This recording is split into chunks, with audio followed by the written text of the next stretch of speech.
Hello, good morning, good afternoon, wherever you are in the world. Welcome to the StarSeries Fall 2025 EU Closed Qualifier. My name is Neokai. I'm joined by the wonderful Devil Walk here on the desk alongside me as we're going to kickstart all the action here on the A stream. And my God, have we got a stacked schedule as well. A lot of Counter-Strike, a lot of games played, and all four that land in Budapest. We'll start things off nice and simple. Devil Walk, brother, how you doing? I'm doing very, very well. Super excited to be here. Thank you again to StarLadder for inviting me to join the show. I think, it's been a while since I've been on camera doing some analyst gigs, but super excited to join you guys to bring the action, break it down, and, have a good show.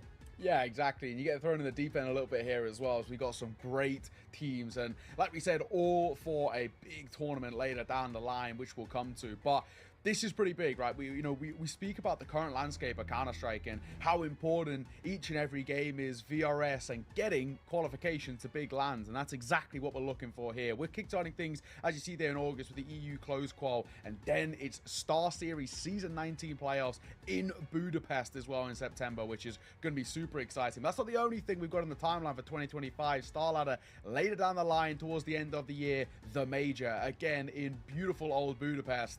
An exciting end to the year here for StarLadder. Yeah, and I think personally, if I would look at this from a coaching perspective, this is one of the events you kind of want to do well in. Yeah. Get into that StarSeries event in Budapest to kind of springboard your way into that major, collect those VRS points. So the actual event, even the qualifier now, has huge weight as an event just because of that opportunity to kickstart your season early, get potentially a couple more invites to kind of get yourself into that Budapest major. Yeah, so absolutely. Hugely important event for all these teams. Yeah, absolutely true. And of course, this is your daily reminder, and you're going to get this every single day. Make sure, of course, if you haven't already, get your tickets, go and check them out as well. It's going to be a sick time. We know what these events can be like, and Budapest, it's known as one of the most beautiful cities in Europe, so you may as well tick off, two birds with one stone, as they say. But really exciting time. But I think you're spot on, right? We're looking at this, even just this closed qualifier alone, getting in towards an event as big as StarSeries Season 19 and even a semi-decent performance there, that could be enough VRS points, enough cash on hand to actually qualify you to the major for a side that is potentially sort of just on the cusp. Yeah, I mean, all of these teams, they're hovering around that ranking, and it's so close between all of these teams in terms of VRS points that just having one or two great performances on the LAN could really get you up there to the points, especially when you have some of the top teams. They are struggling a little bit, they're doing roster changes and are in a completely different kind of area where these guys, they have a moment to catch up. And here we see some of these teams that have that potential and have that opportunity to make it happen. Yeah, absolutely. There's a lot of big names here as well. NIP, OG, big, all sides are looking, and Fnatic as well, kind of reclaim their former glory. Then you got sides from the tier 2 on the way up who are doing a lot of great work. Passion UA, Ecstatic, Power Revision, TNL, all sides in their own right as well, again, who've really notably been making a name for themselves. But Devil, any sides that for you in particular that really kind of stand out? I mean, for me, I think I have to mention NIP. I think the addition of Kaspersky has really kind of cemented himself into a way more exciting team. I think his X factor, his ability to kind of take space and be aggressive for them early in the round has really, it made me excited watching them. I think they're on a good path and they have the potential to upset some of the best teams in the world. Yeah, absolutely. And, if things continue to click the way they are, maybe this could be the start of, a really good end towards the year and then heading in towards 2026. Of course, this is sort of how things are going to play out, group stage into play-ins, into playoffs, and, of course, top 4, which is really what we're keeping an eye on, as top 4, of course, will be heading towards StarSeries Fall in Budapest. So that's really kind of the big thing. You get in towards that top 4, you book your spot to LAN, which is what it's all about. So that's what we're fighting for here in this closed qualifier. But let's look what we're fighting for in Budapest itself. $500,000 US are on the line, with 200k going to first place, 130 to second, 70k to third, etc, etc. A lot of money on the line. And again, coming back to the conversation we had, Devil Walk, a lot of opportunities to scale up the ranks of the VRS. You get a good placement at this sort of tournament, it could be huge. Yeah, absolutely huge. I think you know, you kind of get into that kind of momentum-based thing where you get a couple of points, you get more invites and more potential to get more points. Yeah, for sure. Here's the groups as well. Let's run through some of these. In Group A, Big Passion UA, NIP, and 9. That's going to be here on the A stream. That's what we're kickstarting our day with today, which we're very, very excited for as well. We're looking at the redemption arc of Big, where the Passion UA can continue being a threat, and NIP, as you brought up too. Yeah, they're playing up against 9. I think they have a lot of household names, but they haven't really gotten it working. I think Fusi going into that lineup from Wildcard is an exciting prospect. It should make them better as well. Yeah, absolutely. Over towards Group B, this is going to be on the B stream, and this is kind of quite commonly now being known as the Group of Death. BetBoom, Fnatic, Paravision, and ENG. That one could be anybody's depending on the day. Over towards Group C, we got TNL versus OG to kickstart, Ecstatic, GG How as well. We don't actually get too many chances to see GG How play within EU. I was out with them in China not too long ago, looking really, really good there, but of course this is now without Boros, so how is this side regrouped? How good are they looking at the moment? Ecstatic have also been looking pretty good themselves, so scary times. To round it out as well, over towards Group D, we've got Namiga, Iberian Soul, Foot, and Team Spirit Academy, and that is a banger. Foot, of course, being the ex-Navi Junior side. Team Spirit Academy, that was a rivalry that lasted basically the last sort of 12 months or so. So exciting times. Let's take a look through our schedule. Devilwalk, we're going to be kickstarting things with Big Passion UA, followed by NIP 9, and a winners match to round up the day here on the A stream. The B stream ends BetBoom, Fnatic, Paravision, and of course a winners game as well. But I'll come back to, you know, we're going to have a lot of time to talk about the games in the A stream. The B stream, though, that is actually quite literally any of those 4 could finish first. Yeah, I think that group is really, really hard to predict. I think it all depends on how the practice has gone in, how well their new kind of teammates has kind of gelled with them. But yeah, super exciting. So yeah, hopefully we'll see the best one come through. Yeah, exactly that. I'm really excited to see kind of how they pan out. New look BetBoom, quite interesting times to see if they can kind of find the form to be back into the tier 1.5 where they kind of once were. Same for Fnatic as well. Of course, they've gone through changes. They've lost Matties, arguably the kind of their best player, their star. So it's a tough loss. Can they fill that gap? Will it be as seamless? We'll have to see. Paravision, they've also gone through roster changes, but seems to be quite an exciting team. And of course, I think at the moment, any team around Jame in the tier 2 is just going to have such a good level head. And then ends, similar thing, roster changes, bringing Rigon into the mix as well. Excited to see whether he can bring a bit of that flair. And of course, some of the, you know, as well from your time personally. Yeah. So exciting as all. We've also got Rigon here as well in terms of the average kills last 3 months. But talk me through some of these players. Kaspersky, you brought him up as well. Blame F, of course, a bit of a legend, and Rigon too. Yeah, I think we can start with Rigon, obviously, as high impact, aggressive player, really likes to take that space and is definitely not afraid to do anything on the map at any point in time. Blame F, super consistent, and we have those like Wrinkle and Kaspersky. I'm gonna struggle with that name for a bit, but they're super impactful for NIP. I think they're a real duo in the making for NIP, and it's going to be a threat for all the teams in this qualifier.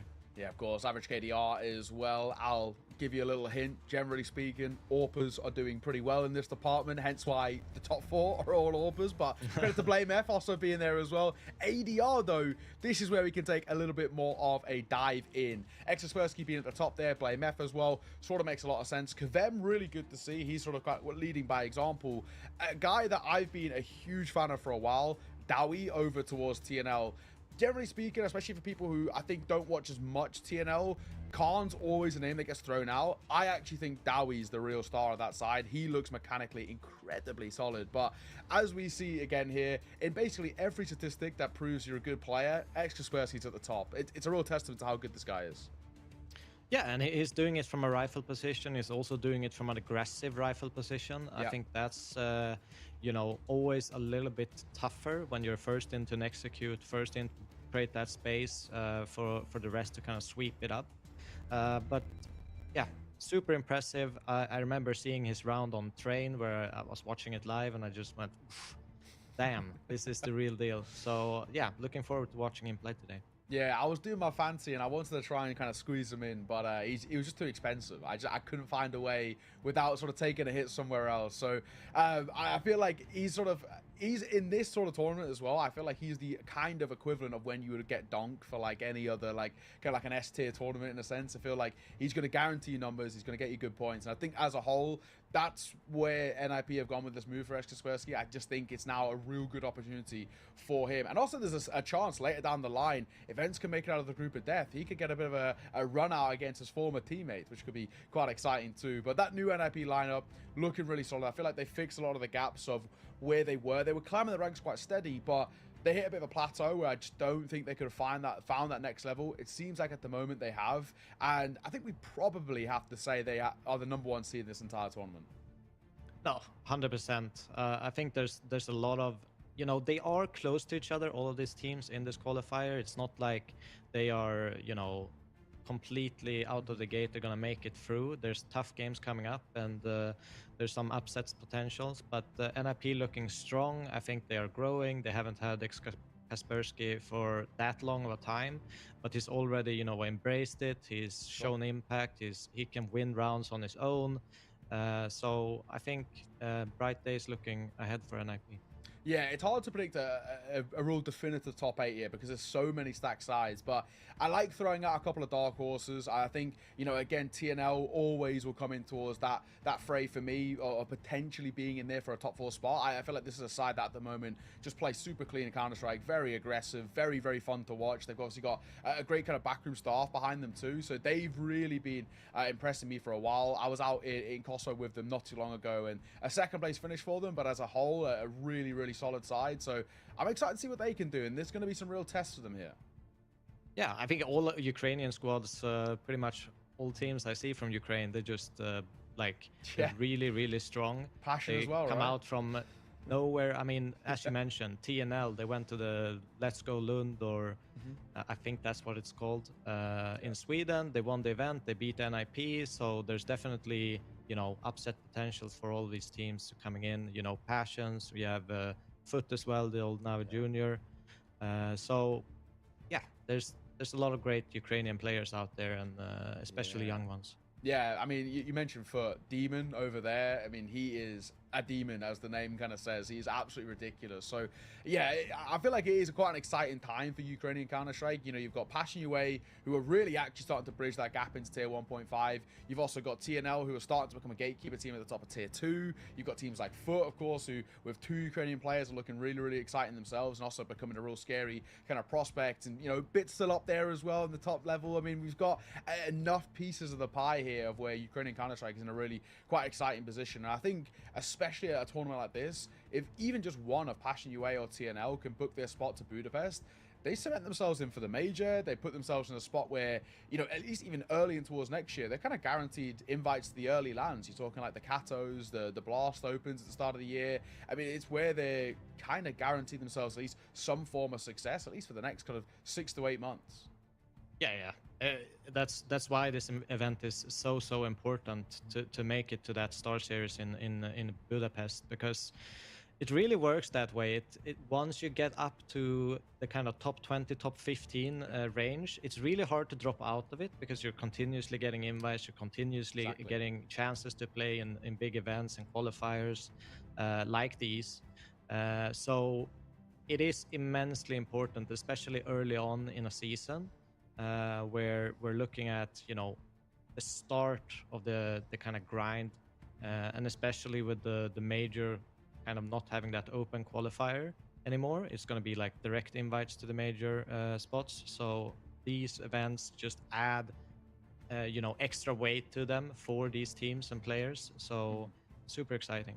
Yeah, exactly that as well. So I think now is probably a good time to start kind of honing our attention in towards this first series. And this is where we have to look at this group as a whole and say, again, a lot of exciting prospects here. We look at kind of now where it's NIP and Big, who are teams that were formerly at the top end of the game and are now trying to, with rebuilds, climb their way back in. And then you got the flip side. It's the new blood. You got Passion UA, exciting and have been, qualification for the major just gone, was really, really good for them. You look towards 9 as well. You already mentioned it, Fuzi being brought in towards the fray, such an exciting player as a whole, and obviously a lot of questions asked as to why he was even let go in the first place. But around him, Kragan, same thing. This is a guy who throughout 2024 was really making a massive name for himself as well. Seejaw, a youngster, especially when he was playing on Sprout, was in particular, he was 16 years old playing on Sprout and really quite dominating in the tier 2. And sure, the endpoint stint didn't quite work out, but now a chance to individually show what he can do, and they're slowly moving up the ranks too. So this group as a whole, it feels like it can kind of swing any way. Yeah, and also like just mentioning like passions, I'm super impressed with how they've kind of lost 2 stars, you know, the in-game leader and their AWPer to Fnatic, and still kind of fighting to, you know, replace them. And I'm not even sure they have a worse lineup than they did in the past. True. They kind of replaced them with really good experience and really hard-hitting people. So yeah, impressive from them to kind of replace their team in such a short notice and still be able to perform to the level they are. Yeah, absolutely. I think, you know, the pickups of kind of Demka is just unbelievable amounts of experience, but an individual who's so good to watch. And also, I think the beautiful thing about Demka as a player is so versatile. He can actually do a lot for the team, play a variety of positions, just be a solid factor. You got Waro, who actually is, you know, we know has a really high skill ceiling, and we've seen it under his time with Monty. You got Kavem as well, who recently has been looking fantastic. Of course, had that kind of brief sort of hiatus in a way from Counter-Strike when Icla UA went under and they weren't kind of playing, but he was sort of in contract jail. Thankfully, he's escaped that and now got this chance to once again prove it. And it seems like as well, the amazing thing about kind of individually for him is he took a pretty big break. It was like 9 months of like not playing officials at all because he was in this sort of contract lock. Comes back seamlessly, as we saw on nearly every graphic. Kavem's in the top 5 for player ratings, individual stats, ADR, whatever you want to say it. He's hit the ground running, and so this Passion UA side. Yeah, and being in that kind of situation where you don't play official games, you're playing face-hits after face-hits, and it's just casual play for fun. Yeah. To kind of keep up your level and be competitive straight on the get-go. It takes a lot of discipline. It takes a lot of, you know, self-discipline in terms of like checking the nades, being relevant, what strats, what kind of stuff do you need to actually know so you can kind of jump straight into it. So that's a super solid point, and I think that's just makes him even more impressive. Yeah, absolutely. We've got a bit of delay, of course, before this game gets underway. So more time for us to just have a little bit of conversation about how things are going to pan out across the rest of this tournament. Like we said, there's that group of death in towards Group B, which we've going to have plenty of time to talk about today. Of course, that's over on the B stream as well. So if you're interested in any of those games, that's on Starlight 2 here on Kick. We've also got Group C. Group C, very up in the air for me. I feel like I've got to favor TNL just personally in terms of my own biases, but if I had to pick kind of an on-paper favorite, I'd probably throw OG in there. I really do like this OG side. I think since Nikodos has been locked in, obviously, at the trial period, which he shone under, then he got the contract, and I think he's still been a real solid player for me. But Ecstatic are also super scary at the moment, and I've got to give a lot of credit to them. I think it's a side that, you know, again, they've lost a lot of players, they've gone through all these changes, but they're a side that seem to be started to really prove their worth. So a lot of credit to them. I thought they would be hard stuck in tier 2 for a while, but they keep breaking through this ceiling, so it becomes difficult. And then GG Hao, right? We don't get many opportunities of seeing GG Hao play in Europe, but this is a side that have exciting individuals themselves. So that group itself also could be quite spicy. Yeah, I probably favor OG for myself. I think the addition of Adam B has been really good for them, coming in from Metasports, where a team that was kind of dead, where I didn't think he got enough space to shine, especially during the major, where they had this kind of terrible run, to be fair.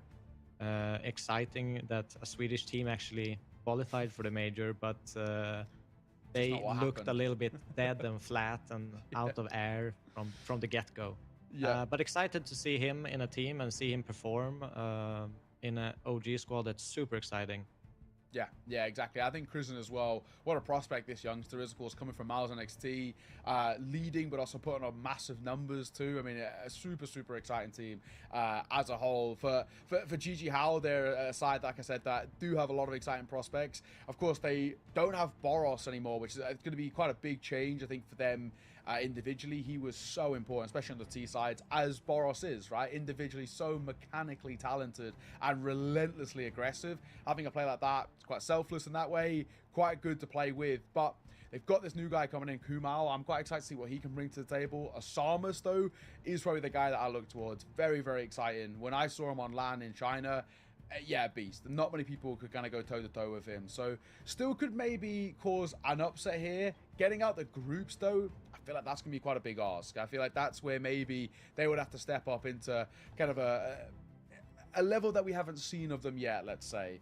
But rounded out with Group D as well. We've got that grudge match, quote unquote, with Foot Spirit Academy, of course, the ex-Navi Junior core. That's quite exciting, I think, in a big way. Just generally speaking, that was quite a big head-to-head of who is actually the best Academy side. And towards the end, I think with Makaze, it started to feel like, you know, even despite Spirit Academy having Kaisuke themselves, it did feel like Navi Junior were winning a lot of those head-to-heads, and were looking like the side who just had the edge, whether it was calling-wise or map pool-wise or whatever. They just had that leg up for a little bit. But then, of course, they rounded out in that group with Namiga and Iberian Soul. Also quite exciting. Namiga last year qualifying to I Am Chengdu, looking really good. A couple of SDL lands under the belt, but you lose Flammus, right? It's a big loss for you. He's obviously now on the bench, so you know they tried to fill it, and they've plugged and placed people, but it never feels like they've lived back up to kind of where they were. And Iberian Soul, new boys on the block in a sense of an organization, but players that we all know and love. Yeah.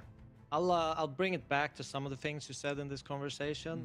Boros, for example, I actually played with him in Kinguin Legends Cup, where we beat Simple in the final. It was the famous game where Boro 2K and Simple had some drama where they... Yes! Yeah, so it was me, Michaelele, Rallen, Boros, and Mausim. Okay. Maybe. A while back.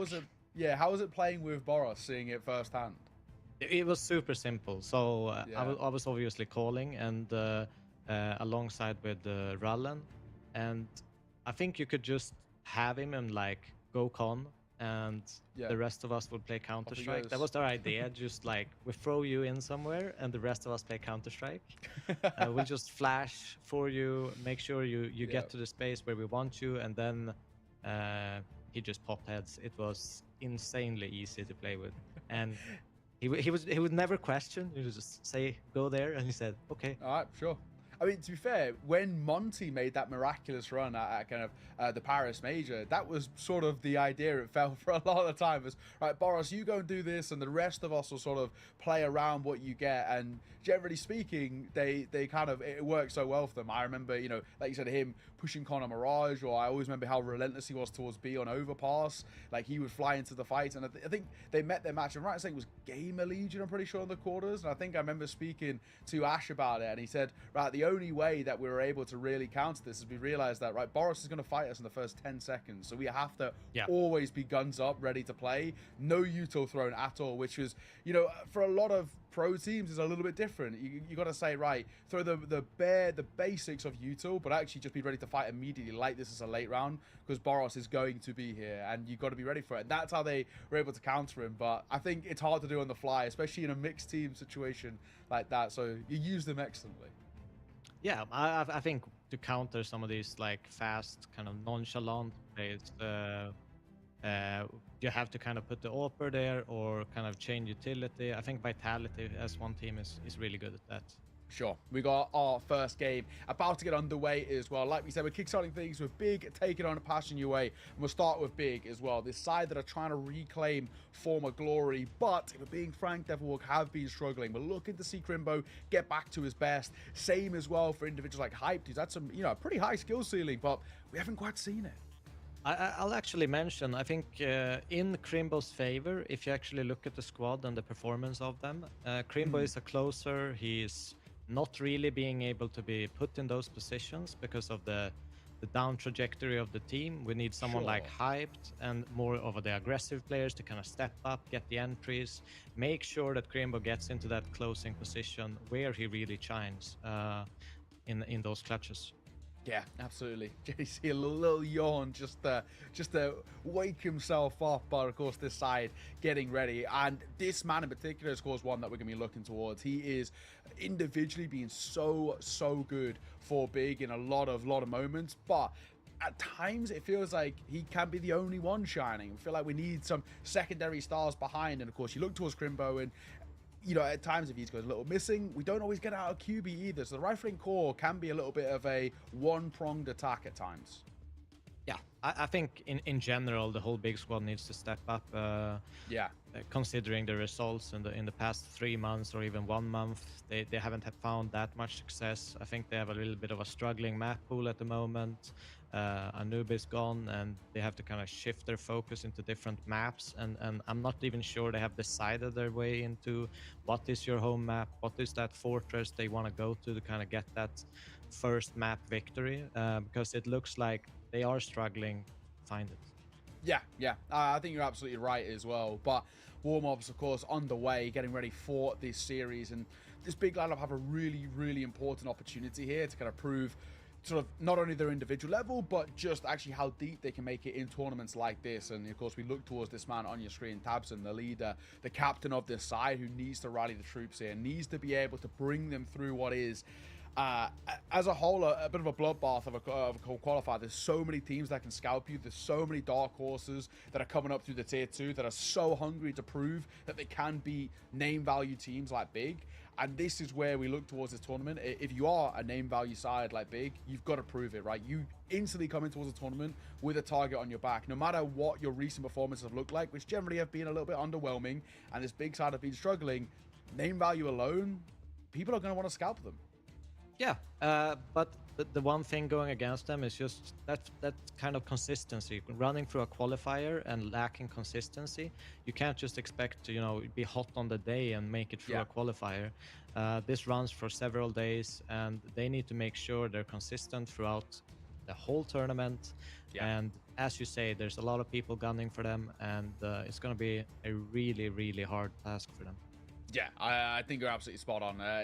Even just this group alone is pretty brutal. And they, in a way, they're also coming in towards this series off the rip, I would say, is probably the underdogs, right? I actually think Passion UA have got to be considered the favorites here in this matchup, despite not being the on-paper favorites. I feel like just in terms of recent form and momentum coming in towards this sort of a tournament, and even small things in real quotation marks, just the amount of reps. I mean, we've had this conversation over the last couple of days just when we're chatting, but the amount of reps that Passion UA have got is insane, especially comparatively to Big.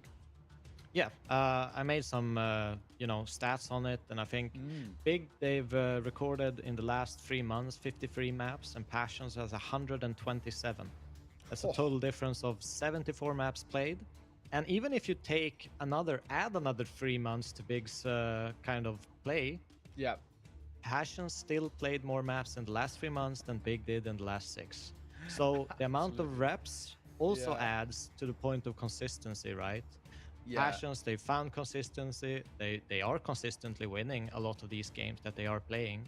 And with the amount of reps, it looks like they have a better kind of foundation running through a qualifier than Big has with the few amount of reps they have and compared to their struggling results.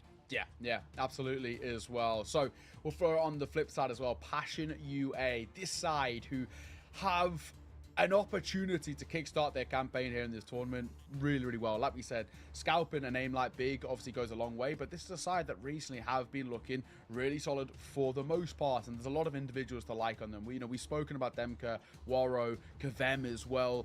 This is a side with, littered with firepower.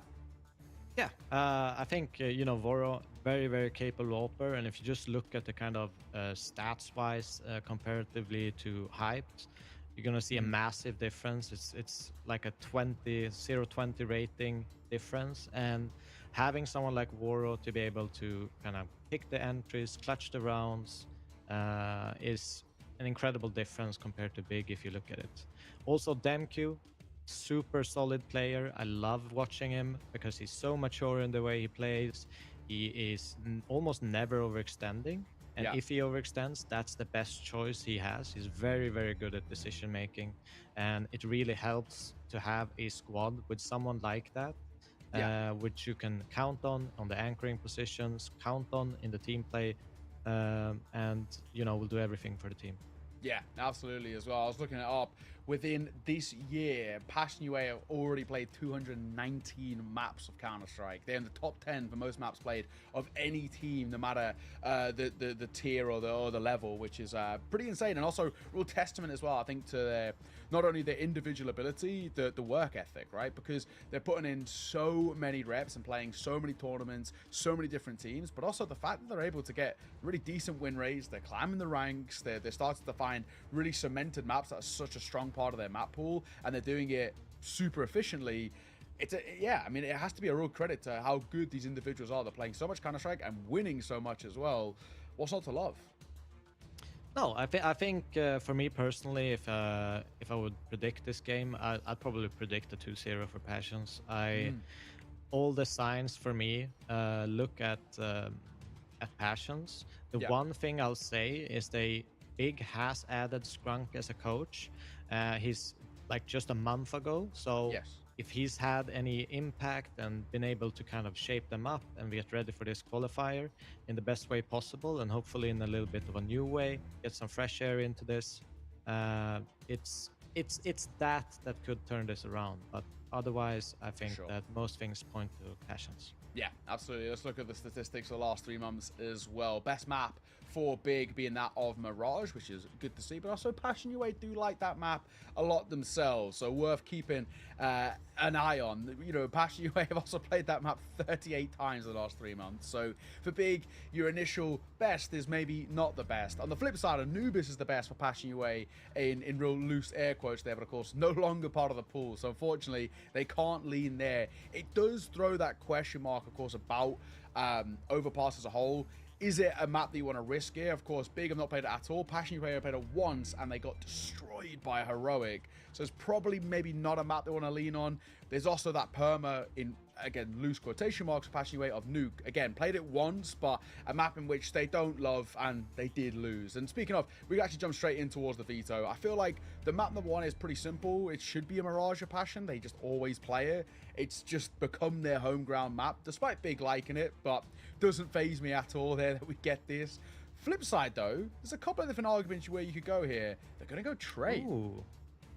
I think, the first 3 is kind of obvious. You have to ban either Mirage or Dust 2 for Big playing against Passions, because that's one of their kind of home maps, and Mirage being a better map for Big makes sense. The train pick, I think it's just something that Big obviously are experimenting with, trying to get a stronger map pool, and that's probably one of the things that they've practiced in the last couple of weeks.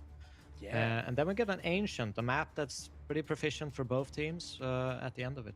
Yeah, absolutely. I mean, that train as well, it's a bit of a punish pick over towards Passion UA. It's a map in which, again, they've got some decent reps on, but the win rate's actually pretty poor. They've been really struggling to get that map on the lock and key. I caught one not even that long ago, and it was pretty rough. But we're talking about where, only just a couple of weeks ago, the last time they played it, they got destroyed 32 by Monty, a side who had just, fresh off the back of roster changes themselves, going through all these different things. So we're probably playing in quite a loose style, and somehow they're still unable to make this map really stick. So the way I'm looking at this veto now, I feel like this is destined to go all 3. As much as I want to say a 2-0 for Passion UA, and I support you in that endeavor, saying that individually, that train, it's worried me a bit for Passion UA at times. Yeah, I can see that point, but I'll still stick to a 2-0 for Passions. I think they're looking like a much better squad overall, and it's just guesswork to see where Big is at this point. Yeah, I think you're right. I like the decider of Ancient as well. It's such a good map to have as a map number 3. I mean, we've already had all the way up into the top level. A lot of the best maps of the year have all been on Ancient because of how good it can deliver. And especially nowadays, it's become a real kind of pugger's paradise. Individuals can really shine on that map. You can really get going on your T side if you have somebody really popping off, which is something that both of these teams have the ability to do. But you can also have this methodical, slowed down approach, which is something that Big do like to incorporate. So it's going to be a big clash of mindsets here. Passion UA, they have depth themselves, but they also have the individuals who could just play this in a more loose style and kind of raw in a sense. But either way, enough from us, Devil Work. We're going to take a step back as we're going to throw it over to the boys on the cast. We've got Ted and Trav. TT, take it away, series number 1. Thank you very much, Neo. Great work on the desk with you and Devil Walk there. For the first time in 6 years, StarSeries is back, baby, and I can't wait to get started. This close qualifier is stacked, like you guys have just described, and there's some very exciting matches to come to see who makes it to Budapest. We start with Big versus Passion UA. Ted, how are you feeling, my friend? I'm feeling really excited, right? As you pointed out, it's been such a long time. The last time we had StarLadder over, EG was able to win the last edition of an event organized by StarLadder, right? And they played against Fnatic that still had guys like JW on the lineup as well. So you can imagine how long ago we're speaking, 2019. Now we're back to 2025, and we're going into a pretty exciting game. We're going to be following all the games starting with Group A today, and I really am looking forward to this one. I feel like Devil Walk was onto something. Passion UA has been playing some good Counter-Strike lately, and even though you're looking at the recent form, and you could say Passion UA have lost 5 out of their last 7 best of 3s, Big have lost 7 out of their last 8 best of 3s, both teams are not going into this one in great shape. For Passion UA, only one of those 4 losses was a 0-2. More often than not, they win a map, and more often than not, they actually win the map against pretty legitimate sides, right? They got a map off of Spirit, they got a map off of Heroic, and that was a really close one, so I feel like they will have that extra moment of motivation going into this tournament. They really want to make it to a high tier LAN. Yeah, for sure. And I think as well for Passion UA, like, I think the rebuild was kind of touched on by Devil Walk on the desk, right? You lose your 2 probably best pieces, your 2 most valuable pieces in Jambo on the AWP, in Fear as the in-game leader to Fnatic, and you've managed to rebuild with almost as good a roster, if not just as good a roster, as what you had before. I mean, Warrior 2K, everyone knows it. He's been around for a long time now and has got high quality. Kvem was a very, very There's no way he's loading Clash Royale. I mean, I saw that and I didn't want to mention it, but I did see it. But there we are. I mean, listen, sometimes different players have different ways of focusing, Ted, okay?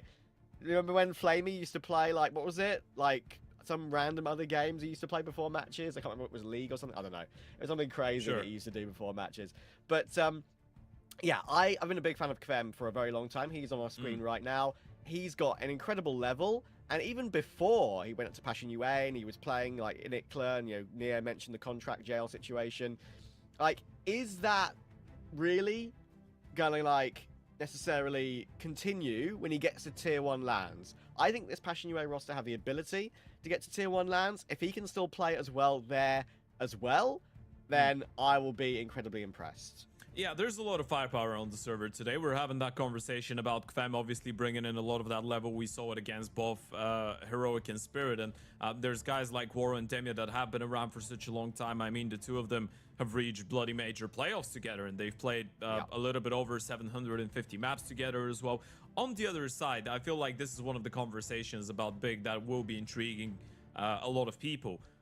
The big question when Big went through that, excuse the pun, massive rebuild, you're bringing in JDC, you're bringing in QB, you're bringing in Hype back once again, and the only 2 original pieces left are kind of Crimbo and Tapson, and now you've got a new coach in Scrunk. One of the bigger questions was, is that going to change anything stylistically, right? Will they have the firepower to finally back up and play against some of those flamboyant teams like Passion that are coming in from the online scene and are actually shooting quite hard?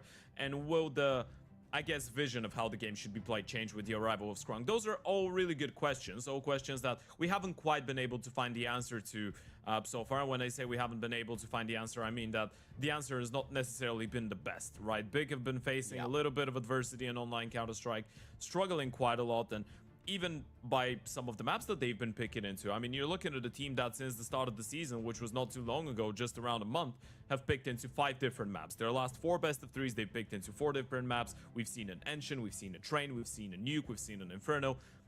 You could say that this is Big trying to have a 7-map pool, right? But when you are a team that's losing quite a lot and you're changing things up constantly, a lot of the times that could be interpreted as being in a little bit of a crisis, right? And you're just going between a lot of options, trying to find yourselves, trying to find your identity, which definitely has been a bit of an issue for them for quite a while. But yeah, as much as this is a great opportunity for Passion UA to, finally make it to the big stage for Big, this is an event that you're going into with the opportunity to show that you can still be considered a team that can play higher level Counter-Strike than a lot of those heavy-hitting online teams. Yeah, that's the thing, right? I mean, for Big, it does feel like a complete lack of direction when you look at their results, but they're trying to find their direction. That's what you're kind of touching on, right? With the Veto, with trying to find different maps that they can become make kind of their home map. I haven't had a home map, it feels like, for a very long time. It used to be Inferno back in the old days, of course, but they're kind of not really the case anymore. Prime Crimbo, we all used to know and love, seems to have disappeared a little bit. He used to be probably one of the best clutch players in tier 1.5. I feel like every single, I would say at least 75% of clutches he would find himself in that were like tight 1v1s, winnable 1v2s. He would find a way to be successful on those. But he's kind of disappeared a little bit recently. And you need to have a great performing Crimbo to have this big team look good, without a shadow of a doubt. You do have to remind yourself a little bit as well, this organization... Sure. What is Big content with as an organization? Are they content with being a German representative at tier 1 events and showcasing the players from Germany, or are they not content with that, and do they want to really push for playoffs every single event and be a contender every single event? Realistic expectations is probably just being at the event at all right now. Sure. So you need to really find a way to make that, I guess, the next step up. For the organization, for the players. Yeah, it is an interesting conversation, isn't it? We've reached the point where big qualifying for big LAN events is actually the achievement in itself, and yes, it's not like they haven't been playing those events so far in 2025, right? They've had multiple opportunities. You're looking at them participating in events like Kato, they played at Cologne, they played at PGO Cluj-Napoca and Astana. They went over to Melbourne for IM as well, but at a single one of those events, it didn't really feel like they had that breakthrough performance, right? They had some good games, occasionally couldn't even make it out of the groups of the Fisher Playground, which was the first event of this season. So going into Star Ladder for a team that used to participate in a lot of the Star Ladder events back in the days, right? They've played in 3 before, this is their 4th. Their biggest achievement was a quarterfinal finish in Season 6. Big as an organization is quite used to playing those events. They're quite used to doing well in them, so I guess we do find ourselves in a precarious spot where going into an online qualifier, it's actually big to be considered one of the teams that we're not really looking at and thinking they will grab one of those 4 spots, even though they should have every single chance to make it out, right? You're looking at guys like Tapson, like Crimble, the organization in itself. JDC's not been playing too badly either, but I guess you're mentioning, and we can go back to that Crimble conversation, it is a lot difficult, and Devilwalk mentioned that when you are the lurker, and you're supposed to be closing out the rounds, it's really difficult to actually do that when the entire team is just falling apart around you, isn't it? Yeah, I mean, I think it's fair to say that you're not expecting to win every single 1v3 and every single 1v4, right? I mean, that goes without saying, but yeah, it's a tough one for Big as a team, and I do think they don't. I mean, that's kind of what I was talking about, right? I don't think they want to just float around tier 1.5. I do think they want to be more of a consistent tier 1 contender. I think they're realistic, of course, and we'll know that actually winning tournaments like this is probably not really what they can do just yet. But at least appreciate them going a different direction with the coach. They've had a lot of different coaches, of course, in their time together. I mean, Gobby is probably the most famous one as a player and a coach for the big organization. And there are even some people still unconvinced by the current situation and calling for him to come back. But, it's kind of crazy. They need to stick with one team, one coach for a while, build with it, and see where they can really go. And when it comes to Passion UA, they have done that by the looks of things, right? They've gone to TC as a coach, which is a crazy decision, right? For a guy formerly Complexity from South Africa, coaching in a Ukrainian team. It does seem a bit of a mismatch, but you know what? Beginnings of this team, seeing how they're performing, I do think it is looking pretty good and synergizing these new players. Warrior 2K Fem with the old guard on the team of Jacasmo, for example. I think for me, Passion UA are one of the more exciting and fun teams to watch at the moment. And when they made those changes, I thought for absolute sure they should be a lock for major qualification. If you're going to have that much name value on the team and you can figure it out and be this sort of level in tier 2 competition and compete like they are competing, if they're not at that major, at Star Ladder in Budapest come December, they will be very disappointed. Even if you want to think about the pieces individually on that Passion UA team, and I'm really glad you're bringing in TC to the conversation, there's so much miracles on that team, right? When you look at back in time, obviously Warrior 2K and Demi made the playoffs of a major that they should never have reached in Paris in 2023.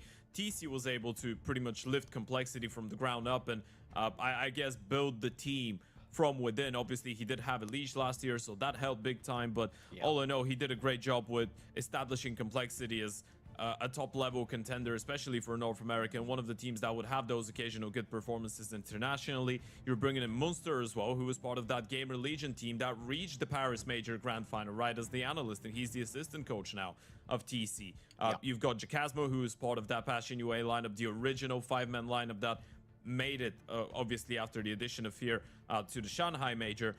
And then you've got Kvem, who, as you pointed out, has been one of the brightest talents out of the Ukrainian scene for the last couple of years, aim-wise, right? So there is a lot of right pieces. There is a lot of logic being put into that Passion UA lineup, that's for sure. It's all about finding that consistency, all about making sure that you finally get to that LAN event as well, right? Because the only LAN we've seen them play with this iteration was the Glitched Masters 2025, and that took place during the player break. They did win it. And they did beat Fnatic, they beat Nine, they beat Ecstatic. So you're taking down a couple teams that are playing this StarLadder close qualifier for Budapest as well. But the thing is, I feel like Passion UA in general, and that event was a bit of a proof for that, in my eyes at least. This team is built to play LAN events, right? You've got a really experienced coach who's been part of the Tier 1 circuit for a long time. You've got Waro and Demia. Demia's always been at his best when it comes down to LAN Counter-Strike. You've got someone like Fem that doesn't really seem phased, and obviously it's going to be a conversation when they go to the big stage if he's going to be able to bring up that same performance he was able to do so in Sweden for Glitch. So yeah, I feel like Passion UA as a team just needs to jump over that barrier, right? And in that sense is a little bit different when it comes down to big, because they have been playing those LAN events, just haven't been able to deliver. But with Passion UA, you qualify for one bigger LAN. Maybe this is where you start, right? Maybe this is how you start building up. And with that being said, the TT podcast is officially over, folks. 6 years later, the StarLadder StarSeries is back. We're ready to jump into map number 1, and Tapson has already opened things up with the Julies. Waros out. Yeah, apologies for the slight delay there, but it's the first game of the event, so these things do happen, but we are ready. And I cannot wait to get underway with this. Big Passion UA, Waro 2K, first player to drop. The pistol round has still got a Molotov and a flash available for Kvem and Jacasmo. Bomb on the back of Jacasmo as well. They will throw that Molotov in toward the B site, but JDC has managed to get one pick onto Kvem. But at least there's a response this time. Topa will get one kill. Kyubi has gone unchecked on Van. Oh. But he's been cleared by Topa. That's pretty crazy. That might give them a glimmer of hope to try and pick up this bomb, which was kind of in no man's land, as you can see there, on the back of Topper, and get it planted. And he's found the headshot on JDC as well. But there's a big flank from Tabson to worry about that Passion UA didn't account for. It's down to Demka, a great clutch player, but not allowed to do so. 3 kills from Tabson. Yeah, perfectly played by the in-game leader. This is the start that you're after here if you're big on the map pick of your opponents. Pistol round gets a little bit hairy, by the way. I'm surprised that Passion UA were still able to make it that competitive, considering they lose their B Apartments player that early on. We're going to check it out on the replay as well. Aggression comes in from Tapson in towards the ramp, and the moment that you lose Kvem, it's a lot more difficult to get into the bomb side. A little bit weird there in towards the card player as well, but in the end of the day, Tapson with the flank coming in from BF, some really nice shots coming out of the IGL. One of the few players of Big that have been able to actually produce some consistently good performances individually. Indeed. Tabson's looking a little bit sus right now on that HUD. Don't worry, we'll try and fix that for you later. Kvem managed to get the opening kill with that brought up AK, by the way, but Crimbo and JDC will fight together and make sure they get the presence together from Short and from Con. And it's forced Waro 2K way back away to pick up that bomb again. This is a full force from Passion UA, and they haven't really got much progress with it at all. Now, Demi is just now going to join in with Waro. Try to go for the fours by fight out middle. Gets completely shut down by the double kill out of JDC, and Waro's going to stick around. Thing is, Crimble's not really backing off right now. Even with the top mid smoke, he might actually want a challenge. Little peek on the corner of that smoke, and a surprising one to challenge, I think, maybe, because that is an M4 you're giving away. Not necessarily sure I agree with that decision, even though you maybe had a little bit of teammate support. But JDC, under now, is actually one of the main players in this round. Sure, 52 HP on Waro, 20 on Demka. JDC is low as well. That smoke Didn't see actually him. does allow Waro to walk up Con. He's going to face to the other side of the smoke, though, on bench, which is, again, a bit of a wild decision. But JDC will be delighted he's made that decision because he's got a quad kill off the back of it. Important start. 2 CT for Big. Yeah, it's a perfect start for Mr. John DeCastro, right? I mean, we were asking the question, who's going to be the big star of Big? It's supposed to be that guy, right? Coming in from Mouse now, not now quite long ago, he did shift into those star positions, and you've given him a lot more freedom. You've given him the opportunity to go for a lot of those fights, some key spots around the map pool on the CT sides especially, and if he hits some good form, that means that Big could be quite dangerous. It's a good start here for Big. Supposedly a 3-0. You want to keep this one clean. Naturally. Proper deco, like you say. Some damage to the economy here for Passion UA would be quite nice. Because Big obviously haven't built up much at all just yet. That previous round wasn't the cleanest in the world. Yeah, just don't want to overextend too much. Don't want to feed those Passion UA players with the opportunities. There's some pretty sharp deagles on the other side of the server right now, so you gotta be careful. You're absolutely right. It's in a couple of bangers from them and Waro in recent matches of Passion UA that I've covered. Tabson will get this nade in toward ramp, and it should be pretty tasty. Yow! A lot of damage. Nice. He's going to try and tap away at range. Jacopo will drop already. Can they keep 5 players alive? The ultimate goal here on a round like this. A flash will come through to help out. Kvem does hit a banger like we were talking about. That's JDC to drop. But 18 and 39 HP on Demka and Topper. Quimbo's going to go aggressive looking for the kills. He wants them. He wants those ecos. Do a bit of confidence early game. In the end, it'll be Hyped and Tabson to take those kills. They will be big with that 3-0 start. Guns out for Passion UA. How do they start on their gun rounds? That's the big question, right? You haven't really been able to do a whole lot of damage in the first 3 rounds. Passion do love their mid presence. They do love sending Kvem on some aggressive missions. That up short towards Connector Peak amongst his favorites. And it's not really shocking that we're talking about him as much, especially on Mirage throughout the last couple of months. He's been one of the key figures, if not the key figure, behind most success stories. Nice. Really good opening pick for Hyped. Him playing well is a important factor that Neo touched on. On the desk, we can see a little bit more from Hyped. I do think I wouldn't say he's necessarily worse than Searson. I would say it's pretty equal since that move, but it's really the whole team that needs to get figured out over a bit of time, isn't it? So you can't ever pin the blame on one player. Yeah. A little bit surprised by the presence of the Ope, apparently. Waro just going for a bit of a prowl, maybe hoping that Big would rock up a little bit of a bonus after the previous one. Unfortunately, Hapt was at the right spot. It's all about being as mobile as possible. And now you can tell that Passion UA are a little bit uncertain where they want to go from here. Starting to group up into what should be a bit of an A play. Kvem, when do you want to activate? Do you want to get some attention drawn towards yourself? There goes the top con smoke window as well. Open up a little bit of space for Kvem, and the A play should come through any moment now. Oh, nice tap from Kvem, using the bench to deal with Yubi, but there are 2 players looking to trade him, and there's no way he's getting out of that one. Now the A play can come through. They have somewhat left the site here, Big, to focus on getting that kill in mid. So the bomb can make its way through. Should get planted in plenty of time. So 30 seconds in the round. Just all they can do is spam some smokes right now. Or go down on triple. So they can choose to take CT if they want to. They've got a flash on Demka. Eyes on Tabson. And Topper will give it a look. And I think Tabson is just waiting. Jackasmo has started to get wary of that because there's been no noise made by any of the big players at all. So they're thinking that might be a big flank that they're currently waiting for. Topper in CT. In comes his counter flash. He's going to have to tank it. And he won't be able to get the blind kills. JDC gets that frag on Topper. Now Demka needs to deliver. He won't be allowed to. And Jacasmo needs to clutch. It's only 1 for him. I believe there's 2 kits in play and they've got time. They're all good. Big with a good retake. 4-0 start for them. Yeah, it's a perfect reaction. Tabson plays a great round there. Those pushes have been really doing him favors. First in the pistol round, now in towards the ram, showed great patience as well. Waited for the entire Big team, and you could tell that Big didn't want to rush their way into the retake. Wanted to make sure that they properly clear out middle first after getting the kill onto Kvem. Kvem almost getting a second kill out of this. That would have made quite the difference, but They slowed things down a little bit. Waited to see if Passion wanted to go for something a little bit more aggressive in the post plan, considering they were one man down. The moment it doesn't happen, the flash gets timed perfectly, and Tapson goes for the push. Big, with a pretty solid start on that CT side, all in all. Yeah, something that I think is important to mention as well for Passion UA is they do have another match scheduled for them in a different tournament in about an hour and a quarter or so. So probably a situation of maybe them having to forfeit a map in the other tournament, maybe the entire series, if this one goes the full distance.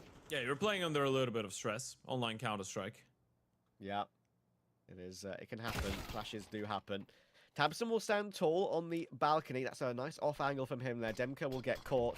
His buy from Passion UA is okay, but limited util. A couple of smokes and a Molotov still available. I've just used that first Molotov. JDC tempted to go for a little bit of a peek in window. Jacasmo keeping a close eye on it. And Tabson again is saying super active here. You know where JDC should be. Tapson spotted on the top of the balcony, Oper in towards Ticket. You know JDC is going to be the guy in towards Jungle. You've heard him as well being tagged down, but Tapson's going so deep right now. I think Fem is starting to realize it. Quimbo does go looking, but Warrior did get into window, and it's his second kill of the round for Warrior 2K. JDC decides, okay, I'll take that all by myself. Topper's got B as well somewhat. So they're going to herd the bomb over, and Kivem will win a big duel on JDC. If that goes awry, it's a 2v2. Maybe a retake could be attempted. But with Topa taking the map control over toward B, bomb can go down in plenty of time, and Kyubi is forced to stay. There is a kit in window to pick up, but he won't be going for this. Yeah, he had to register his first kill here. The youngster might be going down. Kfem is still wandering around. It's that third. Kfem should be ready, able to get his third. It's a perfect first round on the board for the side of Passion. A lot of it has to be given over to Kfem and Warrior 2K as well in towards middle. Good moment of realization coming in from Passion UA as well. The moment that Tapson gets the first kill, you see the Oper, you know there's just going to be a rifle in towards middle, so you start being a little bit more aggressive. Lovely work coming out of Voro over that top con smoke. And Kfem was aware of the push. A lovely 1-2 coming out of him. Those are the guys that you want to get hyped up if you're Passion UA, and Big are just going for a straight up attack. Real sharp round there from Passion UA. Perfect way to really get your gun rounds underway as well. Sprays look good. Headshots were clean. Kfem lurking around, being a nuisance.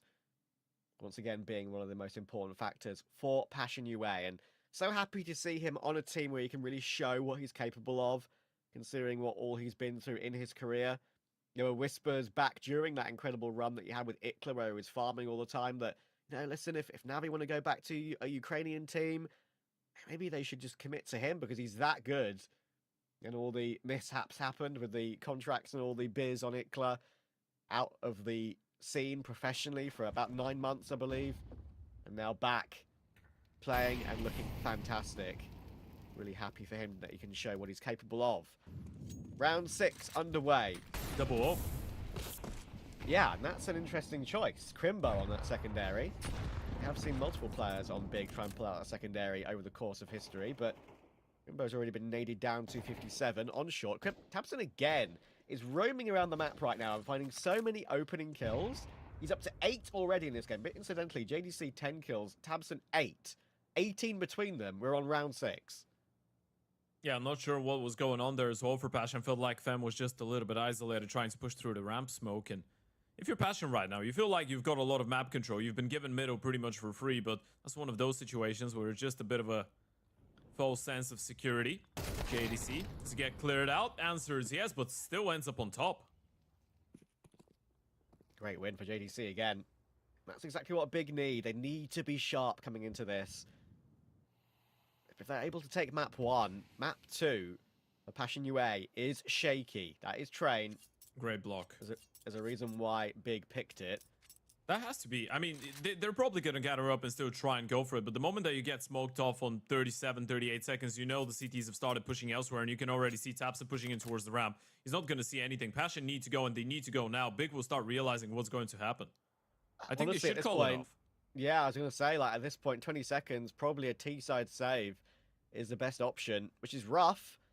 If you're Warro, you can drop a Galil to a teammate, so you can get 4 rifles in that next round. It's really rough around the edges, though, when it comes to that util. There's a little bit of that util to save, but Jacasmo being bankrupt. It will be awkward. And Big, which is good. Opening picks. BDC holding firm. Tabson finding his kill as well.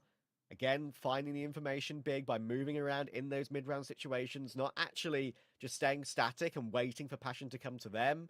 They figure out that it's likely going to be B. Smoke's in position. And it gives Passion UA no chance. Yeah, it's not looking too bad for Big right now. Playing some solid Counter-Strike. QB's the happiest man alive. He had to register a kill, but his team is 5-1 in the lead. And there's the response. Jacasmo trying to beat that top middle smoke.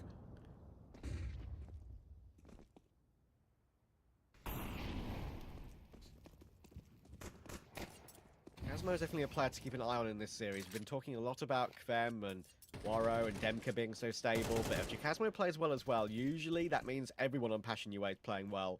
Does play some of the tougher roles now, Jacasmo, on Passion UA. I think his roles on Dust 2 is quite a good example. There you go. Then we'll get caught by Crimbo. That AWP, that secondary AWP working out. 5v4 early.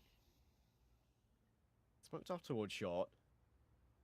And Tabson once again. He's all over the map. He's pushing they know ramp, everything. Yeah, and I mean, all the intel is Bigs. there could be one player in towards Palace. That's why you need JDC to stay in towards Tetris right now. But other than that, you can just rotate everyone back in towards the B-bomb side. They would have loved to have a smoke or a molly right now to toss in towards the apartments. Thing is, how much time can you buy for Tabson? And when will Passion trigger the play? Hype to shut down Jacasmo. That's in towards middle. The B players need to start acting now. Crimbo. Oh, just can't peek on that angle. That Molotov's just going to damage him a little bit too much. But Kyubi, good angle. And his first kill of the game to try and take the pressure off of Crimbo on the site. 20 seconds for Passion UA here. And Tabson's on the scene again. He pushed through ramp. He's now on short.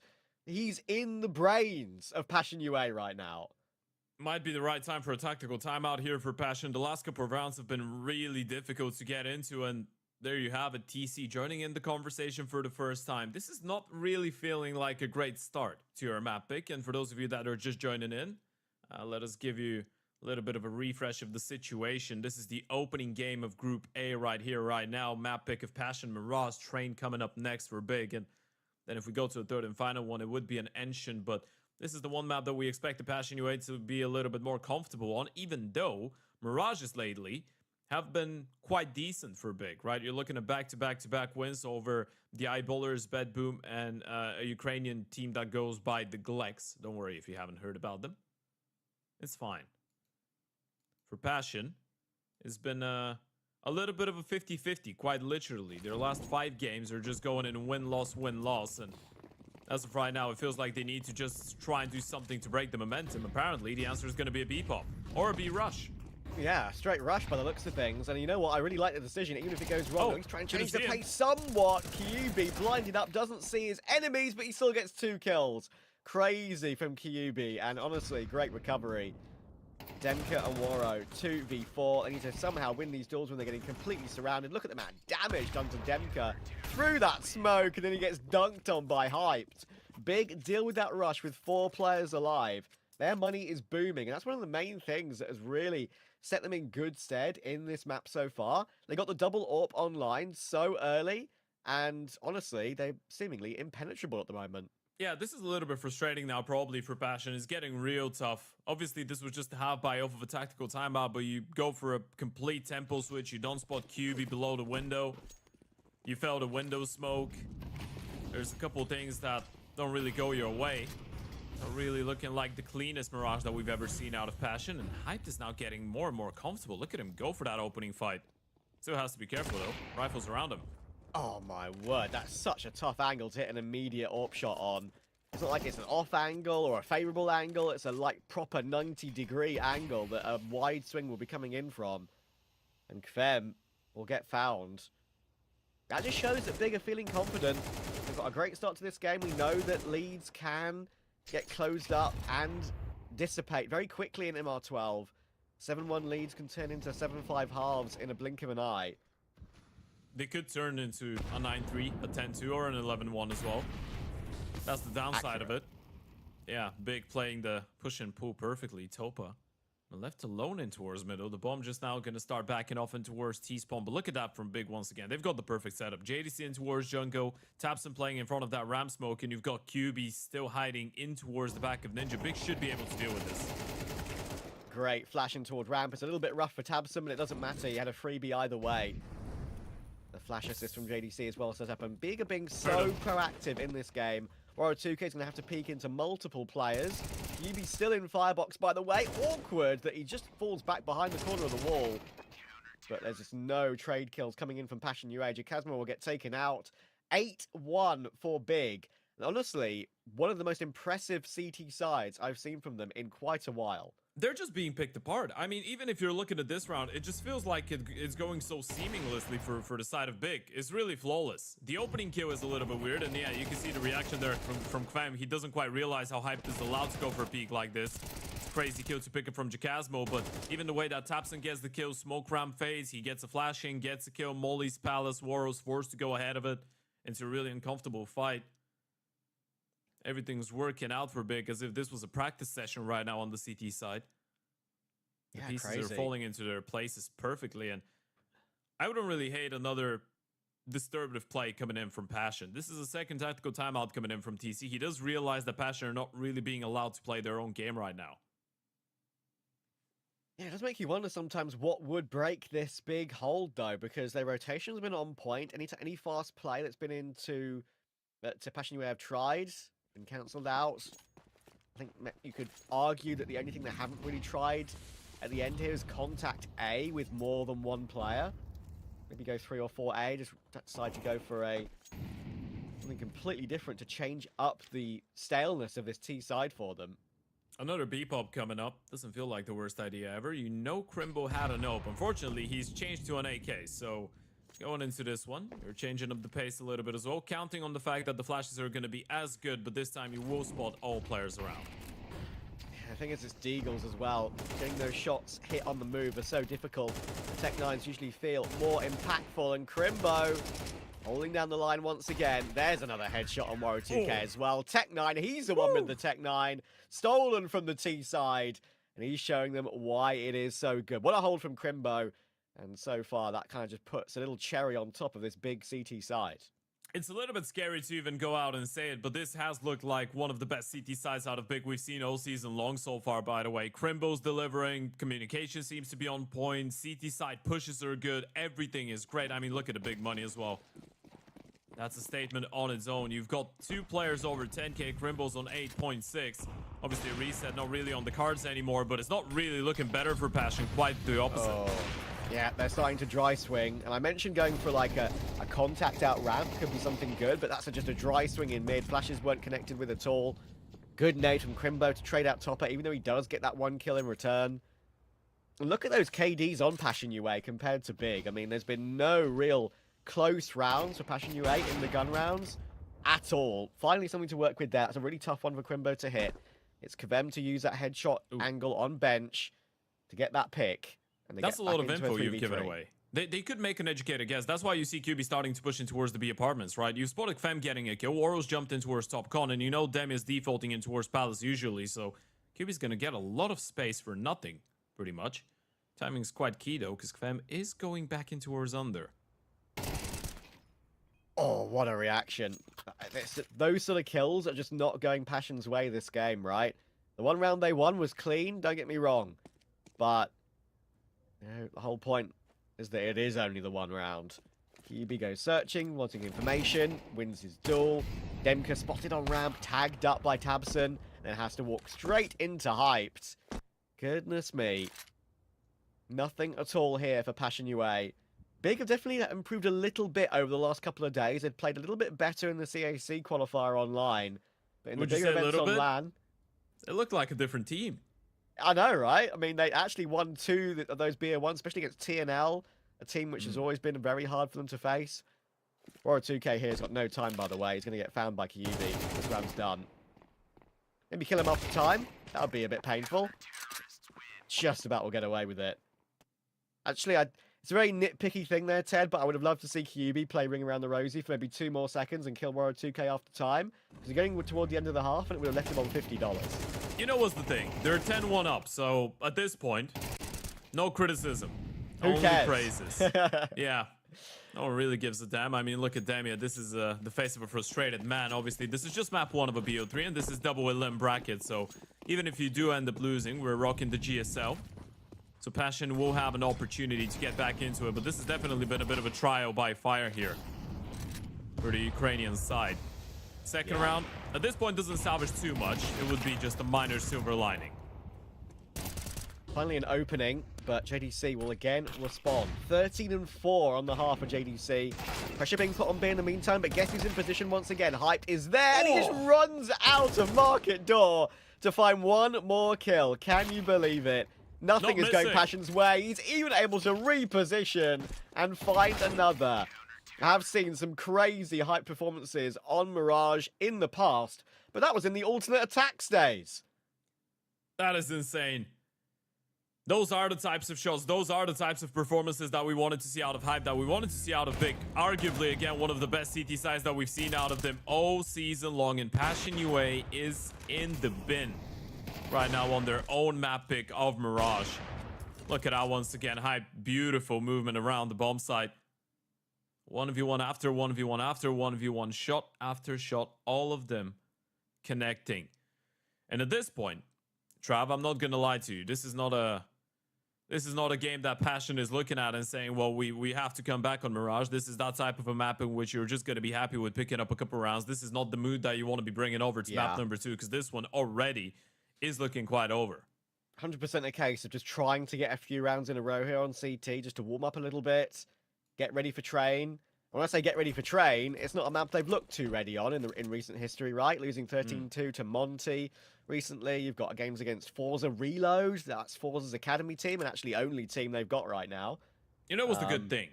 Go on. It is a fairly, what could be considered for a gamer, a morning game, right? So every now and then you're going to get those really slow starts. Now you're on the CT side. You get the pistol, you get a couple, you do get to start on the CT side of Train. So there is still a world in which Passion UA can wake up into the series, but definitely something will need to change here for the next couple of rounds. I think that Molotov was a little bit misplaced, but God. will it matter? Everything is coming up big in this map so far. Still 2 on B though, and long range, Kvem can do work with this USP, but they've realized it straight away. And they're already rotating off. Look, the Tabson is in the murder hole. He's managed to creep out, deal with Topper. And suddenly it's all down to Kvem and Jakasmo. Kvem's going to try and rotate back into B, but Kyubi, what was that? I mean, the bomb has not moved. They've cleared out the entire B bomb site. JDC's still on A, and now they've heard the steps. Now they know exactly where Jakasmo is. Bomb's gonna go down. They are planting. He's right behind you. I think he planted in front of Triple. Yeah, Jakasmo didn't realize it, but now there's so many players around him. There's no way he clutches this one up. Crazy. This pistol round has kind of epitomized what this big map has looked like so far. Kind of crazy. They were all over them like a rash. Like a cheap suit. They didn't even know which bomb site to go to because they'd taken both of them. Could you believe it? A 12-1, potentially a 13-1. That would be the biggest Mirage loss of the year for Passion UA. Alongside 1 against 0 Tenacity, you're leveling up your record, your anti-record. The previous one was on the 14th of March, but that was a different iteration of Passion UA. So for those guys, for TC as the coach, for Waro, for Demia, this is arguably the most painful one so far. Of course, still with an opportunity to get a couple, but this is already looking like a statement for Big, and they're looking to close it with a bit of a B pop. Demia is all alone. All alone. What can you do? MP9, Bigger once again. Surely they're not once again choosing correctly here.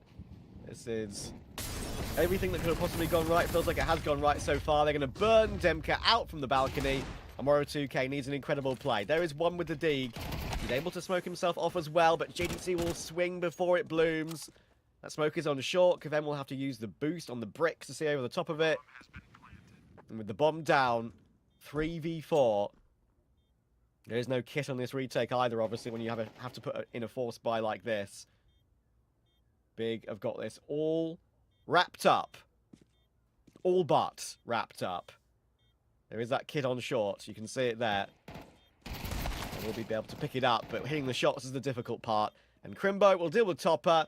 15-4 for JDC, 14-5 for Crimbo.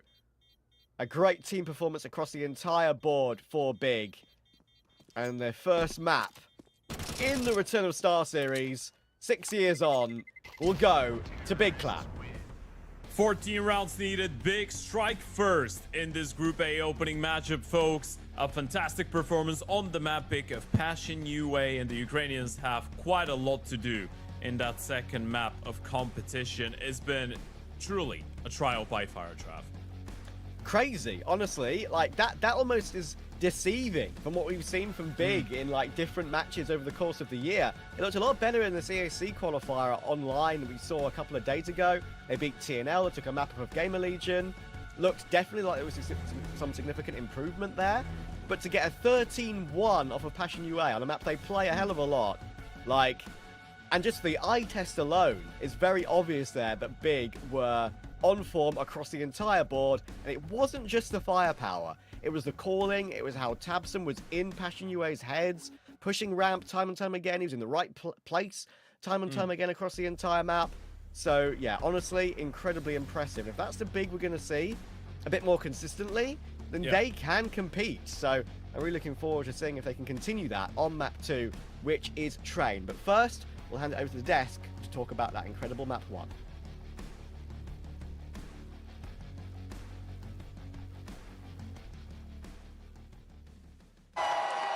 Fueled by the same passion as esports athletes, Zowie continuously develops tailored products, empowering gamers to bring their best out. Today, we are launching the all-new XL2566X Plus, which uses the newly developed Fast TN panel and upgraded Diac 2 technology. The new monitor series continue to evolve, refining details to ensure players can perform their best consistently in games. This December in Budapest, Star Ladder is back with the audience at all group stages, with an incredible arena for 20,000 spectators and a sensational Counter-Strike 2 action. He needs to move.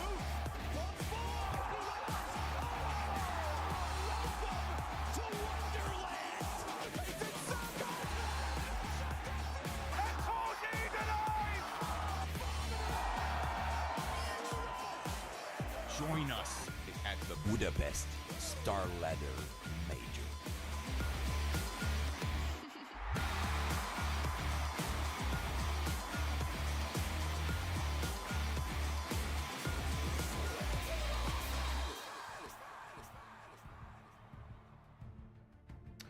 Wow. I think, what do we even talk about off the back of that? Definitely one of the most one-sided maps I have seen in a long, long time. Credit where it's due. Big looked brilliant. And Passion UA, I mean, we were sat here gobsmacked by what they were doing. I mean, what was that T-side? It looked like they had no idea what they were doing. Honestly, I have to be very critical. They put themselves in risky positions. I think first 4 or 5 gun rounds, they lost an entry on A ramp that allowed Tabson to be that thorn in their side, pushing that A ramp, either confirming or denying which bomb site it was going to end up being. So I think they made it really difficult for themselves. They never really went into a position where they played out the round. I think one round they played it out in a kind of a lurky way, which they found the timing and actually got the round with Quem with that triple kill from A ramp. But that was really the only success they actually had. And the problem is when you put your lurker as aggressive as they did on that A ramp, actually putting them in the spot, close to that kind of pot in the ramp, you're exposing yourself. You're getting ready to kind of poke the A site within the first 10-15 seconds. And if the mid players and the kind of the B control or underground control hasn't really been established yet, you're putting your entire team in a massive disadvantage if you would lose that map control, because the rotations back is insane. So I don't know if this was like some kind of tilt game, but they definitely did not look like they were warmed up. Maybe that Clash Royale warm-up wasn't the thing that was necessary. Yeah, maybe we should have spent a little bit more time in the DM, I think. But ultimately, it was a big side who were brilliant in terms of the way in which they locked it down on that CT side. Really good to see as well. The names that you want to shine, right? JDC and Crimbo, the two players that we call upon every single time we talk about big. We're saying who are the two guys who are going to be the stars, and both of them have a lights out performance. So really, really great to see. I mean, 15-4 for JDC is nuts, and 14-5 for Crimbo. There was just no pressure really ever put on this big side. They were so easily able to lock it down. The second as well that they picked up AKs as well to support it, there was only one team in this. So yeah, you got to look at a passion side. I mean, it was very loose fights. It was massive risks being taken where the rewards felt quite minimal for what they were actually risking, i.e. the rounds. And you got to look back at the way in which they approached this. Sure, maybe against sort of other tier 2/tier 3 teams, this very in-your-face, kind of brazen, audacious style of play can work. But here against Big, who are rigid, they have very good structure, then they have the individuals that can go toe-to-toe with you. I don't think that's worth the risk. I think also to point out, they made a really good tactical timeout. Let's play that double up early. They lost one round, they adjusted, and you know, picking up that secondary ult is really, really good against a style that's this loose, that's not really using utility to take space. They're just using kind of a, you know, window smoke, and then they kind of raw peeking to take the space. Having that extra sniper really helped them get those entries, and then they could just lock the rounds in from there. But it looked like a completely different Big. I think they tactically looked great on the CT side. They were waiting for each other, waiting for the retake. The timings were great. They were ready with utility in case of any pops. So it looked like they had them read, like they had done their prep. Whilst on the other side, it didn't look like Passions actually knew what was waiting for them at all. Yeah, I think you're absolutely spot on, right? I think this is a Passion side who just looked dumbfounded by what was thrown at them time and time again. And we run through these very quick highlights. I mean, Devil Walker, if we're being honest, maybe our pre-show might have been longer than the map because there was so little, you know, substance behind what we saw from that Passion UA side. But we'll take a look at the tail end. Kvem individually had a couple of moments. He's the only one. He got double the amount of kills as joint second and third, and he's the only one to get in towards double digits. I mean, it's not a good sign at all. You know, we're looking at the, you know, 5 kills, 4 kills, 3 kills across the rest of Passion UA that isn't Kvem. Not a good sign. Nobody individually finding their form, and even Demko, who we highlighted coming into us, this thing, you know, a fantastic individual, somebody that we're really excited about, showed nothing about the Demko that we saw on Monty, or the Demko that we've seen in Passion UA this year. So if we're being completely frank, this is now where this 10 to 15 minute break in between maps, this needs to be massive for this Passion UA side. And you know, obviously you'll know this as a coach, you've got to make sure they don't get into a rut, they get the right headspace, they essentially shake it off and say, right, the past is the past, let's focus on the present, map number 2 a train, this is all we can affect now, forget about this, we'll come back to it later. Yeah, I think a huge factor coming into the second map is just gonna be if they could grab a pistol, convert some anti-ecos, then they're back into it. If that doesn't become the case, it's gonna be a real tough kind of mental grind upwards for them, because losing 13-1 in your kind of home map, your pick, is just devastating. You didn't have a chance. There's nothing to really talk about. You know, energy obviously needs to go up, and looking at the cameras, they weren't there. It looked like they were tilt, they dropped in communication, and everyone just kept taking risks after risks, or at least changing it up, that if I'm not taking a risk, someone else would, and it never panned out for them. Yeah, you're absolutely spot on. I think it's just, you know, a side that never really wanted to get going. If we're running through all of these stats, and as you can see, it is all only really one team. You know, Kvem dotted in a couple of bits here and there, and actually, you know, credit to him getting 87.1 with only tanked 10 kills. But, you know, JDC, fantastic. We kind of spoke about Crimbo as well, especially over towards B. Lockdown over there, so solid.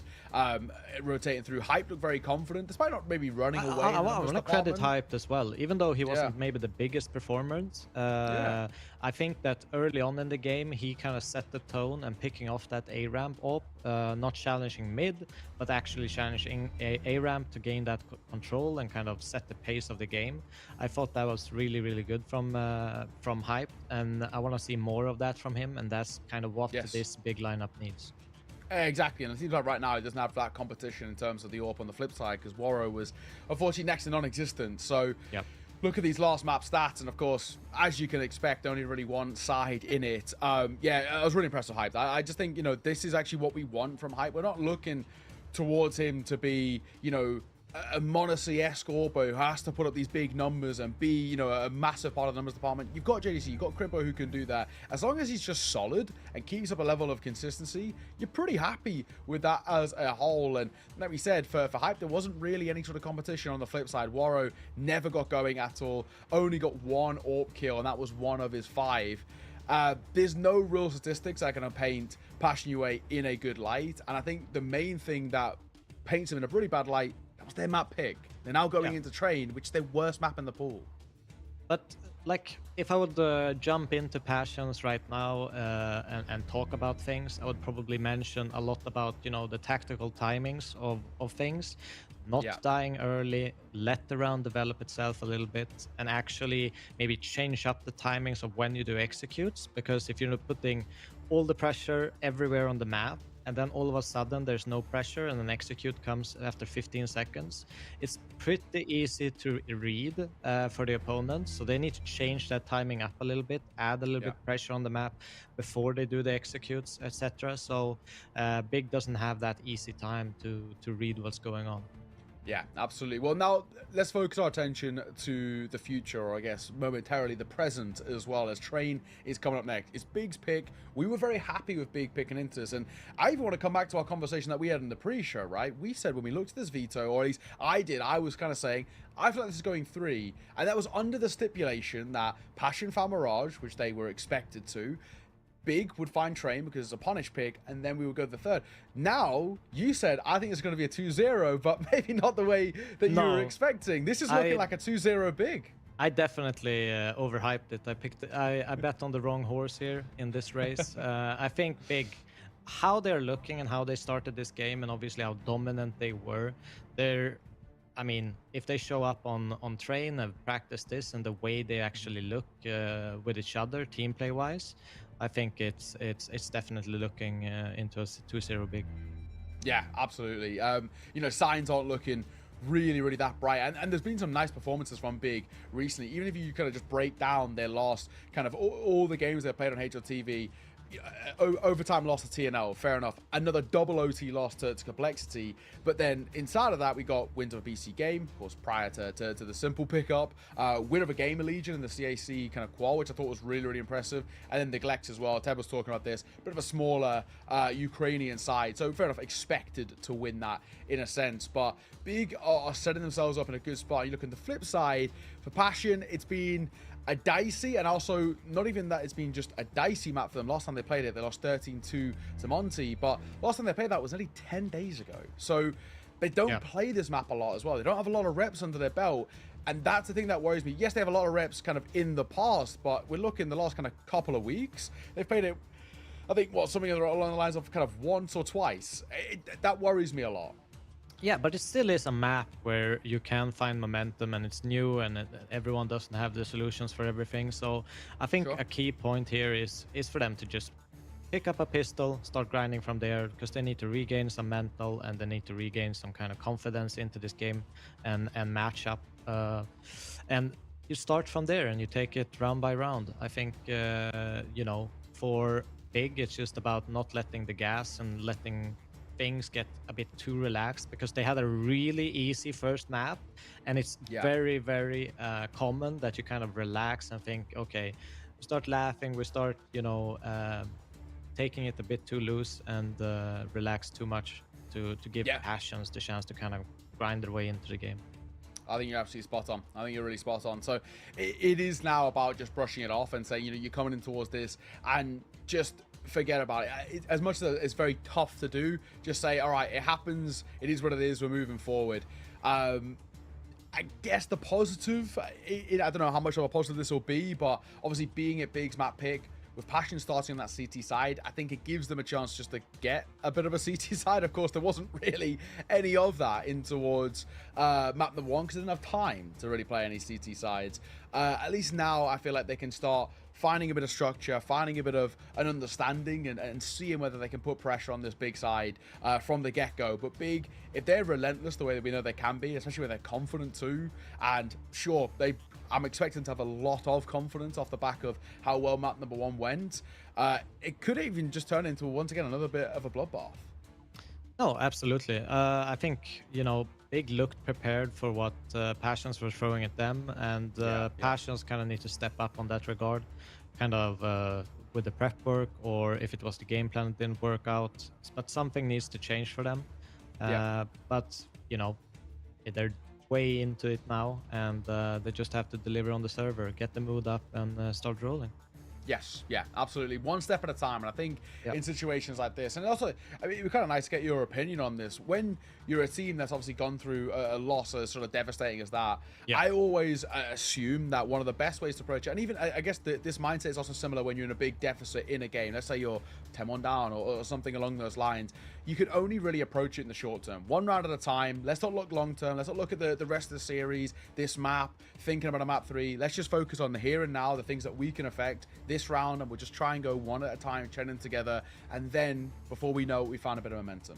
Yeah, I think having a conversation, even humorous ones, can work out well in this regard. Like, oh, I'm gonna put my screen on now and start playing. Mentioning stuff like this and kind of ignoring the first map results.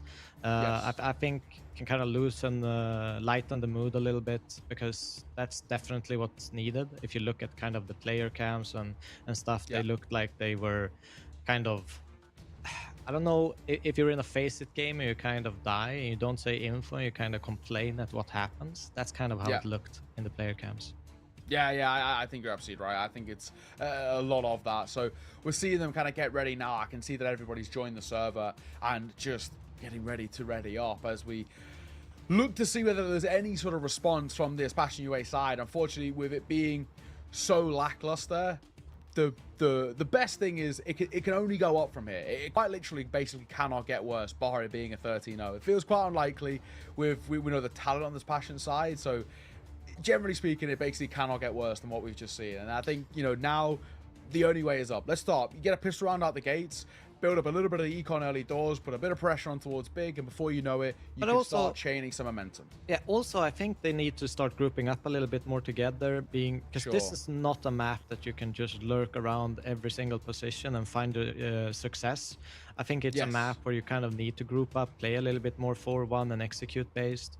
So they need to kind of change what their initial plan was on Mirage, change it into Train, be a bit more grouped, play a little bit more together, trade their way into bomb sites, and not end up in these situations where they're 3 versus 5 and forced to go towards a bomb site that is already heavily defended. So, chill a little bit on the entry part and pressure part, and just group up a little bit. Yeah, it really did feel like, especially when we saw kind of how that T side started to run away from Passion UA, they were so reliant on getting their individuals into fights without the correct spacing or the correct timing, and there was lackluster trading. Hence why you're talking about it now, where we want to group up, right? With so many fights we're taking on individuals where even if you go 2 for 1 there, take a trade, it's a lot of map control, but they weren't doing that. They were taking a fight, they lose a head-to-head, nobody's even remotely close, so it's all information gained from a position of a player or how much damage you dealt. It all goes out the window because they've had enough time to move, reset, and regroup on the Big side, which is something they do quite effectively. Despite maybe Big not always putting up the best individual performances, you give them credit where it's due. This is a side that have, generally speaking, always had a good structure, and that's, testament to Tabson. Yeah, and I mean, there is a point where, you know, sometimes having this loose play style is actually countering structure, but I think they put the structure in the right place where they actually attacked some of the areas that Passions put themselves into vulnerable positions. So they definitely did their homework. They had some antis for some of the lurk players, and I think that really, you know, set the tone for the game. And Passion, yeah, they need to stop putting themselves in dangerous positions before the rest of the team is ready. That's literally the only thing they need to think about right now. Guys, let's just relax. You know what I mean? It feels like sometimes they just need to chill out. You know, boys, let's just like, right, just slow it down a little bit, right? But I've got to propose it out now. You know, we were both kind of leaning in favor of Passion UA coming in towards this. Are you sort of ready to jump ship? I know for damn sure I am. Are you ready to say that? I mean, you feel like it's done? That performance from Passions was terrible, so yeah, there's nothing pointing towards you know, them recovering a tenfold of that. But hopefully they'll at least give us a game. And I mean, if they actually start clinching Train, Ancient is not a bad map for them. So let's hope it's just some of the thing where this is a morning game, they didn't wake up, now let's actually play. Yeah, exactly. Just a bit of kind of ring rust, and now sort of is their time to shine. As you can see, players are sort of getting ready to go now and get this show on the road. And we're looking to see whether we get this Passion UA side back to the best. But I got to say, I feel like I'm pretty heavily lent in favor of Big, especially, you know, even the small things. If Big just coming towards his pistol and get it, I already feel like that's where the headspace over towards Passion could start to really falter. They could start to tilt and fall quite flat, and that concerns me quite a lot, right? They're a side who feel like they are quite prone to tilt as a whole. No, definitely. I mean, that's been seen in their private streams or you know, but I think it is a lot of things that need to go right for Passions to kind of gain the momentum here. They need the first pistol. I mean, that's a non-negotiable. They need to pick it up to get the momentum going. And if they don't get pistol, at least the second round, because you know, it's essentially the same. But that's the two opportunities they're gonna have to kind of regain some form in this game. Yeah, exactly that. So it looks like we're just getting things ready to get underway before we start. But I mean, the way I'm looking at it now, I don't know. We'll have to find out as well. We'll throw it over towards the boys on the cast. Ted and Trav, what are your thoughts? The Passion UA have a chance? They have a chance if they start well, and that is what we need to see. They were nowhere on Mirage, so it's all about trying to figure out a change for them. We made sure, Ted, that Tabson's picture is all fixed as well. It is no longer a sus imposter of Prosus, but we're ready to go now on Train. Nice. Will Passion be able to recover and try and show that it wasn't an imposter on map 1? That's a big question. T-side start for Big. Pop out the A-bomb side. Smokes in towards Ivy and front Train coming in. Look at Kvem though. Inside of main should be able to get one, maybe even a second. There you go. Great double from Kvem, playing on the front foot. JDC responds with that trade down. All foot scene for Crimbo. Jacasm on the backside. No way you get out of that one. 40 HP and 49 on JDC and Crimbo, and Demka's trying to line up his shot carefully. No. It's always very awkward when you try that.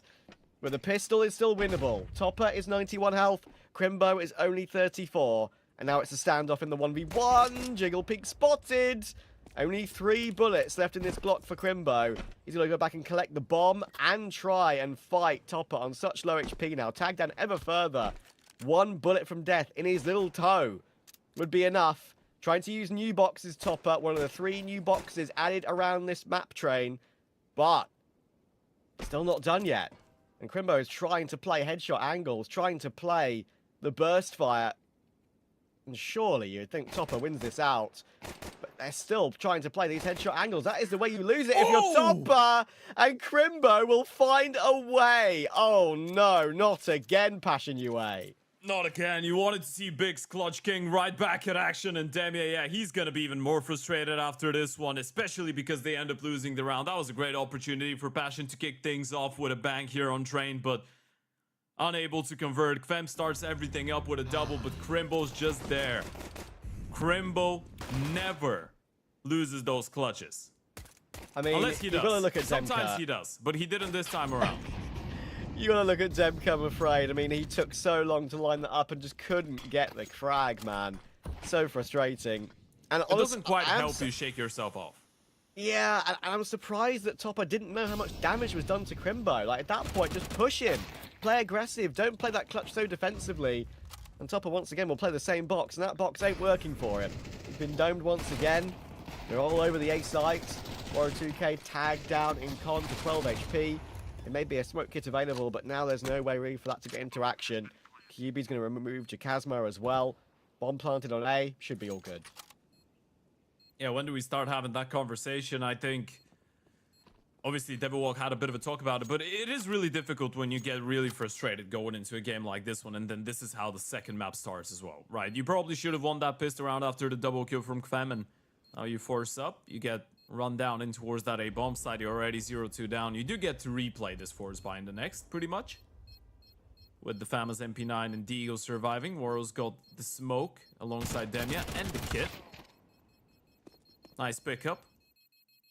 At this point, obviously, it's a lot more prevalent when you do get a couple kills on the CT side, even if you end up losing the round, right? You're getting $50 in the bank account for every single kill that you get, and that's not on one player, it's on all of them. So CT side economy a little bit easier to strengthen up, but all in all, it is really important for Passion UA to get into this game quite early, right? Not only because you're on the CT side of train, but because of what happened to you on the previous map. And I did do a little bit of digging the last time that Tapson in his career as a big player, and the last time Big as an organization was able to win a game 13-1 or 16-1 on Mirage was back in 2019. That was the 3rd of November, yeah, against the Luminar. They still had Zantaris and Nex and Smuya back then. What an era. That was the era of Big, where they eventually reached #1 in the world, right? Not with Smuya, but with Zantares back in 2020. QB will need Topper out of the round, and Warrior 2K will not escape from that hell position. It was a hellish position, and maybe it's a hellish position overall for Passion UA as well. They are not looking hot coming into this series. We've got another match to worry about later in playoffs for Thunderpick as well, so lots on their mind. Yeah, I mean, even if you want to look at the history of the last couple of weeks, it has been a little bit frustrating for Passion UA, hasn't been. You're looking at all the close qualifiers that they've played so far. The first, it was the ESO Pro League qualifier, lost to TNL, couldn't make it out, couldn't qualify for EPL. Then you're one best of 3 away from qualifying for the CS Asian Championship. You lose to Heroic in 3 maps. Then you go into the Blast Bounty, you get a map off of Spirit, but you still end up losing the game. A lot of matches that you can't really falter them on, right? They are losing to good teams, but in the end of the day, you are doing well, you're playing close games, and you're always just 1 map away from doing something quite significant. Now, obviously, they're not 1 map away from qualifying to the Star Ladder StarSeries Budapest 2025 now, but it's another close qualifier, another opportunity for those guys to break through the mold of online Counter-Strike and make that jump into LAN CS. And as of right now, the beginning has not really been as flawless as they might have been hoping for.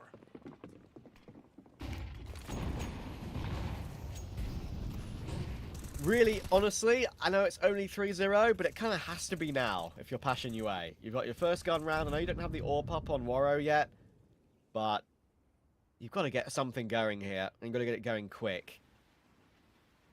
Yeah. The buy for Yuto. the buy for Big as well, also a bonus buy, Ted. So got to beat this. Yeah, you've got the famous, the Mac-10, the Glue. A little bit of utility around the map here for Big, trying to provoke a reaction out of Passion. Nothing like that going on, though. Passion is playing in the blind right now, and this could be a little bit tricky later on in the round. A 3-man lean in towards that B bomb site right now, and you have to feel like with this shaping up to be an A play, Kvem and Demi will have a lot of job to do. Here comes a util. Kvem will be blinded a couple of times and before he re-smokes main. Main will be the burst out, and they'll break that smoke brilliantly. Look at that util to remove Kvem from that position. Tabson's able to catch him with the Mac-10, and JDC gets his entry on Demka as well. Topper playing the box in con, probably needs 2 kills, but thankfully he's got Jakazmo's support. He does get the 2 kills. Now JDC is low HP. He'll get swung on by Warrow, and Passion have got something to work with. Yeah, that's what you needed. A straight up round. The moment you get the guns out, you couldn't let them get away with a bonus like this, especially considering the call was actually quite good out of Big, right? You're going into the bomb site guarded by only 2 rifles. You get the first kill just because of the Uto, and then Topper comes in with a massive triple kill. The IGL bringing the goods right now. There's so much firepower on this Passion UA team. It's a little bit surprising Topper's the one that needs to step it up, but at this point, it's whoever, really. You just need someone to be the catalyst. Exactly.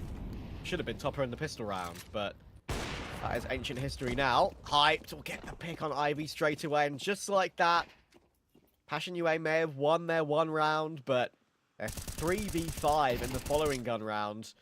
Them with a good hold. Be able to recover this spray with the A1S and get the second there is very good. Not many bullets left for Hype, though, and Hype will trade. So back into a 3v2 for Big. Waro and Jacasmo left for Passion UA.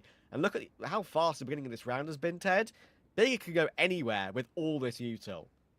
Yeah, it's all about grouping up right now. You don't want to give away that man advantage that you've got. Bomb has been picked up by Hyped, and he's just holding on to Ivy as of right now. Jacasmo's trying to have a little bit of a look. Hasn't seen anything, though, and this is a little bit tricky. You know where the Oper was. You don't really know where the rest of the big players are, though, and the worst thing that you can do right now is just start moving around without a clear idea. So War was just holding on to that main position. How many does he get out of this? Might need both. It's a tough position, because if you play behind the box straight up and look to your right, your silencer sticks out on the M4. And in the end, it doesn't even matter, because Hyped checks it properly, and Waro is gone. Crimbo's out B. Backside. Crimbo's clearing out B. And with 25 seconds, they can still go back through Pop if they want to. It would be a risky path to take. They're still in main, so they're not out yet. So I think we're probably just flanking A for this B lurk of Crimbo. And because they haven't seen Jacasmo, Jacasmo actually has a chance to win this round all of a sudden, but no, wasn't expecting Crimbo. That time was a bit of a worry, but another quick headshot hit. Yeah, you're going back to some of the conversations we were having on map number 1 as well, right? It feels like a lot of those rounds are starting in a pretty disservice way for Passion, where they just lose 1 or 2 players instantaneously, right? 137, you already were working with a 3v5. It's a miraculous double coming out of Fem, but some really important shots out of Hype. And there's that consistency of hitting the shots that you need to hit in order to secure the round. One of those becomes a miss, and suddenly Big probably lose the round, but Hype has been incredibly reliable today. He has indeed. In the end, that Crimbo lurk is actually the main thing that takes that round, because if Jacasmo, if they didn't have to deal with that, Jacasmo could just deal with the site players. He knew he had time to waste, and playing that backside position, he could possibly even just won the round via timeout with 10 or 8 seconds left, I believe it was. Anyway, as it is, Big find the answer again. And the buy for Passion UA is, of course, a little bit rough. It's a half investment with what they've kept. Krem's got something with that M4. This could work out. Jacasmo's there on the flash. It's all about the timing. Crimbo's playing this one really safe, though. Just a good, solid default right now for Big. Knowing that the buy for Passion UA will be weird, knowing that might be a bit of some wacky plays maneuvered around the map here for the CT side. Trying to look for some aggression to catch off a big player.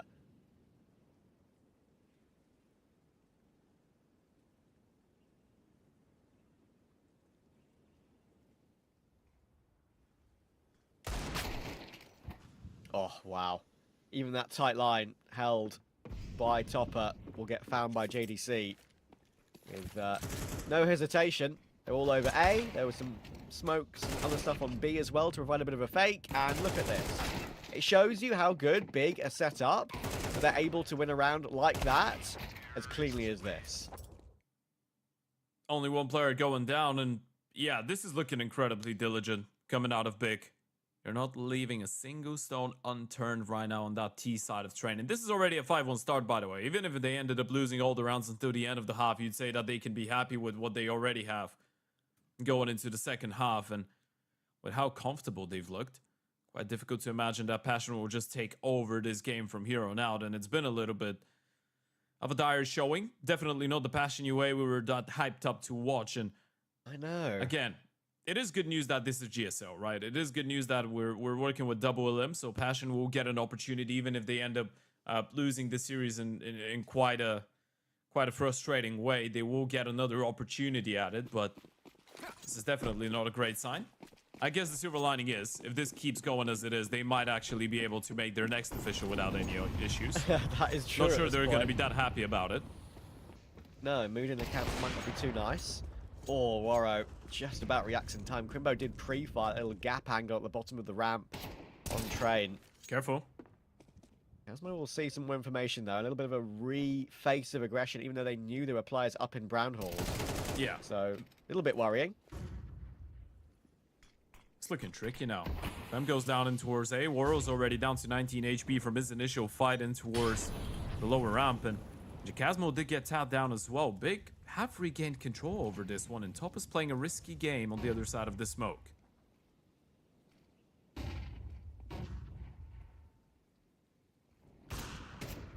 Three players on the other side. It's going to fade. And I think he knows that of QB's whereabouts, but it pushes him back into the sight line of Hyped. Warrow looking to try and retake up that angle. And Demka's got a good kill here in toward Pop. And Hyped doesn't realize there are two players in there. And he peeks into both of them. Demka will catch Hyped out.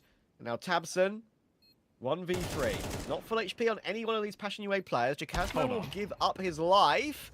And if Demka didn't hit that, we had a serious conversation about a Tabson clutch because Warrow was 19 HP. Yeah, it's a massive round coming out of Demi, and going back to one of the initial conversations before the start of this game, he's usually Mr. Reliable on that Passion UA side, so it's nice to see him having a bit of success, especially after the couple whiff shots that we're not talking about anymore in the pistol round, and in general how difficult map number 1 was. We're gonna see a nice little replay, a little bit difficult for Warrow to actually spot the player on the other side of the Molotov. A bit of a tricky one. Hyped again landing a couple nice shots, but a good reaction out of Demi. Feed gave it away, so he had a bit of a heads up to pull the trigger. It's a hat trick from him. Passion get their second round on the board. It's all about chaining up the consecutive rounds, though. Big still have plenty of cash. Well, silver linings and all that. They've now done better on map 2 than they've done on map 1. Not that that was too difficult. But, yeah, it needs to be more. Thankfully for that round did look a little bit better. The rotations were in position a little bit better through Pop to catch them. They knew they had, like, an insurance policy of the second player as well. Get off your phone, Warrow. Focus up. There is a technical timeout, so we can give him a bit of a green card. We can talk a little bit about what is to come today here. And the StarSeries Fall 2025 Europe Close Qualifier. This is day 1. This is a 5-day qualifier. So there's a lot of Counter-Strike coming your way, ladies and gents, all the way through the week and up until Sunday when the play-ins will take place. And we'll find out which 4 teams will make it to Budapest in September. We've got Bedboom playing on ENGs over at the B stream. You can go and check it out, obviously. Bedboom did win map number 1 there on Nuke with a 13-6 score. And that was the Mapic event. So Boomich and Co. with a bit of a statement at the start of this. We still have 3 more, well, technically 4 more best of 3s after this one's over. 2 of them we're going to be watching here on the A stream, 2 more over the B stream. You've got NAP taking on 9 right after this game's over. That one's scheduled for 3 p.m. Central European time. Fnatic taking on Paravision on the B stream. And then for the final game of the day, we're going to be watching the winners matchup, which at this point feels like it's just going to be big against someone. You'd feel NIP. I don't think 9 are on NIP's level at the moment, but we shall see. That's still to transpire later on. Yeah, lots of exciting matchups to come as well. I think that Ent's BetBoom game on the B stream is a fun one to keep an eye on as well. Ent's actually picking into a BetBoom strength there, so I'm actually not surprised that BetBoom have won map 1 13-6. A great win for them. A chance to get into that winners match in what is a very, very unpredictable group. We mentioned it of course, on the desk with Neo and Devil Walk.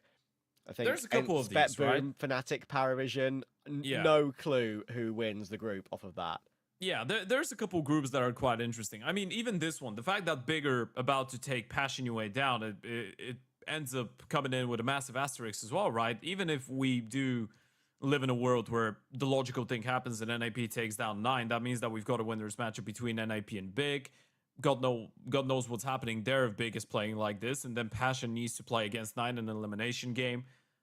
Group D, obviously, you've got Nemiga Foot. You've got Spirit Academy without Alcaran now, who's been transferred over to Heroic. And Iberian Soul that, interestingly enough, are one of the highest seeded teams into this entire qualifier and have been playing some good Counter-Strike lately. So a lot to be looking forward to. Good news is we're back into the swing of things. Tapson did caught a glimpse there of Waro. Couldn't really pull the trigger though. Actually, let me correct myself. That's Demi on a double wall. I have actually seen Demka AWP on train for Passion UA, and the one time I've seen him AWP, he got an ace. I'm not saying that's going to happen here, but it was one of the plays that I kind of remember of the season that I casted. Definitely a memorable one. It's something that Passion UA do like to pull out. Not necessarily ever known as an AWPer, Demka, but he is a jack of all trades. Different roles, different guns. Usually very reliable. Played on the Polish-speaking team. On map 1. That's true. Yeah, he's that was an interesting period, that's for sure. Yeah, I'm pretty sure it had its good sides as well, but he's probably quite happy being here. Sure. He actually took time to learn Polish as well, which is yeah. Shows the effort he's willing to go in for a different squad. Anyway, 45 seconds in this one. Big just waiting to make their move. Passion UA have not shown anything just yet. They are leaning 3 over toward B right now, our Passion UA, and they'd be right to do so. We're gravitating over toward Brown Halls for Big. 30 seconds, and the play does need to come through. There's a little bit of counter-util left for Passion UA. We've got an incendiary and a nade on Demka, and he is here. So let's see if they can hold on. Big are about to burst, and there's plenty of their util to come firing in as well. Can Demka get set up? The Molotov might push him back. Burning. Yes, it puts him off the angle, and his teammate is burnt down very low as well. That's from upper. They do need this plant, though. If that got dropped on the floor, that would have been round over there. Demka missing that shot might give Big a chance, and Kyubi does hit that headshot on Jacasmo. Crimbo's found Waro. Now Demka, in that same position, needs another kill to find a way back in. Does he know there's an oil train player? It doesn't matter about that at all, because Kyubi has done all the damage. Yeah, he goes absolutely nuclear, and this is getting from frustrated to more frustrating here for the side of Passion UA. That was a 5 versus 3 that you get into. You get the first 2 kills, and then everything just collapses on the bomb side. Big. An incredibly clean execution, I guess, or an incredibly clean second wave of fights. They lose the first couple, and obviously Tapson's going to be hyped up after this one. He knows that they just walked into an AWP. He knows that they just walked into 3 players with utility as well. Lost the first couple fights, and then ended up doing God's work. QB going absolutely nuclear with the multi-kill, a triple for him. One of the people that was brought into the team with the main idea that he's a newer face to the German scene, or a newer face to Big as a project, right? Not being part of Big Academy, coming in from international Counter-Strike, playing on teams like Sango and Fnatic, and he was known to be a great multi-kill player back on those teams. You get to see a little bit of that here, and look at the kill distribution on the side of Big as well. Everyone's between those 5 and 9 kills. It's crazy, isn't it? Like, how small margins work in Counter-Strike. If Demka hits that shot on QB, he, one, probably drops the bomb, and there's no one in time to pick it up and get it planted. I believe there was 6 or 5 seconds on the clock. So that bomb on the floor would have been end of round, and just any player surviving on Passion UA would have won it for them. But Demka missing it. Oh, this is awkward. Get back to that in a second. Yep. Topper's in main with the MP9, and the 5-7 did see the information of Big setting up through Ivy as Demka had pushed up. Did Jacasmo see Crimbo get in towards? Yeah, I'm not sure he did. I think he thought about the idea, thought about the possibility. He definitely doesn't know he's in there. He could just clear out Pop. He can kill both of them. Fem and Topper, they're not holding for this. You'd think one of the 2 players would check main at some point, but the answer's no. There's 1, and there is 2. It's the freest of 2 kills for Crimbo. And just completely outmaneuvering Passion UA again. The small margins aren't working for him, with that missed shot by Demka that could have dropped the bomb and won the round. QB then ended up winning that round pretty much single-handedly in the afterplot, it felt like. Got so many of the kills. And now, this lower investment for Passion UA being cleared up by Big. It's going to be 7 rounds on T side with, again, as Ken was mentioning, good kill distribution on Big. All their individuals are showing up. Kyubi is hitting nice shots. People arguably would say Kyubi is one of the weaker links on this Big team. If he plays well, and Crimbo is online as well, they are scary. You know what's the thing? If you're Passion, you probably feel like you should have had many more rounds here on the board right now. Pistol round should have been yours. The 5 versus 3 should have been yours. There's a couple, and I know this is just 2 that I'm mentioning, but considering we've seen 9 rounds of action, those 2 rounds could have turned everything around, right? It could have been Passion UA in the lead right now. It could have been at least a leveled up scoreline. Instead, you've got only 2 on the CT side, so it definitely doesn't look as dire as map 1 did for Passion. There is a lot more potential, but there's a lot of things that are not going your way. This timing that Crimble's able to catch walking through the lower ramp smoke on B as well. This is quickly turning from a game in which Passion UA were simply not present on Mirage to a game that doesn't really have anything go their way. Youch. Finally turning up the pace for Big, and you know what? I think it might work for them. Kyubi's already got the opening. Kvem was super blind, and Kyubi, this might be the best game we've seen from him in a big jersey. Crimbo lurking in Ivy will deal with Demka comfortably, and just like that, click of a finger, Jacasmo is last alive. Trying to grab the AK and probably trying to save it. For a couple of kills, he sees a hype through the corner of the box. That is a little trick you can do from Pop on train. You can see a body moving through the corner of it. Hype will take a wider angle, trying to jiggle him out, but there's no stopping Hype to no stopping Big. I really like that decision to change up the pace, and it worked. It all comes down to one failed molly as well, right? I mean, you can praise QB. He does get a triple. The execution was good. The main molly doesn't go where it should be, right? So QB's got no issues. That's the main molly. The one that was stopping Topper from actually fighting freely in towards E-Box, that's the CT side incendiary. Things are just not working out right now for the side of Passion. Not at all. Not on the utility department, not the killing department. And I hate to say it, but this game just looks so over, and at this point, the only question we can ask is, will Passion UA get 5 or 6 rounds combined across 2 maps? It's a genuine question. You would think as well, especially CT Train, they'd be able to put a bit more into practice, but 2 rounds left in this half, a chance for Big to get another double-digit half. Would you ever have believed it? Demka with that scout will hit a tag, and it does set up Topper. They really peek together as well. Oh, a little bit awkward. Hype will actually kill Demka through his teammate JDC. And Topper does get that kill with a 5-7. Good angle to play. So it leaves Crimbo 1v4, and now he's shown his hand. Doesn't expect the immediate reface from Kvem. And if that's one thing to get Passion UA going, winning on a half buy might. Yeah, at this point, you want to take as much as you can, right? I mean, anything that goes your way, you're gonna gladly welcome it, but you're still stuck in a pretty tough spot where even getting those 4 rounds is not going to give you that many chances to fight back in the second half. Still a little bit better that we're coming out of Kvem. You get 4, you win the T-side pistol, you might be able to give them a little bit of a fight here in the second half of action. We're back on the oak, and Big looking to switch up the pace once again, this time with something a little bit quicker and towards B and Pop potentially. 4 is non-negotiable. They need this 4th CT round to do Passion UA to have any chance on CT. Upper is the issue, and Woro is off the angle, but he's able to react, and he's dealt with Crimbo. First in is Crimbo, and first down. He's going to rotate back round through CT, but Chicasmo can't stand tall. Tabson will just swing him on the sidewalk. And JDC will be able to drop down and maybe get this bomb planted. Hype has found Kvem over the top of a smoke, and that's when Woro tries to force his way through.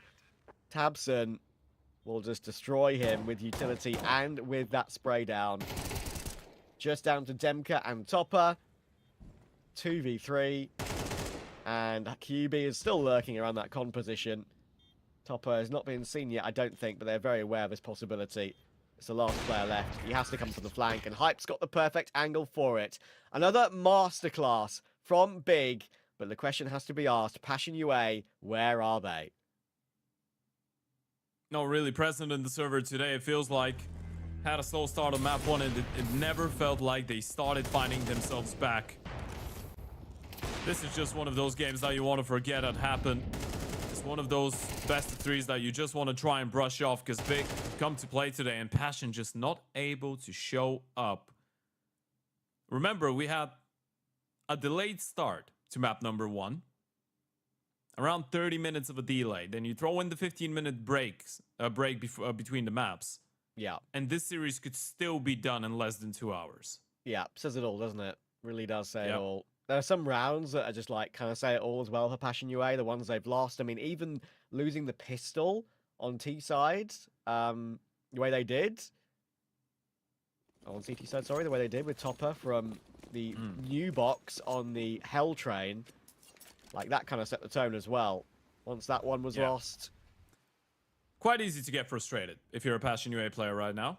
You probably feel like the entire world is going against you. Thankfully, you've got Kvem still defending your interest. That's a nice pickup onto Crimbo and towards Ivy. Pissed around a necessity, but JDC just them both down.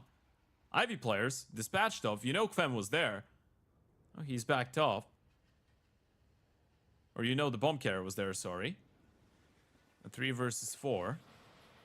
Passion still with an opportunity, but look at QB go. He's pushed all the way. He can drop the bomb here. Oh my word, it's another ultimate That's it. nightmare for Passion UA. It's not just dropped the bomb, it dropped all the utility on the floor as well. It couldn't have been worse. Big just happy to continue pushing forward and catching Passion UA, executing, preparing. Not even in the main aim duel of the round. Kvem's got the dualies, but Tabson, he's being cheeky. You can see the smirk on Kvem's face as well. He knows they're just toying with him. You don't want to overlook his potential in a situation like this one, though. Kvem is definitely not the player to be underestimating, but Big is just having a lot of fun right now, and they're just all going to peek on the contact of Tapson. There it goes. Swing comes in. Tapson didn't even need the support. Kvem gave us a little bit of a smile. Unfortunately, that's all that we're going to see out of him. And yeah, Tapson's definitely happy with how himself and the boys have been playing today. One of the most fluent wins that we've seen out of Big, maybe all year long. Very true. Even making the crickets sound off with that Glock. Kind of maybe how it feels like in Passion UA's head right now. Double digits for Big, 10-3 with their eco to face. That will make it 11. And Crimbo has pulled out the XM 1014. Time for some tasty kills. Jacasmo, you're not expecting it. It's not as big a kill reward as it used to be, that XM, but it's still pretty decent and it's still pretty powerful. I mean, it is a full eco on the other side, so not too much of a bully, but Crimbo really is enjoying himself with the XM right now, and it's a clean round, not a single point of damage inflicted onto Big in this one. And Big fans, this is a day to remember right now. You haven't seen that probably in a long time, but this is pure domination coming out of Tapson and the boys. Not even a close series. Not even a contest. Crazy. If that was a boxing fight, we would have seen the tower around 5 times already. Yeah, absolutely ridiculous. And Passion UA, I'm sure they went into this game fully motivated, fully excited to get underway in this qualifier, but also, we do know they've got quite a lot on their mind, of course. QB's done it again, by the way, on the gun round immediately after. He's picked up the XM from Crimbo and is Look just... at Tapson. Oh my god. What is going on? Who cares anymore? It's 11-3. They're toying with their opponents. Crazy. Passion UA maybe already have their minds on that game that's scheduled for them to play in a different tournament in about 15 minutes' time. Demko will respond and deal with Crimbo, and they actually are recovering this round. They've got a 3v2.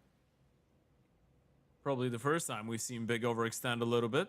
Maybe getting a little bit ahead of themselves still. Low HP on top, but Damia and Awara have been chipped some health away as well. But look at QB go. He's pushed all the way through server in towards T main right now. It's all about how long can JDC stay alive. How much time can he buy? Can he get a couple kills and stay alive? QB coming in from main should be a bit of a spanner into the works for the side of Passion.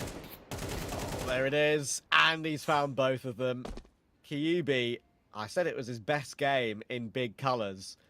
I think it's an absolute dead cert now. 17-6, he has looked incredible. Sure, it's a below par Passion UA today, but at the moment, you just can't complain with what you're seeing out of him. It's a quad kill from Kyubi. Started with the XM, finished with the AK, and he is loving life. A lot of you probably thought going into this series that would be a Passion UA domination. Passion UA win. Well, think about that again. Check the score. They've been able to get 4 rounds across 2 maps, and this might be Oshi Road final opportunity for them to get something going on train. A 13-1 on Mirage, a 12-3 lead for Big on Train. Note this one down. When was the last time you've seen Big play that type of Counter-Strike? And Crimbo's back to the XM. Yeah, I mean, why not? Success with it. New box, position spotted by Kvem. JDC. Look at the HP, man. Even the util, the way that they're starting the round, Warrow's down to 43, Kvem's down to 34, Jacasmo tag, Demi tag, they haven't even seen a person. Incredible. The best A little big. bit depressing as well. It is depressing, but it's the best big I've seen in quite a while. Sure, as I said, two things have to happen to get Big this result. Passion UA underperform and Big play really well. It's definitely a bit of both, without a shadow of a doubt. Hyped with the AWP, there goes Kvem. Hapson will drop, but with hyped in position, I almost trust him to get more than just one more here. Jacasmo will drop, eventually 2 trades from Topper and Warrow. A chance to push into the A bomb site, but with how low they were from those nades early round, JDC and Crimbo might just have this one under lock and key. 38 seconds left in this round, and Crimbo is ahead of that Molotov in con. He's going to give Topper a rude awakening, and it was certainly a rude awakening today for Passion UA. They woke up, they got destroyed. They get absolutely destroyed. Big coming in for something here in the close qualifier for the StarLadder StarSeries. For the first time since 2019, StarLadder has returned to Counter-Strike, and for the first time since 2019, Big might actually be looking like a proper team. Well, might have over-exaggerated a little bit over there, but this is definitely a result that Tapson and the boys are going to be incredibly happy with. And as for Passion UA, the only silver lining right now, Trav, kind of feels like is the fact that they're not out of the competition just yet. They do get an opportunity if they win back-to-back BO3s to still make it out of the group stage, but it definitely won't be easy. They need a massive mental reset after this game. Yeah, and they're going to be desperately hoping that NIP beat 9, so they have a easier game against 9 later on in that elimination match, right? So, yeah, honestly, stunning result for Big. Best I've seen them play in a while, and I mentioned, of course, it comes with Passion UA playing poorly as well. But QB looked incredible. They made all the right moves tactically, as well as just with their firepower and hitting their shots anyway. So, really impressive. And honestly, not much to break down. But I'll give that baton over to Neo and to Devilwalk to see if they can. Fueled by the same passion as esports athletes, Zowie continuously develops tailored products, empowering gamers to bring their best out. Today, we are launching the all-new XL2566X Plus, which uses the newly developed Fast TN panel and upgraded Diac 2 technology. The new monitor series continue to evolve, refining details to ensure players can perform their best consistently in games.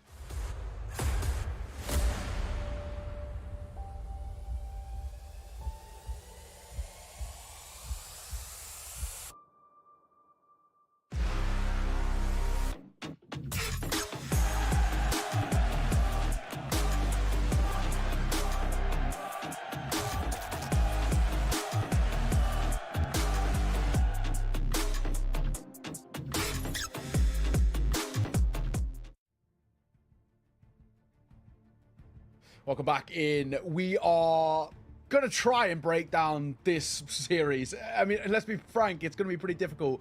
4 rounds across 2 maps, and the guys on the desk, the guys on the cast, may I say, they kind of said a rude awakening for Passion UA. I don't think they woke up.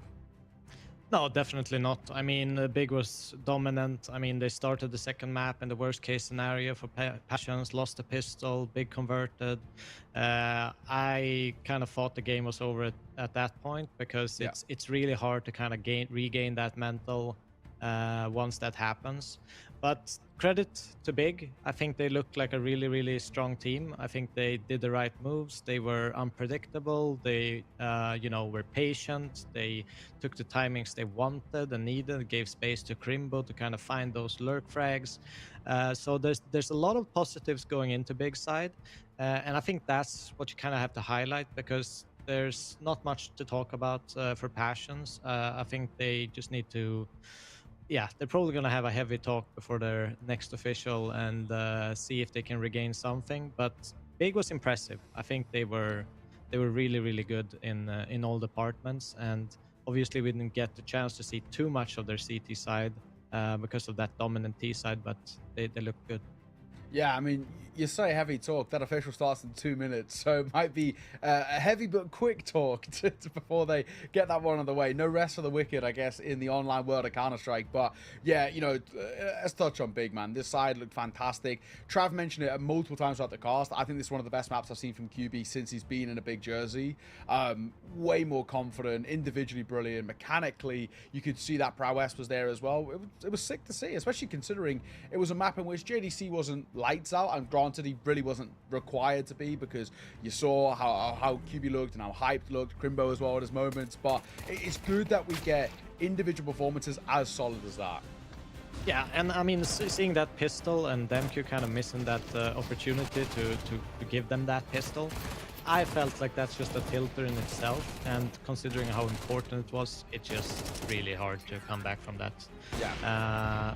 And Big, they were unpredictable, they had different strats, they weren't going for the same timing, sometimes switching it up pace-wise, shifting up areas they wanted to attack, and a lot of the time, Crimbo also got into spaces where, you know, they could actually read the movements of the CTs and kind of just decide on ending a round with him in the flank. So yeah, everything was good from Big. Got the entries early, slowed things down, and made things awkward for Passions. I was really impressed by their performance.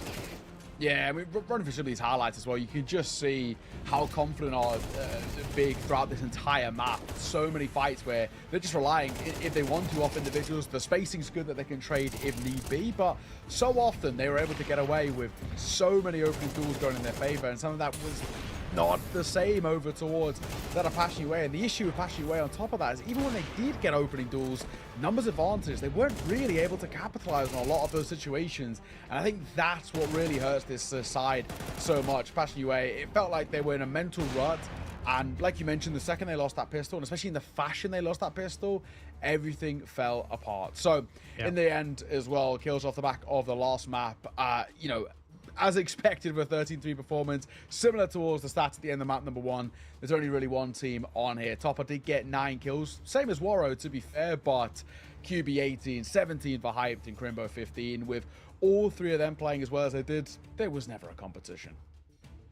No, definitely not. I do have to highlight also, I mean, for Passions, they made it also a little bit easy for Big, even though I'm impressed with Big. You know, running out alone, there wasn't that good spacing. The timing in different areas of the map, attacking, was not, you know, ideal, I would say. So they definitely need to work on a little bit of communication and setting some rules to when to attack.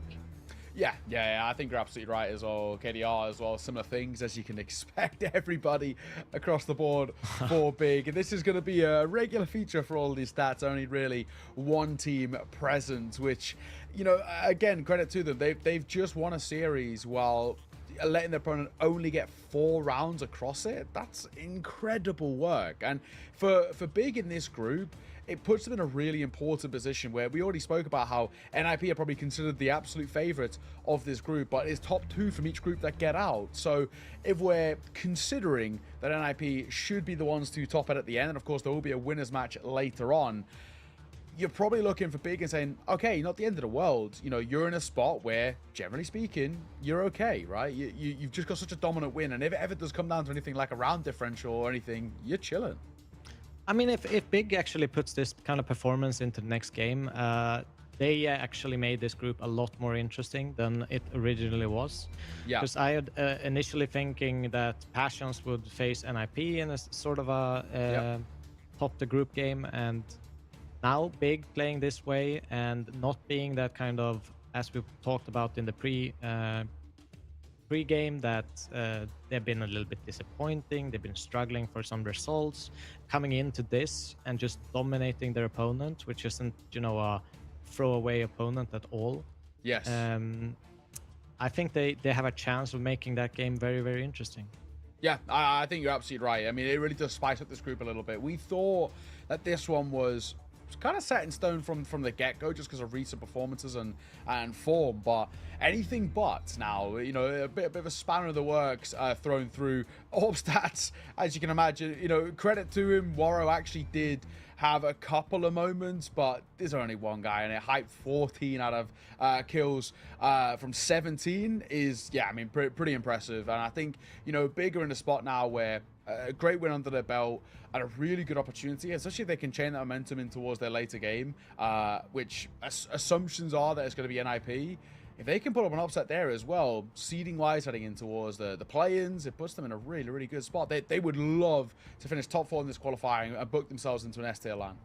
Yeah, and they also have a little bit of an advantage where they can actually scout out their opponents as the game is happening a little bit beforehand. So they have a little bit of a prep advantage in some sense. So that also is a key part for them. They looked a little bit prep heavy in this. They knew exactly what passions were about, put up that double off to kind of punish them early. And yeah, just a great showing for Big. Yeah, absolutely. It's really positive signs as well that click can come together. I think probably even partly you got to look towards the coach of Scrunk, right, in terms of just setting the side up for success. It felt like they had very good reads and a great understanding about what Passion UA were going to bring to the table. And even when they tried to throw a couple of curveballs in here, it really didn't feel like anything came to fruition. So in the end, a fantastic performance from Big. We're going to be joined by none other than QB himself for an interview. An incredible performance. QB, brother, good to see you. Tell me about that series. It felt like it was over in a flash. Yeah, first of all, hey guys, how are you doing? We're good. And you? Yeah, obviously really good after this win. And yeah, we are feeling amazing. I mean, we won convincingly, and I'm pretty happy about that. Everyone stepped up individually, but also like communication-wise, mood-wise, everything went perfect for us today. And hopefully we can build up on that. Is that something that you guys have changed or worked on a lot, like kind of getting that teamwork in? Because you looked on point in everything from, you know, flashing for each other, helping you the utility, finding gaps and creating gaps for each other. Yes, so basically yesterday and the days before we put a lot of hours into Fury instead of scrims. And I'm pretty sure it worked out pretty well for us. Like more things are clear now. And also, I would say our biggest weakness in the past was that we talked a lot about the enemies, like in the game, in the moment. We talked, okay, what they're gonna do and stuff like that, and not what we're gonna do. So we were like a little bit stiff towards, okay, what they're gonna do, and then like in some rounds they did something else, and then, you know, like we were not prepared for that. So I would say the main reason why it worked out so good for us was that we talked about us, how we are gonna end the round, how we are gonna do the mid round, and how we are going to help each other instead of focusing on the enemies. And I would say that was the main reason why we stepped up today. Fair enough. Is that something? Oh, go on. Yeah, sorry, but is that something like Scrunk has kind of brought into you guys and changed since joining a month ago? Also, yeah, with help from him as well, but also like with Tabson, that was something he was emphasizing a lot in the past now, that we talked a lot about the enemies, but he doesn't want to do that much anymore. He wants to put focus on us, what we are gonna do, how we wanna react, and yeah. Fair enough. I wanted to ask as well, what's sort of the mood in the camp like for you guys? Obviously, you went through a period where you're playing a lot of kind of big events, but unfortunately the results weren't quite there. But for you guys, it feels like, especially over the last kind of couple of weeks, stuff started to click. I saw, you know, a bit of your run, that win against TNL was very, very solid, and the tough teams kind of put aside. Obviously, now with a win like this, it feels like Big are really starting to find their form. So what's kind of the mood, what's the feeling in the camp? And especially, you know, for you guys, qualifying for this sort of a tournament would be huge. Yeah, I mean, there are obviously mixed emotions, you know, we want more, but we have to fight our way back step by step. And yeah, we just need, like, in my opinion, we just need like a really good run once to, you know, like click in our heads that we are a consistent better team. And I think it was pretty close against Gamer Legion, and like we won the first map, but you know, like we lost 2 times 13-5, but the scoreboard doesn't show how we played the game. It was like way more closer in game. And yeah, so overall, like the mood was like really mixed, you know, when especially when we won against TNL, you know, like they beat us in the past, we were like really happy that we showed up against them. And we're working our way back, and we are like really happy about every single win we have right now. For example, against Passion UA and every other teams we are gonna play. We are just taking it step by step, and yeah. Yeah, that's a great attitude. I think that's exactly what's needed. You know, for me, I was super impressed by you guys, especially you on train there. You know, just completely destroying them. To be honest, they didn't really have a chance. But I wish you the best of luck in your next game, and I'm looking forward to seeing more of Big. Thank you very much, guys. Take care. Thank you. Alrighty, awesome to speak to QB as well, especially off the back of one of the best maps I've seen from him in a big jersey, especially in a hot minute as well. So really, really good individual performance. But Big as a whole, it feels like things are starting to click and they're starting to get the right idea and understanding about just sort of where they need to be. So I'm liking what I see. And now they've obviously got, I mean, we're looking at probably like 4 hours at least sort of break between now and their next game later on today against the winner of that NIP versus 9 game. So, like you said, you know, you've got a time to rest, recuperate, but also scout, get an understanding of kind of whoever they're going to be playing against, what the veto process looks like for them, what sort of play styles they like to bring, the pacing and whatnot, and get, you know, a bit of a leg up in terms of prep. Yeah. I thought it was a great interview from QB. You got a little bit of insight. They've changed kind of their focus. Obviously, even though they're focusing more on themselves, doesn't mean they don't prep against the opponents. But I think it's a great spot to be at, you know, especially being in this like kind of tier 2 scene where you're facing a lot of different opponents, a lot of different times. It's a bit different when you're actually up in the tier 1. You're kind of repeating opponents consistently, like a 10 of them. But in this scene, you're probably playing 30, 40 different teams every once in a while. So there's a lot to keep track of. And I like that they start to focus on themselves and what they need to do. And I think it answers a big question that we sort of brought up in the pre-show. We were talking about, you know, the amount of reps the Passion UA have got under their belt, and there is this sort of mindset of what's better, especially in the tier 2, is it quantity or is it quality? And, you know, Big have generally opted for the more quality version, kind of, you know, joining in tournaments later on, you know, from the playoffs onwards type vibes and that kind of situation. And I think, you know, where we're at now, it's obviously working out. They've spent a lot of time obviously in the pracs and the scrims, as QB was just talking about, a lot of hours trying to perfect playing their own style, and it's obviously now starting to work. And the hope is that now they can chain this into consistency. It can't afford to be a flash in the pan. No, I think you're completely right. I mean, winning a qualifier like this, you need to prove that you're consistent, because there's multiple days, there's different, a lot of different, you know, games and opponents, so it's going to be interesting. But for the people who want to keep watching, they can watch the ENG versus Bet Boom on the B stream or watch here during the break.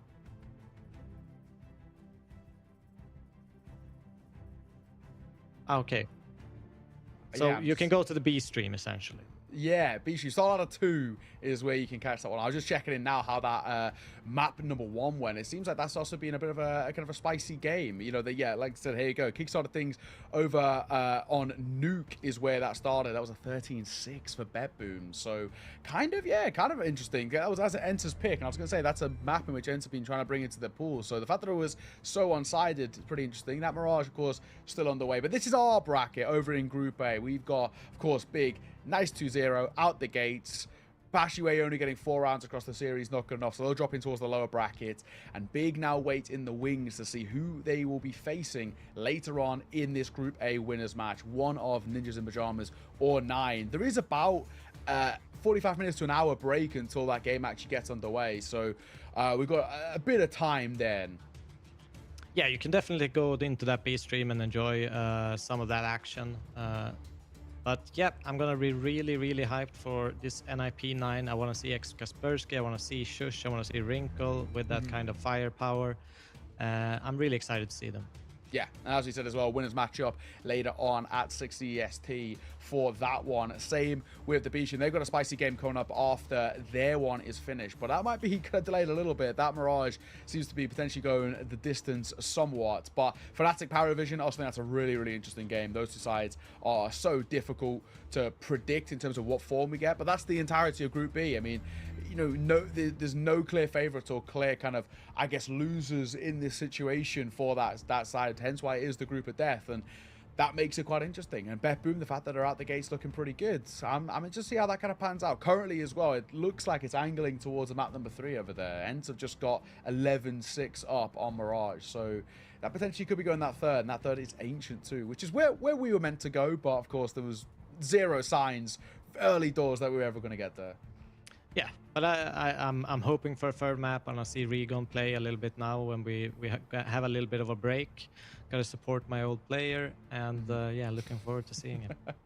Yeah, exactly that. We're going to throw this one to a break. Like we said, we do have a bit of an extended break until our next game gets underway. It should be starting in about 45 minutes. We'll jump on the desk, of course, a little bit before that, but now's a good time. Go and check in with the end of that Mirage as well over on the B stream. And myself and Devilwalk, we'll see you soon.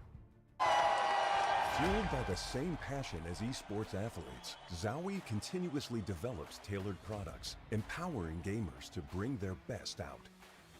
Today, we are launching the all-new XL2566X Plus, which uses the newly developed Fast TN panel and upgraded DIAC 2 technology. The new monitor series continue to evolve, refining details to ensure players can perform their best consistently in games. This December in Budapest, Star Ladder is back. With the audience at all group stages. With an incredible arena with 20,000 spectators and a sensational Counter-Strike 2 action.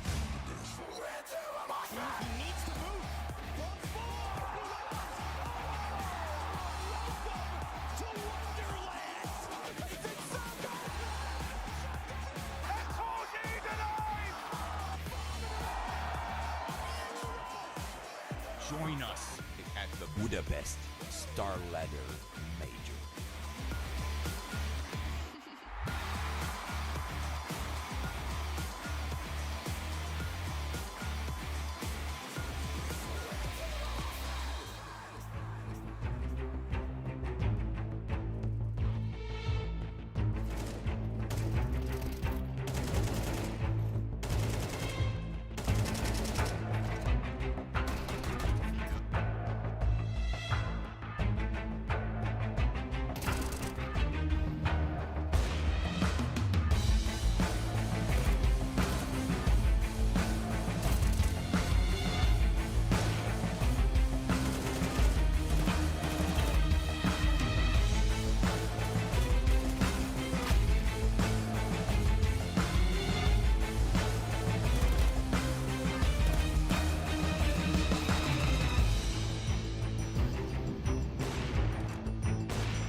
Hello and welcome back in. We're about to get the show back on the road for our second game, and Devil, we're hoping for a little bit more substance in this game because there was not a lot of it in our first. A dominant display from Big, so we're hoping that NIP and 9 can offer us up just something to talk about after the match. No, I think definitely it's going to be a little bit more of a competitive map. I still favor NIP heavily over 9, but at the same time, you know, you never know. They are experienced kind of players in 9. They have Fusi coming in from Wildcard, so they definitely have like something to hit back with, even though I'm kind of heavily leaning towards the NIP side. Yeah, I think I probably have to join you on that one. I just think no matter kind of who they're against in this tournament, I will lean NIP. I think they're the favourites in this tournament. I think they've got a really, really good chance. They should be making it top 4 and qualifying to LAN. And if we're being completely frank, probably the narrative at the end of this qualifier, at the end of this week, if they don't make it to the main event, then we'll be saying that this is a kind of a gross failure from the NIP side. Yes, this tournament's stacked, but this is a side that have a lot riding on their shoulders right now and are looking quite good as a whole. So I'm excited to see what they can bring to the table and see if they can get off to a good start. Of course, Big are waiting in the wings in that upper bracket. In the lower bracket, Passion UA are there. Again, I don't really know what to expect for Passion UA for the rest of this tournament. They do still have a chance. They're not kind of dead and buried just yet, but they've got to do it now the hard way.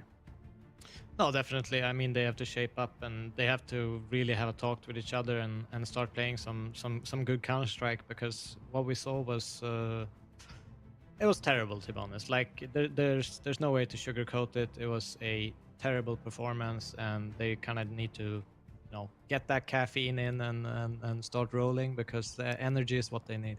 Yeah, absolutely, of course. And that game over on the B stream is still going as well. It's been an absolute marathon over there, it seems. But they're deep in map number 3 now. Enter 8-2 are there. So it looks like they're on track to squeaking that one out. Like we said, though, that Group B, Group of Death, near impossible to predict, basically, who's going to be the top 2 there. But if Enter are able to get out the gate and get a nice one under their belt, that'll be really, really solid for them. Of course, Fnatic and Paravision will be following that. We're now jumping in towards our second game, probably about a good half an hour earlier than the B stream in terms of preparation for this. And then we've got a winner's game later on today. At the moment, though, as we come in towards this for 9, we need some real solid ideas about how to break down this NIP side. And the good news is there's a lot of tape on NIP at the moment for them to break down and really understand what they're playing up against. But it comes down to, can the individuals play up to that level? Yeah, I think a key, if they're going to have any win condition, it's going to be Fusi for me. I think he needs to kind of step up. He needs to win that off battle against Wrinkle and just, play, all his cards out, because if Wrinkle starts get going, they don't get any off picks, and the rifling power of NIP. I'm talking about Kaspersky, Shush. They are really, even New Jerks can throw like a thorn in the side of 9. They're all very, very solid riflers, so they need to shut that down early, and I think the big responsibility goes to Fusi. Yeah, absolutely. This is the bracket as well for Group A. Like we said, big are waiting in the wings in that upper bracket, looking to see, well, you know, whether they can hopefully pick up another win and book their spot in towards the play-in. So it's a top 2 from every group. Of course, we've got 4 groups, nice and easy. 8 making it towards that play-in. Passing away. Yes, that loss was really quite damning. However, not the end of the world. Still got a chance to be able to kind of flip the script and push it back in, but they do have to do it, like we said, the hard way. And they'll be playing off against the loser of this NIP and 9 game. If we do get Big versus NIP later on today, I think that's a really exciting game. It's 2 sides of somewhat former glory who are trying to reclaim that stand within the upper echelons of kind of Counter-Strike at the moment. And I'm hoping that is the case. Honestly, that'd be a cool matchup. No, definitely, and I think they both showed they're on the up, especially Big with the last game. It looked like they were clear with what they wanted to do, how they wanted to approach the game, something we might not have seen in the past in the same way. And NIP, obviously, with the adding of Kaspersky, they have so much firepower now. It's a super exciting squad to watch. They're one of the up-and-coming dogs, like to kind of break into that tier 1 scene and start getting regular tournament invites. No, it's going to be a banger game. Yeah, and 9 are in a position where they're starting to break in towards the quote-unquote notable names of Tier 2. They're starting to put up decent performances, chain some decent momentum together, but it's also, like you said, it's the signings that they've picked up. I think just in particular, having Fuzi in this side is somebody that I think brings so much to the table just in terms of raw firepower, but experience, a lot to work with. Only kind of a month ago as well, Seejaw, the youngster who... his stint on Endpoint was really quite rough. He really could never get going or get comfortable, but in the end, it kind of makes sense that Endpoint side from the get-go were very, very weak. But previously, we're looking to kind of his previous stint in Sprout when he was, like 16 years of age, and he was lighting up Tier 2. And I think 9, they're hoping to rekindle that flame for him, getting back to his best and back to being super confident. No, for sure. I think he's an exciting player, but... this is a big test for him. It's a big test for Fuzi, even though he has a lot of experience with wildcard going into these tier 1 events, facing really, really strong opponents. So I hope something of that can kind of shine through and we can see his kind of performance level step up a little bit, just because they're going against maybe, I mean, weaker team is a bit harsh to say, but at least going down a tier. Yeah, exactly that. So it's one where, without a doubt, we know the underdogs and overdogs in towards this one, but I do think 9 have that kind of dark horse mentality a little bit about them, and that's, if they want any chance to make it out of this group, they're going to have to scout one of NIP or Big, right, without a doubt. So it's whether we can kind of do it here and now. If you get NIP out the way, it puts yourself in a spot where you can sort of avoid in that lower bracket if NIP were to underperform and make it in towards that next stage. But like we said, I think if you were to look at this on paper and break it down, 9 probably come in as the on-paper weakest team in Group A. I think we were kind of saying even earlier, right, we expected Passion UA to be big. We expect NIP to sort of go pretty smoothly through this and the play-ins. So all things considered, if, Big are playing the way that they are, it was that debate between them and 9, and I'd probably favor Big. And of course, in hindsight, definitely favor Big after what we saw. So 9, they've got a hard job here. They've got a really tough group and a lot of heavy hitters. And what we're saying is, you've kind of got no pressure in a sense, right? You've got nothing to lose because you always are going to be seen as the underdogs into every single game you're going into. So now it's about whether you can cause the upset, be that underdog, and sort of punch up a bit.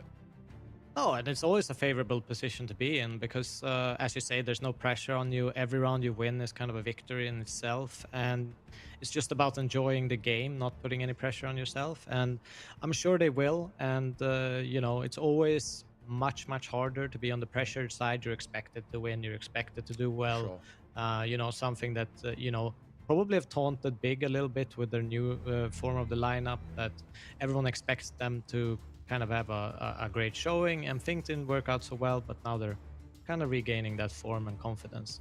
So we'll see if 9 can kind of abuse that pressure against someone like NIP, who I see as the clear favorites of the whole tournament. Yeah, and let's kind of, hone in on this 9 roster for a brief moment. We've already brought up some of the names, Fuzi, Seachop, but another guy that I think is worth throwing out is Kraken. Of course, he individually has had some real nice moments in his past and actually played a variety of different roles as well. I mean, kind of like an exciting play. I mean, I always remember kind of him on the original Ecstatic lineup when they were really becoming quite a notable name in kind of through that Danish scene. super exciting player. He was kind of the hard carry of that team as well. And he is also another facet of firepower. I mean, they have 3 prongs where they can get real firepower out from the side. Favin also has his maps as well. So at times can be really, really spicy. And also a very experienced player, Favin. You know, usually came from Big, obviously, and played in the top of the German scene for a long time. So they have a well-balanced squad. They have the tools to make it. It's just about getting it in and playing up to the potential of their opponents right now. And yeah, it's going to be interesting to see. Yeah, definitely going to be a big ask of whether they can, but you can see kind of the ratings there as well. This is a side that do have a lot to bring to the table. Rawls is going to be a real test of him going kind of head-to-head, of course, against Snappy. I think in particular, you're looking at kind of what he can do to break down with his own experience. He's been a bit of a vet when it comes to the tier 2 scene, so to say. There's a lot that needs to be done here for this side to be able to overwhelm an NIP. And, we've already touched on them being that favorites, but for 9, you're looking at whether they can systematically break them down, which at times you see happen. We've seen NIP where they are quite reliant on firepower alone and can have some lackluster calling. Yeah, I mean, NIP, they're a team that likes to be grouped up. They like to throw a little bit of a small fake, and a lot of this is going to come down to if 9 can you actually make a read of that? Can you actually figure out the patterns they want to throw? Because they do like to do a lot of force buy, fast ones. They are very patient in the gun rounds, throwing a little bit of fake, trying to deny you info for a group up and hitting and execute. So we'll see if they can actually figure out the pattern and put their defense into place. Yeah, absolutely as well. Run for the player cams as well as they're warming up, getting ready for this. And an interesting time, I think, ultimately for them. We'll come to the discussion in a little bit when we talk about kind of the veto process and where you want to head. But 9 are a side that are starting slowly but surely to get really decent reps under their belt. And they're doing, I think, the right thing for me, which is if you're a side that is trying to build and trying to become a real threat, you're playing as many games as you can, really. And they're doing that exact same thing. We spoke about it with Passion UA, right? I think that's kind of a similar thing, but they're trying to be a part of every tournament, every kind of online thing that they can, whether that's kind of, your CCTs or your glitched masters, whatever it is. You want to play as much CS as possible to really just get the reps under your belt. And I feel like that's the right approach for 9. In the spot that they're in, especially integrating 2 new players in the last month and a bit, that's the right way to do it for me. No, exactly. I think playing practice is one thing, but I think you need sometimes a little bit of a foundation where people actually find gaps towards you, because some practices will be a little bit rinse and repeat, to just adding, the layers of the strategy rather than finding gaps and making the right calls. Yeah. So I think getting the test in official matches where you can get a foundation of what to work on, what to fill, and what to improve is the right approach early on. Yeah, absolutely. And well, so far, I think, it feels like relatively safe to say so good. This is a side that also are putting up a lot. And another thing that's worth mentioning, one of the reasons why I like what this 9 side are doing is a guy that we haven't spoken about just yet, which is Berry, the coach. Berry, for me, an excellent coach. And we saw it, right? Even his brief stint when we saw him on Saw, I thought looked incredible the way in which he kind of changed that side kind of for the better. But also, his really long tenure on Sprout, again, making them super competitive in the tier 2. This is sort of his domain, right? These online games is where he's done a lot of his best work and really started to shine. And I think he brings a lot. And everything I've heard when I've spoken to players who've played under him, they can only speak highly of this guy. No, he's a very tactical coach, and he brings a lot of structure. So I think it's a great coach to have, especially in this kind of new stage for a team. He's going to set clear rules and have clear discussions of where they want to head with the team. So it's just, a perfect coach to have. I have a lot of, respect for him. He's brought up a lot of different teams, a lot of different nationalities, and, been great and consistent for 10 plus years. Yeah.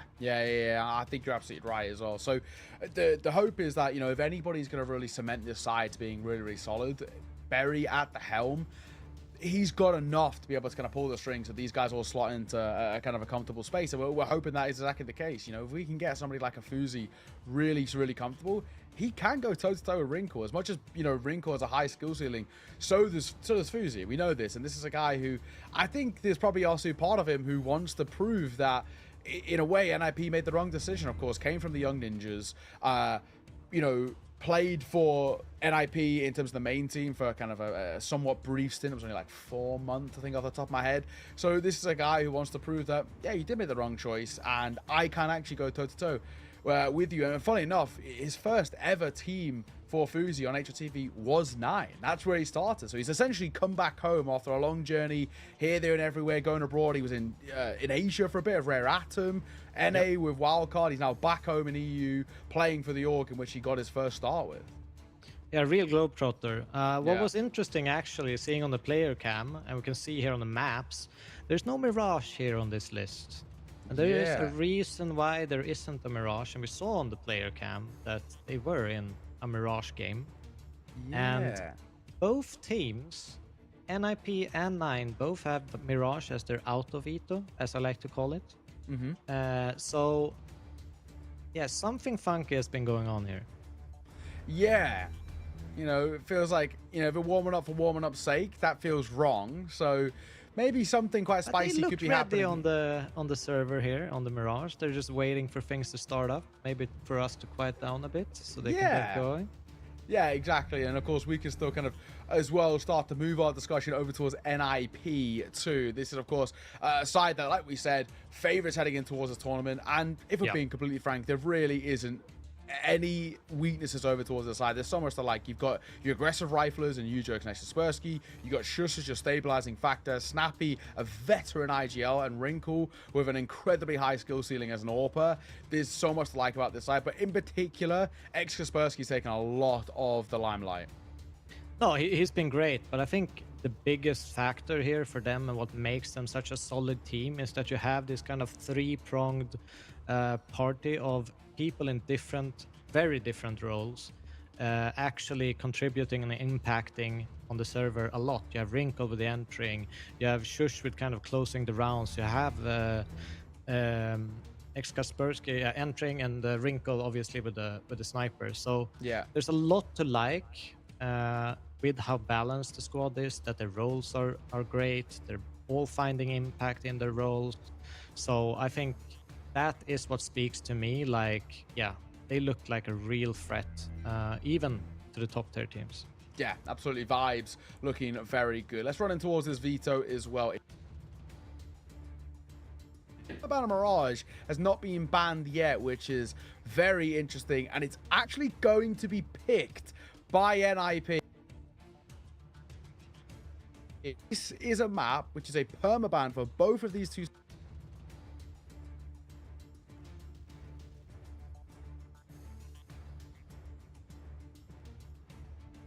Oh, I'll tell you a story. What's happened?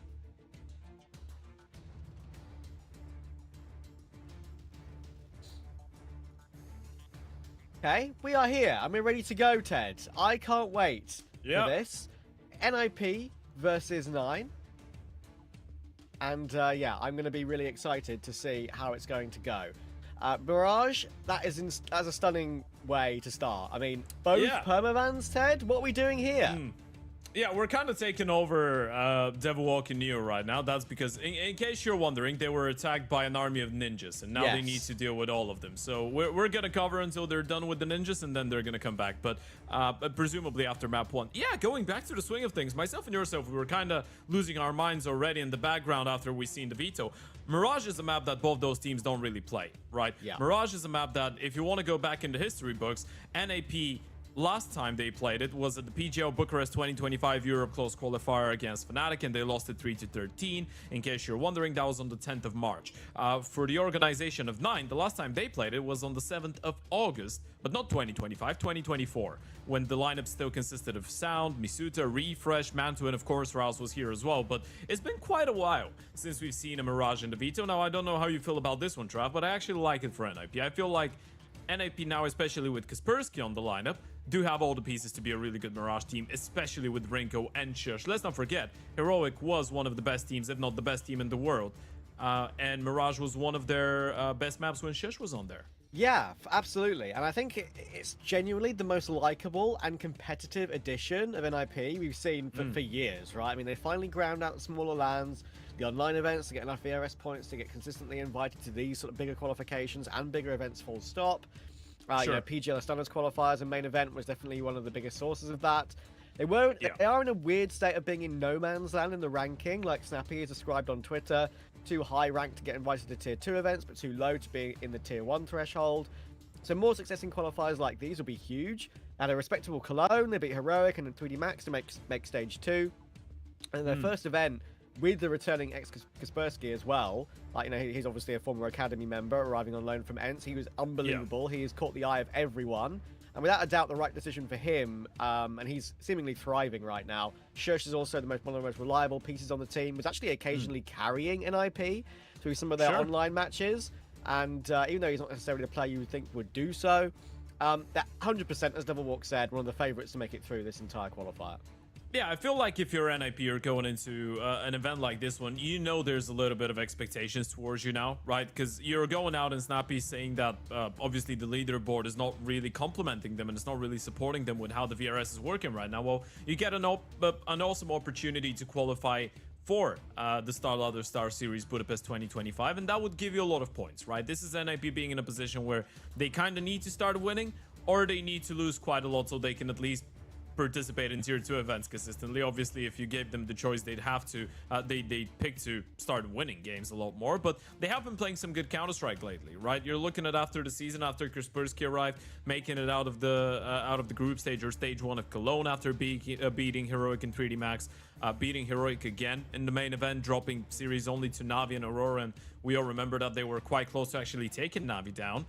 Then I guess it was a little bit disappointing the way that they went out of Blast Bounty and the CS Asia Championship close qualifier. Both 3 mappers lost to Pain and Foot, but this is a process, right? It's a team in the works. You're looking at all the pieces, and as Devilwalk mentioned, and I feel like we can all agree on that, NIP is a really likable lineup right now. So it's one of the few occasions in which an organization like that has been struggling for many years finally seems to be able to find the right path, and it's not really unimaginable to say that they could be on the right path, and it's not unimaginable to picture them being a top 15 or top 12 team for the second part of the year. 9, on the other hand, they have great pieces as well, Travis, but results have not really been great. And I want to open up a little bit of a tangent. They have been getting some wins lately.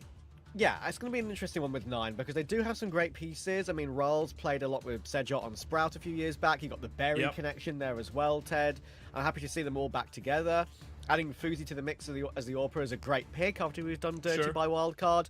But there's a part of me that thinks Fuzi could have waited for even a better offer because I do think he was that highly rated by many people in the scene and teams as well. But I don't blame him for wanting to stay sharp and for taking this offer and continuing to ply his trade at this level of Counter-Strike. They're a significant underdog in this qualifier as a whole, but definitely do have the quality to upset. But there's a hell of a lot of experience here, not just the young stars, right? We've got Rolls. Easy to forget that he played at that very first DreamHack Major in 2013 in Global Offensive, which a certain Devilwalk might know quite a bit about. Yeah, I mean, if you're talking Rouse, this is a fun one because he's played 2 majors in his career, and those 2 majors were quite back in time, right? You're talking about the days of DreamHack Winter 2013 and obviously EMS 1 Kato 2014. He was playing on teams like 3D Max, like Faculty, and Faculty is one that rings a bell, right? 2013, you're talking Pimp, Cage, and B Carrigan on that lineup. 3D Max with, again, Pimp, Glaive, and MSL. So a lot of history in there. We do apologize, folks, for the minor technical difficulties that we're going through. In case you do hear myself and Travis sound like robots, make sure we are on it. The team is on it. Yeah. We'll make sure. And we all know. Until then, I mean, you get the our TED D2 treatment. Yes, the TED talk, the TED Trav talk. In this the robot TED Trav talk. Yes, maybe that's true. Pretend you're watching Star Wars with a little bit of Counter-Strike. Actually, there is a lot of shooting in Star Wars, so yeah. Yeah, wouldn't be too bad then. Yeah, I had a chance to interview Rolls on a number of occasions when he's been like the leader of 9. I think that's something that I would like to point out as well is that how close they have been to previous qualifications for MRQs and RMRs. There was one of them, I believe, can't exactly remember which major it was. It was one of the more recent ones though, where they missed out on the VRS points to make like the major qualifier. by about one map win. Oh, sorry, one series win. It was 1 point, literally 1 point, Yes. and that was the MRQ for the Austin Major, I believe. There we go. So Yeah. literally, that shows you how important every single one of these matches are in Tier 2. This is, of course, all these matches are now, we're past the Austin Major. They're all a lead up to that Starlander Budapest Major in December. Every win counts, and it shows, like, you can miss out on qualifiers, or, as it will be now in the current major setup, a main event invite for Stage 1 by a couple of points, and it can be an absolute heartbreaker, and you can look back to one map you lost at some point, like months and months ago, and say, was that really the moment where we lost it? It makes you overthink a lot as a team and as a player, I'm sure. Yeah, makes you look like Rinko did look there. He was definitely thinking about something. Still given a little bit of time. Let's talk a little bit about Snappy here. Obviously, the in-game leader of the side of NIP. Actually, there is a lot of experience in general in the server. I'm gonna shift the conversation again, but when you think about it, you've got Snappy and Exist on one hand, and then you have Rouse and Barry on the other. And obviously, Barry not the most known coach when it comes down to Tier 1 Counter-Strike, but I feel like a lot of people now know his name after what he did with Sol last year at Cologne, reaching the semi-finals. He was the coach behind that Portuguese lineup for a couple months, and obviously he was the one to scout C-Shot, he was the one to scout Stare from Astralis. That's another name that might be ringing a little bit of a bell for a lot of you folks at home. So there is a lot of experience in the server, and obviously for Snappy, just to get back to that, it kind of feels like that NAP project is another opportunity in a career full of adversity for Snappy. A career where he's always had to be the one in the center of building a project that is supposed to go to a higher level, but he has to really put it on his back and, you know, muscle up and break through a wall. Now, with NIP, it feels like he's got the right pieces. He's been able to surround himself with them. And I feel like he's that type of a leader that does a really good job with talented players that have not yet fulfilled their Tier 1 potential quite yet. Pretty much what he did on ENS a couple years ago. Yeah. Only now, he's got the support of Shush, who is an undeniable Tier 1 anchor and lurk player, world-class player, definitely. For sure, yeah, and it's crazy, right? I mean, if you look at these two players, you look at Snappy, you look at Rolls, you might say they're from a similar ilk, perhaps, right? Similar era of in-game leader, obviously being from the same country as well. But, you know, Snappy is 5 years older than Rolls, actually, which maybe be surprising to some. Snappy's 35 now, Rolls is older 30. than his own coach.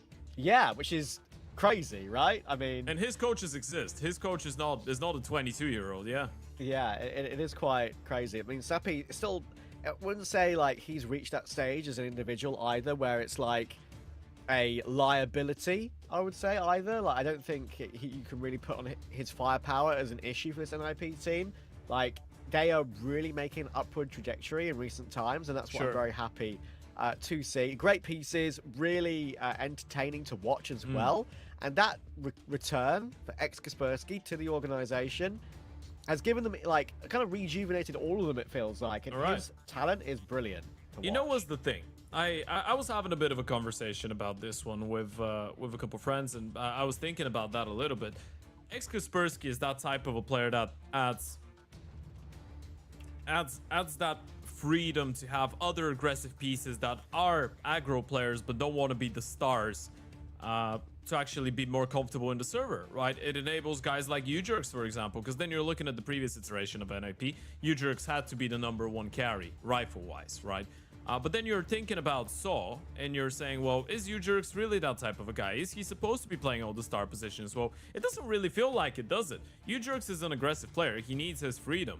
Yeah. But you probably want to be able to save him up for the middle of the round, sometimes even the latter stages of the round. He's quite potent when it comes down to even holding on to some bomb sites as an anchor, right? And this is something that NAP is doing with the way that they're disturbing the roles on a lot of the CT side.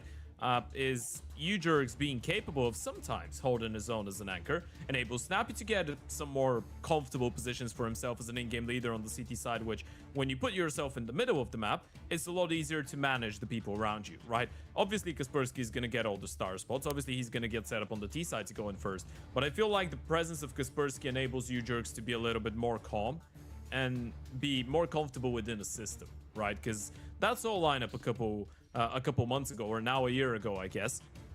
it didn't all go around Ujurix being the star player. It went around the system being really good, everyone doing their job, and Ujurix just having his own piece of freedom within that system. Now with Kaspersky on the team, it feels like it's a lot more reminiscent of what Ujurix was doing on SO, and I feel like that might boost up his individual performance as well, obviously, as the team performance of NIP. But yeah, everything seems to be falling into place nicely for NIP slowly. Yeah, and obviously he was at one point on the ENT's team the kind of the main source of their firepower. I think that's the main thing that a lot of people had a criticism for that ENT's team that he was on. They had great role players and great individual players, but not one that can necessarily always take over the game. And Kaspersky at the end definitely tried to make that his role on that team. He actually ended off his ENT's run by winning the Y Games Pro Series tournament. That was the last tournament that he played with ENT's and actually managed to win it. Then moved straight into NIP on loan, technically still, to play in Cologne. That's an incredible bump up, isn't it? Rinko's got his phone. Don't put on Clash Royale. We know what happens if you do. I know. Clearly that's the curse of the day, isn't it? It's the Clash Royale curse. A youngster would know about it. Yes, he would actually. Simple as well. Yeah, all of them. You never play Clash Royale before you get into a Counter-Strike game. Look, be like Kragan. Oh my god, Kragan's look, just looking at himself. He can see himself. Isn't that adorable? Oh, he's looking for the stream now. Can we just stalk the players? Kragan's got a perfect camera angle for us to just be looking at what he's doing. Can we look at Kaspersky's camera again? Because he's got an incredible room. It's like it's his child. Honestly, I'm the same. I also still have own plushies and stuff like that. He's got like his childhood room with like all those boxes of like Lego and soft I mean, he is a toys and child, everything. isn't he? I know. Well, not I know. a child, but he's a young adult. He's 18. I'll give him a pass on that. He's a whole 10 years younger than me. So there we are. You know, that's me exposing that I'm now a pensioner. It is what it is, Ted. You're a bit more of a young lad than I am these days, honestly. But yeah, Kaspersky to 18. I mean, it shows that these young stars are still able to compete at like the high levels. I mean, he went straight into a Cologne, Ted, and had one of the highlights of the event. Isn't that like crazy?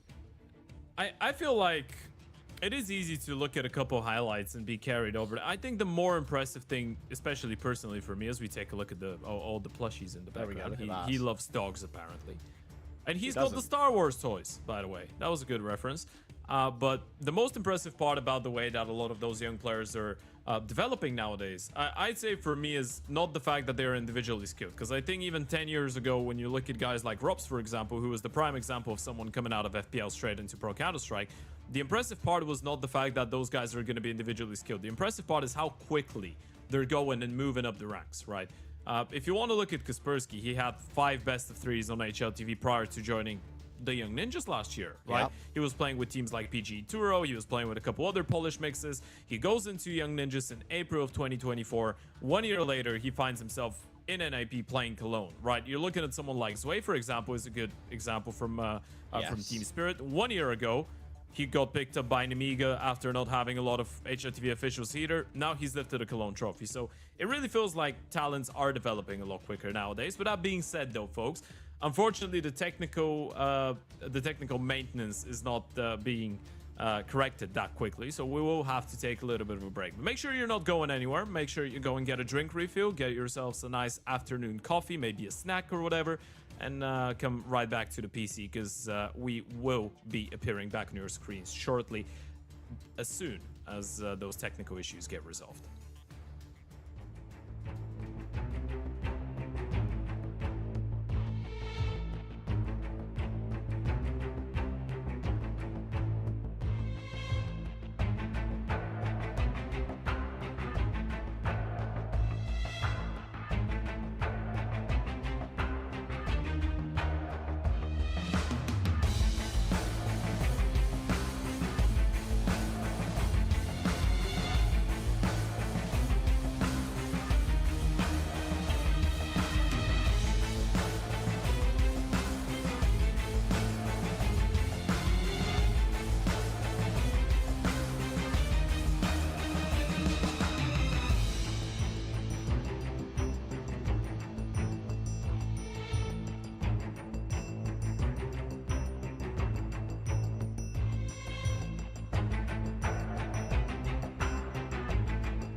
Welcome back, guys. Apologies for the delay, but we appreciate your patience. Looks like 9 and NIP are getting ready to get underway. And we've had so much conversation about this game, but it's still a surprise that we're here on Mirage, Ted.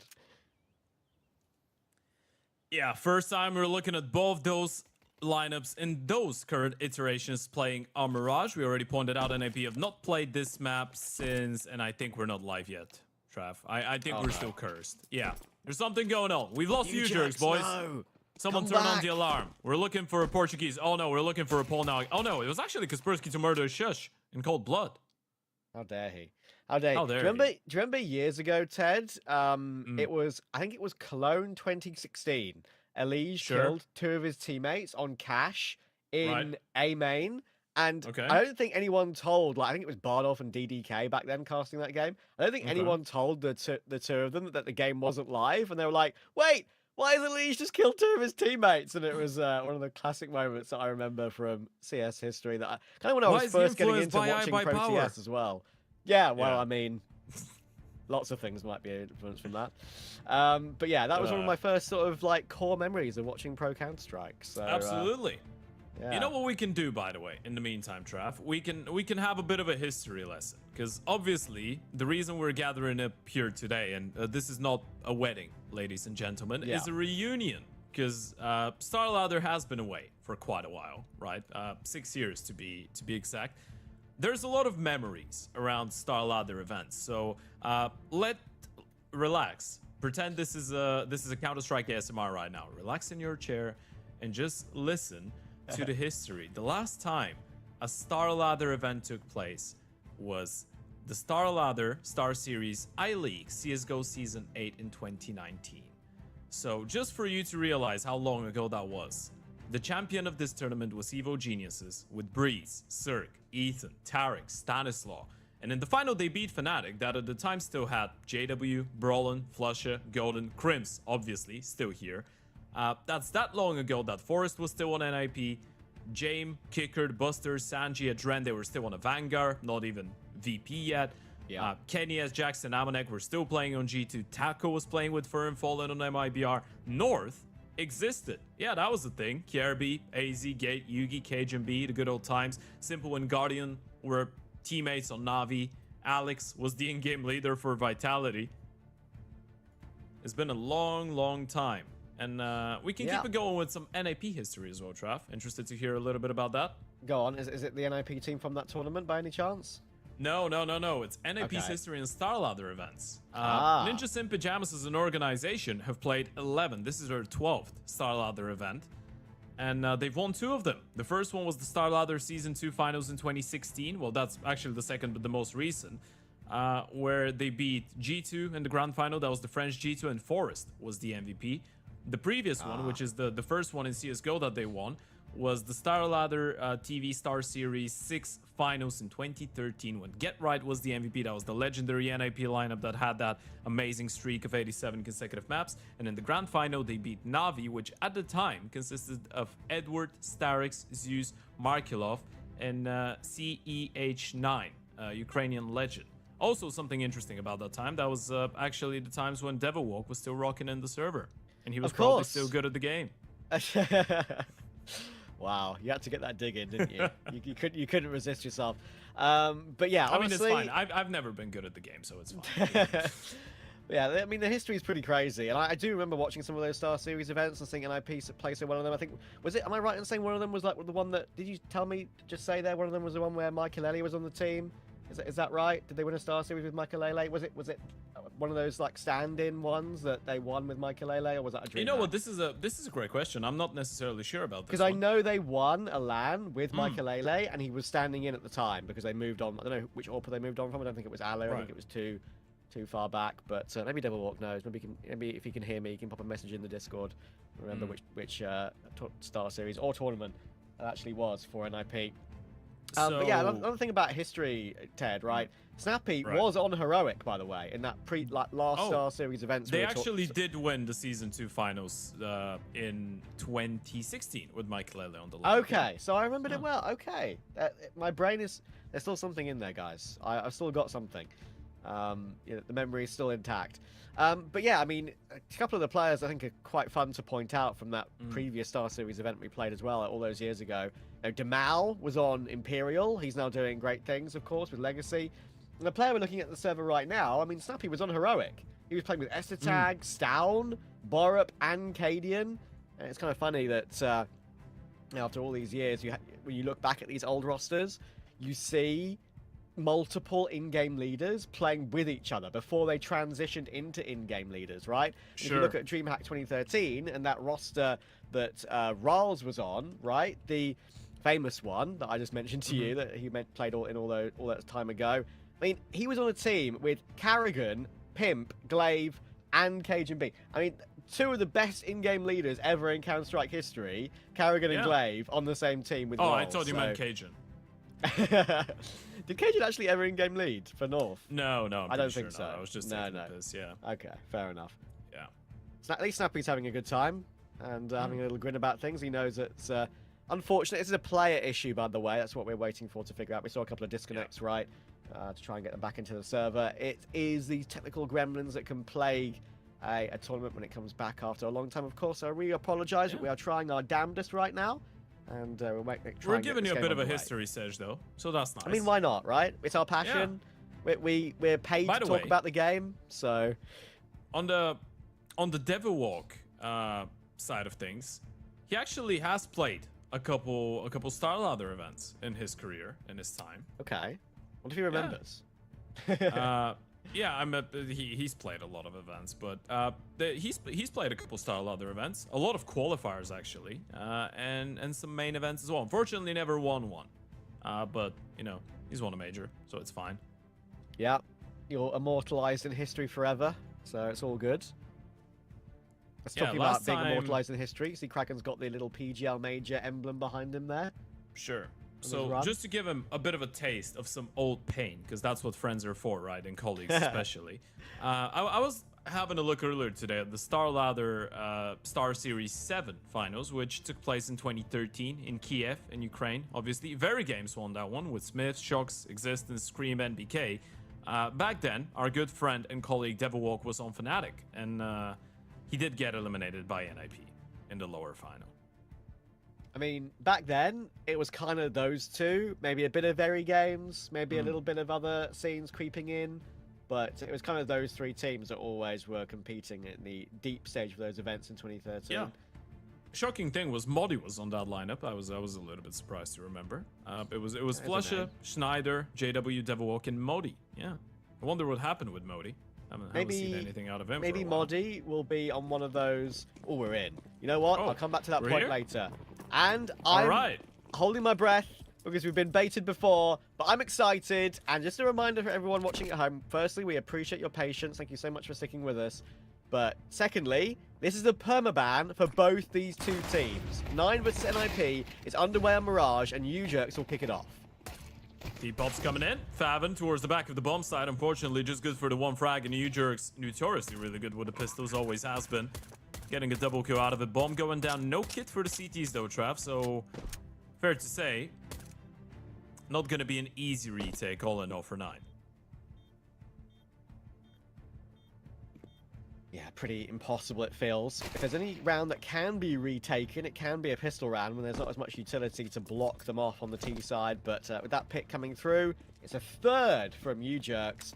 He's started this match off very nicely indeed. And IP have definitely played a Mirage more recently than 9 have with this roster. Obviously, 9 have changed players recently, but IP have played Mirage back in March. 9 haven't played it at all with this roster. So that is why it is a crazy choice to see them play Mirage as an opening map in this series. Yeah. We're right back at it. Pistol round going in favor of NIP. It will be interesting to see what the role distribution is going to be like, right? How will they distribute each other around the map? What the positions are going to be like. Presumably, Kaspersky, you're looking at, obviously, that's for the second half, but you're looking at Kaspersky for your connector player, maybe. And then, obviously, you've got Shush and Snappy. That could be quite versatile. Shush, definitely an actor. We're going to start it off with the CT side of 9, though, as of right now. Kraken is going to be your B player. That's interesting. Seashot and Con.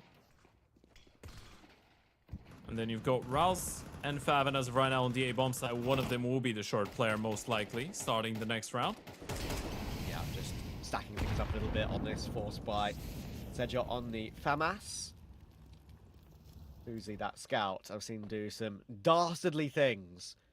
We'll see if we can do any more damage here. Kraken's got the UMP, definitely returning to favour a little bit.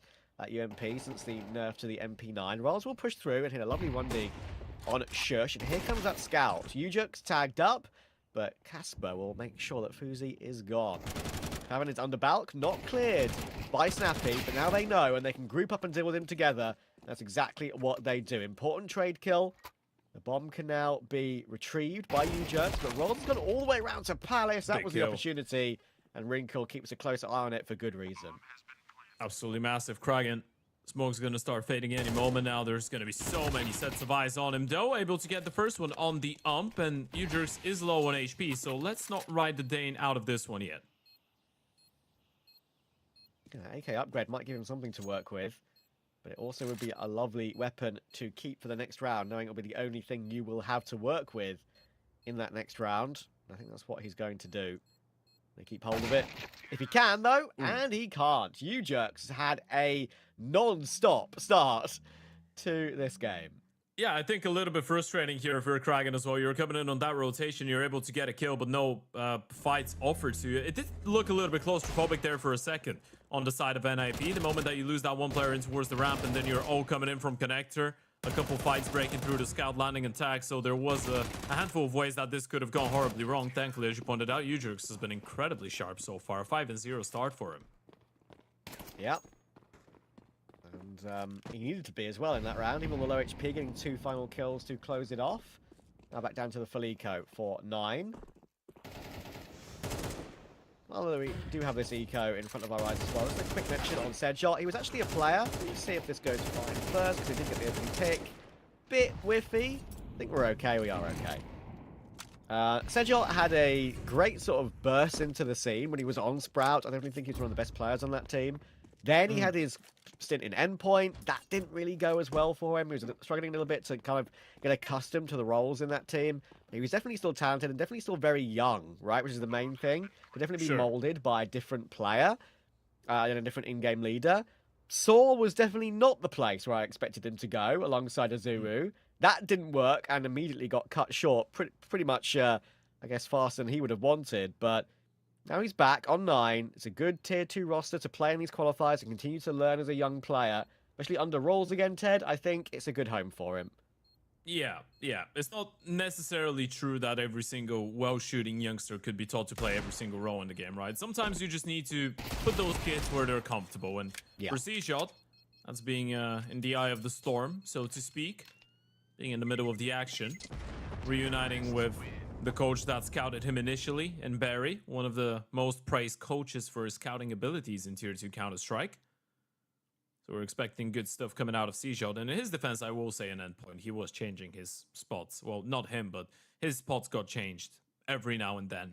In a matter of a couple months, he was playing probably everything bar and Ope on a lot of the maps. So quite difficult to establish a level of consistency. With that being said, we're going right back into the swing of things. The eco rounds in the past. First buy round here for 9. Open the hands of Fuzi, and NIP looking to go for an A-hit quite rapidly. So here we go. Oh, he's going to out-AWP Wrinkle at the first time of asking. Nevermork mentioned that duel. Oh, I was just about to manage to stay alive, and Fuzi actually goes for a reface from that stairs position. Is Wall's going to get any damage? Yes, he is. A great double kill. Probably more than he would have been expecting from that position when he had players running at him. It should give 9 this opening gun round. Kaspersky has got the AWP picked up on the low HP. Molotov is trying to force another player into the open, but it won't touch Faven. This one will, though. He's got he does have a smoke. So just keep himself alive in that corner, try and hop away, and he will. Yeah, disengage as much as possible right now for 9. Initial defense works out perfectly. It's all about not giving any exit kills, and if you're able to stop them from getting a bomb plant, that would be ideal. There should be no world in which NAP get anything out of a round like this. at least get some damage? The answer's probably not, because Sejot has seen that they're boosting in sandwich, and once he sees the first head, he knows there's a second player in there, and he will get both. Little grin, and a good start to the game. On the gun rounds for 9, something to work with to make sure NIP's economy doesn't get too out of hand. That's something we need to be paying attention to as well, right? Obviously, perfect stuff coming in from Fuzi and Rouse there and towards the A hold, but the damage was there from 9 in the last couple rounds, so now you're looking at the money of NIP. Without a bomb plan as well, they're in a bit of a precarious situation. Kaspersky, the only rifle, well, the only AK into the mix. Wrinkle's got a rifle as well on the Galil. 3 pistols as well, a little bit of util, not too much though. 2 flashes, a smoke, a molly. Interesting to see what they will be able to bolster up with something like that. Gotta be pretty crafty. A fake coming up. Bomb making its way in towards B. Kraken is alone, but he's blocked him off with a molly, so they can't even use that timing. Yeah, they've got a flash available, but that nade will fly in towards Snappy. It's a good dunk. They'll be popping in toward B off the back of that. It's a little bit of a ruse over toward A. And Nujux has domed Fuzi. That's a big threat to remove, but you've got to remove Kraken too. And hang on, they've been able to do that as well. Sejot actually turns out to be a very important kill on Casper. Recovered it into a 3v2. They're going to go together out of Market Door. Sejot is low. He'll take first point. Good tap from Wrinkle. This round is on for NIP in this 2v2. Eyes on the short player. Ujurx has got a rifle. Is he ready for Favendo? Put up the AWP, and he's holding the line at the right time. What a reaction from NIP to somehow get this round back in their favor. Rolls is trying to clutch. Great headshot on Wrinkle. That smoke is on that bomb, and he's got that defuse kit. It's a deagle for Ujurx. Knife has to be drawn. And he just gets it in time. The double left click wins the round for NIP. Oh, there's no way. Yeah, Kraken's going to be holding his face after this one. This is a little bit frustrating right here for the side of 9. It felt like they played it perfectly. That was a straight up, what was that? A 3 versus 5, I think it was. The fake comes in towards the A-bomb side. Both kills go in favor of 9. We're going to check it out on the replay as well. There goes the nade right on top of Snappy. Palace player goes down without a kill. Kraken on a perfect timing with the molly as well. Felt like he did everything right, but he's unable to get the kill, and still C-Shot keeps them in the leading space. But NIP still this one away. Around that, arguably, they shouldn't have been winning, but they did. Yeah. And crazily, it is that one pick on Fuzi that makes such a big difference, right? It gives that AWP able to be picked up by Ujurx to get that one kill on a rotating Favon from short. He's 11-1 right now, is Ujurx. Yep. He's having a good time in the server right now. All of his teammates combining for 8 kills. He's got 3 more. The definition of a one-man army. 9 were in prime position to be in the game, but they might be able to answer straight back. Oh my word. Sejot gets the first 2 picks of the round, and Snappy's MAC-10 comes charging in. It's got 2 extra kills. Wrinkle got his pick as well. And just like that, that gives the space to Shush to take CT. But Kraken's responded, so we're still in a 2v2 here. Oh my word. Should have got that kill, and Shush goes down in towards the A-bomb side in the meantime. This one is just turning on its head right now. Wrinkle, 1v2 clutch. Oh, this is just a round of timings, and sometimes timing could be a donut, a butterfly. Quite a bad person. If timing was a person, unfortunate. Yeah. If timing was a person, it would be getting a lot of insults right now from NIP, because, yeah, that is crazy. Firstly, to miss that pick in window, and then to go back and look for it, and then get timed again to look away from window. Really fair play to 9 for recovering that round, because again, it looked like NIP had won the trades in mid. It's been a pretty chaotic one so far, hasn't it? I mean, this round as well. It starts off with a 5v3 for 9, then suddenly Snappy gets a double out of under with the MAC-10. Another kill goes their way. It's turned to a 3v2 in favor of NIP, and then they end up losing it over a couple timings. So it's been a pretty hectic game. All we can say is that it doesn't really feel like 9 are being caught off guard too much. It feels like even in some of the rounds that they've lost, they've been ready for what NIP are throwing at them. Oftentimes just going down to getting the kill. I'm going to check it out on the replay as well. Lovely stuff coming out of C-Shot in towards middle. Just weren't ready for Snappy and his pace in towards under. Yeah. That's a second kill from Snappy as well, without a helmet on the opponent in con, helping out that MAC-10. But 9 recover. Being able to recover those mid-round situations is definitely a good sign for them. stay intact in this game. And now they have an opportunity to break that NIP money for good. It's a full force from NIP with a proper execute planned. Look at the amount of utility they've got with these techs and these deagles.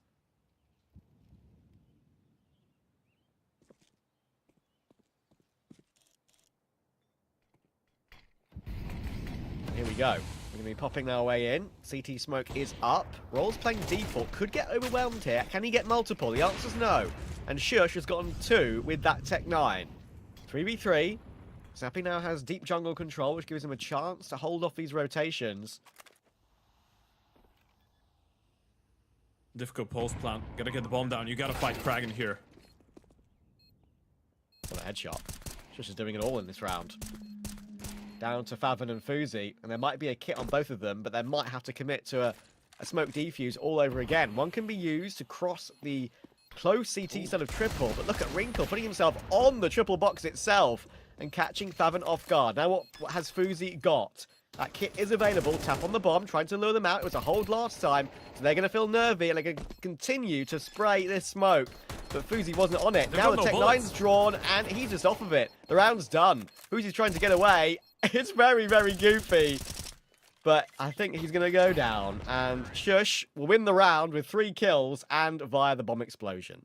This round is going to feel like a kick in the teeth for 9, by the way. They were just able to win the previous one, just starting to build up that economy. And you know NAP is back in a really unfortunate financial situation. And this is the 3rd time, Trav, in the span of 7 rounds in which 9 have gotten themselves into a 5 versus 3 and they've allowed NAP to level things up with a couple kills. And this must be feeling a little bit bothersome. I'm going to check it out once again. Fuzi on top of the ticket booth, able to get the first one, Rouse with another, and then again, it's just an instantaneous response. NAP so far, even when they have been losing those opening fights, have never allowed 9 to rest up in their advantage. Never allowed them to realize they've got it. The responses have been great from the Ninjas. We're kind of in a funny position in the map now in half number 1 here of Mirage. And Shush does watch for the rolls push through Palisade. That was a very heads-up hold from Shush. Very aware. It's a bit disappointing because those are the rounds that lose you a map if you're a 9, right? Yeah, exactly right. I was about to say, we're in a force buy war and we're round 8. We recovered into a force buy war and we thought we'd be over it. So, yeah, 9 need to find a way to win this one and get control of the economy again, but it could be NIP that will manage that. Window boost. Favin, does he realize that he's got no clue there's a player right next to him? Oh god. Spam comes in, Kaspersky's cross-turning around, he's actually killed a teammate in the meantime as well. Oh no. That one is falling apart as well, and I feel like we might be reaching the point of no return here. Bomb was still dropped in towards TV, so there was a moment where things could have gotten a little bit hairy, but Snappy's got his hands on it. Sprinting back towards the A-bomb side. This should be number 6 on the board for the side of NIP, and I think finally we're going to see one of those 2 teams go through a reset. Unfortunately for 9, they will end up being on the receiving end of it. Oh, and once again, Shush is in the right position, right? Could get caught up with the MP9 here, but no, his pre-aim is better. Kragan is caught trying to pre-aim that flower pot, probably, or just a close ramp position. And Shush is in an out-position his opponent. One of the things he does best on NIP and in his career as a whole. Fuzi's going to try and save this FAMAS, but he was being hunted, and New Jerks will take him with the UMP. NIP now in full control. 9 were trying to do battle early game, but a number of these close rounds, some of these messy rounds, to be fair, maybe we should be expecting messy rounds when it's a permaban for both these 2 teams, but NIP have got control now. I want to say both teams don't really look like they're playing Mirage for the first time. I mean, obviously with some of the finishes, I guess you could spot the lack of experience in the way that 9 are unable to close out some of those 5v3s. But again, you can probably give that to the fact that NAP are really quick to respond to every single fight not going their way, right? So I feel like it is quite obvious that both teams have put some work into it. Yeah. 9 don't really look like they're absolutely clueless either.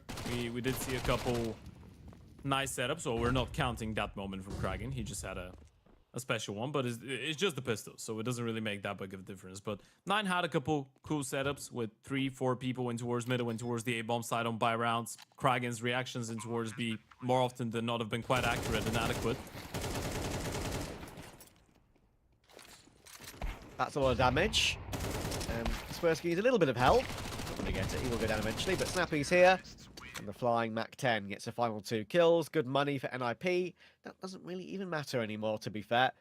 Because Nappy's team is in a great position economically as a whole, and in a good position for the end of this half, really, with their money in the bank now. Interesting that Snappy has still got the Ents chair that he's using, and he's got a very expensive chair behind him that he's not even using. So, you know, old habits die hard. How cool would it be if we did get an NAPV Ents and he beat them with the Ents chair? We might get that in that play-in. You're absolutely right. Nice shot, Fuzi. More of that we need to see from him. Going through. Good catch from Faven. Kaspersky wanted to try and get some control in that window. They had decent success in that position in this half so far. All right, Shush is down underneath Palace. I'm not sure they're aware of it, but this is the first time they've been able to find themselves in a 5 versus 3 and slow things down a little bit. This is the one that 9 needs to convert. Ooh, almost awkward there. Shush could have been maybe a little bit more hidden behind the bricks, and Riles wouldn't have had many bullets left to finish him off, but grabs the kill. You know, Ujux need something a little bit crazier here. He'll spot the CT jumper of Fuzi.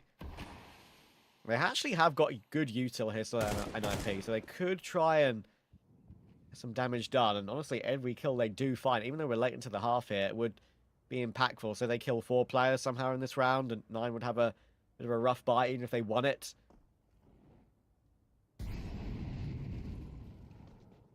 Some shots. And to be fair, I thought they weren't expecting Wrinkle to come up connector. They weren't. They did lose 1 player, but only 1, and the trades are even. So 9 will hold on this occasion. Yeah, good stuff. 4th round, they got themselves into a 5 versus 3. For that to happen so many times and for you to still be stuck on 3 rounds, doesn't quite feel that nice, but the punishes were great. And Rouse, by the way, a little bit of credit to him. He's been doing a really good job on some of those A-holds. 10 kills right now for the IGL. Captain's been solid. Yeah, just like I was saying about Snappy, right? I don't think Rolls is a liability for this team in the fighting department at all. Both of them are still doing a pretty good job for their team. Good pick in mid for Sejot. I think that was on the break of the smoke, if I'm not mistaken. He's now still lurking around in that bottom con area. Ujux going to try and push. Going to get bench control.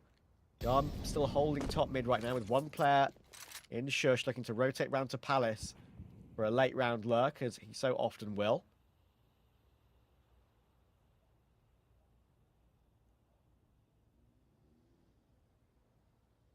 Where do you go with this one? You still have that 1 player of Shush in towards Palace. 3 on middle. A little bit of util to work with as well. I say a little bit. They actually have a pretty decent amount, but you ideally want the opportunity to find the kill. Com player spotted. First shot missing. Flash goes high. Wrinkle can't see a thing. And Rouse and Sejot just cleaned them up. Shush all alone. He's been hurt. Spotted. Noted. And surrounded. Fuzi will make sure to shut him down. So it's another fairly clean 1 out of 9. Only 1 player going down. And this CT side is slowly starting to fall into place quite nicely.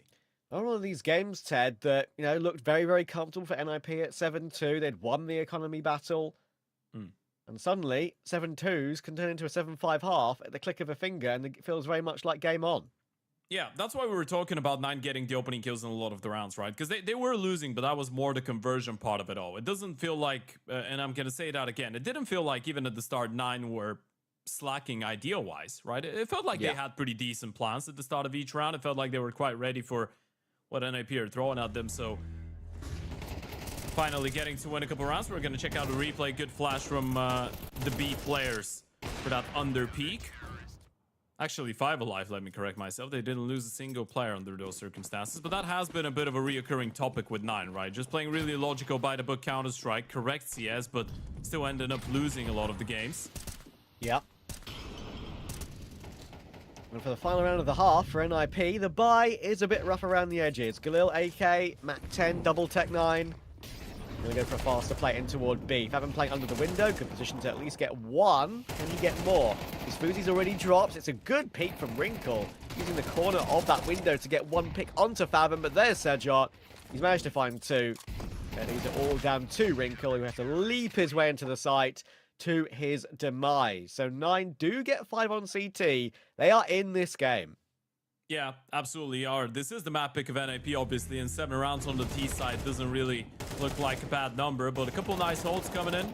C-Shot, Rouse combining for 25 kills at the end of the first half. We're going to check it out on the replay as well. C-Shot with a couple nice multi-kills all over the place, and he's one of the people that everyone will be looking at.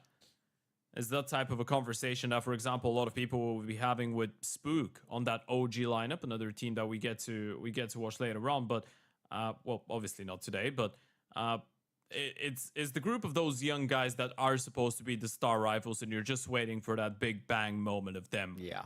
Having that one breakthrough performance that would kickstart them, right? Kaspersky is the one for the side of NIP, C-Shot is the one for the side of 9, Spook for OG. There's a couple of good examples of players like that across the space. Exciting youngsters.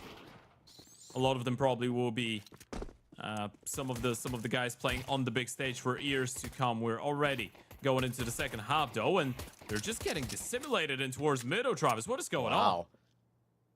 Clean taps from NIP. Just like that, they go for a wide swing top mid, and Snappy, the combination of U-Jerks and Pincer from Con and Short, well, that pistol went nowhere.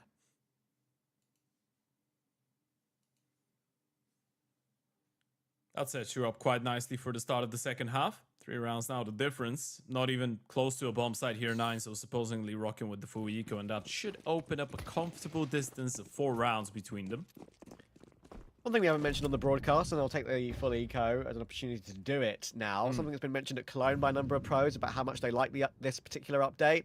The $50 of money that you get for every kill as a CT player now. Yeah. In this round, if this was a force buy for 9, you get 4 M4s for NIP, where before you would probably only get 3 if you needed some utility as well, right? So yeah, that little extra injection of cash, which is obviously 250 total across the team for every player, is really makes quite a big difference in trying to hold on to these rounds, whether 9 force or not.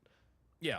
We kind of mentioned that as well earlier on, right? With how you're building up money on the CT side when you're losing, right? Even if you do the damage, it enables you to get that op out a little bit earlier. It enables you to get that extra piece of util. Maybe sometimes have an extra rifle, as you pointed out. Quite a difference maker. Also, another thing that we can mention as we're in a bit of a pause, make sure you go and check out the tickets for both the Major and the StarLadder Budapest. Yep. StarLadder returning in full force, and the Major will be in Budapest as well, but we're going to have a little bit of a warm-up in September with the first event, and then the Major coming in towards the end of the year between the ending of November and the middle of December, so make sure you go and get yourself some good old tickets. And as Neo pointed out earlier, Budapest is a beautiful city as well, so you can combine it with having a bit of a walk around. And also, as Neo pointed out, a crowd for all stages of the Major. So and if you can be a vital part of this crowd. Exactly. Like, I think it's a fantastic thing, and really looking forward to seeing how that will all pan out. Very whiffy for U-Jerks in mid there. Wow. In the end, does get away with his opening kill, but in the end, I think he'll be quite happy with a 1-for-1. We're phasing smokes in toward window as well. Sejot somehow gets that kill on Wrinkle, but the recovery for NIP is good. Pavan knows that he's got one player locked under balcony. Has probably gone up the ladder. A flash for Shush to try and help him get out. And he has actually managed to retreat all the way into Palace. Rolls taken Casper in the meantime, though, but it's not going to matter. Shush and Snappy, they'll close it out. Yeah, appreciate the attempt from 9. They're trying to pick up the pace a little bit, make stuff a bit more uncomfortable for NIP, but the reactions were quite good, and we've been praising a lot of the individuals on the side of 9, presumably, or especially Rouse. Well, on the other side, now we did see a really good round from Shush. This is his strongest quality as a player, though, right? You put him in an uncomfortable position, you just want him to stay alive between 5 and 15 seconds. He's the man for the job. And NIP looking quite strong on their way to close it. In case you didn't realize, the previous round was the first buy round for the side of 9, so now you're back to a bit of a half buy with C-Shot on a Hero Galil. And a bit of an A split in the works. Let's see. Wrinkle. He's ready. Shush going to try and peek from the stairs, put a few bullets through that smoke before falling away, but Kraken has caught Casper on the first. Wrinkle now knows he probably has to duck and dive back behind that CT smoke. He will, and keep himself alive. And Nine have done a very good job at actually winning the trades here and getting a plant on A. You do wonder if NIP want to go for this at all, and I think the answer's no. I think you're calling it off. That was such a cool set piece play out of 9, by the way. Yeah. Just to give it a little bit of a dissect. I mean, first of all, I'm not sure who it was, but the short player of NIP that just swung middle, I think it was Ujerix actually. Not really looking into Warzone. There didn't have it to the back of his mind, but the amount of util and the amount of sound that they were able and noise to make in towards the A bomb side just made NIP ignore under for a little while. And then you've got the first guy running out of ramp and Tetris, jumping towards stairs through the smoke to join up with the comp players. That's if one of them goes down, which was the case here, and that way they just get that extra reinforcement. So that was a pretty damn cool round from 9. Nice idea, good set piece. NAP definitely not ready for it. I don't want to harp on about it, Ted, but I do find it vaguely amusing that I think we're seeing a better Mirage here for two teams who permaban it than we saw from Passion UA.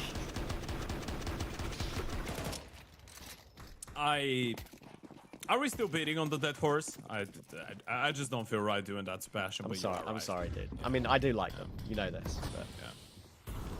I just find it amusing. This is quite a decent quality. It's a bit messy. Don't get me wrong. We saw some crazy rounds in the first half, but we're seeing some actual great set plays and good quality coming out of both teams now.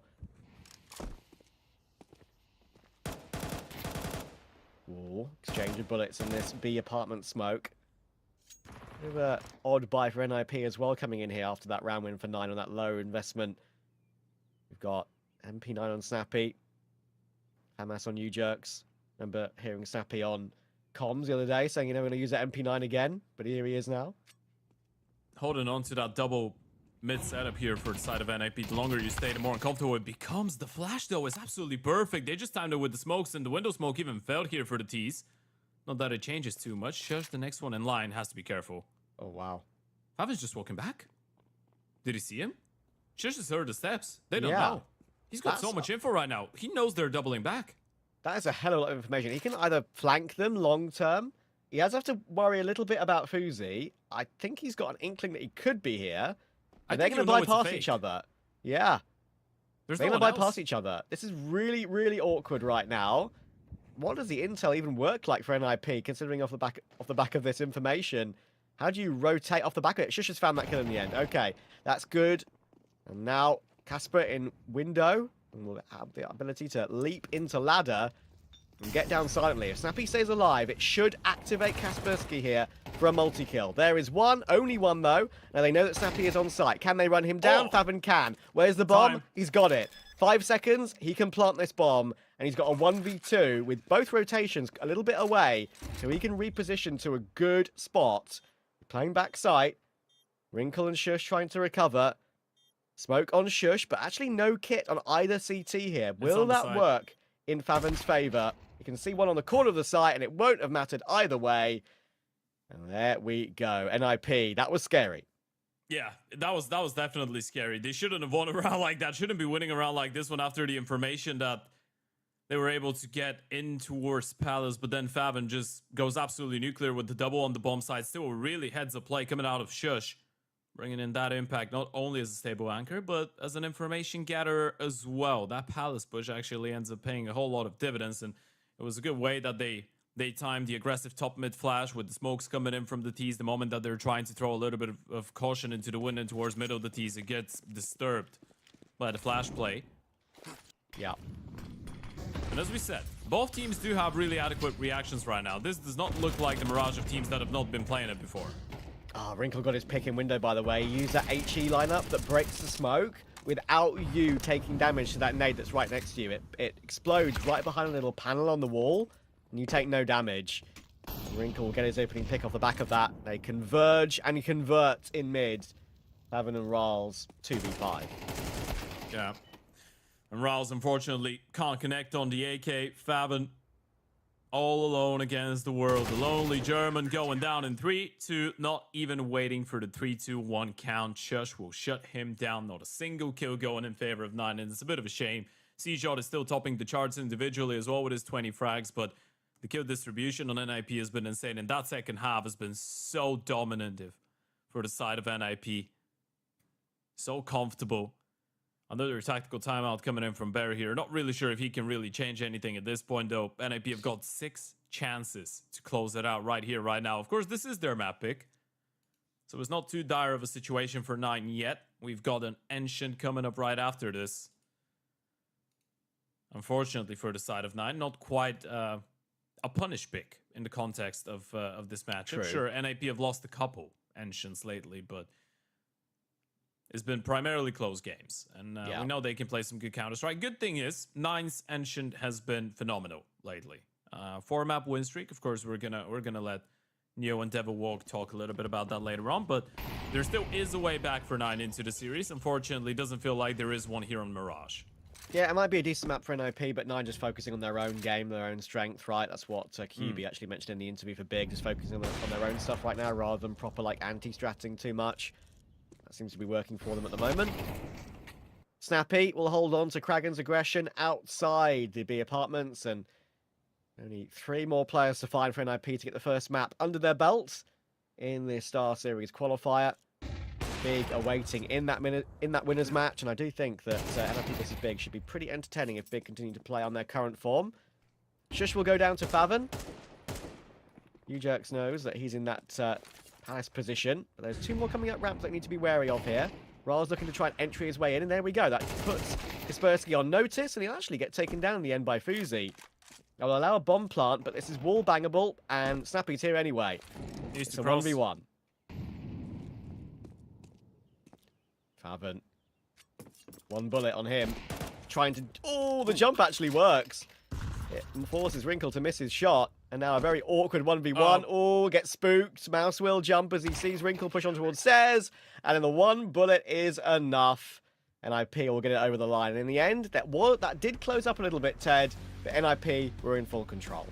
Absolutely. The first Mirage in NAP's new era working out and going to plant a 13-6 win over a 9 side of things. That was able to bring in a good fight to it, especially in the first half, Trav. We have to say. 9 had a lot of opportunities, a lot of 5v3s that they couldn't convert. Maybe that could have changed a little bit. In the end of the day, Counter-Strike is not a game of ifs, buts, and maybes. It's a game of absolutes. And the one absolute that I have for you right now is that there's a couple people that know how to break through or break down what happened on Mirage a little bit better than what we can. Devil Walk and Neo are still waiting on the desk, and I can't wait to hear what they have to say about this one.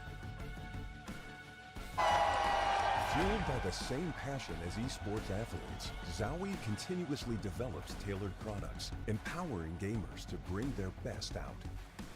Today, we are launching the all-new XL2566X Plus, which uses the newly developed Fast TN panel and upgraded Diac 2 technology. The new monitor series continue to evolve, refining details to ensure players can perform their best consistently in games. This December in Budapest, Star Ladder is back. With the audience at all group stages. With an incredible arena for 20,000 spectators and a sensational Counter-Strike 2 action.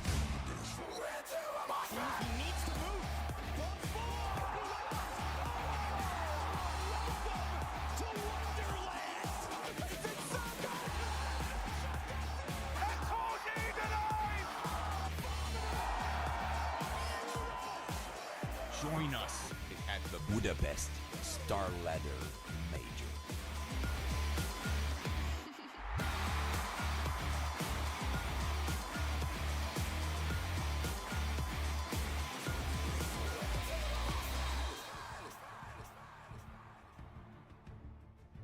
Well, we didn't know what to expect heading in towards Mirage, but I gotta say, Devil Walk, I'm pleasantly surprised. That was a really nice performance from NIP. There was moments, especially towards the early part of the map, a little scrappy in that first half where there was still, you can obviously see teething issues, but as we started to progress, NIP, I like what I saw. That's a map that they, I think, can now integrate in towards their pool fully.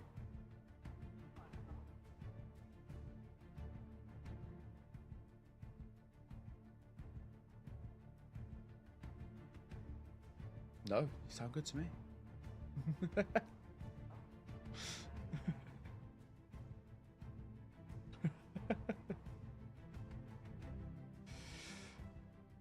Oh, I'll take over for now because apparently slightly with a tech issue, but I get the process here. We're talking about where is an NIP side who are trying to integrate this map in towards their pool.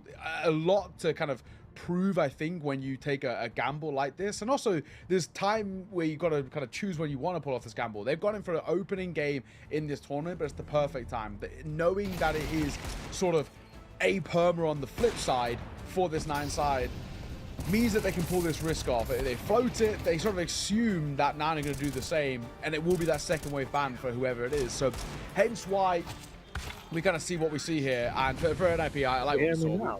We run through the, I mean, I can't. We run through these highlights and give it a go. Yeah. Okay, I'm back. Sorry for a little bit of I had to restart a little bit of the broadcast client, and I'm back in here now. But yeah, I thought it was a great map. I thought Shush was excellent. I think the way that he kind of holds the map control and the way you know, he expects the timings, he's super diligent on it. But I think that the scrappiness came from a lot of these kind of mid battles where yes, 9 wanted to force those battles, wanted to shut them down, and it traded things away, and it got into these 3v3, 3v2 situations a lot of the times. And that's where a lot of the scrappiness came from. But in terms of actually playing the map and you know, this thing that Travis mentioned, they actually did play a way better Mirage than we saw earlier in the day. Yeah. So I'll agree. I think this is a map they can definitely, you know, add into the map pool. It didn't look, you know, that scrappy. I thought it was pretty good. They had the executes, they had the speed, they had the timing. They really took the space well. I think it's a map in which they could very easily integrate, especially even as something like a floated map, right? You know, towards like a map 3, because it is sort of, that's where Mirage feels like for a lot of kind of teams at the moment, where it's a map that similar to Ancient, where you can just float it towards the end, right? And know that most people are comfortable on it. So the likelihood of it getting banned early is generally kind of rare in a sense. So I like this. And also kind of showing this NIP side are trying to adapt and progress and still trying to find ways to get better and better. To pull off a curveball like this and do it at this sort of time, it means that they are really trying to get as many reps under their belt, and this might be a map in which they try and continuously pick into throughout this tournament, because there's no tape on them, right? You know, you get this one map here, but even if you know, we're expecting them to get towards the play-ins and be in that spot for the top 4, even then, at most, they've probably played it 3 times potentially, maybe not even that, maybe like twice. So there's not gonna be a lot of tape. It's really hard to prep on that. You don't exactly know what the protocols, their defaults are looking like. So for this tournament, that's a really good wild card to have up their sleeve. Yeah, and I mean, sometimes even when I've coached, we've played a map for a couple of maps just to trick people into that we are practicing this, we're hardcore working on it, and then we just drop it so that they don't assume it's the auto veto and just keep it in the pool and people don't pick it. That's been the case in the past. So there's a lot of things you can do to kind of confuse your opponents in the veto as well, to kind of force your way into the maps that you want. And I think that people obviously going to respect it a little bit now that they've played it, but I still think they probably need to prove it against a team that generally plays Mirage as well. Well, you know, things are going well right now, and there's a world in which they could, of course, have big later on, and that potentially could be where we might see it again, right? I mean, that's the big question. But we'll focus on the here and now and the present and talk about a map that 9 do like, is that of Ancient. Their map pick coming up next. And this is where, again, we have to see whether we can kind of get a bit more of an understanding of what 9 are all about. They never got to show anything really towards that map that won, but it's to be expected on a permaban. Yeah, and Ancient is a map that I think a lot of teams play very, very similar to each other. I think there's not that many variations personally. Personally, I actually think it's a quite boring map just because of that, because there is the same executes on B, the same executes on A, the same mid take early and late, and you kind of lurk around that window and red position and try to challenge for cave. And I feel like it's being played the same way, and that's why I think it's a map that 9 could actually have a really good time on, just because there isn't that. It's kind of like a Mirage, but for teams, where everyone knows what to do in terms of, and everyone is kind of proficient in the same way. I don't like it as like a home map or anything, but as an underdog, I think it's a great map for them. Yeah, and you look on the flip side as well, where you look towards NIP, last 7 times they played this map as well, only 2 of them being wins. So 2 from 7, 5 losses. And, you know, some of these losses are to sides that, generally speaking, I'd want to be NIP kind of beating. Even, for example, the most recent one in the CAC quals, right, against Foot. Sure, don't get me wrong, Foot are a pretty cool side. We know this Navi Junior side are really, really scary, but you want to be seeing NIP win that sort of a series to really show that if they are back into Tier 1.5, Tier 1 ready, it's matches like that which is proof in the pudding. As Foot are kind of finding themselves as a bit of a Tier 2 gatekeeper team right now, you want to see them challenging, pushing the distance. And this is kind of been a bit of a consistent factor, even when they were Navi Junior, as part of that 7 streak, similar thing, losses to them, losses to Ecstatic, losses to Fnatic as well. And this is Fnatic before they started to rekindle a bit of the flame recently and find a bit of form. So as a whole, signs don't look so great. As much as there's a lot of reps here for NIP, it's not exactly been a well-versed map. The execution's been quite poor. It's been a map in which they've been struggling to really put solid kind of maps under their belt. I think this is a great leg up for 9 to push this towards a 3rd. Yeah, I absolutely agree. And obviously, Mirage, I still think the win condition for 9 is getting Fuzi more into the action. I think the rounds they actually started getting was when the Fuzi started getting entries on that AWP. The early round, he got Wrinkle on the A ramp. He got another one on Snappy on top mid from short. And that's when they started to gain some momentum towards the end. So get him a little bit more involved, support him a little bit more, force those duels, because if he gets a good opportunity and good positioning to get those, I think that's the way they are going to win rounds and chain them together to kind of break NIP's economy and take the momentum of the map. Yeah, absolutely as well. From that map that won, it was great to see. You know, we've spoken about a few of these names, and generally when we're speaking about NIP, the name that is kind of the first ones out of our mouths is always Kaspersky, just because of recent form, right? He's been excellent, of course, had that highlight Cologne, and it sort of took over Twitter for a few days. But I'm really glad to see individually, obviously, individuals like Shush looking quite confident, Wrinkle winning out a lot of those head-to-heads, right? You know, you've just spoken about it. They need to get Fuzi online.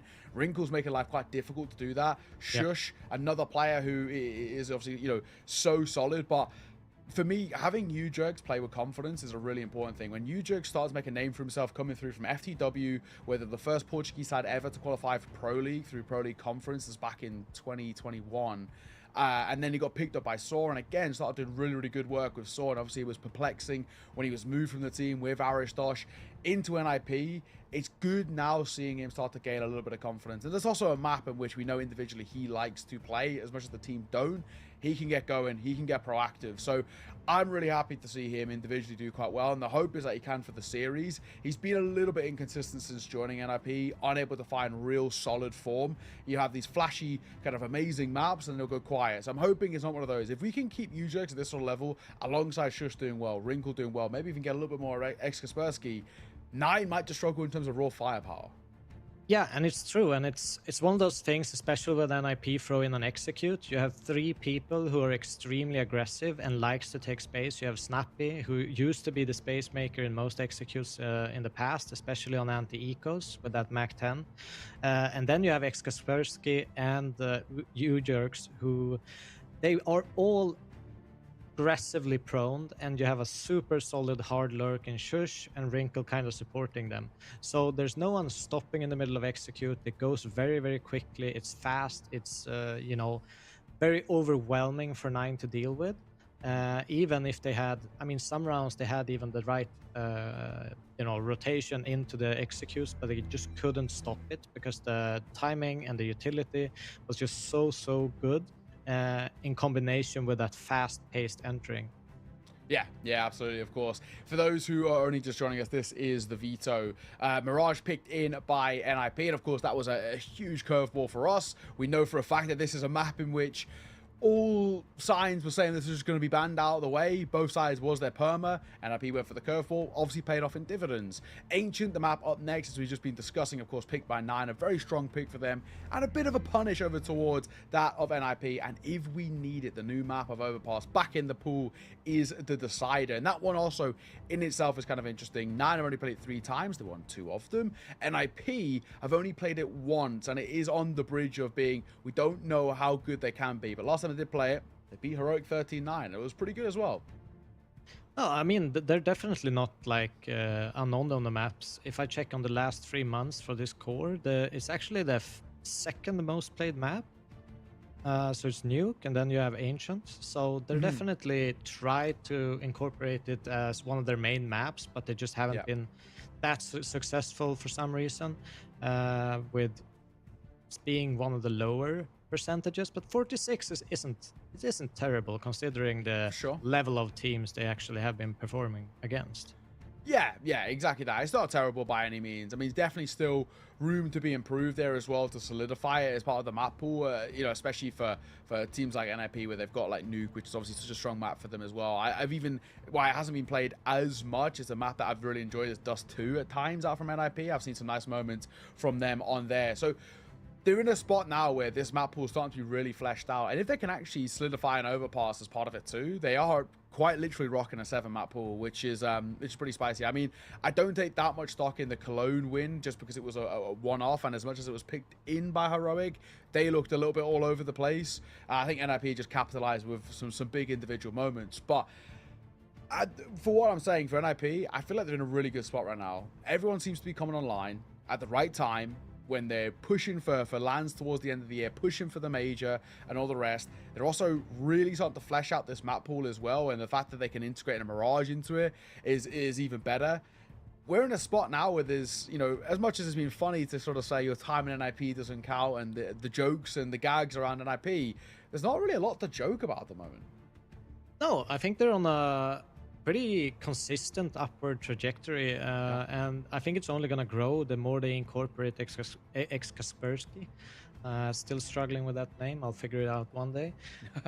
But yeah, just looking great. I think they have all the tools they need to become top 10 team in the world right now. I actually have really high hopes for them, and yeah, we're going to bring you the action right now. Yeah, absolutely. We're going to throw it back onto the boys on the cast. Ted and Trav, take us away. Looking forward to Ancient, Ted. Should be a bit of a high-quality one here. Both these two teams play it quite a lot, and I'm hoping 9 give us a closer game, because we've had some quick maps so far today. Yeah, gonna be a quick pist around as well. CT side star for NAP. B-Pop coming in. New Jerks will get at least a little bit of information, but he will get domed this time. He got a pretty amazing pistol round to start off map 1, but he's out straight away here, and it's Faven's turn to get a multi-kill. That's the bomb down, and there's no, I think is there a kit dropped on the those smokes? I don't think so. So there's no kit on this retake for NIP. Should be a T-pistol for 9. Yeah, it's all about the exit kills, all about doing a little bit of damage, as we pointed out, getting that bonus money that you are confirming the moment that you get a couple pickups on the CT side. That's $50 a piece for every single one of the players. Snappy pushing forward. First player spotted. Tapping away. Faven getting his 3rd. He's on an absolute terror in this pistol round here, the German. And Kaspersky, dual Berettas in hand. Might not be able to connect into a single one. It's a complete mess. In the end of the day, both Rouse and Kraken will go down to the bomb. Shush will try his absolute damnness to get 1, and that will be a little bit of bonus cash in the bank accounts of the CTs. But all in all, 9 starting things off the exact way that they were hoping for. Yeah, something at least for a bit of cash, like you say, but 9, very simple play there in toward B. Had the right nades for it. Once they took the opening 2 kills, it was all set. One thing I think, Ted, that I'm surprised, I'm seeing a lot of teams on CT Ancient pistols not get kits. I don't really understand why, because both sites are so accessible for a T side that I need to see more smoke kits being invested into it, for me anyway. Yeah, might be a thing.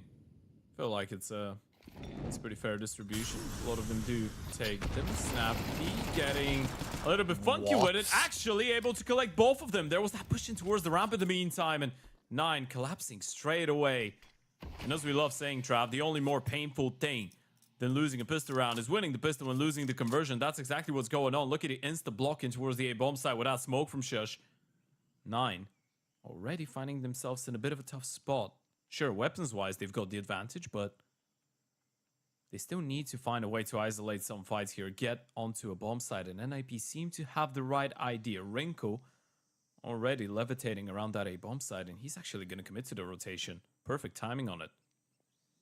I don't know how Snappy's able to get both there. The distraction from Ramp, as you say, is the main thing. There's a huge entry from Sedjot. That forces Shush to move into the open. He does get one more, and that should be enough. I say that. Sedjot has done it again. Another kill toward you, Jerks, and found Snappy's rotation. That AK has been picked up by Kaspersky, but that nade has softened him up to 54 HP. Really hard one to retake now, and Sedjot is the hero. Quad kill. That one could have gotten very out of hand, and once again, we could have been in a force buy war. Not this time.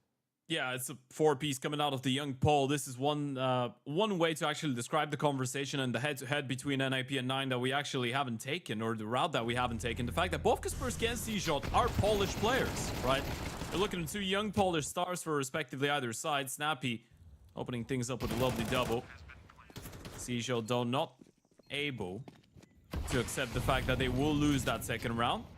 Puts up a great fight, 5 kills already for him, and NIP not going for the back-to-back force buy. You can't really fault them for it, but the nades in towards the ramp already softening up Favin and Rouse. That's making those pistols a lot more dangerous. It has, but Kaspersky, oh my word, he is just a baller, isn't he? Now he got naded. He got naded to 13 HP, I believe, from the first HE. 87 health gone, and he walks through a smoke and still finds a kill. And Shush has hit a dig on Kragan as well. Suddenly, this is falling apart, and they need to break the smoke, and it consigns Roz to his death as well. Oh, dearie me. What can Fuzi and Favin do to hold on to this? They're going to charge through the smoke together, and Fuzi's going to hold on. It's all down to Wrinkle. NIP may be a little bit overly eager there, rushing through that smoke as a group. You think there's trade potential, but it was just all into Fuzi's hands. Now, it's Sedjot once. Now it's Fuzi to recover a situation for 9. Yeah, you're already seeing how this one kind of reflects map number 1, but it's just the other way around, right? A bit of a reverse picture. On map 1, it was 9 to oftentimes get those opening kills and stay unable to convert around. This time around, it's actually NIP. Back-to-back rounds where it feels like the start is perfect. They've got all the right pieces at the right places, but just not able to close it out. And this is 9 making a little bit of a statement, as we already pointed out. Enshin has been looking quite good for them lately. As of right now, they've won their last 4 in a row. Sure, it is a given that they haven't really been playing against teams of the caliber of NIP. True. Taking down Trick twice, Joni Speeds and Spirit Academy as well. And even the games that they have been losing have been quite close, by the way. Not often do you see them get dominated on an Enshin, but still one of their more comfortable avenues. Shush trying to hold on to mid. There will be some delayed flashes, though, and Kragan. I want to see a good level out of him. Try and rekindle some of those ecstatic days where his form was unbelievable, and he does get 2 kills, but Favin will whiff a little bit on you, Jerks. Will this nade finish him off? What on earth? Hello? And goodbye, I suppose. Comedy. Rolls and Fuzi in a 2v2. Can we get back to normality? No, apparently we can't. Snappy's won his duel on Fuzi. This is a round that I think both teams are going to want to forget, but Rolls might still win it. It's Rolls versus Wrinkle, but Wrinkle's creeping out! Oh my god! Oh my god! Have we just seen... Words fail me. That resembles old school NIP. An NIP Amcal Classic, this one, even though Amcal's not even in the server. I was going to say that, but... That's what it looks like. I mean, Ujurix gets a kill, he throws the smoke, and we're standing there being like, well, okay, the smoke is not ideal when towards the door, so he's probably... But he's still probably going to be safe, right? He can back off. Then he drops his gun looking for an AK, just jumps through the smoke, knife out, and then somehow 9 end up still winning the round, even though NIP were in such a good position. My word. Famas in mid will keep Sedjot at bay this time. Kaspersky will get that one. The buy is a little bit rough around the edges, but they've got the AWP on Wrinkle available, but Kragan trades it. Recover it into the 4v4. Bit more of a normality start to this round. They've lost middle right now, the T, so you can slow it down, wait for a couple overextensions. That's exactly what Rouse does and punishes perfectly. Bomb spotted now, so you've got the information for NIP at least, but Snappy... Oh, no one was looking. They spot out the second player again, so, you know, there's a lot of commotion happening towards that B bomb side, and Wrinkle's arrived as well. Yeah, Wrinkle's in the perfect position. They got all the information, but you've got to hit the shots, and that actually was not that easy a shot to hit for Wrinkle, but he made it look easy. Really nice pick. Snappy still being a nuisance around Jaguar. Oh, we could be meeting in the smoke again. Very awkward, and Favon will stop Snappy from still being that nuisance I mentioned. They know there's two players here, including the bomb, right? They've spotted the bomb on the back of Fuzi, and now they know Favon's there as well. It's all about Kragan, and he was the one to get a kill in towards middle earlier on. So if you're NAP, you should have most of the information. New Jerks will be able to recover. Not expecting a second player in Jaguar so soon. Back into a 2v2 again. These rounds have been very, very close. How many times have NIP got into this sort of situation? Wrinkle's going to beat them.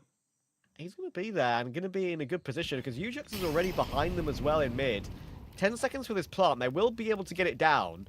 Wrinkle shouldn't dive in and try and deny it, but Kragan picks up a nice angle. It's down to Ujex to clutch. But he only hits the dink. Fuzi gets away with it. How 9 are 5-0 up? I don't know. I don't really know either, but that's been such a high-tempo game as well. Look at how quick the rounds are. And C-Shot, did he? Okay, he had a P90 in his hands for a second there. Refunded that, decided to go for an AK-47 instead. But you can even judge by the money of 9, sorry. This is a team that's won 5 in a row on the T side. They have only one player who's got over 1K in the bank account. It's been such a close affair. And if you're NAP, you probably don't feel like you should be losing 0-5, as you pointed out. There goes the first tactical timeout coming out of Exist. You think that's the Ash strat, Ted? Lose 5 rounds in a row, always call a timeout? I'm not sure I'm a little bit behind trend maybe with the fact that it's called the Ash strat. I'd say it's pretty basic Counter-Strike approach, right? Fair enough. You're losing close rounds, you know you're doing damage, you know you're going for another buy. You do realize that even though you're down 0-5, you've been putting up a good fight. Winning one round is going to put the T's in financial misery, right? So this is more of a, let's make sure everyone's on the same page, because this is the round that could get us right back on that CT side. If that recovery rate with that FAMAS was a little bit nicer, then maybe that clutch would have come through. Once again, just continuing to brawl, by the way. Fuzi's won his duel over toward ramp, and it looks like 9 want to go through this smoke. And now they dealt with Snappy. Maybe they feel like they can. They've still got Sedja over toward A, lurking in to take that site right now. And Fuzi, okay. We wanted to see a good Fuzi performance. He's having it right here. Shush has found that lurk through A by Sedjot. But now you still have a 3v2 and make that 3v1. What a round from Fuzi, hitting everything in front of him. Yeah, he was the one to open things up from the boost as well. Hitting shot after shot. That was one of the main conversations after map number 1. Fuzi has to step it up. And not even after map number 1, just in general going into the series, especially when you've got Rinko on the underside of the server. You feel like Fuzi needs to be active, and this is what we're seeing right now. The Swede showing why he was being so hyped up, even when he was on wildcard, even when the team was struggling. That's one of the main reasons I feel like a lot of people were scratching their heads the moment that it got announced that he did get benched. And as of right now, he's still technically loaned over to 9 from wildcard. But even when the NA side was struggling, Fuzi has always been one of the more consistent performers. In general, I feel like one of the more underrated opers out there. For sure. For sure. And when he hits his shots like that, sure, you can say that of any AWPer, but he makes it look good, that's for sure. Definitely done dirty by wildcard. That's a whole I mean, sometimes mess you're over going to there. get kills through smokes, and this is just pure luck, right? There's no two ways about it. But it's just the fact that Fuzi is putting himself constantly in positions where he could be impactful, right? It's a given that you're not always going to hit the shot. Sometimes you'll miss. Sometimes you might look a little bit silly, but it's about the in-game IQ of making sure that you give yourself an opportunity. Yeah. Exactly. You'd be more worried if you weren't getting any chances at all.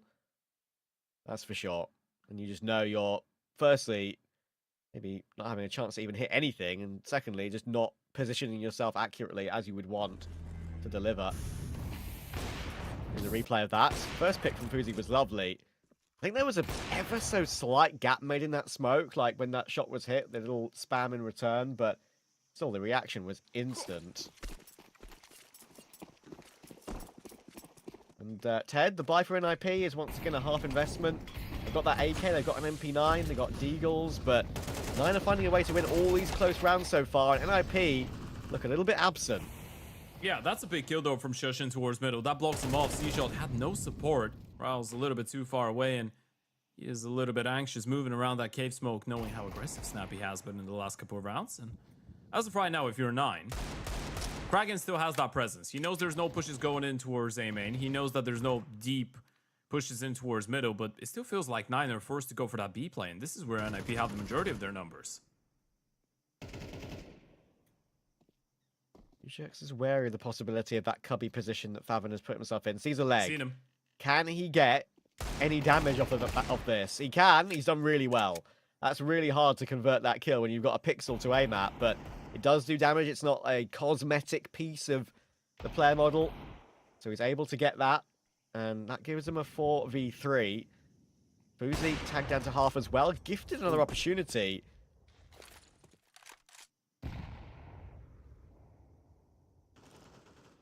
That was an unfortunate one. That's a big kill. Yeah, Kraken shutting down Shush, but this is just confirming all the necessary information now for the CT side. They know exactly what's up. And even though Kraken's in towards middle, they know the bomb can't cross. They still need to play B. There's only 25 seconds. They can't be possibly thinking about going back A. They need to brute force their way into the bomb side. Oh, Ujex making a lot of noise around cave here. He's worried about that red room flank, obviously, but he needs to make sure he's worried about ramp 2, and he'll get domed by Rals. 2 They can headshots time it. through the corner of the wall. 9 seconds for the plant. They need to recover the kill. Rals is everywhere right now with that aim, 5. but he has managed to get the plant down until... Oh, what? what? No! What have I just watched? Hang on a second. Sappy can still win this! How did that MP9 miss on the first attempt? I'm completely baffled, but either way, Snappy still wins the round. Someone grabbed my head and punch it repetitively until I realized what we've just seen. That is insane. Yeah, C-Shot reaction says it all. He can't believe it. No one can believe it right now. What is going on in the server? How did Snappy win this round? He just whiffed every single bullet he could have, and he still pulled it off. That is insane. Look at it again. It Yeah. gets so scrappy for us here on the spray. 5 seconds, Snappy. Those bullets are just not connecting. And then Kraken misses. That's insane. That is absolute carnage. Well, that's some way to get an IP on the board. Not something that I'll ever want to rewatch, but it's entertaining to say the least. If Snappy had gotten that kill with the MP9 straight away, right? I could have said, okay, it's a great clutch. He's got the one on Kraken as well. But the fact that no bullets hit there, that's the MP9 for you. That's if that was pre-nerf MP9, that definitely gets the kill. You know what's the But crazy part? he recovered. That update just changed the jumping accuracy. He should be getting that kill 10 out of 10 times. It's definitely harder to control overall, right? So there's more kick sort of midway through the spray after like the first 5 bullets or so. But either way, I mean, whatever. We can talk about the stats, we can talk about the changes. It's still a crazy round, and one I'm sure you guys will be maybe seeing on the highlight channels later. Maybe the low light channel.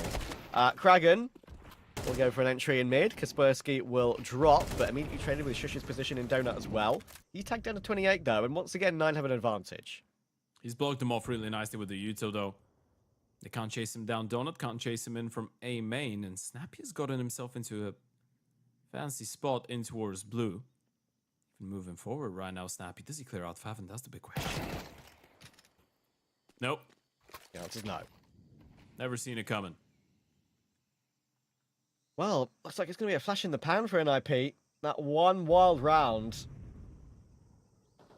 Not able to double down. 9 recovering in this 4v2. They do need to be wary of Ujex and Shush floating around the map right now, but they go toward B. They're safe.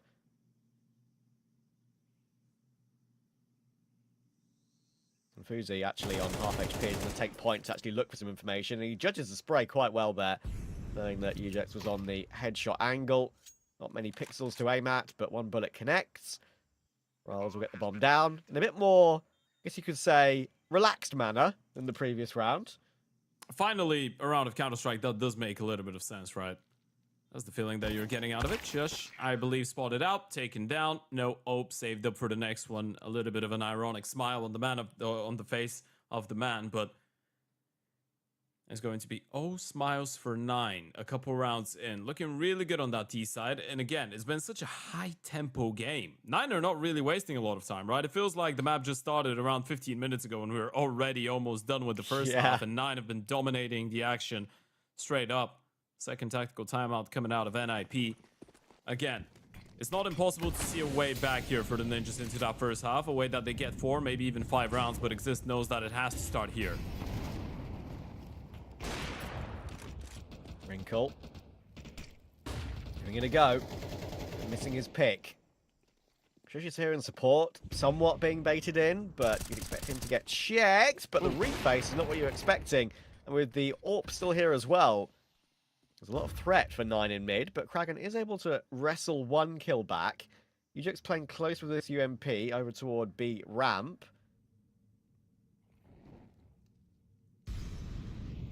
It's going to be awkward for Wrinkle. Flash coming over. Flicking up at the shadow on the little ledge there. And Snappy goes swinging with that information, but maybe a bit overzealous. You should know everything right now. 2 players in towards Shelf. 1 guy that was flashed for in towards middle. Fuzi still gets the kill onto Shush though. 9. They've given away all of their whereabouts, but they're still making this one work. Ujerks could be the spanner in the works in towards that B bomb side. Deciding to push back though, it's really uncertain whether they want to go out B or double back in towards the A bomb side. And unfortunately for Ujerks, he's not really made the right call here. Bomb side vacated, bomb will go down. How much damage can you do from that cave position? Ah, Wrinkle. If he got that kill, maybe he could have advanced a bit further to join up with Ujerks. Now he needs a 1v3. He's got the AK recovered, but unfortunately, no kit on the site itself to pick up. That kit was on Wrinkle to try and force his way through, but that nade is available to break open that smoke. And Fuzi was lurking in behind from Jag. And 9 will keep on trucking. Yeah, this is looking a lot more like it here from 9. That's why we were getting excited the moment that we seen them put up a little bit of a fight in the first half of Mirage as well, because we know 9's engine is a lot better, and now we're seeing NIP struggle a little bit. Obviously, you could say it's been a really chaotic game, and more often than not, there will be one side that feels like it should have won a lot more rounds in a situation like this, and NIP, they're definitely in a position where it is fair to believe that you probably deserve to get a couple more, but in the end of the day, you get what you deserve. And as of right now, they've been getting the cold treatment. C-Shot in towards middle has been a beast so far.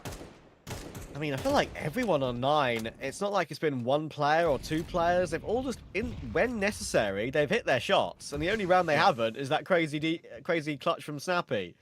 Yeah, so... Kraken and C-Shot especially in towards middle, though. Right, yes, those opening fights have been a really big problem to deal with for the side of NIP, and considering they're on another half buy, I mean, 9 could be going for double digits here in the first half. Wouldn't that be something? Try and recover this game to a map 3. And you know what? I really want it, Ted. I want to cast an overpass. I think I managed to do 1 so far. Let's return to the pool. We're a little bit of an unknown. But Snappy, hard cleared by Rolls. 2 IGLs doing battle. In comes Ujerks. There's more where that came from, though, and Wrinkle went down behind him as well. Very comfortably dealt with by 9, and they're going to reach 9. Tapping away. Deagle doesn't connect. Shush at this point. Nothing you could really do about it. You can just stare at the barrel of defeat, potentially 9 playing incredibly one-sided Counter-Strike right now. And there's been a lot of one-sided maps so far, all I know on the A stream here, Trav. For those of our audience that are just joining in, I mean, the first series of the day was anything but competitive between Big and Passion UA. Passion being able to win 4 rounds in total across 2 maps against Big. And right here, right now as well, map number 1, even though there was a couple closer rounds, still a 13-6 in favor of NIP. This one is going, well, you can see how it's going. Quite dreadfully for the Ninjas. Yep. There was a third map on the B stream between Ents and BetBoom, but all 3 maps there were pretty fast as well. 13-6, 13-6, 13-2. Ents beating BetBoom on map 3. On Ancient. Good win for Ents, that's for sure. And NIP putting something together here. 3 opening picks, finally. 9 giving him some opportunities. Fuzi gets spooked. That Molotov doesn't go exactly where he would have wanted it. And just like that, out of absolutely nowhere, NIP win a gun round with all 5 players alive. Funny how that works. You know what? I kind of feel for Shush, by the way, because I don't feel like he's been tested as many times in towards that A bomb side. More often than not, they've been losing players in towards mid or B early on, and he's been forced to play a retake or a situation where he's all alone against 3 or 4 people, splitting him in towards that A bomb side. This is actually the first time he gets tested early on. Good work coming out of Snappy in towards Cave as well, and then you have Shush and Kaspersky in towards that A bomb side to finish it off.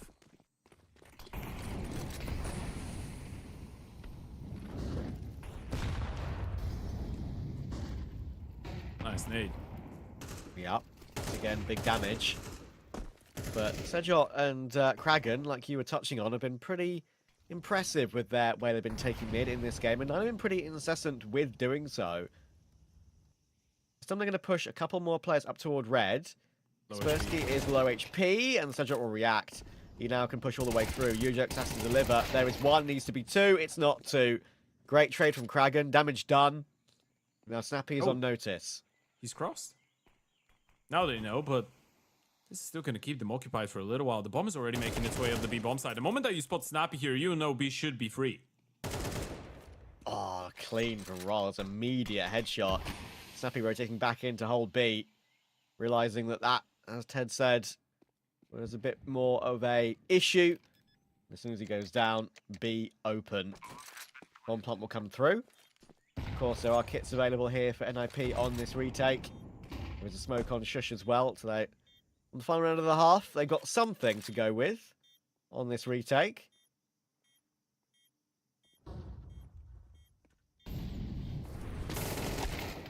And there we go. That's an opening. Shush will manage to deal with Fuzi. Rolls is still 53 HP as well, by the way. Bit of wallbang damage as well. Tap on the bomb, trying to lure them out. There's a quick no-scope from Wrinkle, but he probably needs one more. That bomb is ticking very, very low, and Rolls is just not going to peek. And he has got this one under lock and key. A double-digit T-half for 9. Whew, now you're right back at it. There you go. 9 are the ones giving us a bit of a pleasant surprise. We might have been expecting the first series of the day to be a little bit closer. This is much more like it now. Not close maps, but at least an exchange on the way. That is, of course, unless NAP is able to bring it back on the T side. But at this point, it feels highly unlikely. 9 playing a great game of Counter-Strike here on their own map pick of Ancient. Looking over to that overpass, as we pointed out, that would be one of the first ones that we do get. Obviously, now there's been a couple officials on overpass, all in all, in different events, but it's it still has that new vibe to it, right? It still feels a little bit fresh. It would be the first overpass of the StarSeries Fall 2025 Europe Close Qualifier. And in case you're wondering, I am quite proud of myself that I was able to say the entire thing. I was literally about to say, well said, Ted. Well done. That was very clean. I think multiple overpasses, as you say, in other tournaments, but we've only seen 1 from NIP and a couple from 9. Pistol underway in the second half. What do NIP have left, or are their brains going over toward overpass right now? In toward A, Rolls just tapping away, and he's found 1 through that smoke. There you There's go. a response from Kaspersky. They have to push something, though. They've smoked off both CT and Donut. They've got no one fighting for tempo right now. This is a really uncomfortable post plan the moment that the smokes start fading. Flash over. Oh, they're going for that aggression like you mentioned. They're taking some space, and it's working out. Unless Kragan responds, no, he will not. It's down to Favin instead. He hits 1. He knows where Kaspersky is. He's got to worry about Snappy refacing as well, and that puts him in a tough position. Good pistol for NIP. Something to work with on Ancient at least. Yeah, the good thing is, right now, you're not really losing anything if you're NIP, are you? I mean, you're losing Ancient technically, but you're 1 map up. This map looks over, so you can just keep it simple. Play round for round. 1 foot in front of the other and see how far you could get. A full-on save coming in for the side of 9. Just 1 flash in the hands of Rouse, wondering to see how he wants to use that one. And towards B they go, unfortunately. Might not really get to put it into good use. NAP just sent 5 people in towards A. Reminder that the winner of this game plays Big in that winners match later on this evening. Big, I'm sure, will be keeping a very close eye on this. Could be 9, could be NIP still. Could be into that map 3. Don't forget about it. We've got a third best of 3. Yeah. coming up. And we're going to have 3 BO3s tomorrow as well. After that, we're Yes, turning sir. it down a notch, and we're going for 2 per day. Some damage there for Kragan. But they should be getting cleaned up here pretty nicely. Just nice to get some damage and some kills for extra $50 per player. Snappy will get 2 more. And will go to trade, but there we go, 3 alive. And of course, a reminder that tomorrow, the games we do have are TNL versus OG and Ecstatic versus GG How on the A stream. On the B stream, it'll be Amiga Iberian Soul and FUT versus Spirit Academy. That's going to be a fun one, a duel that's gone down a lot with the cores of those two teams over 2025. Classic Paravision currently doing battle today on the B stream. Paravision are a map and 6-5 up at the moment. Yeah. Good old James back, folks. Back to the B rush as we go as well. Kaspersky leading the charge. Fav able to stop him in his tracks, but Udrix is there. Rouse, all to do. 1, 2, looking for another one. The IGL holding on to the bomb site. Flash comes in. Shush finally there with the refrag, though. This one is still going for NIP. And Shush has been able to get a double down on that as well, but in comes an HE, and the rotations were there very quickly for 9. Rolls holds on impressively with 2 kills, and that will get 9 ever closer. Yeah, what a hold from the man. I mean, we were talking about it as well, and even in the comparison between Rouse and Snappy, both of them being able to have a pretty decent fragging output. When it comes down to Rouse, he's never been a bad individual, right? If anything, the last couple of years, it feels like he's rejuvenated, right? He's found himself again as a player, and individually you can see he can go toe-to-toe with all the youngsters. Look at that kill distribution on the side of 9. Bottom fragging Favin with 11 kills, top fragging Kragan with 13. That's what a well-oiled machine looks like. Everyone pulling their weight right now on the 9 side. Everyone doing a great job. Yeah, it's very very nice if you've got a bit of number OCD, seeing them all very close together. So we'll go for a fight, though. That one won't go his way. His fellow young Pole will remove him. With immediate control of red off the back of it. Yeah, taking a lot of space here, Kaspersky. And Rouse, he knows it's a bit of a risk if he wants to clear it out, but he's kind of forced to, especially considering they've left the B bomb site. They need to get that kill. I'm going to try and clear it out with Favin, but he's in the corner. Favin was switching weapons there, I think. A little bit of quick switching. Almost got caught out, but he is able to trade it. And now they know that B is the issue. That nade is not going to deal with Wrinkle. Snappy, will he get caught? He does not. He's not just going to get one. He's going to do significant damage to Fuzi as well. That's probably enough for NIP. Yeah, perfect working towards middle.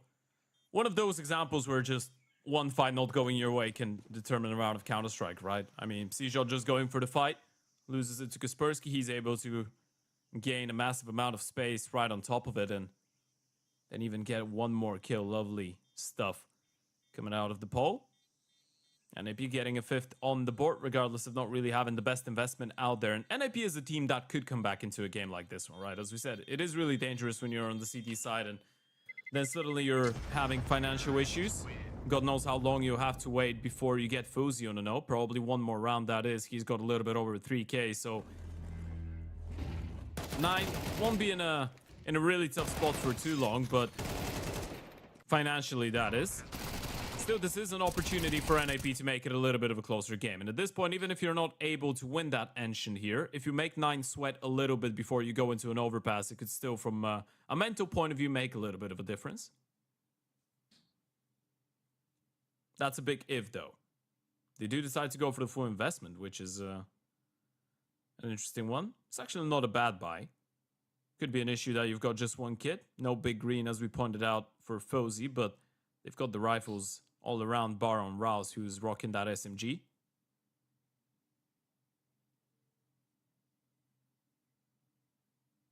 I think it's important for NIP to... Oh, sorry, I'll rephrase that. Important for 9 to not let NIP get back into the game at all here. Yeah. Close it out, refocus for overpass. Because if you have to go through stress of a close game here when it wasn't necessary, that'd be pretty frustrating for them. They're able to hold it in mid once again. It's a 2 for 2. See many mid brawls in this one. And Favin will be able to catch Shush as well. That's a big one. He aggressed quite far forward to find that. And now Rolls on a close angle with U-Jerks lurking around ramp. Nine have got a 3v2, which they'll be eager to convert. Yeah, the main asterisk right now, where's Fuzi got an off? So you know Rouse is a B player, you spotted Favin as well, but where is the Oper on the rifle? That's why you're not seeing them make a decision that early. Rouse misses that opportunity on a slight timing, going back for a little bit more. He's risking a lot right now with the MP9, and Snappy will punish. A big pre-fire from Rolls. The SMG battle between the two in-game leaders. Snappy's been doing God's work. He's on 16 kills, but the amount of times he's just swung out of shelf and found a couple kills. He's trying his absolute damnness to keep NAP in this, and they've gotten themselves with an opportunity. 40 seconds on the clock. Bomb will get picked up. Feeling like an A round right now. Favin just playing his life in towards Donut though, so difficult to think that he will give away his position and make any unnecessary moves before they give him a reason to. Yeah. Snappy obviously will be taking first point here. He's got the utility. Not actually choosing to use it. Choosing to go back this one silently. Get the smoke in toward that donut position. Bomb can be planted in that default position, but Favin can spam him. Trying to find him in the corner of the smoke, and it's a really good way of going about it as well. Blowing a little hole in the corner of it. And finding Snappy. It's down to U-Jerks in a 1v2. He's managed to get himself in toward Temple. Favin does have the kit. They've got no smoke for the bomb. And that could give U-Jerk a chance. He's going to push his way forward.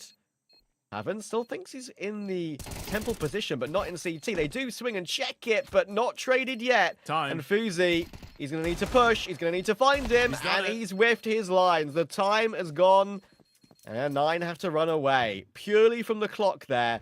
A great clutch from U-Jerks. He's played it to perfection as well, by the way. You notice the way that he wanted to play this one in towards A main, but the moment that his teammate gets spammed through, that was Snappy on the low HP. U-Jerks knows I need to take a more upfront aggressive position if I want to win this round. If I'm just playing in from main, I'm just making sure that I'm isolating myself from possibilities and options. Needed to take a bit of a chance with that cross in towards Temple and in towards CT, and it pays off big time. Fuzi getting the kill, not quite having enough time to get the defuse, and he's going to be on that hero M4 going into this one. NAP are slowly making a game out of this one, Travis. Yeah.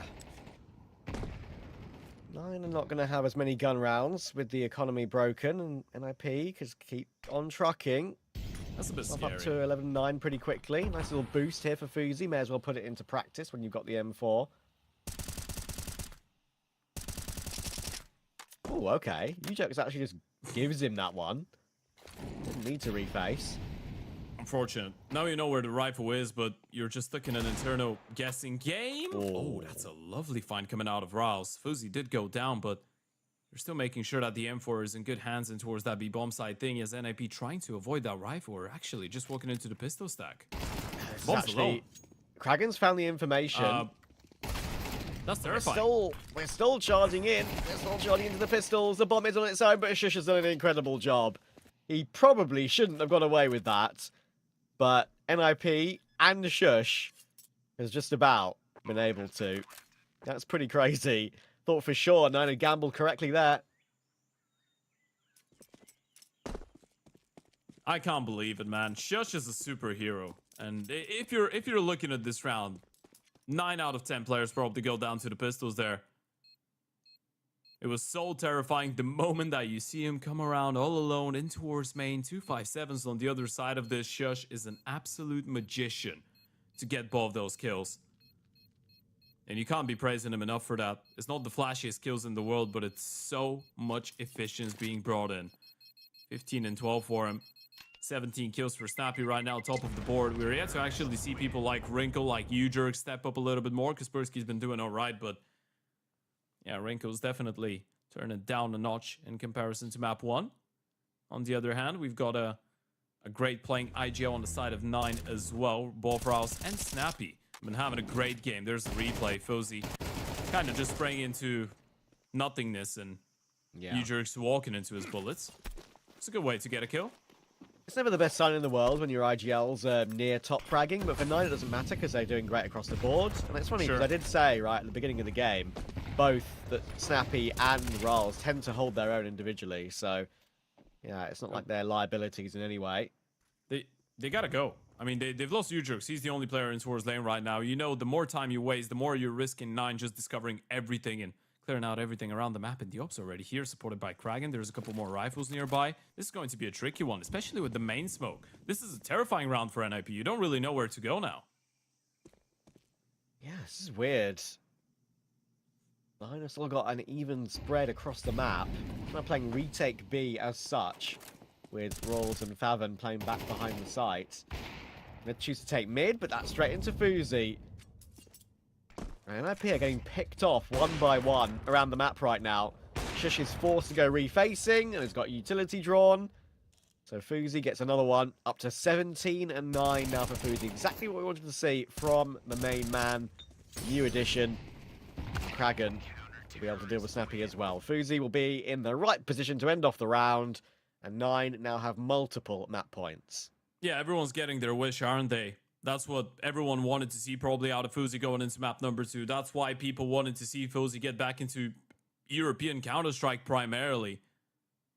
See him be competitive with opers like Rinko. Put all that international experience, all those events that Wildcard allowed you to play on show, and that's what he's doing right now. 18 and 9, I believe, Fuzi's standing on right now, and Rinko's having a little bit of a tough time. As the last tactical timeout, the last opportunity for Exist to have any input into that Ancient, or we will be going to an overpass. And this is one that we're definitely all excited for. Of course, this is just the opening game of the group, so the loser of this one is not going out of the event, but we'll have to play against Passion UA in the loser bracket. And maybe one map in, it felt like it was going to be 9 to be joining Passion, but not that sure of a thing anymore. 9 have shown up to play today.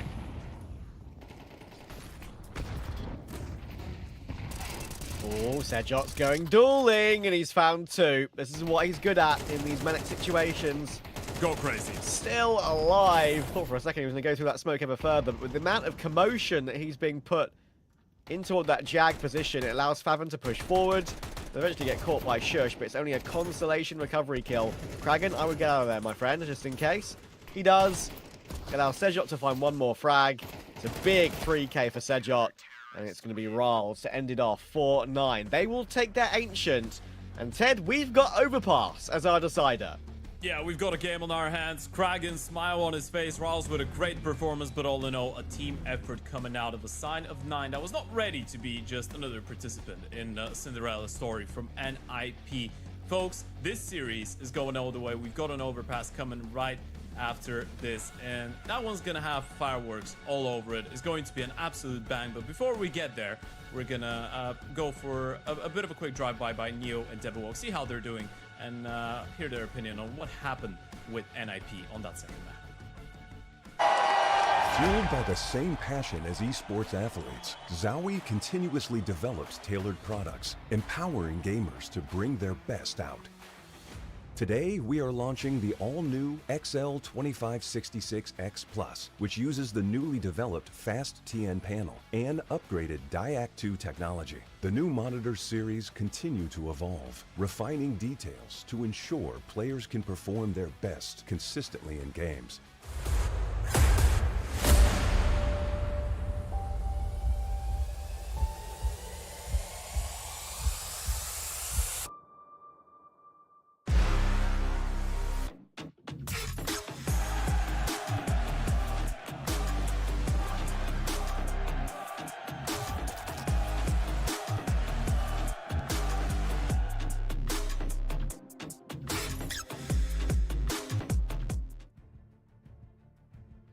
Welcome back in. Well, not exactly the map that NIP wanted to follow up with this miraculous Mirage that we saw. And we've got to look back towards that first half, I think, in particular. You know, we would discuss this a little bit as the game was going on, but some of the decision-makings that NIP opted to go for were questionable. The same thing over and over again, expecting a different result, but nothing was happening, which is the definition of insanity.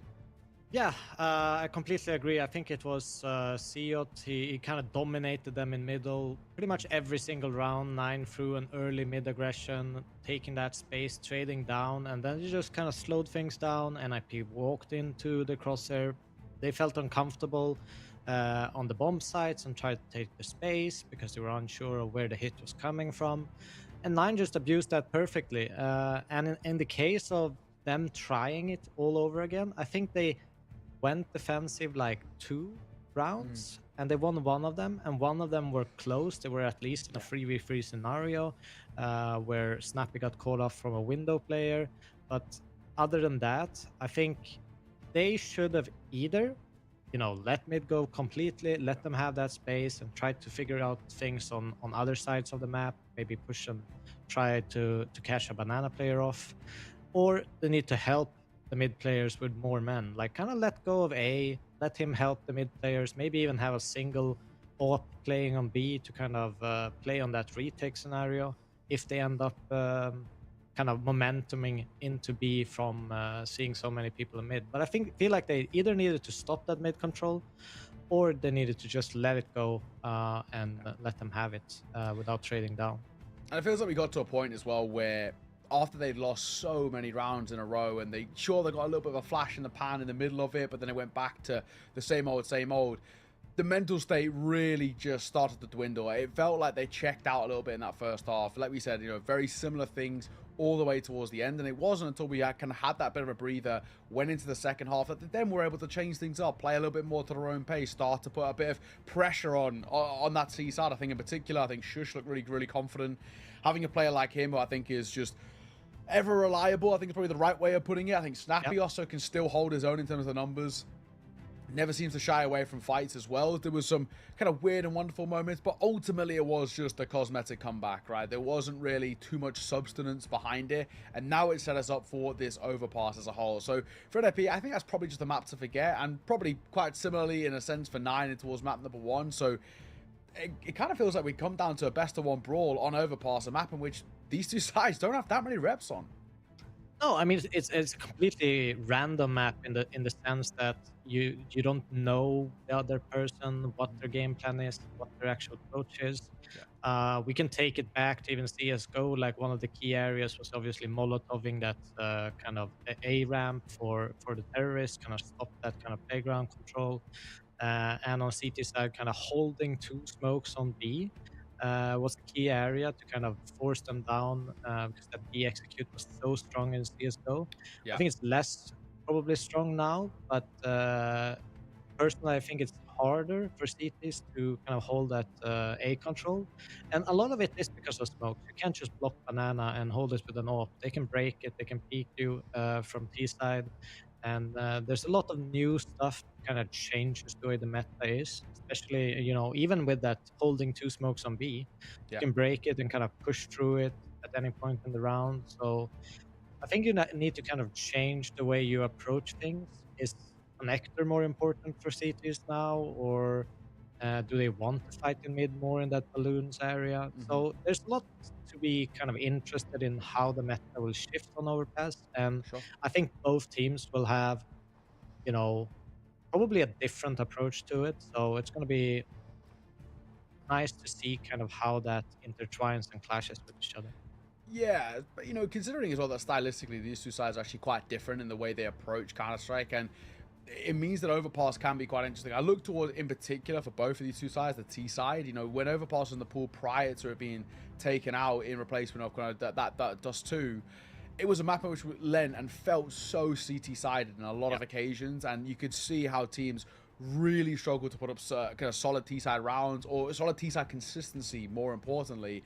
And I do wonder now, as we head in towards this map, first and foremost, your knife round, you obviously wanted to pick in towards the CT. Whoever gets that first half T-side, they've kind of got to come out the gates flying a bit. If they can get a pistol, force buy, maybe even put pressure on in the first gun round, you can start building up a bit of a repertoire. But we saw prior to this map being sort of taken out of the pool for a bit, you would see teams get, maybe 3-4 rounds, and it'd be more than enough on the T side at times. And I don't think it's as sometimes drastic. It was even if you got pistol on T side, you were fine. Exactly. We got this map. It's like, we'll be okay, right? We could. So that's kind of where we're still trying to figure out. And I did look as well the other day, compared to from when CS2 was released and Overpass was in. it's actually 3% more CT-sided now than it was back then since it's been reintroduced into the pool. Yeah, 3%. Now, granted, much smaller sample size, so got to take it with a pinch of salt, but it has been played quite a lot at Tier 1. We saw that at Cologne. This map was picked in, a fairly decent amount of times. We've seen a lot in kind of the Tier 2, how it's been kind of really kind of integrated in towards the pool quickly. So I'm interested to see how this T-side gets set up, whoever has to start in that first half in particular. Basically, whoever loses the knife round. Yeah, I mean, I think a lot of it is like, what is the meta strat going to be, especially with new smokes, etc. As we're watching some of the ancient highlights while we discuss this overpass map. I think, you know, in the beginning, if you look at overpass, it's never been a map that's easy to default on. It's you have to use an incredible amount of utility, and you kind of have to cheat to some spaces, so you're never gonna really be able to use utility to take all the map control, especially towards that A area. So it had ended up with a lot of just having an A lurker with a B execute, and then kind of shifting back and forth depending on the space that the A lurker got during the execute. Yes, that's kind of what the meta was at the end. So it's going to be interesting to see if it's similar, if people just kind of go back to that, see how well it works, and then kind of shift from there. But it's going to take a little bit of time before the meta actually is established. Yeah, and in particular, you know, when you look towards now how overpass is going to play out, we're looking quite heavily on the, not only kind of the IGLs, but just the leadership figures as a whole, right? We're looking towards the players with a lot of experience. And I think, you know, you look towards 9, obviously Rolls takes that, but actually, you know, you look at individuals like Favin, right? Favin, who's played a variety of different roles. I'm not exactly too sure where he plays specifically on that of overpass, but he's a guy who he's actually going to be quite important to pulling over rotations or being a part of a late round retake if he's on that CT side. On T side as well, similar thing where he's got a wealth of experience under his belt, and Fuzi in particular too. So you're looking at these three as a whole to be the difference makers and trying to put pressure on towards NIP. And considering NIP only have one map under their belt, sure, it was a great win, I'll give him that, right? But it's too small of a sample size for me to sing their praises just yet. I feel like, it's it is a hard map to do the same thing you do on Ancient, because there's so many open space areas, so many positions when you actually put yourself into risk to clear at the same time. Like take mid, for example. If you want to take mid in the same way you do on Ancient, you have to check underground, long toilets, banana. There can be like small angles in toilets. There can be long toilets angle. Like they could be literally anywhere. So I think they need to be able to slow down, and this probably, in my opinion, is an advantage to NIP, who is a little bit more of an experienced team working together with communication, where it could be a bit more hoppy in the sense of a lot of B plays from 9, I expect, and you know, just B splits in general. That's kind of what I expect them to do, because it's the easiest thing to kind of incorporate fast into overpass. Yeah, I think you're right. And for 9 as well, they have already played this a few times and 2 pretty nice wins under their belt. I think in particular that Gun 5 one was obviously kind of quite good. They did lose to Fnatic. That was, you know, about enough time that they can learn from it. I think it's about 4 days ago or so. So it's a map in which at least has been integrated towards their pool a lot more. So we'll see how it pans out. Flip side though, I really need to see some more individuals. I still want to see a little bit more Kaspersky. I think, you know, for me, he's not been bad by any means, but he's the kind of guy that I want to see him. Hence why, you know, we were kind of joking about every single graphic that we had coming in towards this tournament was Kaspersky #1, right? Top ADR, top kills per round, all of these things. We haven't seen that Kaspersky just yet. You know, he wasn't really required in towards Mirage. He didn't really, you know, fly away with things. It was actually kind of more people like Shush who were doing a lot of the damage, especially on those T sides. So I do want to see him step up, and I feel like Overpass is a map which he can be given a lot of freedom. Well, it is a tough map for a rifler. I'll let you know that. I mean, especially on the T side, but I think for this map, it's going to be Wrinkle and Fuzi on an off battle. There's so many positions. You can play, you know, off on short, underground, you can play long, you can play banana, you can play monster. So there isn't like a shortage of options where the opping is efficient, because it's really, really prevalent on all positions. And I wouldn't even be surprised if either team on CT side picks it up a double op. Yeah, that can actually be kind of interesting as well. It's something which at least might give them some level of a leg up. It's about, I think for us, is really finding how do we get form and consistent form on that T side. I mean, that is the big kind of stipulation coming in towards this. And we should be getting underway, hopefully, in towards the game sooner rather than later. I can see the players are now starting to join the server, so hopefully it won't be too long until we get the show on the road. But as a whole, I'm impressed with how 9 approached that previous map, right? A lot of kind of such a solid run of form in that first half that it was near impossible to fall flat in towards the second. You put up double digits in the first. It's next to impossible to let that one slip. I mean, if you're not egregiously kind of throwing that away in a sense, and they didn't. They played it quite calm, quite collected. Even when NIP started to chain a few rounds together, they didn't panic, they didn't worry too much. And worst case, if they needed to, they could fall back on towards Berry, right, who can obviously kind of calm down the troops. So as a whole, I think 9, that's a very good map that they've just played. It's one that will earn them a lot of respect. Now you've got to make sure that you can pull it in towards that second. Keep that momentum with you. No, I completely agree. I think the calling was great. Even on the CT side, they switched things up on mid. They didn't do that kind of basic mid defense. They kind of just ram boost siege up in the end towards that heaven and left mid. They kind of sacrificed him. Do your thing, I'll flash for you, and we'll see what damage we can bring.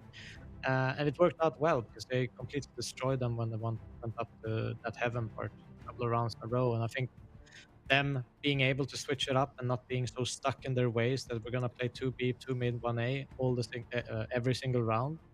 I think that's what kind of gave them the victory in the end. Yeah. Well, while we're waiting as well, despite us starting, I think it was like 30 minutes earlier than the B stream, they're about to catch up. We're actually kind of both just about to go in towards our third maps, but that seems like it's a bit of a barn burner over there as well. 13-7 map number 1 of Ancient that went the way of Paravision. 13-11 Fnatic on train. So they just squeaked past that one there. A little bit more competition than ours in terms of we had a 13-6, 13-7 in response. So they go to Mirage as a side, and we go to Overpass. Yeah, and I mean, Overpass is a map famously having these, like, you could play a close map and it would end like 13-3 because you just didn't have enough rounds to play that CT side. So I hope we get a way more competitive one, maybe hopefully in overtime as well, to kind of clinch things out going into the final game. Because we pretty much the whole day played or seen mostly one side out of CT or T side for the winners.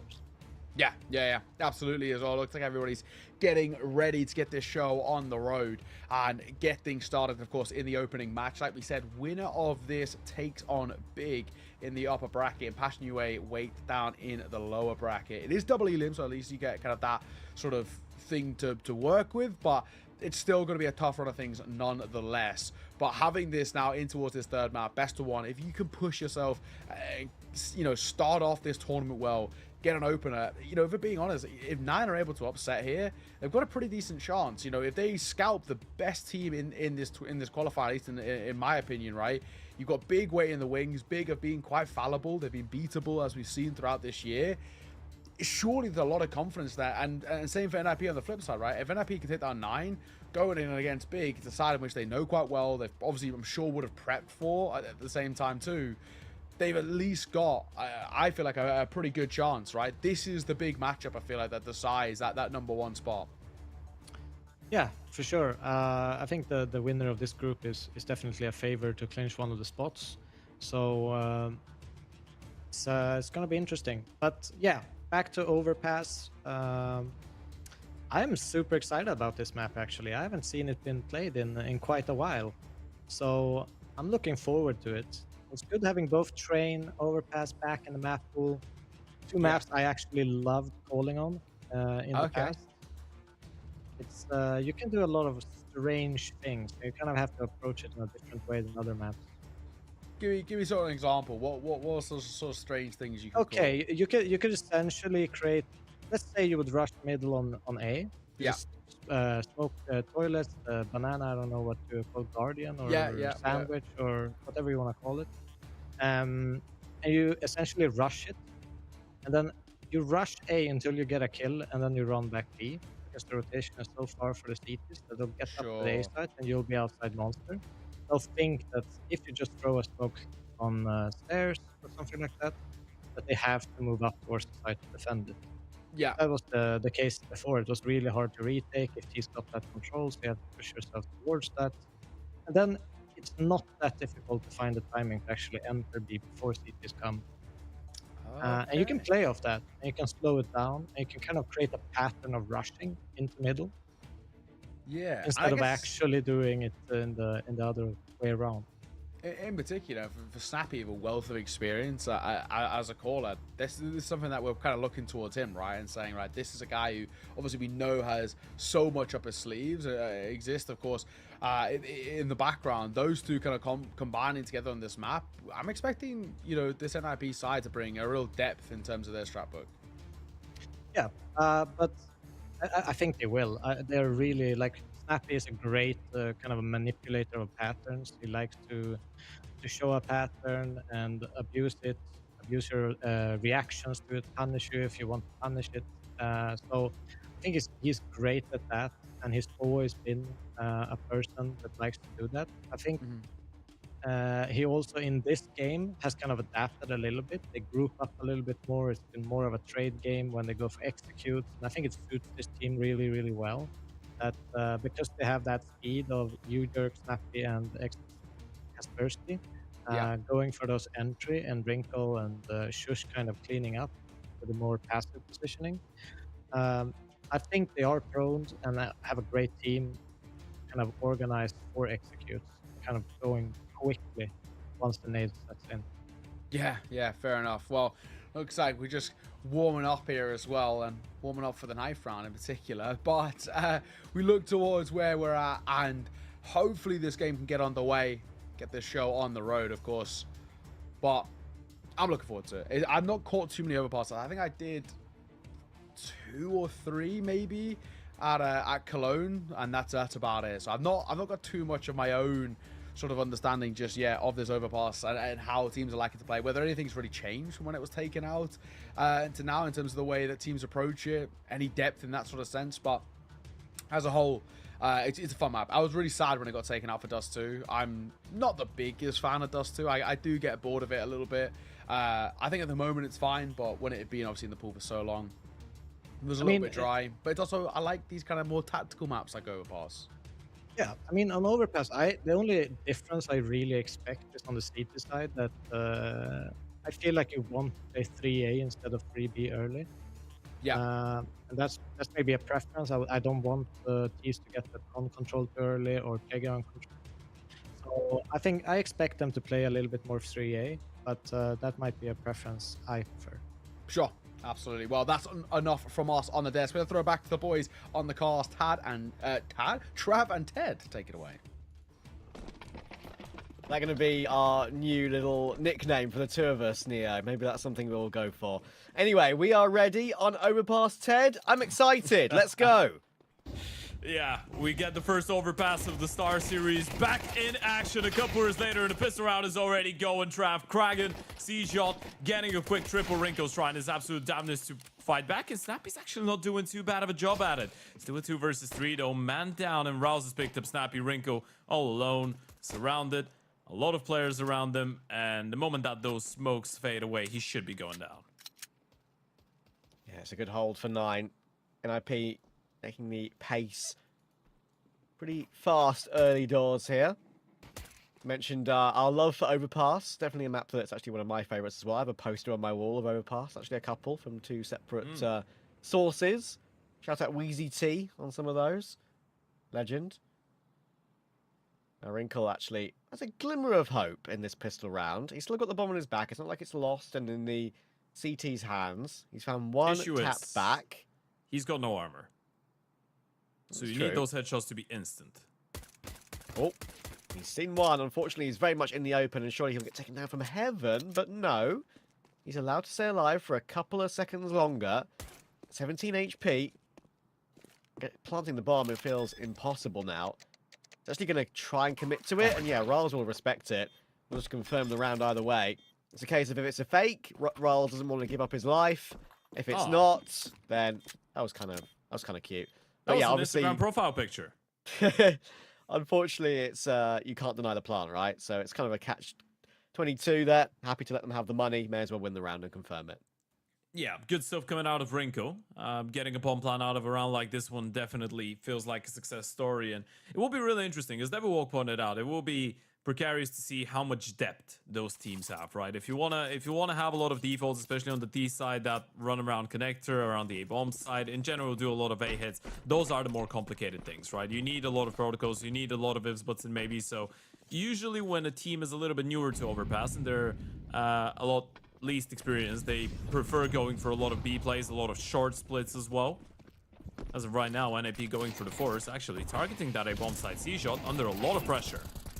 Oh, now he's been dinked. Stuck behind divider, can't really fall back any further, but Fuzi is keeping his mate alive right now. He's held on for both. He's held on for both, and now Sedjot has a chance to actually get one kill of his own. Somehow he gets away with it. You cheeky boy. And they've managed to win that anti-force with all 5 players alive. Critical early doors on CT.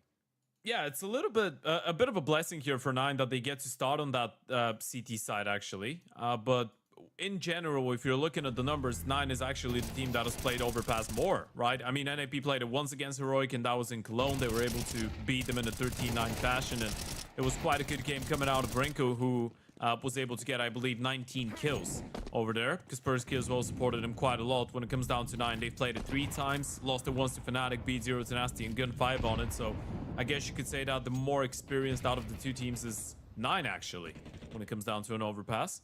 Will be interesting to see if that results into some good cohesion. Obviously, haven't played it a lot, but we're expecting a big performance coming out of Fuzi, who is rocking some good numbers on Ancient. Overpass known to be the Oper's paradise. I know this is what people usually call Dust 2, but I think you get 10 Opers in a group chat. You ask them which is your favorite map to op on. A lot of them will say Overpass. I think that's very fair. Sometimes when you refer to Fuzi, there's still like 5% of my brain that still thinks he's on an IP, because he used to be on an IP and he's Swedish. But yeah, those times the are gone. academy. Exactly. Yeah, he's one of those guys that came in maybe not in the best time when it came down to NAP, right? When the team was in a bit of a struggle, didn't get too much time, actually, just 4 months on the main team of NIP before he got sent right back into the academy. Had his international endeavors right after that on teams like Sangao. Spent a little bit of time on Rare Atom as well, which was a little bit weird. And then obviously Wildcard, where he was able to make a major as well. 2 of them. Fuzi in a good position. Not with the AWP yet, but with the A1S. Positioning himself near those balloons, and he's able to get the opening pick. But Sedjot is caught in con. Recovery, and as Kaspersky, I was going to say, might just catch rolls on that transition of his over toward Monster. Big headshot, back into a 4v3, but Kraken continues to aggress. Thankfully, they've got Casper. He's putting in some great work. They know Kraken's alone. Thing is, he's aware of that information as well, so gonna try and be as agile as possible. That's the leg shot from the Oper, and now they know where he is. Kraken surely just gets run down. Oh, he's found one more. Fair play. But Fuzi now has to clutch. He was the guy who started this round. He's now got to find a way to end it as well. Unfortunately, he's way, way too far away. So probably saving the AK, probably looking for aggressive exit kills, maybe. Try and prevent Snappy and Wrinkle staying alive. It's actually a good round. Imagine Snappy goes down or Rinko goes down and they lose the Oper. They just lose one of the rifles. Look at the money of 9. It's pretty solid. It's actually worth it for Fuzi to hold an aggressive angle here. Thing is, you want to take care of the CT side economy as well when you've got an AK that you can't really purchase. So he's down to have a fight. Not going to get too invested, though. Well, he hears them, so he might try and do something cheeky at the end here. And you know what? He will. He's going to look for it. Why not? We don't know yet if he's going to get that final kill or not. I think Sappy just said nice. Maybe that means he got taken down. We'll see. It's nice because of the round. We don't really know. Do the CTs have an AK-47? That's the big question we're all looking at. Did Fuzi have a successful mission? Did he get the second kill? That's what everyone wants to know. No, he died. Unfortunate. It's all good though. Doesn't mean that means that he's got his AWP still in this next round. I mean, it would have been a little bit of money saved, of course, for 9, but he still had a bank built up from the first couple of rounds, so something to work with still. But NIP, now it's time to build into the game. you were kind of never really... I mean, to be fair, that's kind of an unfair statement. I was going to say they never really were in Ancient, but only scoreline-wise, really. They were in Ancient very much. There were many, many back-and-forth 2v2s, many, many close rounds. So, even though they did lose it relatively comfortably in the end, they're going to need to find a way to bounce back. And they know they were so close. Scoreline was a little bit deceiving. Haven now on the Monster position. Shush and Snappy are creeping up. Need to worry about Monster as well, though. That's when they peek from short.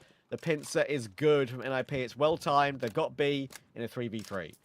Yeah, that was a little bit problematic. Didn't expect those short players to be that up close in person to Fuzi on the first rotation. This is one that you give a go, especially with C-Shot coming in around the world. Thing is, Kraken really needs to win that fight against Snappy. And this is such a hard angle to clear out. 99 times out of 100, you'll get the kill on Kraken here, and there we go. So it doesn't have that kit, but I think falling back and saving again is the right call, knowing it's an AWP you'd be keeping as well. Again, Sejok can play these aggressive exits.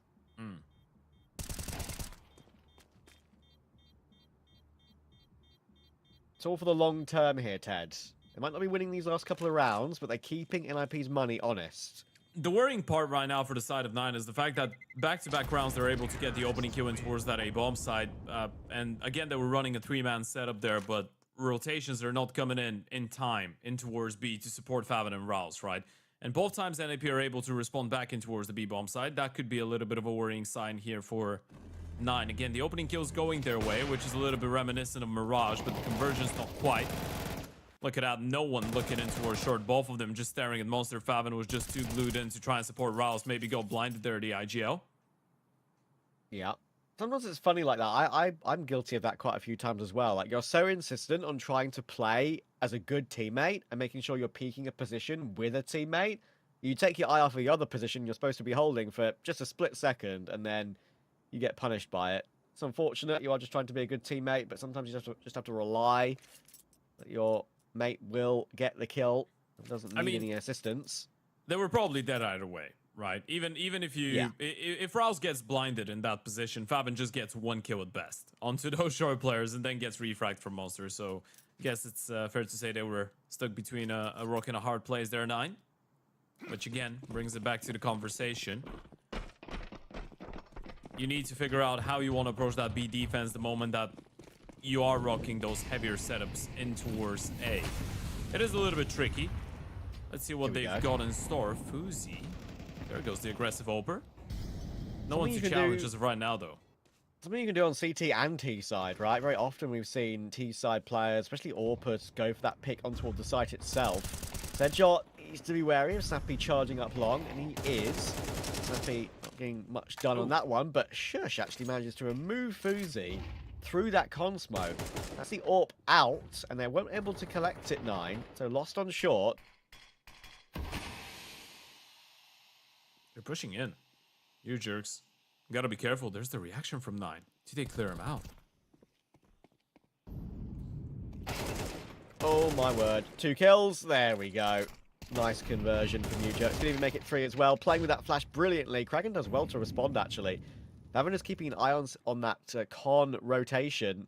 Knows the possibility, I think, of Kaspersky making his way through. Just going back, though. Faven's searching for Kaspersky now, and he'll get that kill. So what does Shush do off the back of that? He hasn't really got much time to make a different decision. It's long rotations on Overpass. He's going to have to win a 1v2 and go toward where Faven was. You know it's highly likely it's going to be a B play as well, right? Kaspersky was trying to make his way back in towards Graffiti, and Faven's just smoked short and babysitting the smoke. He's going to fade it and push in towards short. This is a great play. Shush is not going to be ready for this. Surely you're not reading into Faven smoking himself and just pushing through his own smoke, right?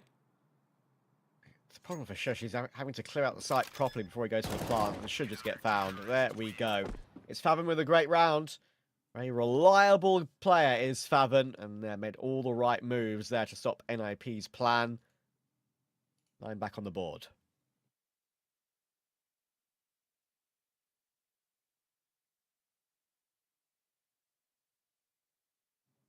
This is starting to look like a really interesting game. Of course, for all of you that are just joining us in, this is the 3rd and final map of our 2nd series of the day. We've got one more coming up right after this. One is going to be the winner of this 9 and NIP game, facing up against Big.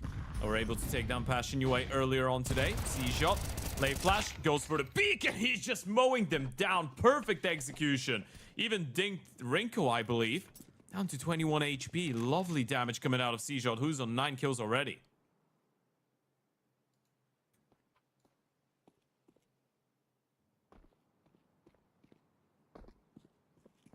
Pruzy holding divider. Or Guardian, as it may be known, Devil Walk mentioned. Multiple callouts for that position. I like calling it divider. Yeah, multiple options. I mean, if you're calling it device and Guardian, you're gonna get confused. I think. Yeah, you can do whatever. You can do whatever, honestly. Yeah, that's for sure. You know how we call that? That's a Bulgarian call out, by the way. Upper toilets we call spy leader. Ah. Yeah. I think. Yeah, at this point, maybe that call out should fade into obscurity. Rals from Monster. Holding the line. Ooh. Got Favin's support, and the Snappy knows he needs to peek into 2 players. There's no way in there. Oh, Wrinkle was 1 HP. And Rals says, okay, I'm going to swing up and hit a little tap. And that is a lovely hold for 9 once again. Yeah. Great defense, and this is much more like it, right? You get that aggressive peek in towards that A-bomb side, but the B players are on the ready, and that's why I guess it's a little bit difficult when you're on the T side. You get pushed like that, you lose a couple players, and then you need to clear out the entire map, right? There's so many angles in towards the B-bomb side, or in towards the A-bomb side, sorry, around the toilet, so you're pretty forced to go for a B play, and then you're just walking into the arms of Rouse, who's been incredibly reliable all day long. Some of his side holds are incredibly impressive. Not really playing like someone that's been around since the first CSGO major, and a little bit before that. You could say the same for both him and Snappy. And a chance to keep NIP's money honest here as well. This is a full force from NIP.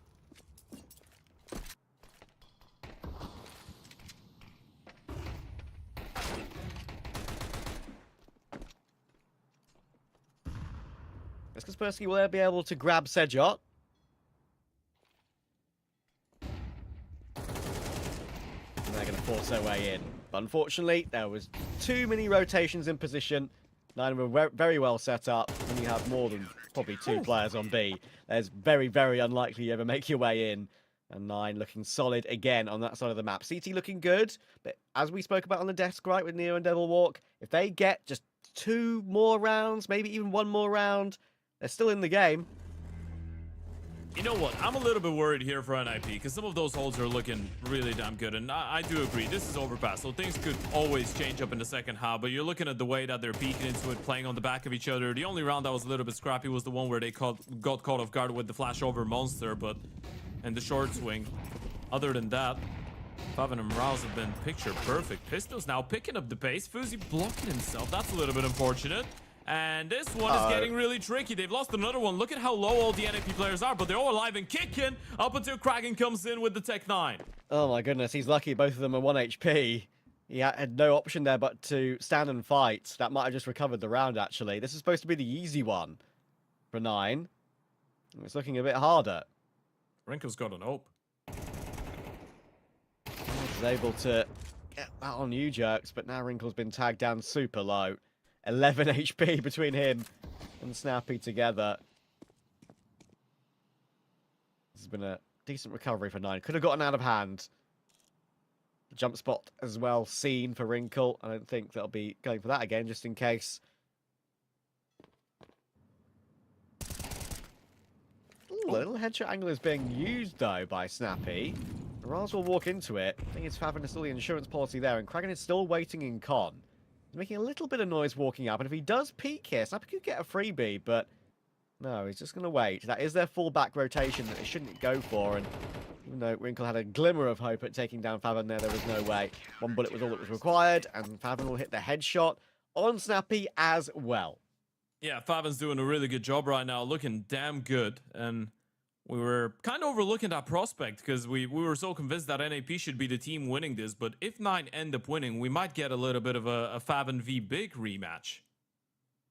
Bit of a showdown. True. Obviously, Favin spent the most part of his good years on Big. That's around 2 years between 2021 and 2023. Interestingly enough, he got benched once, got brought back into the team, and then benched the second time. Obviously, a big part of it Didn't necessarily have to do with a lot of his in-game performances, more with some health issues and a lot of breaks that he was forced to take. Right before that, obviously spending around 3 years on Sprout. And last year, making a little bit of a return to competitive play with Bleed. And Unpaid. Lately, though, he's been playing some pretty solid Counter-Strike. Faven is a guy that you can always count on, I feel like. Always a reliable player.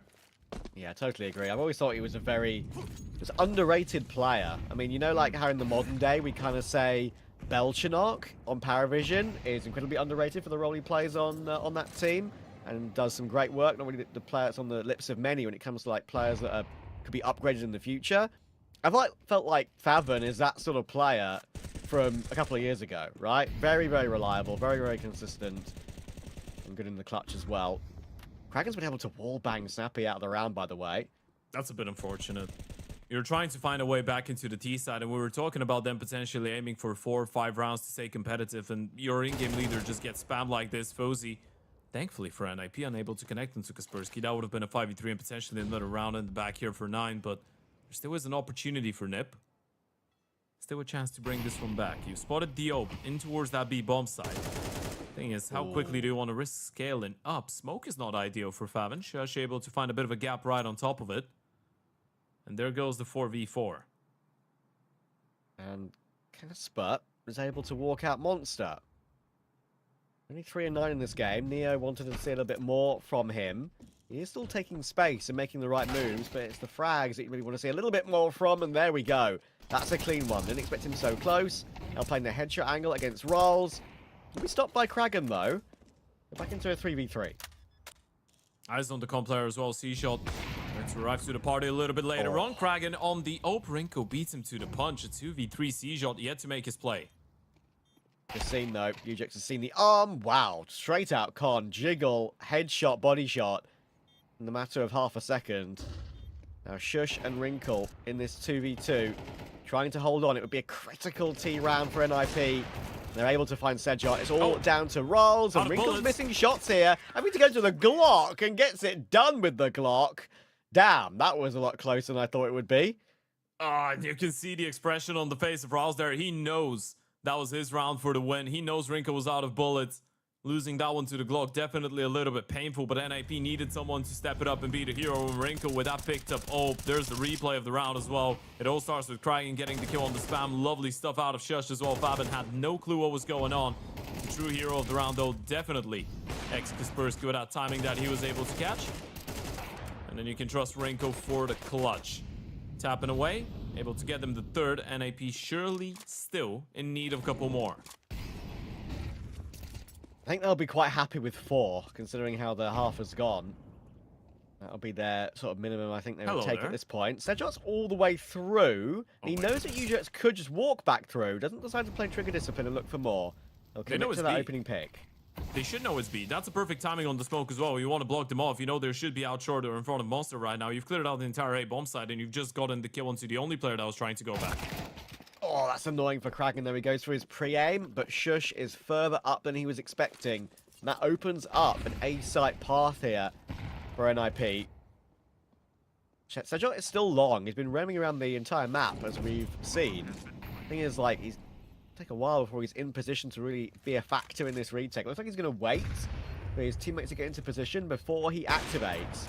It's very tough for Fuzi on the green bin. Given a chance against the snappy Mac 10. Here's him running around, being a nuisance, and now Sedjot will choose to activate. Pushing forward, Kaspersky and Snappy is very close toward green bin, and Snappy gets both with that SMG. Okay then, 3v2, Rolls are still quite a way away, and Sedjot's play that he was waiting to make can only get that 1 kill. Looks like he will survive. And Wrinkle will just about get his pick as well. NIP are going to brawl their way to a 4th round. Yeah, Kraken's going to be kicking himself after this one, right? He realizes he was the one to let them right back in, and this is a difficult pill to swallow. C-Shot locks everything down into towards long, into towards T ramp. You've got 3 teammates on the B bomb side blocking the T's with utility. Their only avenue back into the round felt like was go up connector, find that kill onto Kraken, and sprint onto the A bomb side. That's exactly what they do, so a little bit unfortunate for the Dane there. NIP now making a a good run on that T side. Definitely a lot different going into the second half with 4 or 5 rounds on the board. 5 rounds would be ideal considering the situation they were in. 2-7 down with 9 looking pretty solid. And we go into another tactical timeout. This one for NIP once again. And even though they've been winning rounds, Exist wants to stress out how important this round is. He does realize that in the previous round they did get outmaneuvered in the early stages. That's not something that you want to be relying on, right? They did do a good job to find a way back into the round, but you still want to make sure that you control the round a little bit better from the very beginning. Some of those aggressive plays in towards A have been catching NIP off guard. Yeah, that was seeing the replay of how Snappy got his 2 kills with the Mac 10 there, pretty crazy. Shout out Production for showing us that. That was the main factor at holding Nine's retake attempt at bay. Dragon in Com will take 1 tag to that molly, which is annoying. That will give the information to Shush and Snappy. It will be pretty decent as well. Oh, dink hit by Sejot, but takes Fuzi to try and take him down. Kragan holding this angle, leaping in for another one. All right, then. Appreciate the attempt.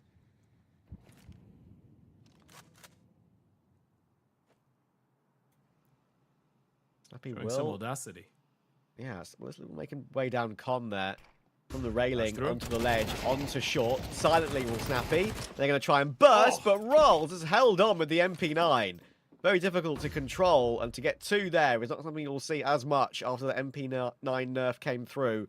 It's Wrinkle 1v2. He has not seen that Raz has gone in toward water, and it's a wonderful hold from the IGL to get 8 on CT. You could probably just create a 10-minute highlight video out of multi-kills on a bomb site hold from Rouse today.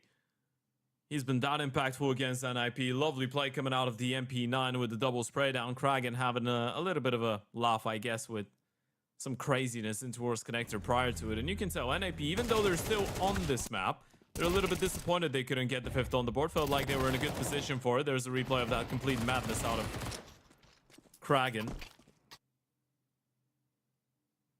There's the reaction of Snappy. You understand why.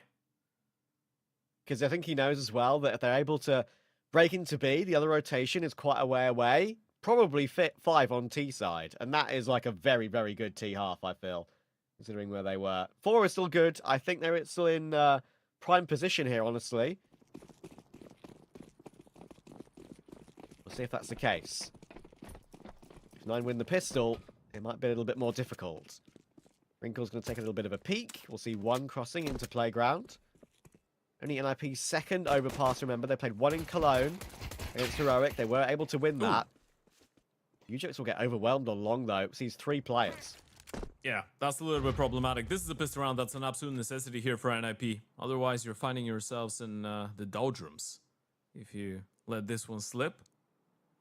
Working their way around the map here, 9. Glocks in hand. Favin's got a pit 250. Wrinkle. Does he realize how close they've gotten? Tough spot. There goes the first one, tapping away. Kragan with a good refrag. You're holding on to that man advantage regardless of Kragan being low on HP. And look at Seajot walking out of Monster. We're going Casper back. Doesn't want to make too much noise. Him being here is still a big threat. And that is why he's going to get a double kill. Even be a bit more as well. Oh my Snappy. God. What is going on? Sejot, come on. There we go. Connects with it in the end. Rolls, very low HP as the bomb carrier, and Kaspersky is playing chicken with him. There's 40 seconds. They need to find a way for Seajot to support his teammate right now. And look at Casper. He's going up. Did Rouse realize? What is going on? He's going to get caught in T-spawn. Surely they know B is clear right now, but Shush hasn't shown himself in such a long time. This is such a weird round. 25 seconds on the clock. Shush has rotated down B, but they're going A. 20 seconds. The bomb isn't... Okay, there we go. I was going to say, it took a little bit of extra time to make its way up connector. I was a bit concerned that they might be waiting a bit too long. Very rare that a pistol round goes toward the last few seconds of the game. Or the round, sorry. They will get it down. So this is winnable for Shush. Sure. No kit. Sure. It's a 1v2. But they're both going to play near green bin. He knows where both are, but he can't connect with it. Sejot, who had a bit of a whiffy start to the round against Snappy, is able to close it in the end. And you can see the smile on the face of the man. He knows what he's just done. Himself and Rouse combining for 30 kills right now, Trav. They're having a banger of a performance here on Overpass, and Snappy's going to be a little bit frustrated with this one. a bit worried maybe. This map is slowly getting out of hand now. The pistol round would have kept you in a good spot. 4 rounds on the T side of Overpass is not a shabby amount. You could still make it work, but now that the pistol was gone off the way, it's a completely different ball game. A forced buy feels like too risky of a decision, so you're pretty much allowing 9 to get that 10. Yeah, and 10, honestly, I feel like any other map, you would probably choose to go for a force here. The fact it's Overpass, they know it's pretty heavy CT. They want the guns out as soon as possible and to get trucking on CT with their money, with their M4s as quickly as possible. I actually like this decision. You might say 4-9 behind, you need to stay in the game.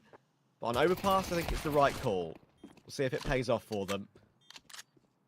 Thing is, this is a pretty tricky one for NIP going into the first buy round, and we can already start having that conversation as well if you want. Rouse does have a MAC 10. There's a couple ways that 9 could play the next round, right? They could spread around, play it a little bit slower, see if the CTs want to throw something at them. That would be a big risk in itself for NIP. But then in the same time, if you're the Ninjas, you know that there is a high likelihood that 9 tries something a little bit more unorthodox and maybe something a little bit more reckless to try and disturb your play on the CT side and shut it down straight away. This is a really important round, really difficult one to read from the side of NIP. Not going to be shocked if we do see a tactical timeout for either one of the sides before we get into it. Arguably the most important round of the series so far. And I think we've got a tag going on. Yeah, this is huge. Any other map, maybe I would say 9 are in the pound seats. The other side, I would say maybe 9 are in the pound seats. But T Overpass, we'll see if they can close. As I said, NIP have played that one game at Cologne against Heroic on Overpass. 9 have put it a little bit more. They haven't been playing bad opponents. Zero Tenacity, Gun 5, Fnatic. They've won 2 of those 3, losing to Fnatic. It's a map that 9 are trying to adopt into their pool. And you can see why at the moment. Yeah, this is looking good. First buy round coming in. Short molly out of Faven. Some default Yuto being exchanged. You can see the way that NAP forced to actually go for the weapons and sacrifice with the Yuto. Can't even go for the double molly middle. Have to go for the smoke. And as of right now, leaning in towards that A-bomb side with 3 people, but 9 are grouping up for a bit of a pop. Shush needs a big play. It's just him and New Jerks. That's for the map. Here we go. Good flash, but Shush is standing tall. You know he's so good at playing these sort of roles and sort of positions. Got a bit of support as well. 2 kills, holding them at bay. Raz is now down to 3 HP as well. They try and turn up the pace. It does not work.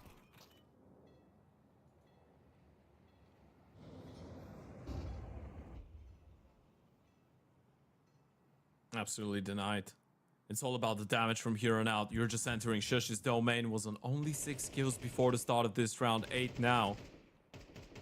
And this is him telling 9 this is not going to be such an easy game for you to close out. Who at least try to fight back. And with Faven and Rao so low on HP, quite difficult to even see a way that they get a couple kills out of this one. Maybe Faven into or short could be in a good position. If he catches you jerks off guard, that's exactly what happens. Rouse should be a dead man any moment now. There goes Faven. And there goes Rouse any moment now. Actually does collect another headshot before Snappy activates on the flank. So it's not too bad damage-wise here from the side of 9, considering they were in a 2v5 with so low HP. But NIP, definitely going to be quite happy with this one. Great stuff coming out of Shush. Yeah, it's still the way back in, isn't it? And they know they're very much in it. I do... as I said, I do appreciate the decision to not go for the force buy and get the M4s out as quickly as possible. I think that could be the thing that actually gets them back into the game. Reminder that we do have Big waiting. The winner of this one. Will it be Big versus 9 or Big versus NIP?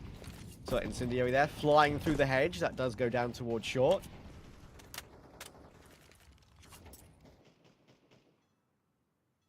Deceiving sometimes that those nades can go through some of the leafiness of Overpass. Yeah.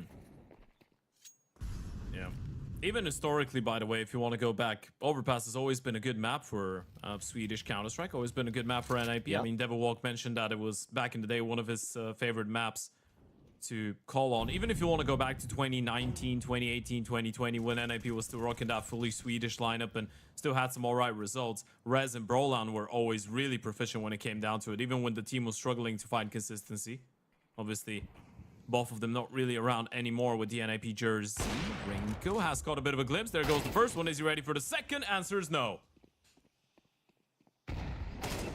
Oh, unfathomable look through just as Kaspersky is distracted by them running up toward the A-bomb site. And Rawls is able to advance. Catch one more kill. 18 and 7 for Rawls, Ted. This is an incredible performance. And NIP are going to be 5-11 behind. Eyes on Sejok. That's massive. He's already on the hunt. Brilliant. You get those guns out of their hands. They've got nothing to work with going into the next round. Second player spotted, C-Shot. You can disengage. Still, you want to make sure you're containing U-Jerks right now. The question is, how much do you want to risk? Answer, not a lot. 9, just doubling back right now. They're letting U-Jerks hold on to it, and you can understand why. Look at the T-side economy. They're more than all right with letting U-Jerks survive here. As the bomb goes off, 4 players staying alive on the T-side. Money's looking good. 2 rounds away from sending NIP in that elimination bracket to face off against Passion UA. And this is no easy game as well. If NIP end up going down, I mean, this is probably going to mean that both games are going quite the opposite direction of what we expected, right? Passion UA going into the game against Big, probably expected to be a bit of a pleasant surprise, ended up getting their behinds whooped. And now NIP, after a really clean map 1, about to get dominated not only on 1 map, but on 2 maps. And I say dominated because this is not just a win for 9 if it ends up being a 13-5, a 13-6. That would be a dominant showing. A really comfortable best of 3 out of 9. Bar map 1, obviously, but Ancient looked really solid. Overpass so far has been good, and this is going to be the one and only opportunity NIP have to fight back at it. And it consists of 3 Famuses, a Desert Eagle for Snappy U-Jerks on the one and only M4. This is the best opportunity 9 will have to close. Yeah, if NIP win this round, they're back in the game. If they don't, I think it's all said and done for 9. Let's see. The early HE to try and do some damage. Jump throw. NIP will be looking to try and force some short control. So we've got Kaspersky here and U-Jerks as well. Short control is so critical on overpass. One of the main things that both the T and CT side will want to gain. Kaspersky will be allowed to retreat all the way to the A-bomb site, though. No one in party that could catch him off guard. Snappy Deagle. 3 FAMASs in play, and the M4 on U-Jerks only going 3 and 15, I'm afraid, as well. Do need some individual expertise here. Rinko needs to jump spot. Rinko needs to announce himself to the long players before Kaspersky gets into a fight. If they just get the comfort of finding him all alone, best case scenario, he gets 1 kill, and he's all alone. He's completely isolated right now. Rolls. Another kill, by the way. Phenomenal. He's having an unbelievable map. As we said, the guy who played the first ever Counter-Strike Global Offensive Major, still proving to be a factor in the modern day. Favren is creeping forward, but Wrinkle's behind him, and Sappy's found a dig as well. Suddenly, it's switching around. Important shot hit by Fuzi, and Sejok could flank the flanker. That could be the way to secure this one. Wrinkle's got one more, but lines have been whiffed. And Sejok is not able to finish his dinner, and the round is totally turned on its head. He's able to find U-Jerks in the end, but 10 seconds in the round, there is no way to win it. To look for some kills, and fair enough, he's going to keep pushing for it. But Shush can just hide and inspect the calendar, and that calendar says it's the 6th round for NIP. That one gets so scrappy there towards the end. Sejok just missing out on a bit of a timing. I'm not sure if there was a smoke in towards connector. For whatever reason, Sejok couldn't see the player going up the stairs. Lovely opening coming out of Rouse, but Rinko just being the hero alongside Snappy, getting a couple shots into the Digo. Fuzi trying to keep them in this one, but again, as we pointed out, Rinko, a big round to step it up. They needed someone to be the hero and produce a multi-kill with one of the Famuses. NIP still in this game, and still the buy is not perfect though. And look at 9 go. They're going for a straight up B-pop. That's interesting smoke there. That's a cloud in Monster, and Shush can't hold on. That's a critical opening for Kragan. Ujux, only a UMP in the water, run down by Kragan. 9, I love this call. After such a crazy round previously, getting caught by that buy from NIP, you say, look, I'm going to keep the pace high, I'm going to keep on going, and they survive with all 5 up. 12-6. That's a perfect call, and it's perfect execution as well. You're staring at that smoke, you're thinking the CT's felt it. No, that's a molly that the T's are throwing up on the railway. It fails the smoke. They're the ones doing it. That's where the smoke is supposed to bounce and go down Monster. This is the U2 coming out of 9 though, and the rush follows up. The lack of a Monster smoke, meaning they could a lot easier just make their way out the tube or out the pipe, shall I say. And onto the bomb side. 12-6. Money's gone for NIP. Look at the buy they've got. 4 pistols, an SMG, and hopefully a bag of prayers, because they'll need them. NIP's individuals kind of going missing in the last couple of maps or so. Sure, the first half of Ancient was definitely back and forth, and the scoreline doesn't really do that game justice. How close NIP were. I mean, but look at the firepower as well on 9. I'd say it's one thing, the fact that you're outplaying them in terms of just tactical approach. 9 have been playing by the book Counter-Strike, but Seashot is 20-9. Rouse is 19-8 as well. They're all shooting hard. Look at Seashot go. I would say one of 9's best performances in recent times for sure. You know, seeing a bit of a surprise in the results in the return of StarSeries to your screens. And honestly, I'm all for it. 9 looking great. And anytime Fuzi is involved in a team that does good, I'm going to be happy for him after what happened at Wildcard, that's for sure. Wrinkle will hold on. I managed to remove Fuzi, but Shush has got a mid-range 5.7. This is the only option to push forward. Pistol, oh my word. It couldn't get any worse. Ujux, CZ of all things.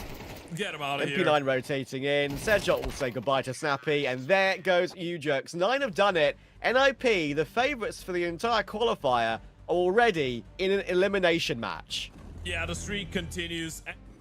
Struggling to get wins in the last couple of games. Every single time winning a map, it was a 1-2 loss to Navi in Cologne. It was a 1-2 loss to Pain in the Blast Bounty, a 1-2 loss to Foot in the CS Asia Championship, and a 1-2 loss to 9 here at the Star Ladder StarSeries Budapest 2025 European Close Qualifier, ladies and gents. That means that 9 will be facing off against Big in that winners matchup in Group 8 later on today. But before that, we're going to send it to the desk so Devin Walk and Neo can break down what exactly went wrong for NIP on that third and final map.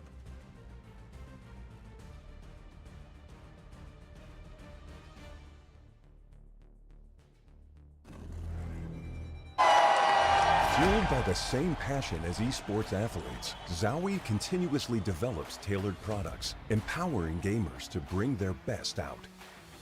Today, we are launching the all-new XL2566X Plus, which uses the newly developed Fast TN panel and upgraded Diac 2 technology. The new monitor series continue to evolve, refining details to ensure players can perform their best consistently in games. This December in Budapest, Star Ladder is back. With the audience at all group stages. With an incredible arena for 20,000 spectators and a sensational Counter-Strike 2 action. He needs to move.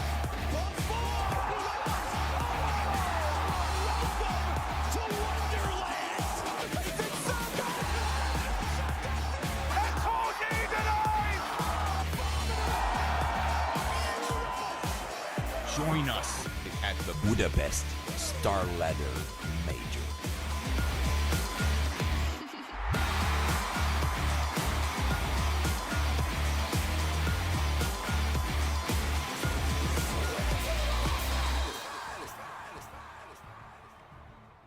After all the conversation that we brought up in the pre-show, heading in towards Overpass, talking about these T-sides, talking about how CT-sided they can feel, it's NIP who put up an incredibly lackluster CT side. I mean, just fell apart. Only 2 rounds they got. Yeah, I think they got stressed, having only 4 rounds to work with, and then, Nine picking up that T-pistol, which probably should have been theirs. To be honest, they were a little bit unlucky with that Kaspersky kind of flank up the ladder in Underground. It looked like he had the whole round in wraps, and I think from there, it becomes a little bit panic mode, because, they end up winning a gun round, but they get broken straight after, and it feels like they start gambling and they just want to win rounds based on that, and they don't have enough utility to kind of force the T's back, and it gives too many opportunities for them. right. But to Nine, I think Sejot was like the main contributor on that CT side. He was a thorn their side. He played Underground a lot. He was causing problems for them. And Rouse was just a monster on that B site. So I think those combination kind of forcing them into that B site, into Rouse's hands. I think Sejot was just incredible, and they couldn't really stop him. And this is the reason why they brought him in towards this side as well.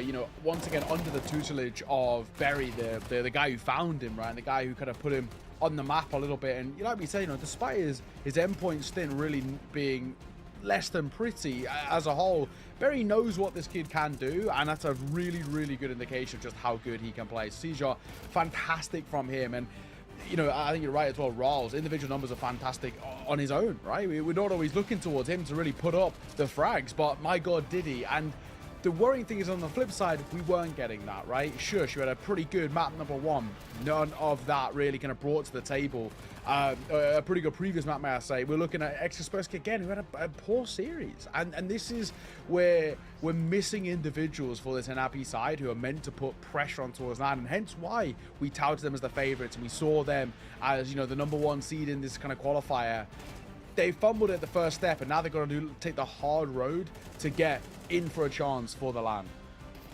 Yeah, I mean, in their defense, they probably haven't played that many overpass officials, and this is kind of like a learning curve for them to some extent, because even when you look at how they set up NIP on that, especially on the CT side, a lot of the times they weren't really linking Wrinkle with Kaspersky. In that Underground, I think they left each other alone a lot, and Rinko got caught off a lot of times on the CT side, where he, were playing close in toilets with the AWP. He didn't have a rifler to kind of support him or flash for him to take that second peek, where he always got one, but at the end of the day, you need to have a little bit of an escape plan on overpass and kind of take that first duel and then be able to change position further back, take another one, change position again. And he never really got to that kind of positioning. He was just one and done in one position because they crept too close and punished him. I think you're absolutely spot on as well. Running through the stats as well. And no real surprises to see that 9 dominate basically all of them. Sure, Wrinkle individually not terrible by any means. I'll give him his credit. I think he was, hitting some nice shots and doing okay, but no one else really was that kind of consistent factor. Shush kind of sneaks in terms of the ADR, but look at Sejot, just shy of 140 ADR. Rawls just shy of 95 ADR too, and then you've got Kragan and Fuzi on top of that as well. I mean, my God, there's so much to like in terms of how 9, not only as a team, were so dominant there in that map, but also how they had so many different individuals who could step up and take over a round and kept up the consistency too. Really, really impressive stuff. And the fact also as well that Fuzi wasn't really even called upon as much as he was required. You brought up a pretty good point coming in towards this, talking about how this is a very AWP heavy map, right? It's tough to be a rifler, especially on that T side, and you do need to get your AWPs really into the thick of it, and they need to bring them in towards this game. And we were hoping for that for Fuzi, and we saw a glimpse of it, but actually it wasn't needed because of how well Sejot and Rawls were playing. Yeah, I mean, Fuzi was kind of just kept alone, kind of holding that long side. If they actually went for a 1-4 setup, a much safer position than holding the bathroom. They were playing more on the retake, even when Sejot kind of pushed mid with a 3-man push, and he caught a member of guard from playground. They were still playing that kind of long retake positioning instead of kind of gambling on one guy holding the defense on his own. Yeah. It was much more about getting the information and being foreign on the side, kind of spreading that terrorist side up a little bit with multiple angles of attack. So I think in Yes. that sense they did a really good job, and I think especially they didn't really default. None of the teams really defaulted that much towards the A site. If anyone right. did it, it was 9. Yeah, I think you're absolutely right. We were talking about this a little bit, especially right at the start, talking about how NIP was actually very samey every single round. They kind of had 2 options, and if it didn't work, then they ran out of ideas, and that's when they were getting kind of pulled apart and things were falling apart. So credit where it's due. 9, it just feels like structurally had a much better understanding about what, first of all, NIP were going to bring to the table, but also more importantly, what they wanted to bring to the table. They knew how they wanted to play it, their tempo, their timing, everything in terms of how aggressive, how passive in certain rounds, certain situations. They were so good at adapting on the fly as well, something that I actually think NIP really struggled with. They were unable to really, when the initial idea would fall flat, it felt like it took them a lot of time for the cogs to work to figure out, okay, what's plan B here? How do we then make this stick? And that gave enough time for 9 to rotate in, as we saw plenty of times towards that B site. So they were stacked up, ready for fights, ready for trades. Spacing was really good. A lot of the small things compound so well for 9 that made that a great map. Yeah, and I'll tell you about the most disappointing round as well, because you remember when we're sitting here obviously talking a little bit during the game, and there was one round in specific I just almost raged, where NIP got 2 entries on A site where they rushed, and they were chasing Kragan down in underground with 2 players with 1 HP, and they just lost the round from there. They had the round, they didn't need to chase him, they could have just taken the A site with manpower and just kind of checked behind, because Kragan had no bullets, he had to reload, and they got wrecked by pistol when they were both red HP. I think that round is like a turning point. If they win it, they could probably even win the T side. To a certain extent. So yeah, that one took in my Counter-Strike hard. Yeah. Pretty egregious. I think it's one of those real panic flustered moments where you're trying to kind of make that difference, but it ends up being so costly. That's the sort of round that you look back in a demo review and you just kind of wince at, thinking, oh man, why did we do this? In hindsight, this was so poor. I think it was that one, and also, not that it was his fault at all, but that pissed around. If that had gone the other way, it could have been a completely different story. Kaspersky, right spot, just wrong time, and unfortunately then gets caught. So, it is what it is, and it happens. But this is now how our bracket's panning out for Group A. Big, of course, very light, easy, best of 3 to open up the doors for them, so they've had plenty of time to rest. They'll be taking on 9 in the upper bracket, of course. We were correct on the actual matchups. They were just in the wrong place. They just flipped, exactly. We did say Big would take on 9, Passion UA take it on NIP. We just didn't expect Passion UA NIP second round, technically speaking, elimination match. That, to me, is so crazy. It is, but huge props for both Big and 9 who came into this tournament, and they really been impressing me, because it's no easy task to kind of eliminate them, both these teams, or make them go to the elimination game in the manner they did. Yeah, absolutely as well. And then over in towards Group B, Ents 2-1 over BetBoom, and especially that third map as well. Really, really nicely done from them. And Paravision, judging by the fact that it says 2-1, looks like they've closed out that game right at the tail end. It looked like Mirage was going the distance while we came into the pre-show. It was still live, but they've closed it out 2-1 there as well. So we set up our final games of the day here across the A and the B stream. Here on the A stream, we've got Big taking on 9 in a winners match. We didn't expect to be saying that. Over towards the B stream, in the group of death, Ents take on Paravision for a spot in the play-ins, in that top 8 as well. Either of those sides could absolutely go the whole way. Paravision are always a dark horse to me, because you love them or hate them, Jane plays great Counter-Strike, and especially in the online era. So I'm really interested to see how that one pans out while we're doing our game. But Big 9, I don't know, we didn't expect to be talking about this today, did we? No, but it's a pleasant surprise. I think, both teams impressed. I think they have a little bit of a different map pool to each other. Yeah. It's going to be interesting to see how it goes, but I'll probably favor big here, even though that probably means that 9 goes through in this case. Yeah, I feel like we're just cursing every prediction we've made so far.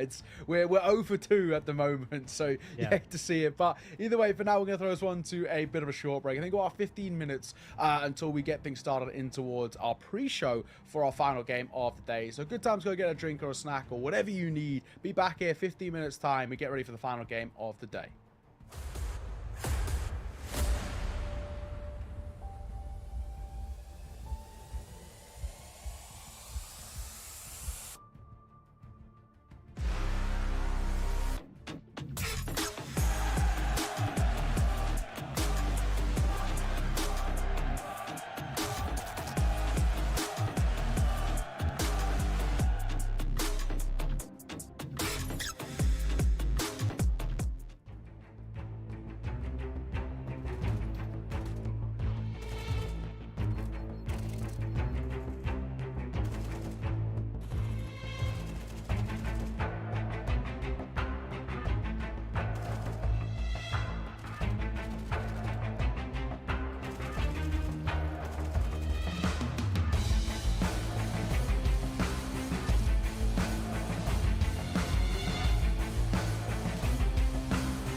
this December in Budapest.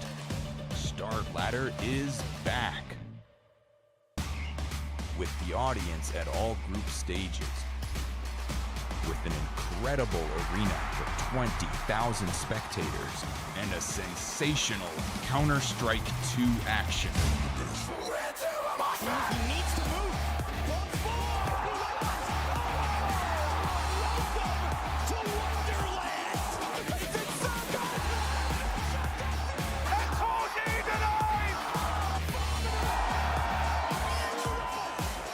Join us at the Budapest Star Ladder Major.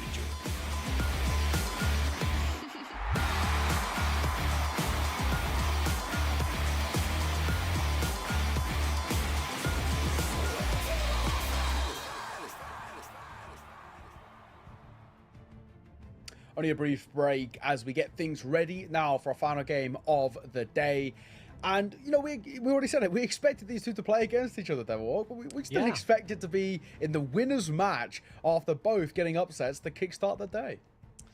No, I mean, both teams impressed immensely. And, you know, especially big for me. I think they showed that they are, you know, capable of playing that slow-paced style. They were very patient. They were organized. You could see they made some prep work and actually flashed each other in, and they were proactive on the map, and when they didn't need to, they just slowed things down and punished the opponents.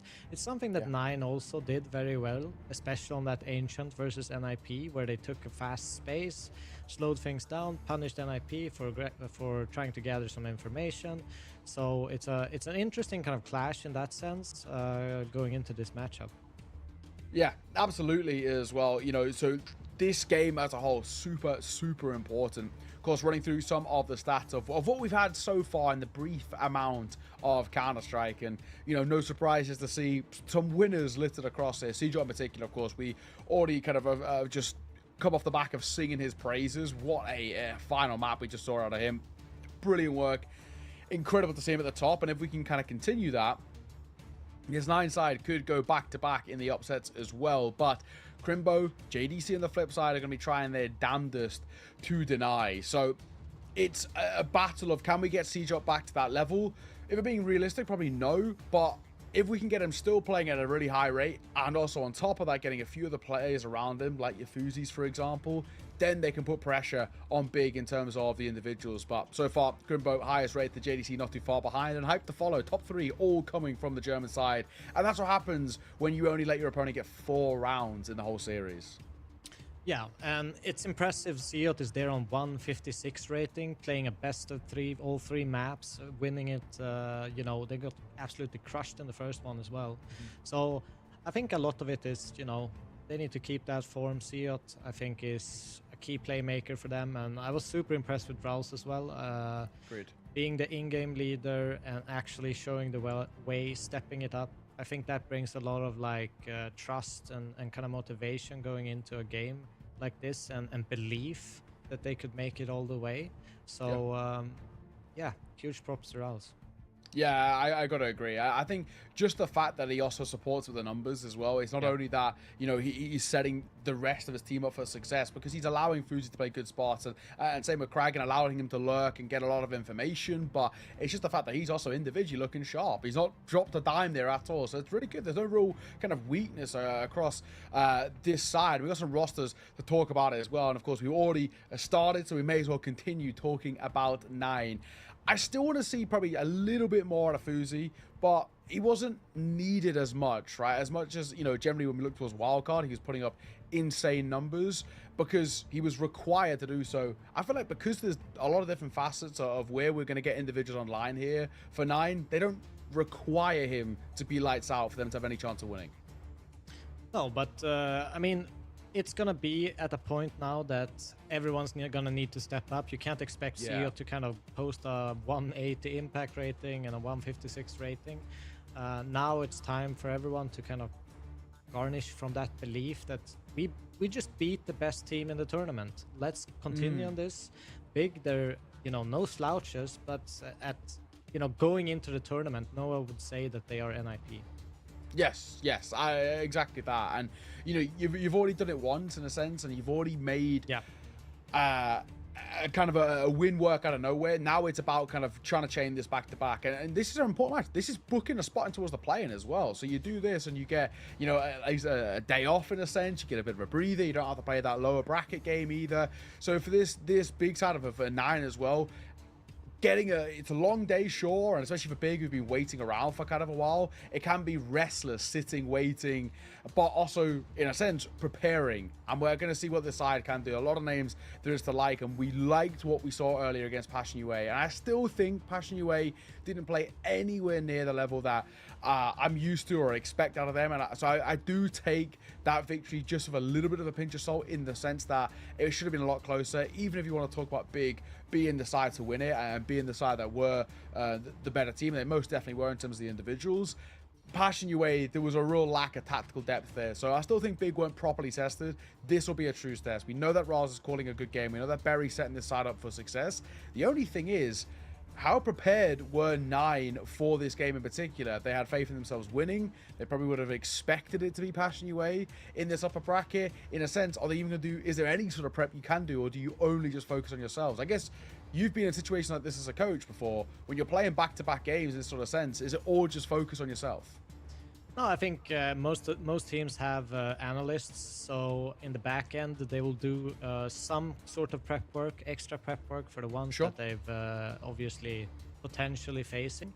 So you kind of just have to trust that and give the trust to the analyst that they prepared something for you, and kind of feed that. But obviously, instantly when a game like this is over against NIP, you have a small speech, you let the guys go rest, take a little bit of a walk, just to kind of waken up and sharpen, and then essentially you go to the grind. You start looking at demos, you start preparing the veto and the map pool, and so I'm sure there hasn't been a moment of rest for Berry.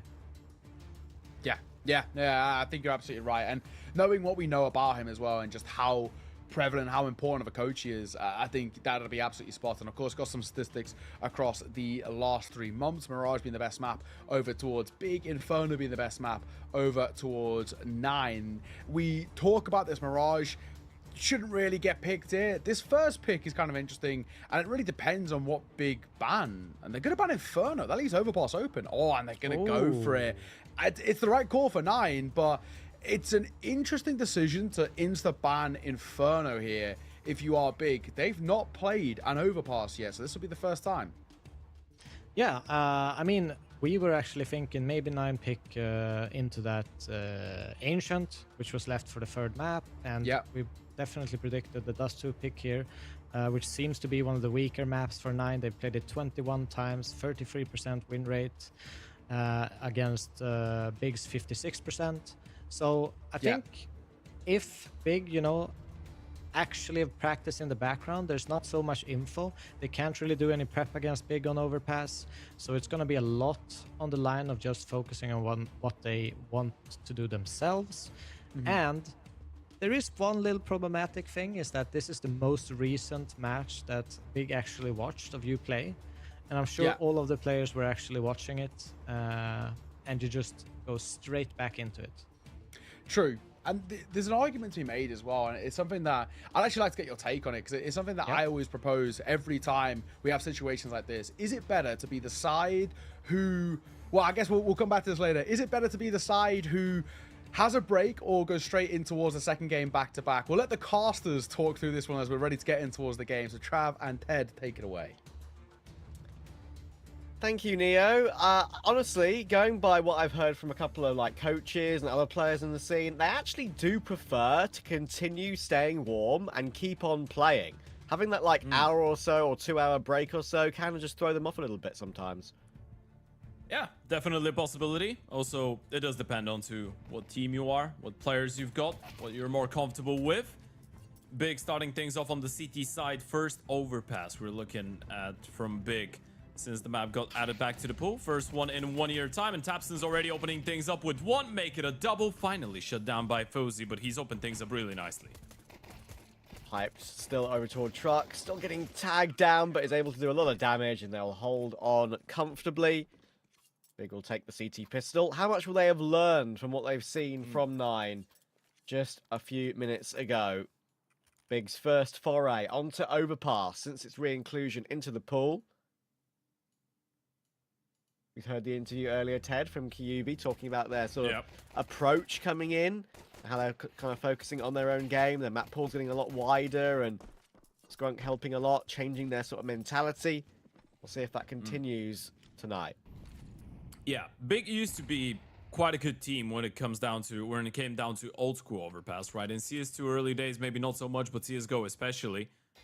One of the reasons German Counter-Strike teams have always been quite crafty with utility, right? So some pretty good set piece plays, some good nades in general, and Overpass is a map on which, especially in towards the B bomb side, you can have a lot of cool combos with the util or in towards A early on and towards the T ramp. So yeah, Big always been. I feel like one of the teams to come up with their own stuff. Dust 2 is another good example of a map on which they love doing that, but Overpass used to be exactly that back in the days of CSGO for them, so it will be interesting to see how they do with it. But I feel like Devilwalk made a really shrewd point as we're kind of talking over that 4K from Tapson, but Big have no record of playing official maps on Overpass, right? So I feel like no matter how much they've learned out of 9, it still would be a lot more than what 9 know about how Big want to play the map, right? So this is a big asterisk that Big are throwing into this one. They're kind of calling a double bluff. They're like, well, we know you like playing Overpass. You just want it. You're probably feeling comfortable on it. We're going to leave it open and we'll dare you to pick into it and take the chance.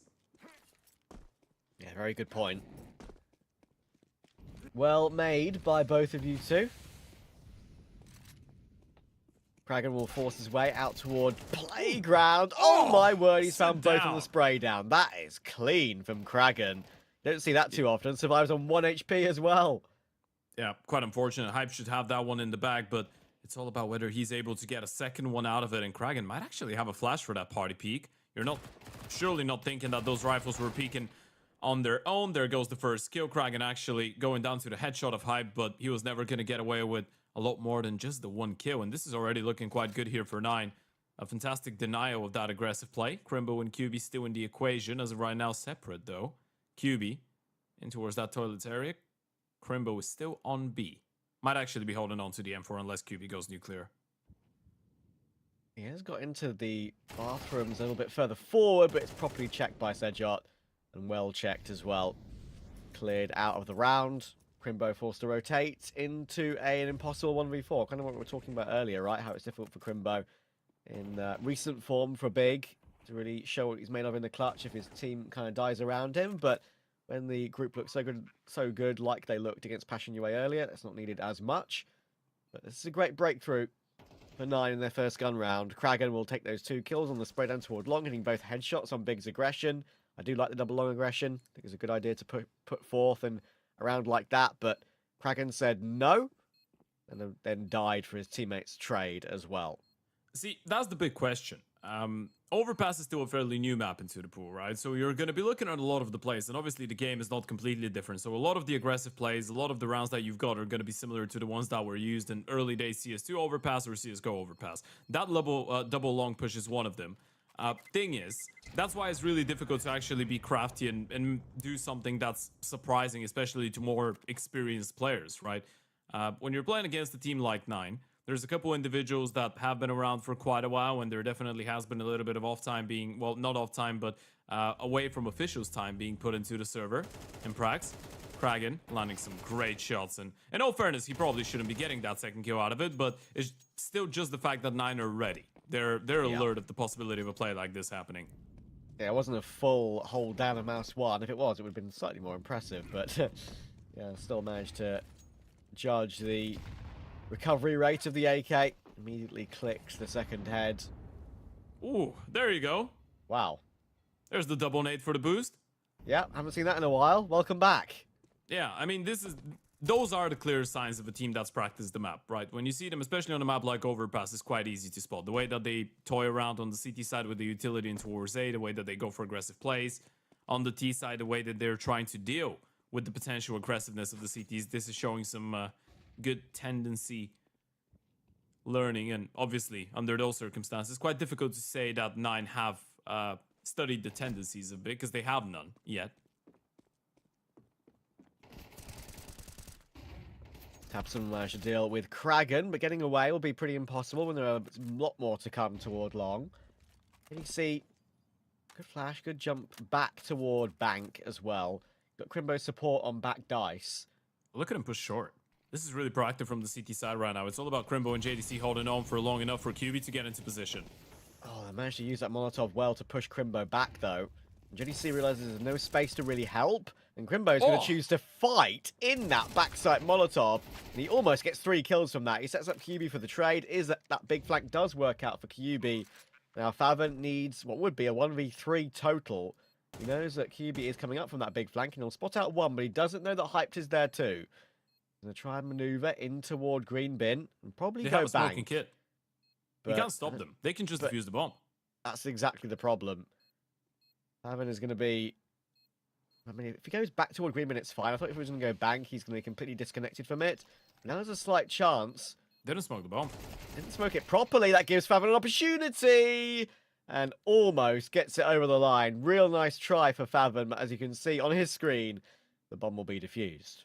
Whew. Yeah, I wanted to make sure they're just covering the crosses from Bank and Dumpster, I guess. Get onto the bomb from the back of Optimus. Able to get it through. There goes the round for the side of Big. That's going to be a 3-on-1. There's a replay. Tapston able to get a kill out of this. It was a pretty sticky situation all in all, but look at that play from Crimbo. Is the initiative taken, making sure that the con play of QB will work out eventually, nearly getting a 3rd kill and setting up QB for the refrag, as you pointed out. Good effort coming out of Favon. Unable to convert, though. And this is Favon back against his ex-team. Well, now, ex-team from a couple years ago, but he's always been a big boy. That is true. That is true. He was in and out of that team through no real fault of his own on a couple of occasions. But, yeah, he might know these guys very well. I'm sure there's some banter in the chat, in the in-game chat between the two of them. I've been looking to try an entry in toward that short position. He will deal with QB while those monster players are going to try and force their way through, and Sedjok gives Crimbo no chance whatsoever. Beautiful headshot. And JDC is very isolated in toward water. He needs hyped support, and he is able to get one back. Like, it does give JDC a chance to deliver. Right-click smoke to push forward, but look at the damage that's been done to him through that. And Sedjok will not allow him to get away. Favon holds for Hyped and Tabson's peak, and that is a great round for 9. They're really relaxed, right? 9 are approaching this T side as a really experienced team. Even though you're looking at the defensive smoke, you know there's one player behind it. You're not really rushing through. No one is trying to run through. Obviously, you're looking for some elevated angles and you're trying to get JDC out of position. But the Utah was good enough on the initial take. Short peak was great as well. We're weakening up that B bomb side, and that is the important thing.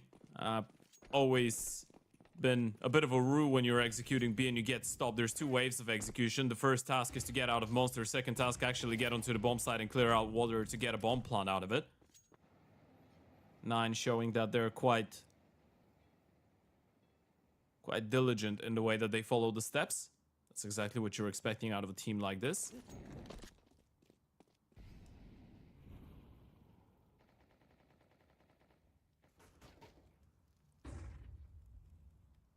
We know that a Deagle eco is called a deco. Got full 5.7s across the board here for Big. Unfortunately, no saying we can really attribute to that. Yeah, quick shout out to Fiku. Why? Get it? 5-7 F. Yeah, Fiku. Yeah. I mean, No. sort of, but you know what, Ted? I'll give it to you. It's the first day of StarSeries return to the broadcast. Look, I'll laugh at any joke you make. Haha. Thank you very much.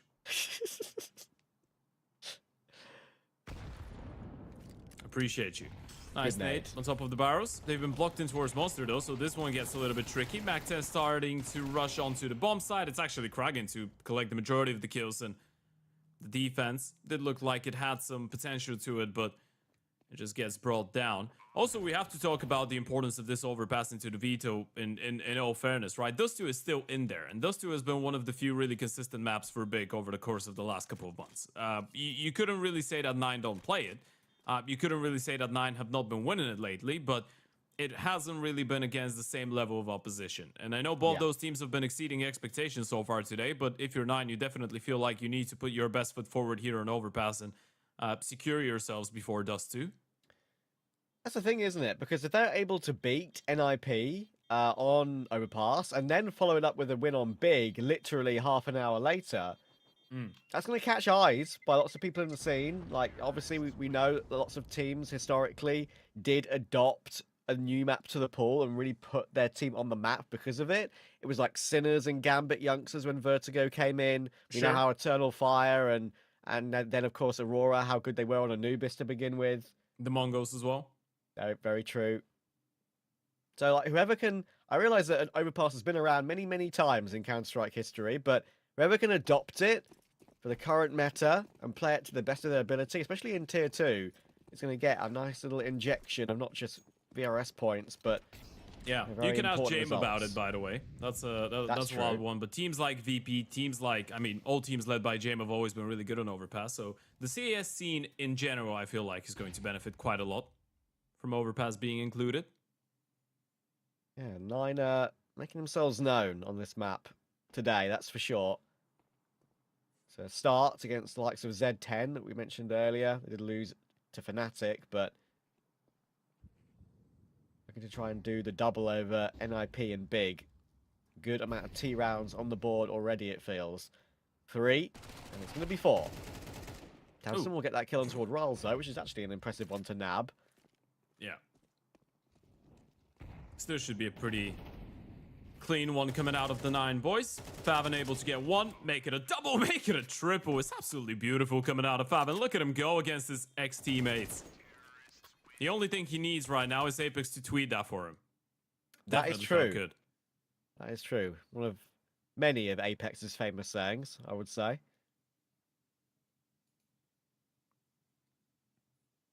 Yeah, we're talking about studying each other, studying your opponents. Another thing to have to the back of our minds, simply because of Overpass probably not changing as much as of right now in comparison to how it used to be played before.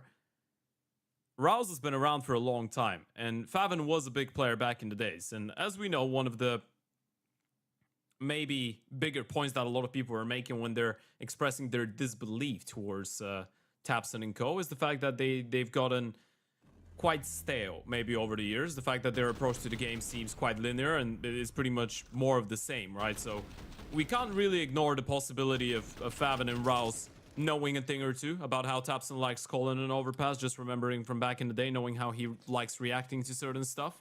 Obviously not little stuff like utility that's a little bit more meta, but in general approach to the game probably doesn't change too much, right? So there could be a little bit of knowledge behind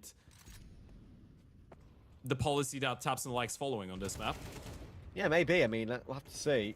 It's what's in the memory bank of Faven? That's a good question. Maybe we'll get an interview after the game if 9 come out on top. You can ask him a couple of questions. We shall see. Especially if he plays like this.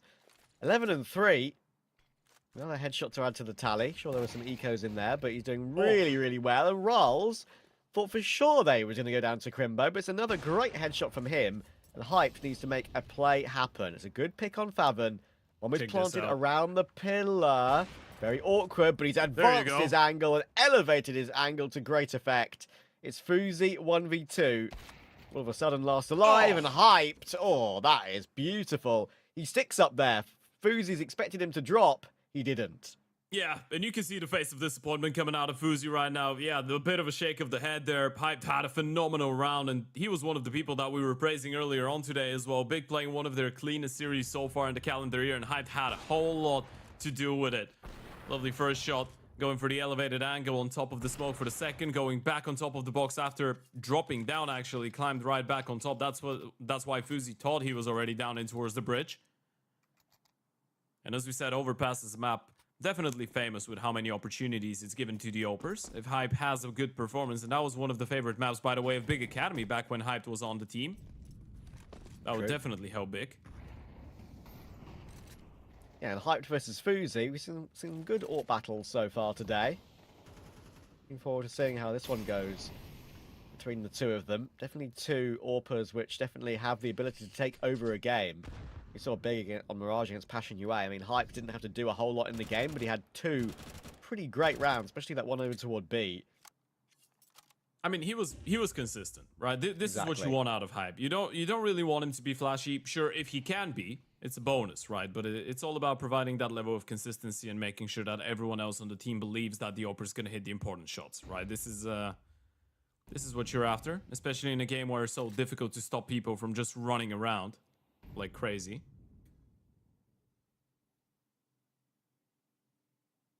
One of the classic overpass setups here. You have the AWP holding bathroom on a slightly wider angle, and you have the AK in the cubby, which is not really a proper cubby. You do have your gun stick out there, but you have teammate support. That's why you play it like that. To have someone look to push forward and look for information. He gets caught by Kragan, and now Hyped has a lot on his plate. He's going to miss the opening shot as well. Surely he is a dead man walking, and there we go. Faven puts him into the dirt. 5 versus 3. Chance to execute on toward A. There's a couple of players still here, but surely the manpower for 9 will be too much, and it does feel that way. Crimbo will get one, but has to duck and dive back down through green bin. The bomb can go down. There we go. It's on truck in good time. And 9 will get their 5th T round here. This is starting to show more and more confidence out of the T side of 9, by the way. They're saying, well, if the B takes are not working out, we're not really afraid to go for those slow and steady A plays either. Deal with the Oper, clear out the rifles. Lovely opening kill coming out of Kragan. They're really quick on that reaction for the first frag. And Faven collects his mandatory kill. 12 and 5 already for him, but everyone else seems to be tuning in quite nicely as well. Crimbo kind of has to hold on to that rifle. Giving a bit of a glance to the money of Big. Not in the perfect circumstances right now, so 9 retaking control of that T side right here, right now. Money's looking good for the T side, so is probably the confidence levels knowing that you're going to be up against more of a broken investment out of the German side in the next one. Can Crimbo be the hero of the round? That's the big question. As you can see, the expressions for Big a little bit more pensive, let's say, compared to what we saw earlier. You know, they're in a serious game here. They know how important this match is as well. Wouldn't it be incredible for them to get straight through to that play and 1 BO3 with a chance to go to Budapest? Triple boost. Missed this one. Always good to pull out on a full eco. There you go. Can they still organise it properly? Looks like they can. Oh, there we go. Of course, when you're on the third player on the boost, you do have to look into a wall. Otherwise, you do slide off, as you can see. I do like this one. But unfortunately, there'll be no one on 9 going towards short to give them a look. At least Kubi was there to give them a little bit of a hello. Hey, I see you there. How are you doing? You get the information. Rotation's coming in towards the A-bomb side. Actually, if 9 keep on taking their time, might be walking into a bit of a trap right now. This could get a little bit hairy. The rifle will arrive at the scene. And Big have rotated every single one of their players. The brunt of the attack is going to come in from long, but this is actually a good thing for Big right now. If they can isolate those fights against the mid players. Oh. Bit annoying that he's been seen there. Absent, but the setup and stack is still there, and Fuzi's looking to swap pistol. Thankfully, he doesn't get caught off guard. He's got a bit of help there as well. Kragan's got 2 kills. Crimbo actually managed to deny the plant, but he's completely surrounded. Oh, imagine if he got that kill on Sedjot, because Fuzi was low HP from earlier on. Could have been a stunning play, but not in this universe. Yeah, no one's seen him. There's good damage coming out of Crimbo. As we pointed out, that's all extra cash into the bank accounts of Big, but I don't really feel like 9 care about it too much at this point. You've gotten yourselves with 6 rounds on the T side, trying to make it even more. A tactical timeout coming in, and it's from the 9 side, actually. This is interesting. In the lead, winning 5 out of the last 6 rounds, and Barry wants to have a bit of a convo. We already pointed out that Barry's been a vital part of the success of a lot of those players' careers previously. He was the one to scout and bring Seashot into Sprout Academy and then promote him into the main team. Obviously worked with the Rouse on multiple occasions over the years as well. A couple times on Sprout. Wasn't now they're Faven on Sprout reunited for a on little 9. bit as well at some point in his career? Sorry, who? Wasn't Faven on Sprout at some point during his career? Yeah. He was, no? Yeah. 3 years. Would Berry have dealt with Faven then or not? I forget the timelines. Did they match up? I am pretty sure they did spend a little bit of time together, yes. Okay. remember casting having quite a lot on Sprout back in, was it 21, 22-ish? Yeah, that was around the time.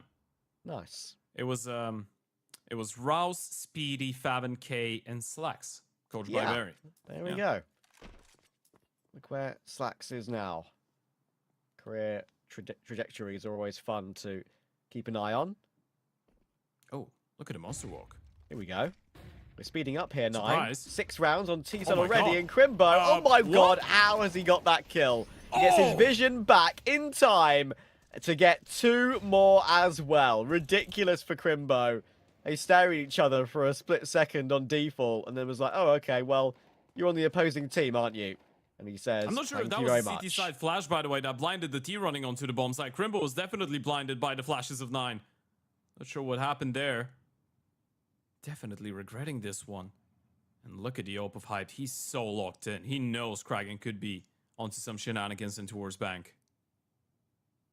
Look at the angle being held, though, by Hyped. He's very aware.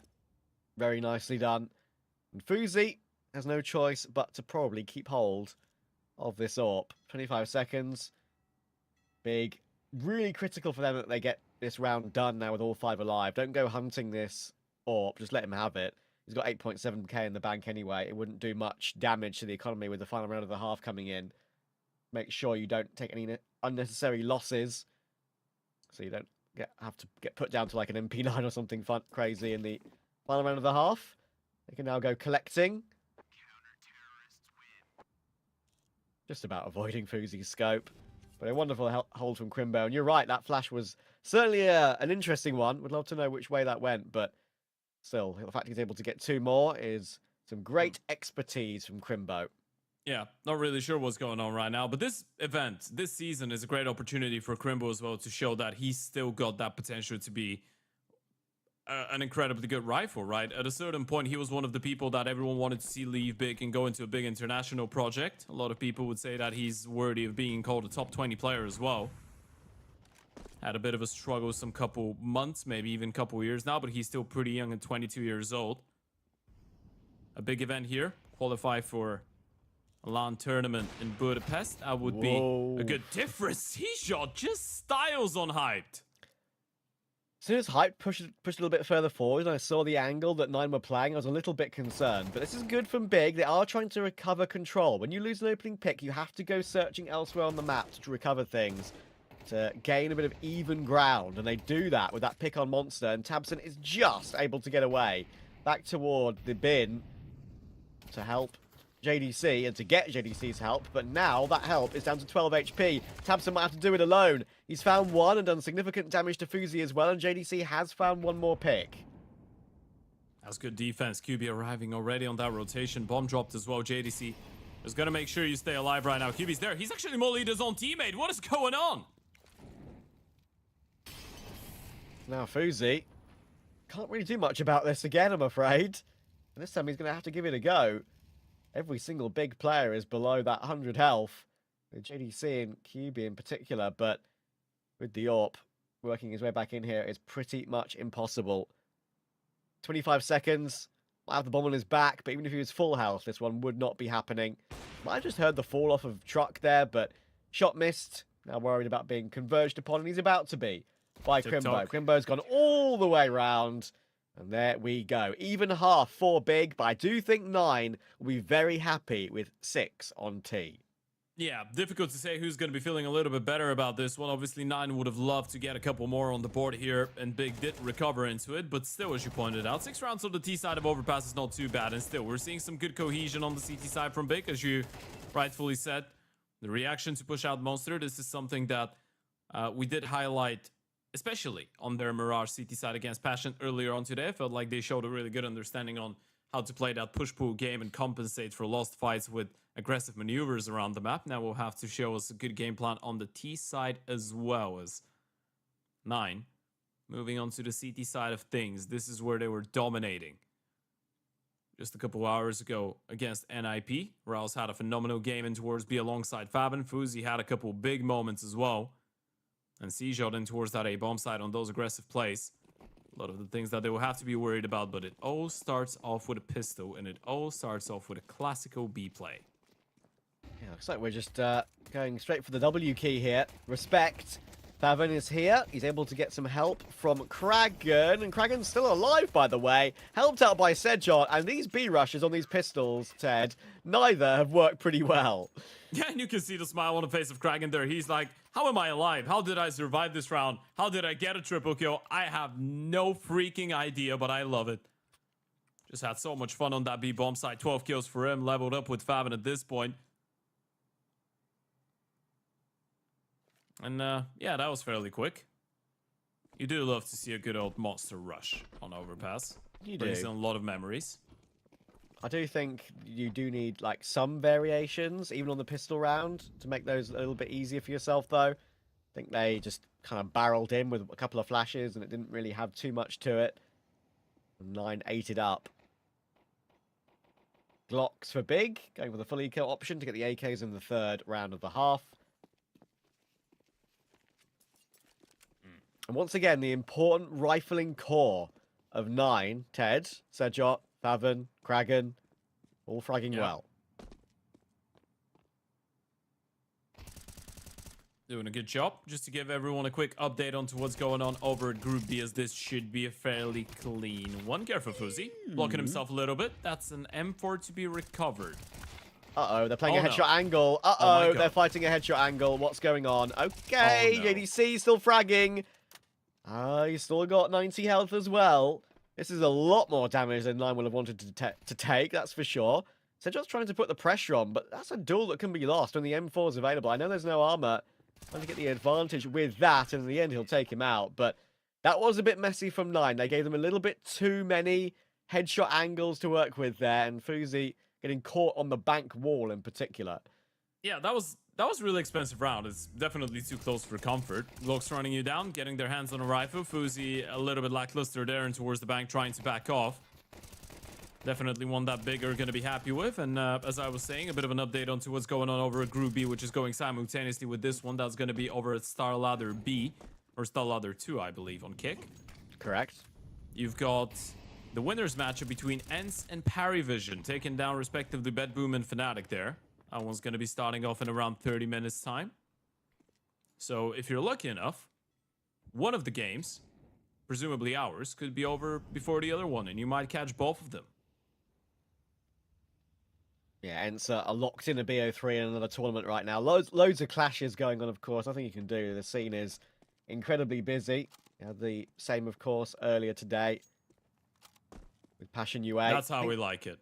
Passion UA, I think, are playing their third BO3 right now, by the way. Yeah, they are. So They did lose the first two, though. Hopefully they win one. Been a tough day for them. I'm sure you would know, keeping an eye on that 500 match, right? So, there you go. Lovely flank up connector from Sejot. Does catch hyped in the back, but it does give the plan of what Big want to do to 9. They're setting up A, and they're very aware of it. There are a couple of important picks to go the other way. Still 50 seconds. They can go back if they want to, and Riles is going crazy with that MP9. Not sure the need for the jump, but that bomb has been dropped back in connector. Kragan, has he heard JDC still being here? Well, he's hit the dink either way. Very kind of crazy rotations from both in that round, kind of both unsure about what exactly they wanted to do. Yeah, it gets a little bit lackluster as well, right? You can see the reaction coming out of Kragan. He knew that he had an opportunity to get that kill onto JDC. And it's really weird. I mean, Kragan, for example, he gets molly towards the back of Dice, forced out of position, just peek and knowing that he's just playing for one kill and he's probably going to get killed after it. Then there's 3 people that just turned their backs and were not really interested at him. Wanted to make sure they deal with the MP9 of Rouse first. We are seeing 9 trying to be quite aggressive on that CT side, though. And obviously, this is how you want to be playing Overpass in a lot of the circumstances. Not a comfortable map to just be standing from the back and holding onto the bomb sides on. Now we go into another tactical timeout. Resources starting to actually dwindle for the CT side. A couple pistols in the mix. Fuzi's got the Ope. An M4 as well in the hands of Faven. That would be a great opportunity or a great moment for Fuzi to look for an opening pick early on. Thing is, he's got a glass cannon, so got to be really careful. You miss one shot, you're going down instantly probably. What's the play looking like?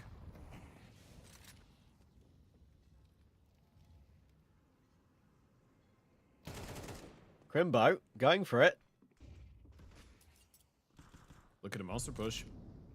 Chance maybe to get a Oh. catch, but he doesn't know about the second player. Oh Oh, my wow, he's jiggle peeked him out. That's crazy for Crimbo. The awareness to check his right there is really impressive.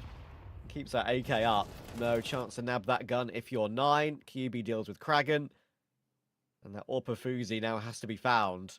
This is a full force, by the way, 4-9 with that AWP. Let me tell you what, Crimbo might have not been playing the best Counter-Strike of his life in the last couple of months, maybe even in the last 1 year, but when he's on, when Mr. Karim Musa is on, he really is on. He's so damn quick with it. And Fuzi, yeah, he knows. Choice. Admitting to his defeat, doesn't want to give away an AWP to the hands of the T's right now, wants to throw away the guns. Get into a bit of a rifle. I'm a Poor little bit Asimov. surprised he threw it away then and there, I'll be honest with you. I understand he doesn't want to like give one to hype for free, but like maybe he could have tried to give it a save. I guess they are all over the map. He's not to know where they are.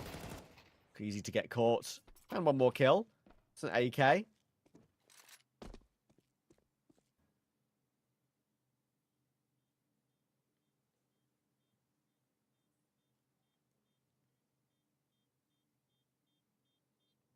We're working with a tight game here, though, Travis. We are. It's going to be an 8-8 scoreline. No money for the CT side as well. Presumably an eco to follow, and if Fuzi goes down to Crimbo. That's going to be all the rifles out of the equation. P comes in, and Crimbo's real quick with it. It's another triple for the man himself. Big tight things up, and now this overpass is showing us that there is something more to it. Let's not forget, map number 2 is Dust 2. This is where you should say that Big feel like they're in their own domain, right? So T-side overpass is not where you want to let them win this map here. 9 put themselves in a great position after a pretty strong first half. They started things off nicely on the CT side. You want to make sure after converting that pistol round, those are not the only rounds that you win on the defense. Absolutely. Little right-click jump nade there by Crimbo in case any short aggression is coming through. Does do 2 damage.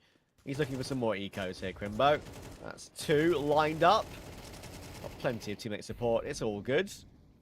Bit messy there. Doesn't know which target to aim at. Quite amusing, but doesn't matter. They win the round with all 5 players alive. Big now back into the lead. This is our last BO3 of the day. Reminder, we're back with 3 more tomorrow from Group C. Got Ecstatic playing GG How second, but TNL versus OG first. I'm really looking forward to that one in particular. Yeah. Gonna be an absolute banger. Of course, we've got 4 out of those groups. As we're following one of them here over at the A stream. There's the B stream going on simultaneously with Sir Danny and M&J taking you through the action there. But you know what? We're cooler because we've got Neo and Devilwalk. And they don't have them. They're So only true, for us. bestie. My God. What's wrong with that? No, it's perfect. It just caught me off guard. Okay, good. It's funny, we've got our camera set up right, so we can see our reactions and just some handoffs and stuff like that with some gestures, and seeing your reaction to that was quite amusing. Love that.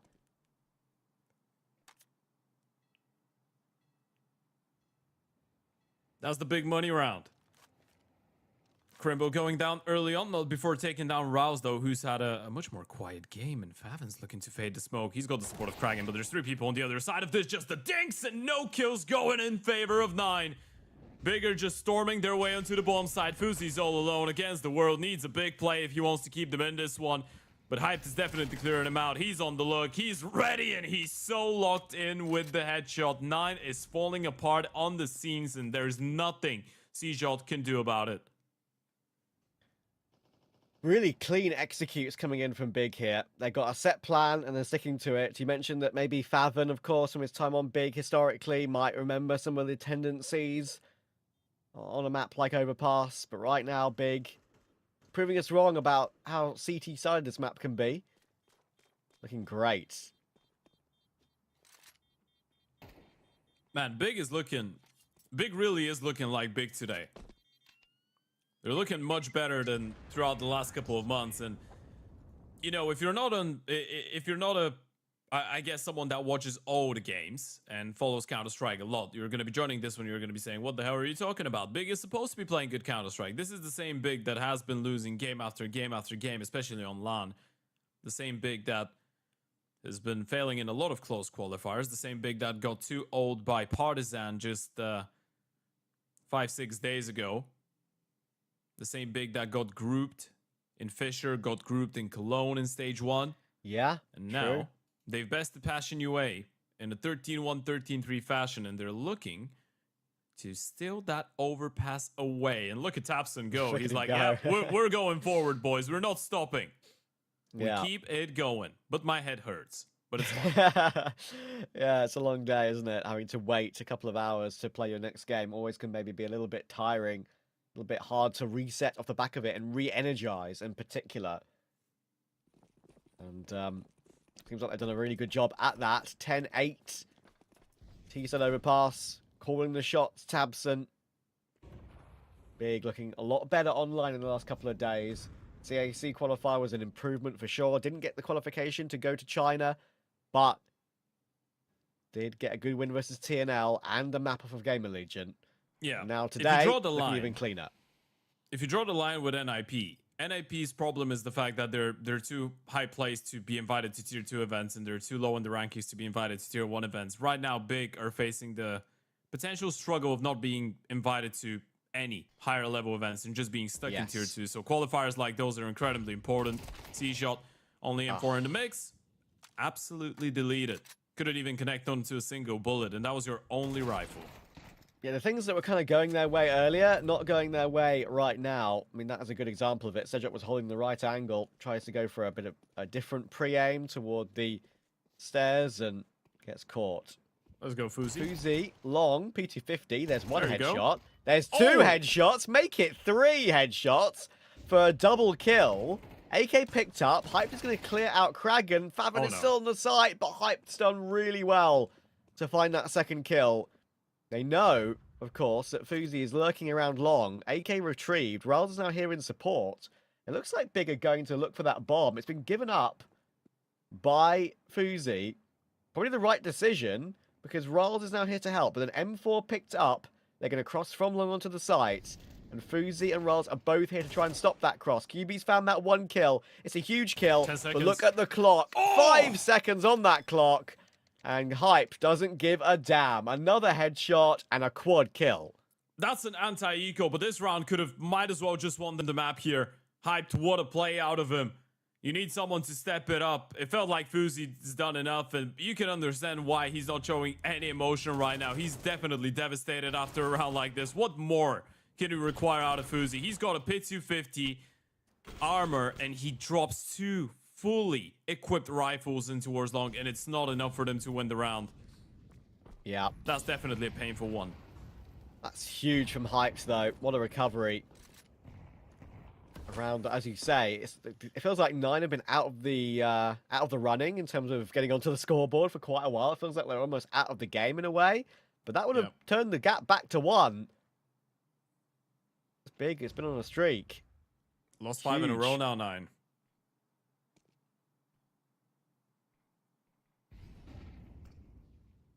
Looks like we're going for a bit of B pressure here toward Monster for 9, giving it a look with a flash. That's Feven toward the left side of Monster. You got Hyped holding from Con.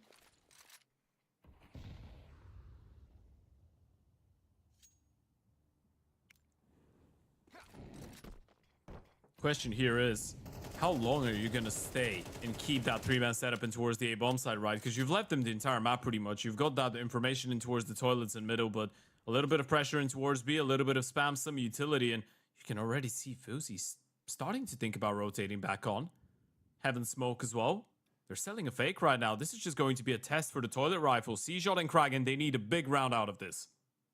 Yeah, we saw that setup earlier, but with the AWP instead. Down to the M4s this time for 9, not for Big.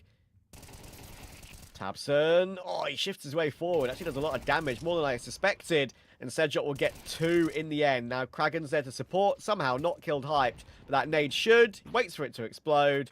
Well played, Kragan and Sedjot. They hold on to this round, and it forces JDC and Crimbo to hole up in connector. and save what they've got. It felt like he was a little bit disconnected there for the side of Big for a second. See shot. Actually gonna go down. Does go down before the time. It's not a great one, but they still have the money to put him on a rifle. I guess it was worth it to try and get the kill after time. There's a bit of a smile on his face.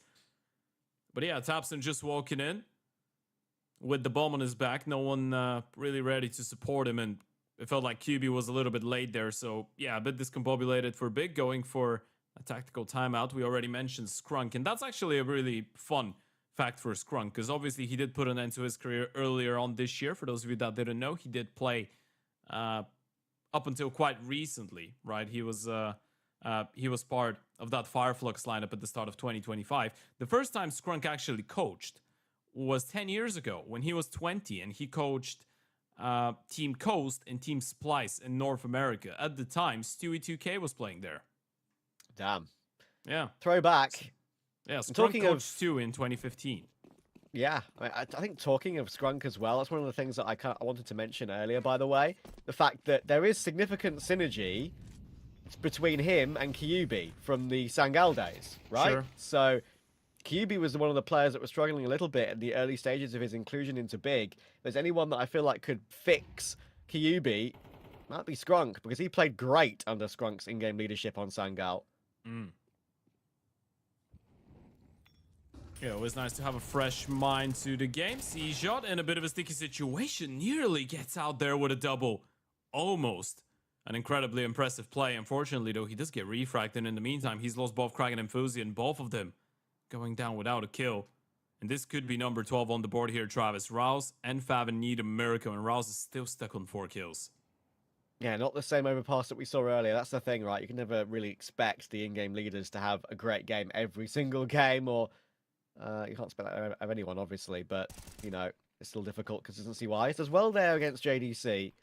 Brings it back into a 2v3. Now they know where he is, though. Bomb's still not budging just yet. There is a chance for either one of Rals or Favin to go above and beyond here individually. They are split up, trying to hold on to A and B by themselves. Oh, Ral's going to rotate. That's frustrating. Okay, And now he's realized it. 19 seconds. What can Rals do here? There isn't a flash that's being used just yet.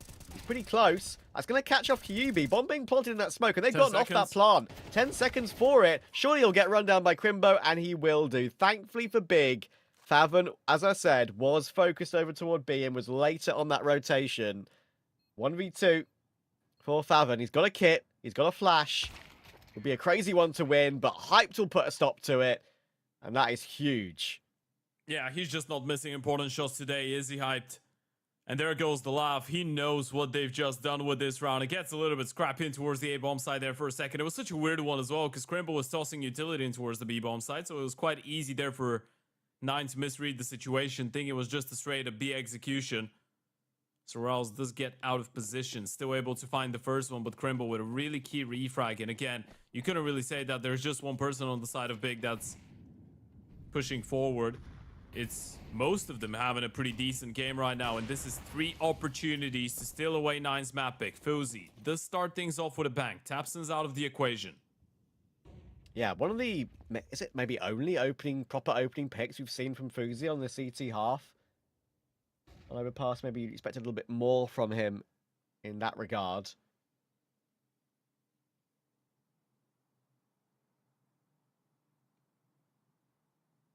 Crimbo waiting outside Monster. Favin on the other side. Smoke call now fade.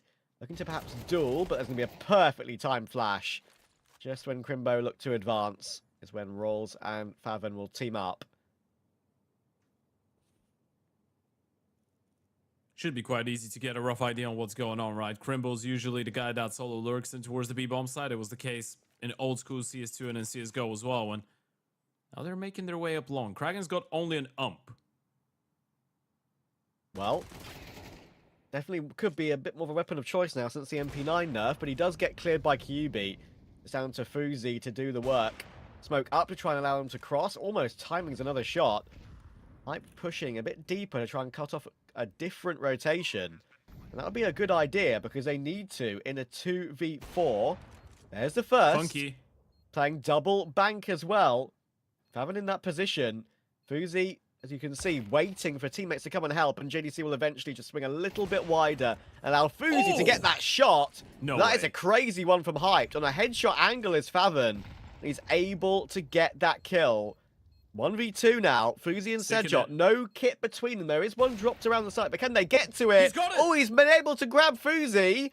What's the time like? It's going to be really close. Have Big just won this game? Let's look at the reaction. Oh, just about over the line. The defuse 0.235 at the top of your screen. Goodness gracious me. Whew, can you really believe it? What type of round that would have been out of Hyped? That was absolutely insane. Never should a round like this one get that close to the wire. Hype, that shot onto the stairs player, that was so damn nasty. He's been having a magnificent game, magnificent day, all in all. And you can see Tapson, actually, a little bit disappointed with this one, apparently. Not happy that they were unable to close the tactical timeout coming in from 9 to relax a little bit. And this will be the last tag that we see from either one of those sides in regulation. Of course, you do get a bonus one if it goes to overtime. But from here on out, for the remaining 2 rounds, potentially, all players will be on their own, but Seashot is there for the rescue. No kit, still able to survive. How close it was as well. 0.2 of a second. We're talking Formula 1 levels of closeness there.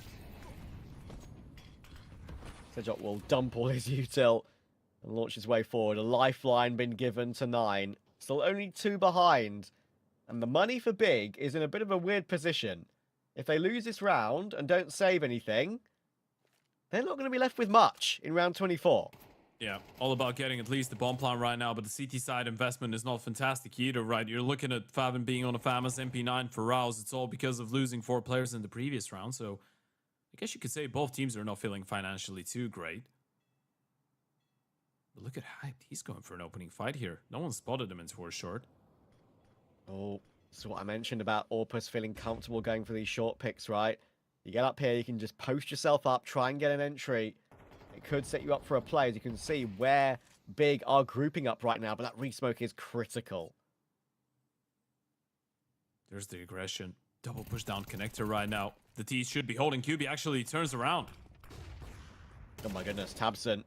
Tagged was Sedjot by Hyped. That makes that kill 10 times Kragen's easier for trapped. Tabson. Good Molotov in toward Con. Kragen moved out of position and decides to escape. 30 seconds, by the way. And if we go through Monster, we'd be going into Ralls. He needs to get a kill from this, and he will. He's got a bit of support from Faven, and Ralls manages to double down. That's huge. With Fuzi here to help, 9 should be staying alive. Unless Tabson has something to say about it. Gets tagged, though, and fragged by Fuzi. USP finishes the job, and you can see the reaction. They know without that plant, they could be in trouble.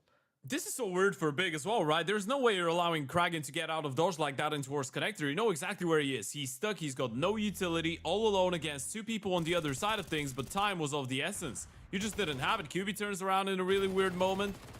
Then Rouse is able to get the first one. Flash, even though it comes in, is just a little bit late. And Fuzi is able to get that shutdown onto the short swing as well. 9 needed a little bit of time to wake up and show us the same level of play as they did against NIP, but now Seashot's back online. Everyone else is here as well. 1 round away from OT. We were complaining about the first couple games of the day being really one-sided, even when there was map pick exchanges. Still pretty one-sided maps all in all. Yeah, this would Well, be... this one is toe-to-toe. It really is. I'm glad, too. We've had some great rounds. Looking forward to hearing Neo and Devilwalk break some of them down later, because definitely some quality entertainment there. That close defuse is probably one of the rounds of the game. What a try from Hyped, but it didn't Look at get the buy Big now. over the line. And the buy, didn't as get we said, anything.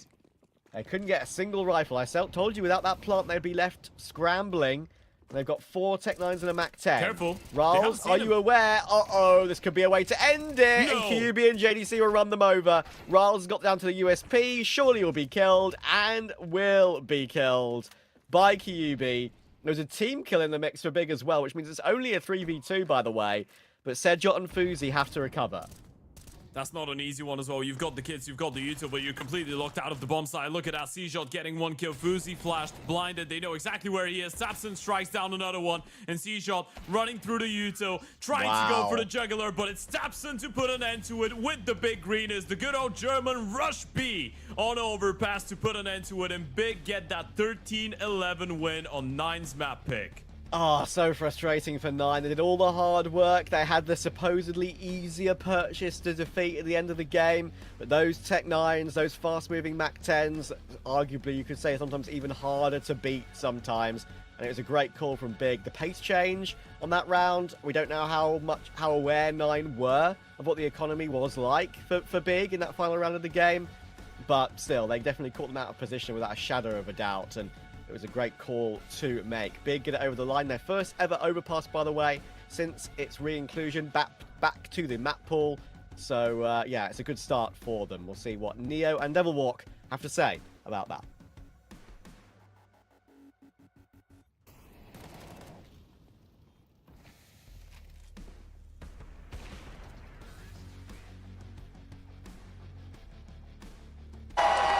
Fueled by the same passion as esports athletes, Zowie continuously develops tailored products, empowering gamers to bring their best out.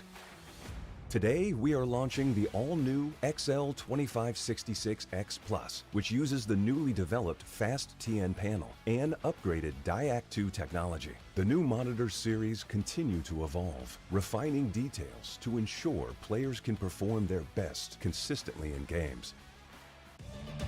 This December in Budapest, Star Ladder is back with the audience at all group stages, with an incredible arena for 20,000 spectators and a sensational Counter-Strike 2 action. He needs to move.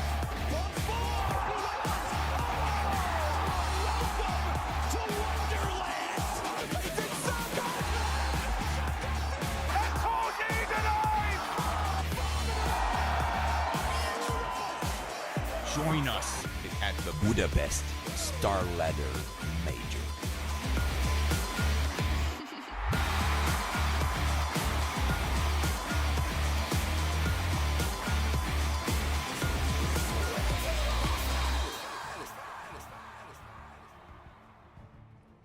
What a game, pipped at the post for 9, but for Big, maybe even arguments to be made that it should have closed it a little bit earlier, but 0.235 seconds was the difference.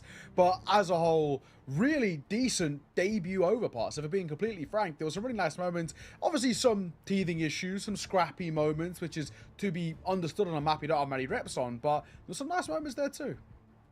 Yeah, I was mostly impressed by both teams. They were, you know, they were ballsy enough to actually default towards A.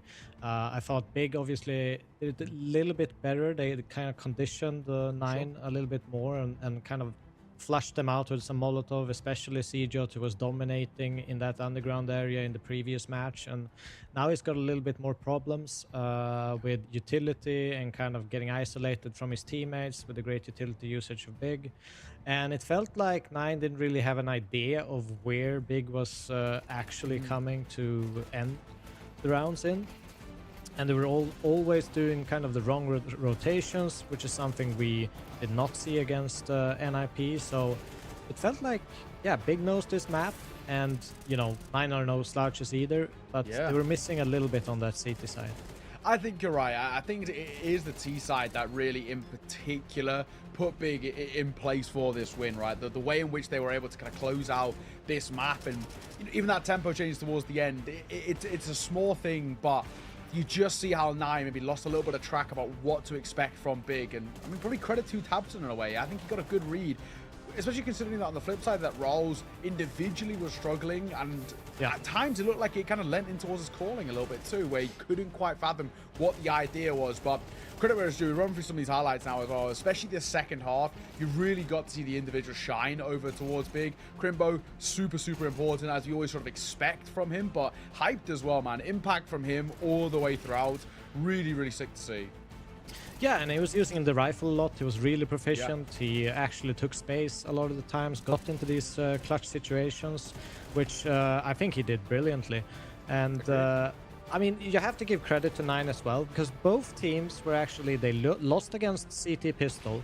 Both teams converted anti-eco, and they still managed to post 6 T-rounds for Nine and 7 T-rounds for Big. So both teams were really, really impressive on that T side. And I think a big part of that is if you have the actual kind of balls to some degree to actually go for that A defaulting, you kind of condition the CTs to kind of rotate back and forth, because once you lose that kind of long toilets map control or the toilets map control, T's could be so close to you that the rotations would never ever be able to kind of get in position before the execute happens.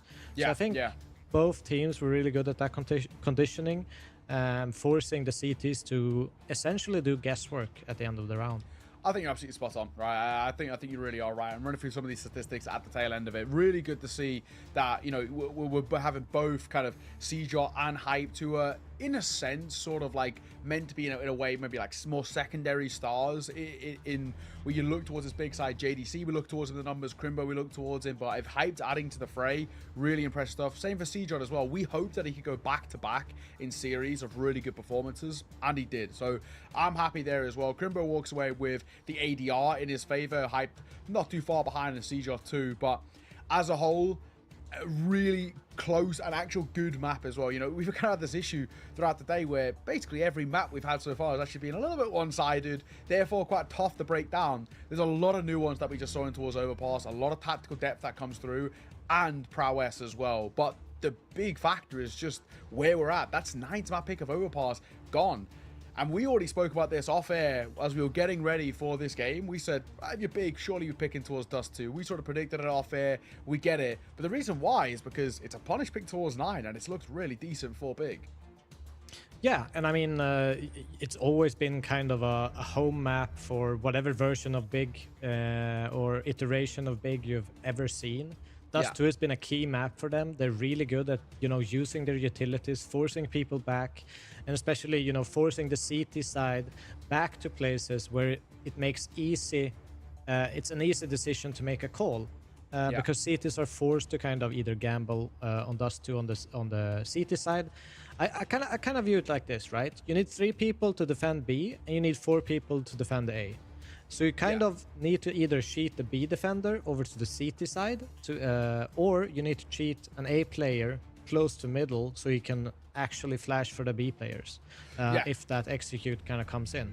So kind of jiggling that and gaining that information and seeking out that information, I think that's what Big is really, really good at.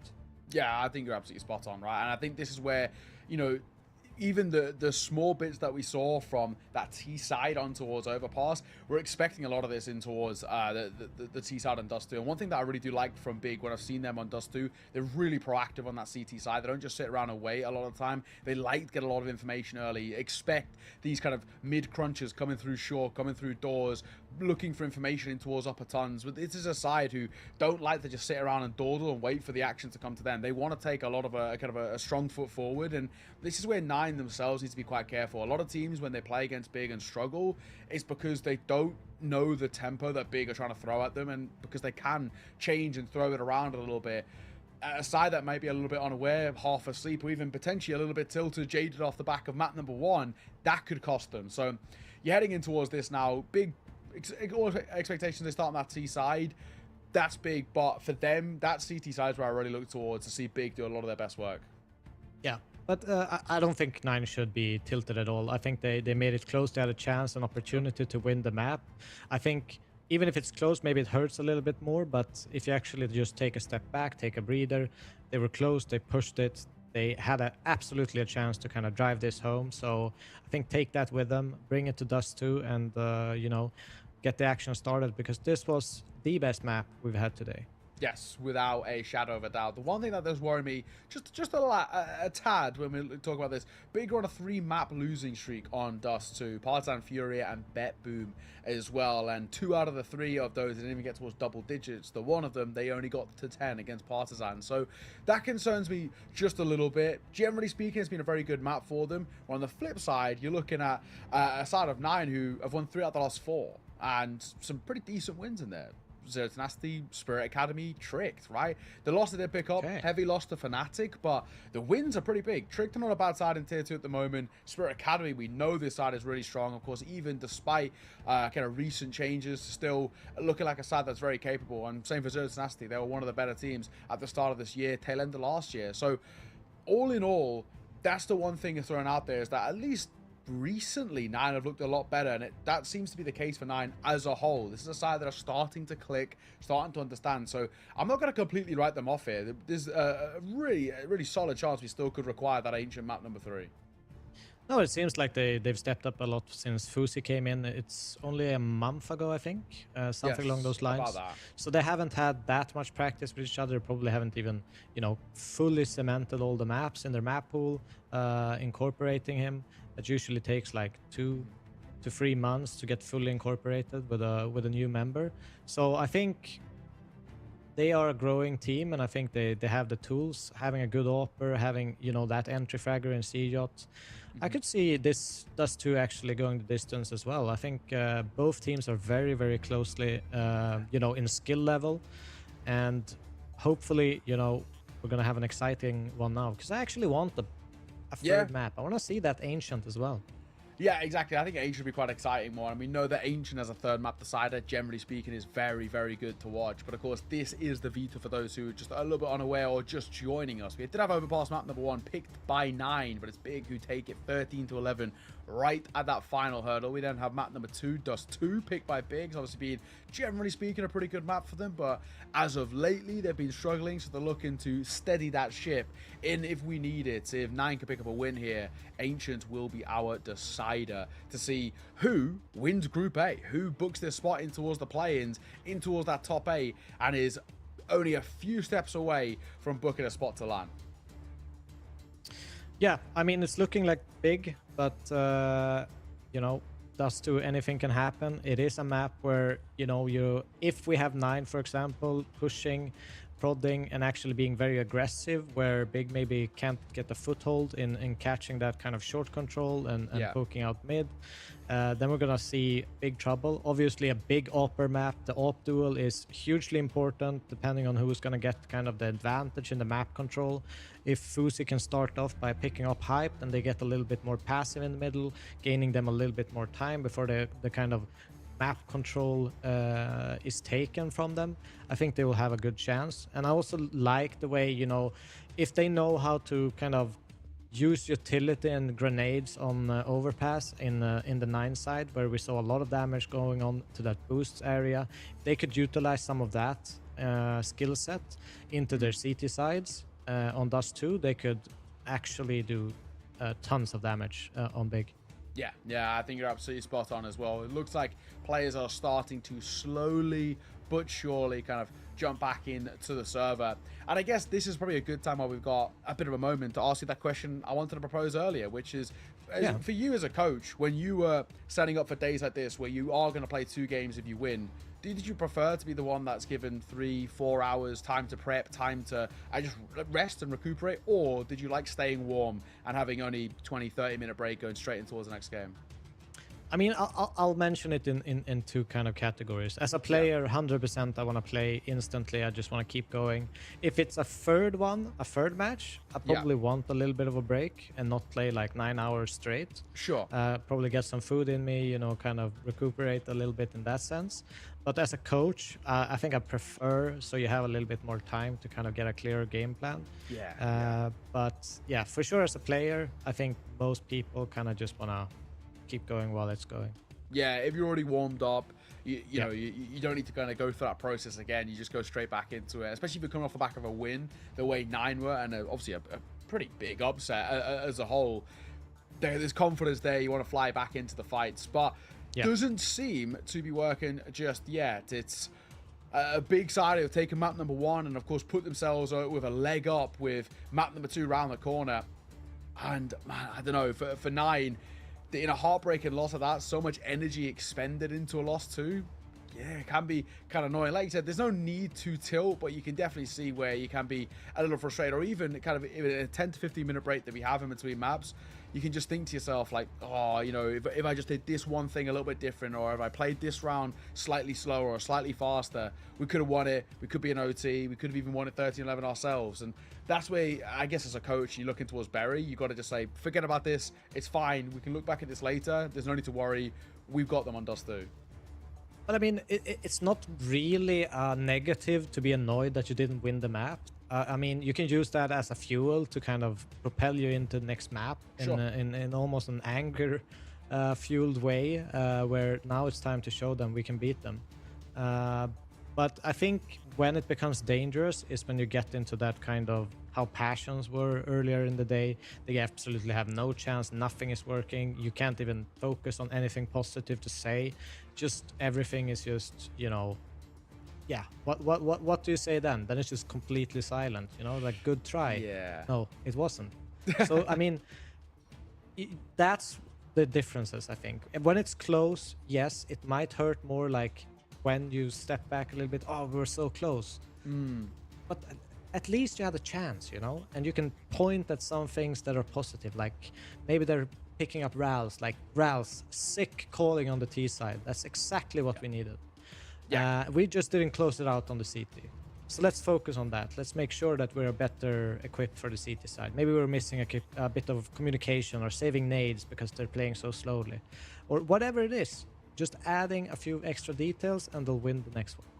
Yeah, I think you're absolutely right. You know, it's one of those things that you hope the morale stays high, and it should, right? These guys are all, in a sense, vets at least of the kind of the tier 2, the online space. They know what is required, and they know to just shrug it off. They're all probably used as well playing multiple games a day, 2, 3, best of 3s, and they know that they've got to have, you know, a really decent storage in terms of the fatigue and the tank. And maybe you're looking towards, in particular, 9 in this instance. Obviously, they having gone from a pretty big game against NIP to going straight in towards another tough side. As this series gets longer and longer, especially if you have maps like the one we just had, fatigue could be a factor that we've got to keep our eyes on, right? You know, it's one thing for them where it's like, okay, there might be a chance in which they start to get kind of tired, and Big obviously have that leverage of saying we had 4 hours break to completely recover, fuel ourselves ready for this. We had, what, 20, 30 minutes in between the series? I'd say if it becomes like an overtime situation in this map, fatigue is going to start to kick in for this overtime and the next map. But otherwise, I think they will be completely fine. They're used to playing, you know, 6, 7, 8 hours straight a day. Some of these are very young kids. They probably don't even know what fatigue is at this point in time. So I think they're fine to that degree. But, you know, obviously, if you play really, really close map, long games, going overtime and overtime and overtime, that's when your brain starts kind of melding into goo at a point where you can kind of, you hear someone say something, but you're not listening, you're not taking it in. So, yeah, it's going to be interesting, but I think they're fully ready. They should have the energy. So let's get into the action. Yeah, they're ready. We're ready. Are our casters ready? Ted and Trav, fellas, over to you. Thank you, Neo. Thank you, Devil Walk. Looking forward to this. Big and Dust 2, Ted. Used to fit together like a dream. Maybe not so much in the current day, but I still think they're favorites here. Yeah, Searson's not around anymore. He used to love that map, especially online, and especially when they had Centaurus on the lineup. That was a good old classic, right? But it could still be one of them.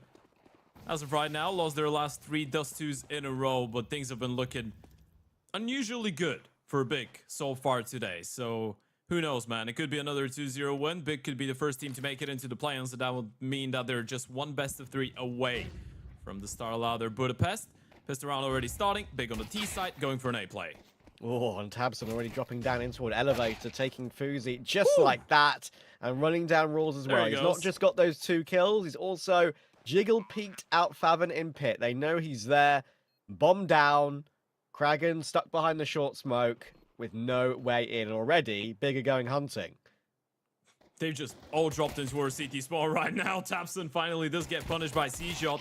You need something quite spectacular if you want to bring that one back, though. 9 and Kraken's giving it a good go, by the way. No kit involved, and with the low HP, is he sticking it?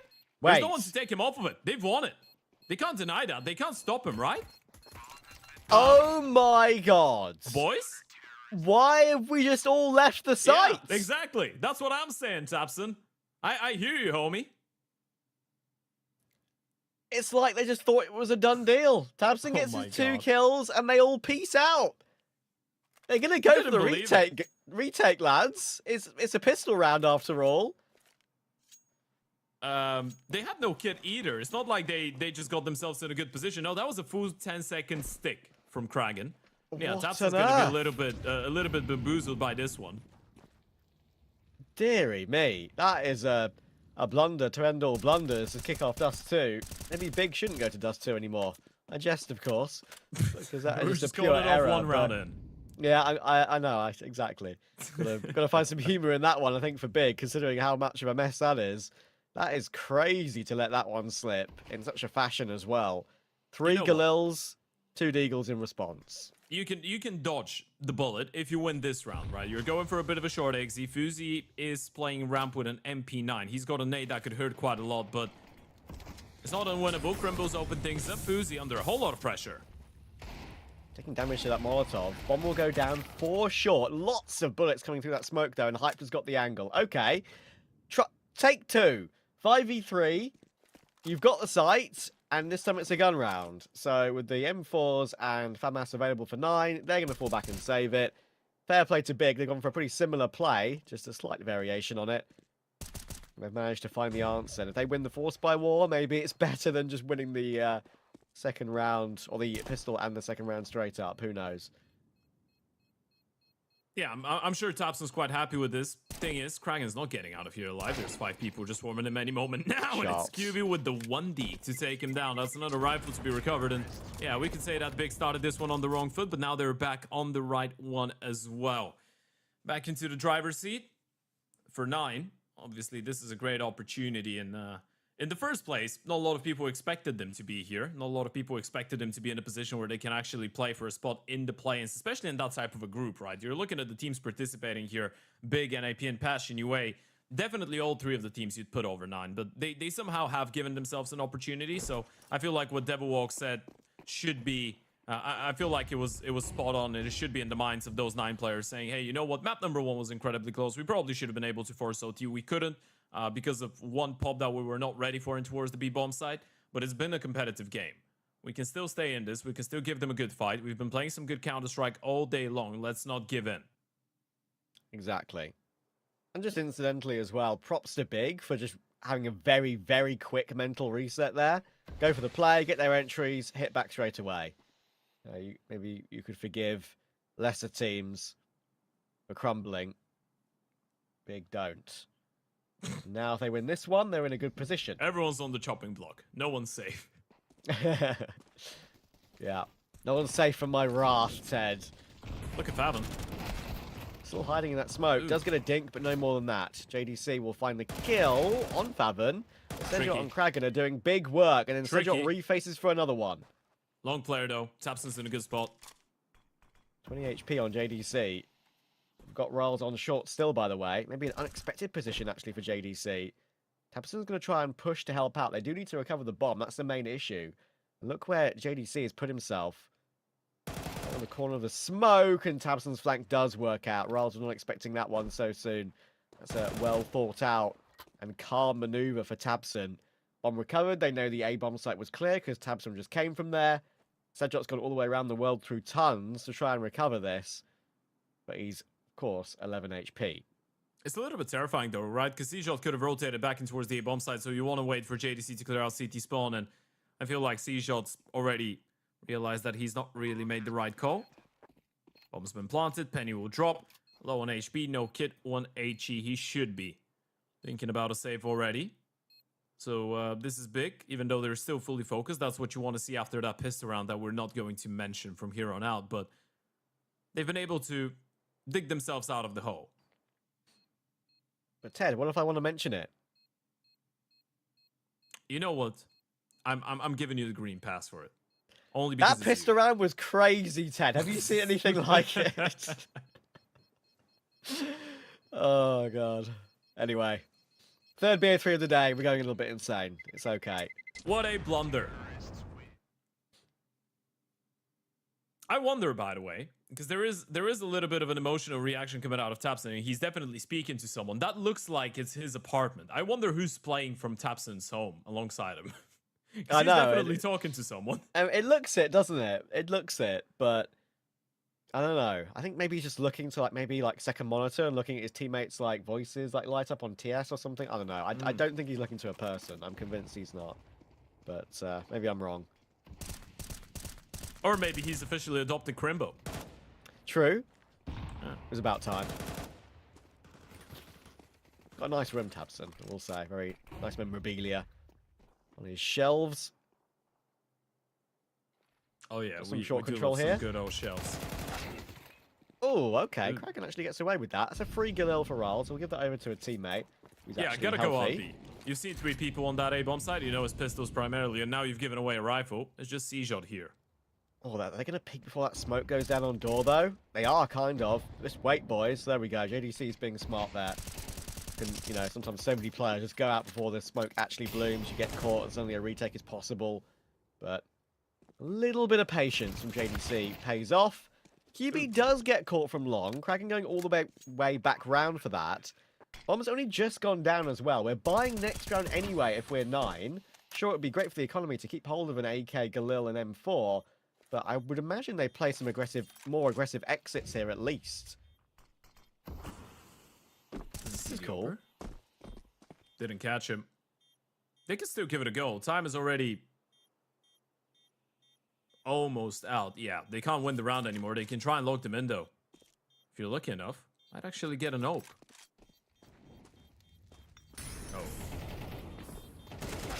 He's been able to find 2 in the end, so fair play. But Kraken's keeping them locked in, like I said. Will go down, though. Significant damage from the bomb to Hyped and Crimbo. They will just stay up, though. I think in the end, that's not that bad for 9. Yeah. Going individually into this map, I think it's time we spoke about some of the, I guess, fragging output coming out of 9, right? Who are the people that we're looking at if 9 was to be competitive on those 2? You're probably talking about the Oper, you're probably mentioning Fuzi, and I feel like Kraken is one of the others, right? Kraken and C-Shot should be the guys to support the most, and Kraken's been having a really difficult time on those 2 lately. Actually below 1 point, or below 0.9 rating on those 2 in the last couple of months. Which is, especially for a player as skilled as Kraken, not a great showing.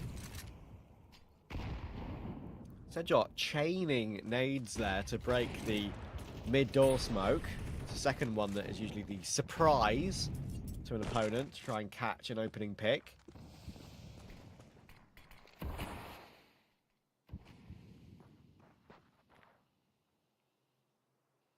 Oh, I thought for a second Tabson was going to put a few bullets through that smoke, but Didn't see anyone. But didn't see a soul. That could be an issue. On one hand, you know they could be up short. On one hand, you know in the back of your mind that they could have called a timing, but you've rotated the Opera away towards the B bomb side. If there's an A exit coming in, it's just Rouse here, and he's just used the smoke. Thankfully, he's got a molly, he's got an 8. It's all gonna come down to the timing. Big 45 seconds on the clock. Might want to fake a bit of B presence in towards middle as well. Wow, okay. Sedjot will get away with that on Crimbo. With the line above the smoke. Still, with all his health, Nearest makes no difference to Nice molly. spare as well. And Raz's doing a great job at just holding the bay right now. And Sedjot, well, that's a freebie. Didn't wait for any more. He could have probably crept up and gotten 2, maybe. But with the lack of bullets in the clip, decided, look, I can Are they get 1 going for back? free. We're going It's all B. going to be good. 14 seconds on the clock. We're not they're going not back to B, realizing. lads. Yeah, Fuzi's still in front of that B bomb side. There's not enough time. They're calling this one off. That's a save. Yeah, that literally going back toward B, but going back toward B to saving tons, not to actually try and win the round. Yeah. So good hold for 9. Yeah, didn't want to walk into the meat grinder out short here, Big. And I feel like, obviously, there's a little bit of intelligence to it. You know when you've been bested, but it's just a little bit A bit of a weird way to lose a round. It all comes down to Seajot just winning the first fight onto Crimbo and then taking the initiative to go for the mid push. It was a perfectly timed molly from Rouse to slow them down and bide enough time for Seajot to get into a prime position to shut down QB, who was lining up the flashes. One round the difference once again. Money still in check for Big. They go for another buy. Fuzi is going for an opening frag. Look at him go. Oh, I felt that one. Almost. The jump spotting player in Suicide will get away with his life. Crimbo is down mid, trying to get into lower, but he's back turned to Sejot. And Sejot's got now full control of that portion of the map. They know exactly what's going on, but Fuzi has overswung a little bit into hyped. A flash in response to get Kragan in. It does get him 1 kill. Now Raz is going to try and do the same thing. 2 players behind that smoke. Oh my word, how has no damage been done? I say no damage, there's a little bit of damage, but not enough for a frag. Having from short trying to help out, peppering those smokes, but reloads will have to come through. In the end, it does work out for Raz. He finds JDC. And now it's a 2v3 for Big. Plenty of time though, Ted. They can still change their minds, but not when you've got Sejot on the flank. In the end, QB gets overwhelmed. Good work there for 9, really keeping Big at bay. I've been loving what Seajot is bringing forward, man. I feel like we're just starting to see Seajot unravel some of his potential, and this is the conversation we've been having for such a long time in Tier 2 Counter-Strike, right? When he went over to Endpoint, after that and saw, I feel like here on 9, maybe today is the first day that we're really seeing the full potential of this young Paul. And as we pointed out, working with Rouse, working with Barry with a whole lot of familiar faces definitely makes him a lot more comfortable, but he's been taking the initiative so damn much, and he's already on an 8-1 start here on Dust 2.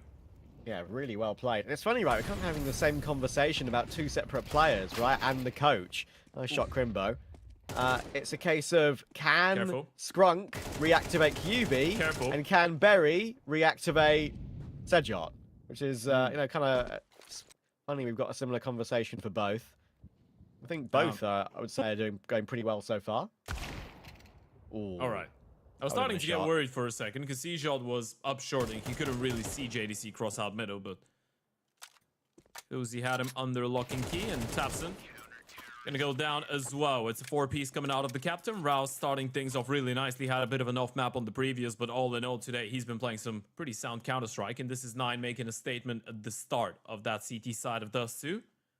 This is not gonna be an easy day in the office for Big. Might still be a 2-0. Might be 4-0 in maps in general here, overall in this group, but they'll definitely have to work for it. And we do see the first tactical timeout. Skrunk joining in the conversation. We're going to see the open hands of Hyped. As of right now, 1-0 in fights against Fuzi. It's the battle of the academies. Fuzi, product of the NIP one, Hyped, obviously, of Big Academy. But they've played against each other quite a lot in the past. Especially when the We Play Academy League was still around. Do miss that. What a time. I do think there wouldn't be as many, like, necessarily competitive academies maybe now as there would have been maybe, I'd say, 6 months to a year ago, perhaps. I think, like, now you've got the 2 obvious ones that were, a couple of months ago, were intact, of course, in Spirit Academy and Navi Junior. They would have probably contested every single final if that replay tournament was held. Maybe it's a bit more competitive now. Now Navi Junior are going to be looking for a new team, and Spirit Academy have moved on to Maze and a new Orpa as well. Yeah, you've got Falcons Academy as well, or how I like calling them, Heroic. Or Heroic could be G2's Academy as well. They could be a lot of teams' Academy, actually. Pretty crazy, right? Yeah. We'll see if that transpires in the future. There's lots of academies out there trying to make a name for themselves. JDC. Behind the smoke on short. The bomb waiting top mid at the moment. Looks like we're going for a later long take here for Big. We've got Fuzi in the right place. Going to move forward off the corner smoke though, and just gets away. Appreciate the aggression once again to look for a pick, but the utility was good to hold him at bay. We're coming up short now as well with Crimbo and JDC. At least we were for a second. And they've just had one immediate call. It's 24 seconds, Ted. It looks like we surely are going out mid, but again, the clock bomb's is still an there. issue. JDC needs to go tunnels. I think he's just realized that 50 seconds on the clock. They need Hype to control the rotations. JDC able to find the first kill onto Kraken, but this is still scrappy. 10 seconds. They need to get a bomb down. Oh, that 9 just no, though. 9 just no. Sedjot is low. What? Okay, they've got 2 kills, 4 seconds. time. There's no They need to get a time. kill. Fuzi just survive in the corner. Oh, my word, he's done it. What a... And second time, Ted. The second time Big have misjudged the clock entirely. I don't think JDC realized he had the bomb on his back. Or he thought the CTs would be a little bit more aggressive in the way that they were going out. It didn't feel like they knew exactly how they wanted to finish. I mean, JDC, that's a great shot, turning around, getting that one tap, and you still get those kills onto the B bomb side, but there was simply not enough time. You're making the right calls, you're navigating around the map really well, but a little bit slow at times. Really slow at times. Mismanagement of that timer at the top of your screen. The main thing you need to keep an eye on, it feels like. Really rough. And I think important to mention as well that money's not too great for Big off the back of that. I did one player die after time Crimbo, of the 3 left? Yes, it was. It was Crimbo.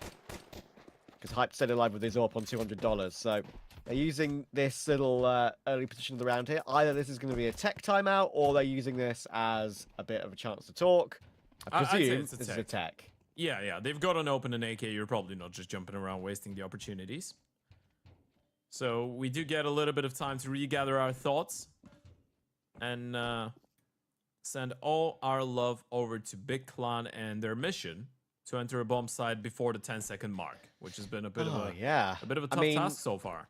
The first one is, I would say I would let them off that one because they didn't really have much progress in the round, much map control. They decided just to save. I don't think they had any hope of actually going through B tunnels and actually getting to the site. That was probably a T-side save that they planned straight away. That one was manic, mad, and overcooked. And overcooked so much, they burnt it.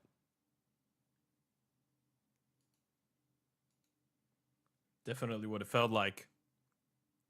Tapson looking a little bit disappointed after this one. Obviously, we hope that the technical issues will get resolved any moment now. We're going to keep you updated the moment that we get any information, folks. Don't go anywhere. This is our final game of the day. Could be our final map of the day as well if Big end up winning it. But as of right now, it feels like Pain is going to be the moto for Big on that T side. And Nine, they're giving them a really good go at it. Simultaneously, we've got Ents taking on Parry, which is just starting right about now.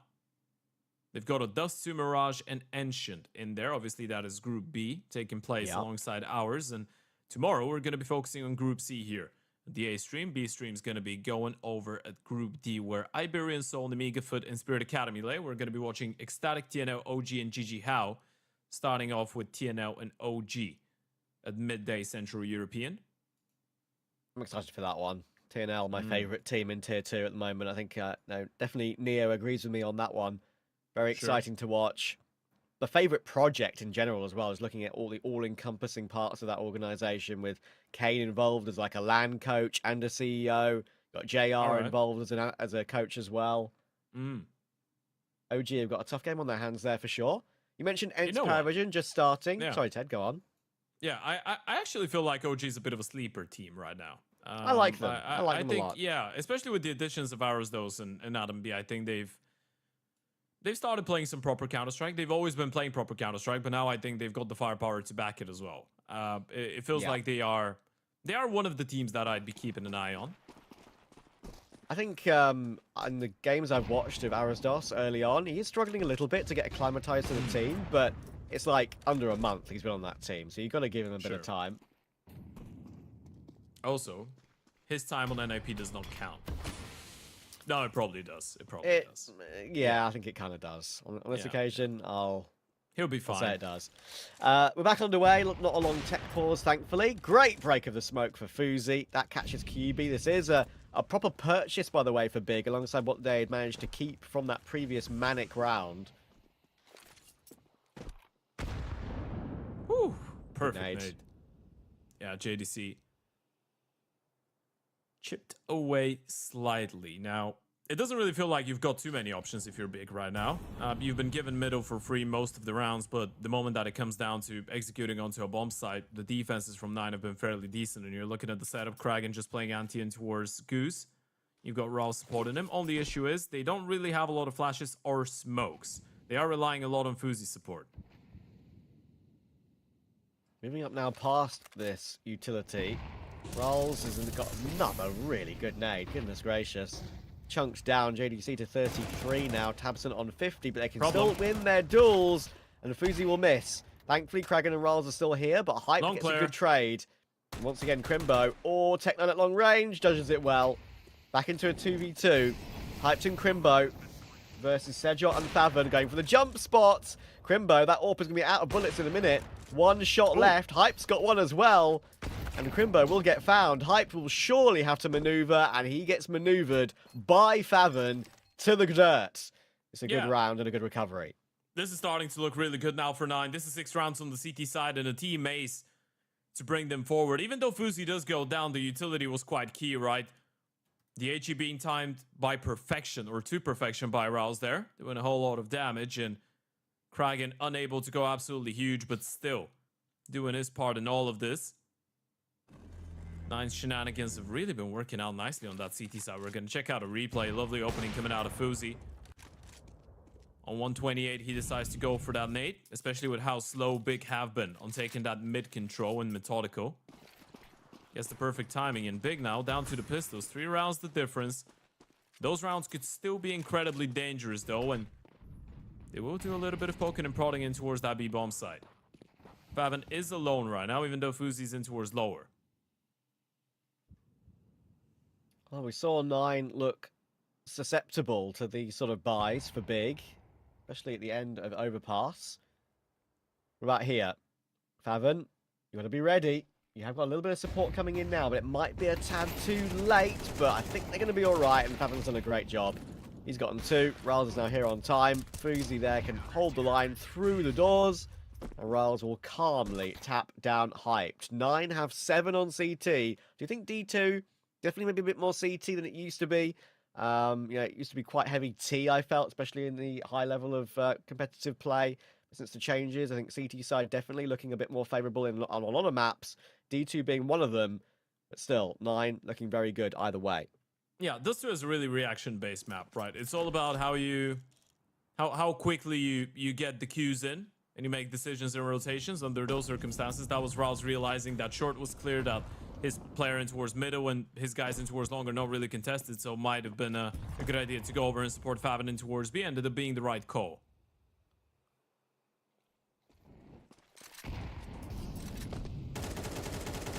Big are learning that 9 like to throw that deep nade in to break the mid smoke, like on a particular time of the round. You obviously can use variations of that. Again, just a classic take bottom mid, take cat. But 9 just not budging. Kragan's had a look toward long, not really seen much at all. Big miss from Fuzi, only just able to strafe away.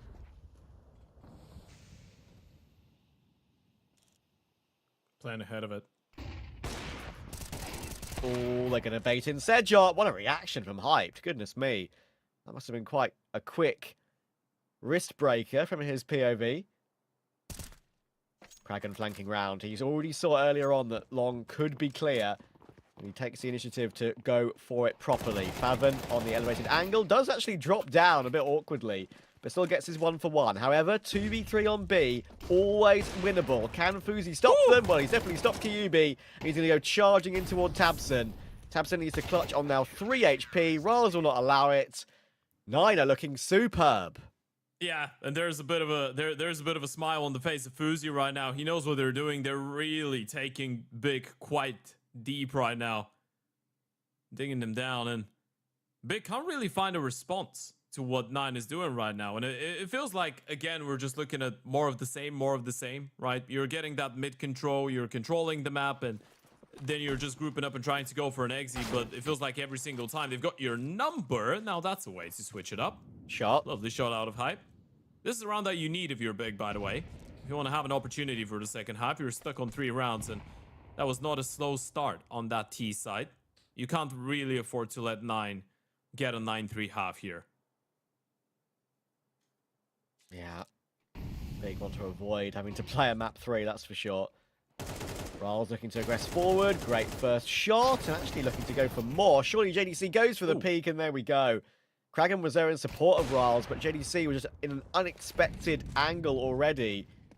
2 A players removed. Big have an advantage for the first time. Crimbo finding Sedjot will probably put an end to this half. Having 1v3. Got all the utility littered in spawn that they wanted to use at some point. JDC being a little bit overzealous there, maybe a bit dangerous. We've already seen them lose a couple of crazy situations in this one, but in the end, Big do grind out 40 rounds. Is that enough? Yeah, that's the big question. As we said, those guys have always been good when it comes down to CT side does too. We kind of had that conversation on Overpass. Big has always been quite a crafty team when it comes down to utility, when it comes down to set piece plays.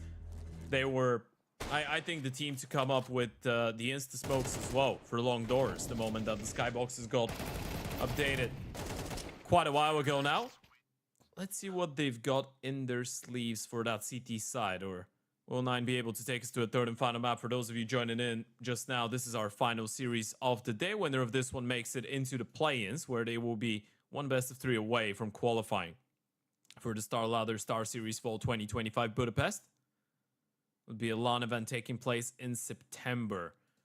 This is only the second map of the series though, and if 9 are able to close, we still have got an Ancient to follow. You say in September, Ted. Scary. That's next month. Yeah. Which is, you know, time goes fast in the Counter-Strike How time scene, that's for flies. sure. Kragan. Get the opening pick of this one. QB. Using this sort of midway down long smoke, which I'm seeing kind of being the meta now on Dust 2 for quite a while. Tavern will, kind of while blind, and through that smoke will catch one more, by the way. JDC needs to multi-frag and can't get more than that one. There's Riles. This is the ultimate nightmare for Big. 4 only on T. CT pistol. If 9 deal with things as they should here, could be 10-4. It's been such an impressive team effort coming out of 9, by the way. I know Riles is having a much improved performance individually, and this is probably something to bring our attention to. Seashot as well, but you're looking at the distribution of the kills. It doesn't really feel like they've got a weakling on the team right now. It doesn't really feel like there's anyone slacking. Everyone's showing up, and that's been as good of a day as it has been for Big, exceeding expectations with that really comfortable win over Passion UA and their good performance in Overpass here on map 1. I feel like 9 has really been the pleasant surprise of day 1 here to close qualifier.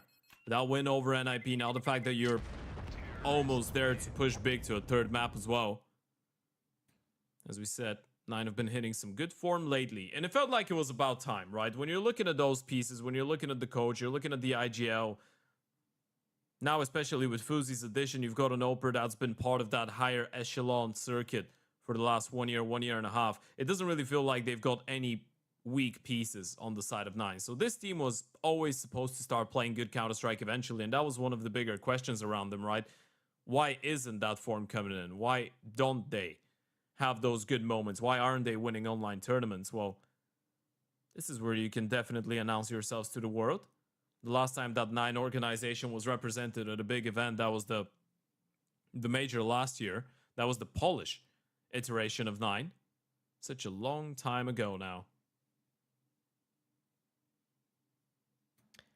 And now that team is basically in a circle, which is crazy. Yeah. Actually, to correct myself, it was 2 years ago. That was for the Paris Major when that Polish 9 lineup was dominating. Yes. Time does fly, Ted. Yeah, it really does. I was a big fan of that 9 roster. I actually have a craft on one of my P2000 skins that is made up of 9 stickers. The more you know. Not that it matters at all, but you know, a little tidbit. Pushing along here, QB and JDC will team up and deal with Kragan. And that's a lot of information for 9. Knowing that they've got maybe 2 or 3 players looking to push that one. The buy is obviously dangerous of Biggs. Galil now picked up on QB. Smartly getting a kit in play as well.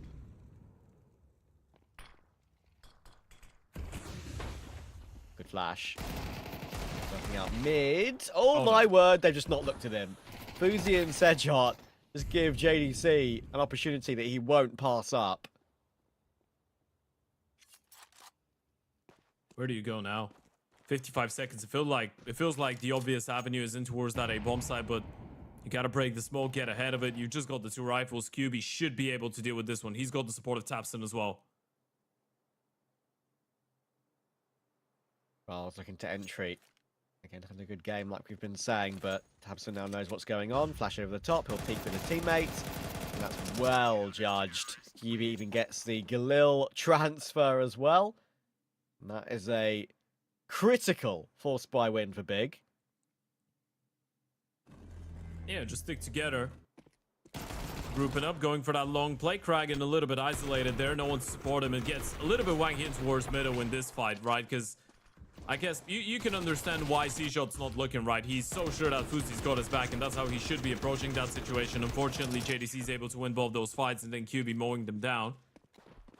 This could cause some over-complications here on the T side for 9. Force by coming in, 1 rifle in the mix. And a B play cooking up. Crimbo's challenging this one. Oh, here we go. That's going to be the Q2 go, but look at the nade damage. JDC's in a little bit of trouble, though. We'll get overrun. Crimbo's been dinked up. Suddenly, I'm worried. Hype will only get 1 as well. Favin will pick up that AK and get 1 more. Thankfully, Tabson trades. 2v2. And now we go silent. We wait to see what the next move is.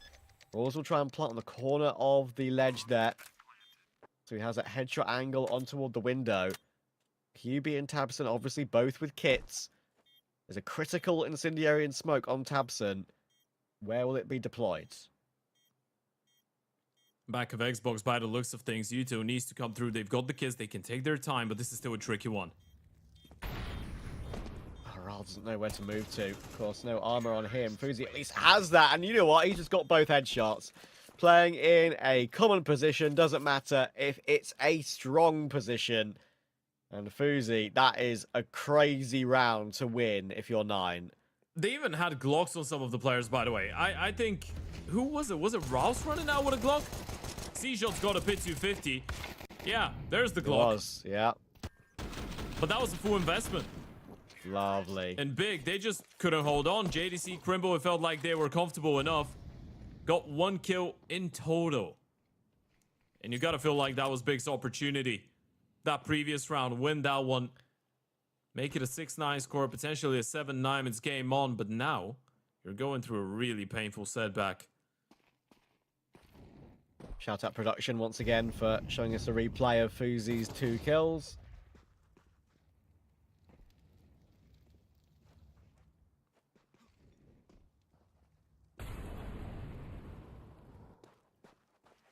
This big force buy is going to have to do something crazy again. Another weird state of the game that we saw actually earlier, one of the other matches, where we have a force buy war quite late in the half. The biggest trap that you can fall into in a round like this one is overcomplicating too much, right? Obviously, you want to make sure you're not running into a stack. You want to make sure that you control the map fairly nicely towards the start, and then you group up and play this one together. Thing is, the CTs do have a decent amount of util. There's a couple smokes, an HE on Crimbo as well. Hype's got the scout, and Tapson's got the nade for short. This is not an impossible one to pick up for Big. Definitely won't be easy, though. Scout for Hyped. A little bit of damage on towards Sejot. Actually hits him for 25, I believe, through the corner of the sight box. There's a proper tag. Rolls is down, and Fuzi, he's just got 2 quick trades in response. That might just recover things, but Tabson's being baited in. Again, a 2v2 here, and look at the clock.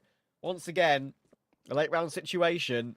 Fuzi is a guy with that bomb, but he needs help ASAP.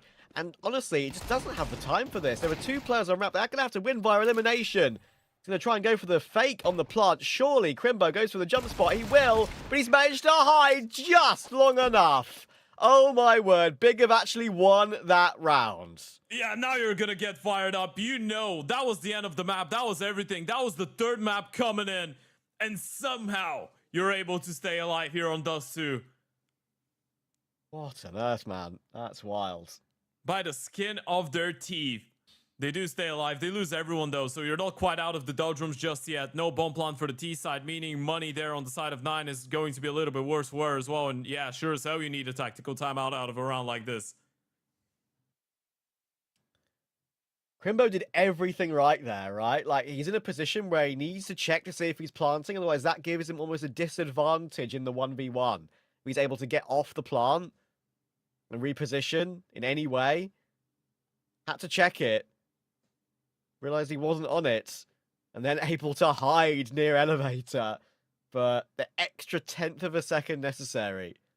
It feels like sometimes you just need to grab the bull by the horns and get your opportunity, right? Big had that chance. They missed out on it. Rarely you're going to get it a second time, and now they've got it. They need to capitalize on it. Look at Taps and go.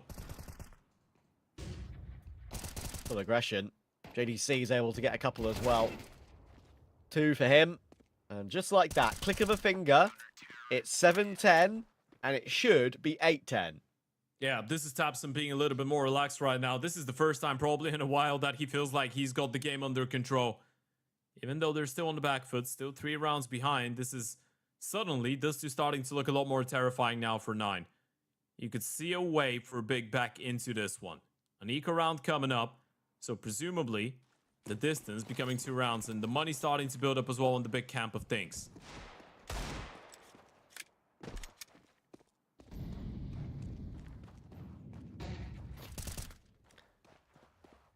I just need to be careful here, Big. Important to build up that money. Could have those situations where they're on low investment rounds at the end of the half and the end of regulation again. Just take your time with this one. Win it with 5 alive. Play safe. But a couple of crazy rounds in this series when it comes to the clock. We've had Big mismanaging it. We've had a defuse grabbed by 0.235. And we've had that previous round with Crimbo. I can't believe they've thrown so many nades and mollies and they haven't done utility damage. I know. It's just, Fuzi was the only one to get tagged down. Thankfully, it's just pistols on the other side, so he should be able to clean up. Tapping away. A couple nice kills. And that's going to be back-to-back clean rounds. It's a lovely 4-piece coming out of JDC. 22 and 11 now. This young man on your screen. As we pointed out, he's supposed to be the star rifle of this lineup right now. Being given the opportunity to shift into a bit more of a star. Well, now it's no news. It's been like that for a little while, but not always a star player in his career. Was a lot more of a supportive element back in the day on mouse. Now he's stepping it up though, and he'll need to keep on doing that. 2 rounds the difference. Back to the guns for 9 with, I guess, Fuzi. Still on a scout. Not enough money for an op. Yeah, that's always frustrating. Especially on T side. Sure, you're a bit more maneuverable. Makes yourself hard to hit with that scout, but either way, hyped. And actually a bit of support there on short. He's still going for the reface. A big miss though. Incendiary will try and keep Sejot at bay. Tapson is here. Incendiary has just segregated them. Sejot and Riles give up those 2 kills a bit too easily. That got so scrappy there for a second. The moment that hype misses, Tapson's down on HP as well. They're still going to keep going. Or not? Yeah, awkward one for 9. Decide against it. Felt like they wanted to drop down CT and force the issue. Thing is, they don't really have a lot of util left, right? You've got 1 smoke on Kragan and a flash on Fuzi. Yeah, they're going to give it a look. They're not going to pull a T-side save by the looks of things. So we are out mid. BDC got support on B with Crimbo. Should be no risk here for Big. But all the counter utility as well. Over here, the tags. Not to worry about window. Crimbo actually did get found by Kragan. Insane shot to hit. But Tabson gets the trade. Favin's done a great job to get 1 more kill and actually open up the B bomb site in its entirety. But bomb plant has to come through. A fake on the corner of the window. And he gets both. It baits in Hyped and Tabson. And all of a sudden, Kyubi, only 4 and 12 in this game, by the way, has to win this 1v1. He's full health. Favin is 14. And Favin is going to hit the dome shot. Oh, my words. Kyubi's reaction says it all. Yeah, now he knows how Apex felt back in the day. He really did it to Big. He really had to. It really had to be Faven as well. Just when this game was starting to get back under control for Big Clan. One of their ex-prodigies is Faven. Look at that double. Look at a follow-up. And Tapsa's reaction says it all. He knows what they've just done. That is, without a doubt, clutch of the day. He's a monster. I always love that bomb plant fake on the corner of window, because you can get up and peek window a lot faster. If your opponents haven't judged exactly where you are on the site and think you're planting on the ground, that window peek is a lot faster than you're expecting. They gift him 2 1v1s. And now Fuzi is going to remove hype from the following round as well. It's all turned back to 9. GDC will respond well. But can they put that Faven clutch out of their minds? The double up setup as well to try and respond back. Crimbo hasn't really been spotted on it yet, but JDC is low on HP. This is still recoverable here for Big. So difficult though. So many of those disappointing rounds going against you right now. And JDC's picked up that AWP. Smoke still covering, and they're starting to gather up for an A play. If they're able to get the kill onto Faven here on short, there could be a way that they defend that A bomb site. Still, 1 kill for Faven would be job well done. Setup for Tabson and Kyubi is pretty good. We are going searching alone here. Did Tabson need to move forward? Did they need information at that point? I don't blame them, but also it just looks a bit rough, doesn't it? JDC on that AWP. Kyubi's got a line, needs a multi. It's only 1. Kragan, important trade. JDC's going to try and use new box. Try and get a line, but Faven's just keeping a close eye on that. JDC could go for a jump shot, but Faven will stop it. There was no way forward. Crimbo stuck in CT. 9 are reaching 12. Yeah, 9 are reaching 12, and Faven single-handedly right now pushing them through this map. You're looking at the scoreboard, you'd say everyone is doing their part, and you'd be right to say so, but the amount of impact that Faven's bringing to the table in those rounds is absolutely obscene. Horrendous plays coming out of the ex-big boy. Another double after the triple of the previous round. He was the bottom fragger of the team. Now he's right back on top. Crimbo wayward with the shot. Wants to make sure he doesn't lose that up. That's going to be the only premium rifle going into the next round here for Big. Presumably what could be the final round of Dust 2. Before we head over to Ancient, and it's all this man's fault. Or thanks to this man, depending on which team you support. Exactly. Coming back to haunt his former team. Hell yeah. Spooky.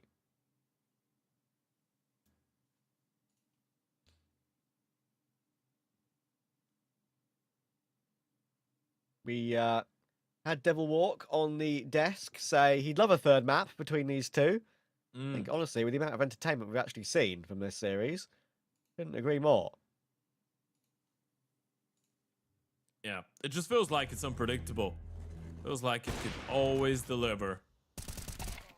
And anyone's capable of stepping up right now. Those are the most entertaining games of Counter-Strike, and Faven's looking so locked in right now. You really want to see how he does on another map. Actually, quite a shame he's not a mid player on Ancient, by the way. That would be the time you want to see him more involved in the action. Of course, we still need to get there first. 9 have 4 chances.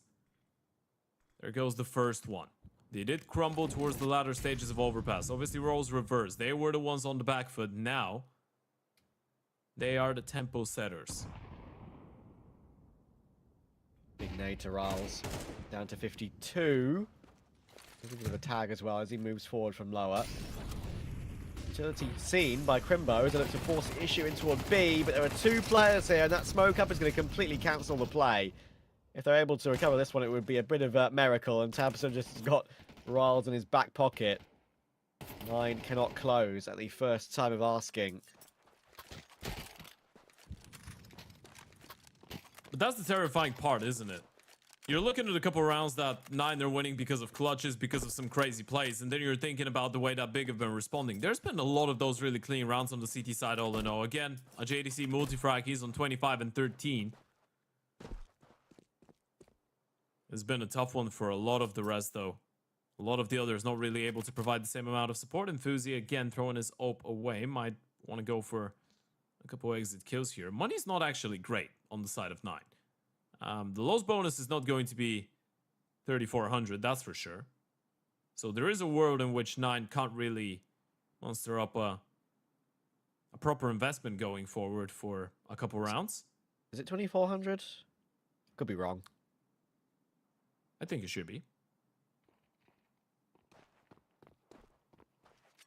He's looking for a peek before the timer expires, but he's getting flanked from spawn. Could go down after time here, and there we go. Ooh. Tabson's actually caught him. And Fuzi's going to be, yeah, just really frustrating, right? When you've been saving for that long and then still get caught after time. That's going to hurt the money.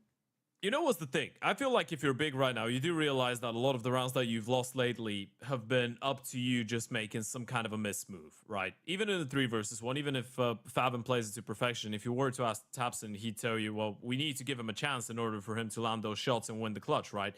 And he'd be right to say so. So if you're Tabson right now, you do realize you're not being dominated. You do realize you're not being outsmarted too much. You do realize you're losing some key fights and maybe not playing some of the micro individual situations perfectly, but those are things that you could correct.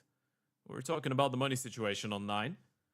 Lowe's bonus is not really there, so they have to go for the forest buy. It was actually the 1,900 one, so a couple Tech 9s, 2 rifles, a little bit of util. This is Big's opportunity. Win this one, next one presumably an eco round. We could be looking at a 12-11 score here. Yeah, and Big will only have had to face 2 gun rounds out of the 4, right? So, yeah, this is an opportunity still. Do not count them out. This is just the main one here. The easy one should be round 23. And we get a bit harder at round 24 again. This is still a toughie, though. 2 AKs in play. Trying to even up the money, R9, as you say, with a couple of players being double eco and Fuzi getting killed after time. I think he had 1,500 left over.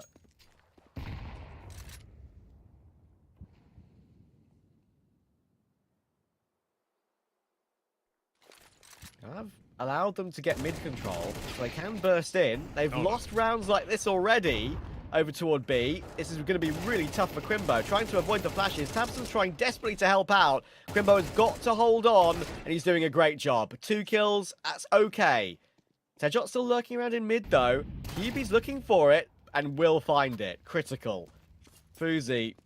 We've seen it once from Faven. I think from Fuzi it'll be a little bit too much. He's going to get pushed. Tabson will take it, and Big stay alive on D2. Yeah, that got really scrappy there for a second, and you could see what the goal was there for 9, right? You wanted to draw an imaginary line between the A and the B players, and under those circumstances, I feel like it was just all up to Tabson breaking that smoke and taking the attention away. The moment that JDC goes down, there's a lot of pressure on Crimbo's shoulders. Thankfully, those are the moments in which you can put your money on Crimbo to be able to get away with a multi-kill. Tabson and Crimbo keeping Big alive right now, especially when JDC goes down in such an important round early on. We can't really be critical of him, though. Mr. John DeCastro's been having a phenomenal matchup so far. He's been playing really good Counter-Strike on Dust. Yeah. It's almost more frustrating, right, when you're having such a great game. You know you're a critical part of a round, and then you do get taken down. Talking about getting taken down, they have just been rolled by Tabson. I know it's anti-eco, full eco, but it is an ace. Yeah, it's a one-clip ace. You love to see it. A little bit of a smile on the captain's face, and we got ourselves in a similar situation on Overpass. Now, back then, it was 9 that were unable to close. Now, it's Big, trying to push for OT. 1 round, 1 opportunity left. You had 4 of them, only 1 of them a full buy round. This is the second, and you don't really have the big green in the mix. You still need to compromise with some of the glues in order to get that util out, so it's not perfect for 9. They have been able to do it with less, though. This is it. Round 24. Are we going to overtime, or are we going to Ancient? Lady solid. Trunks haven't done enough to make those M4s do a one-shot headshot. Say M4s, only 1 M4 actually in the round here. Kyubi and Tabson have 2 AKs with Hyped and Crimbo on the double AWP setup. It's the same reaction like a couple rounds ago, right? You spot that mid-utility, they push them away, they go for the crisscross smokes. Do Big think that's going to be another split in towards the B-bomb site? Doesn't feel like it right now.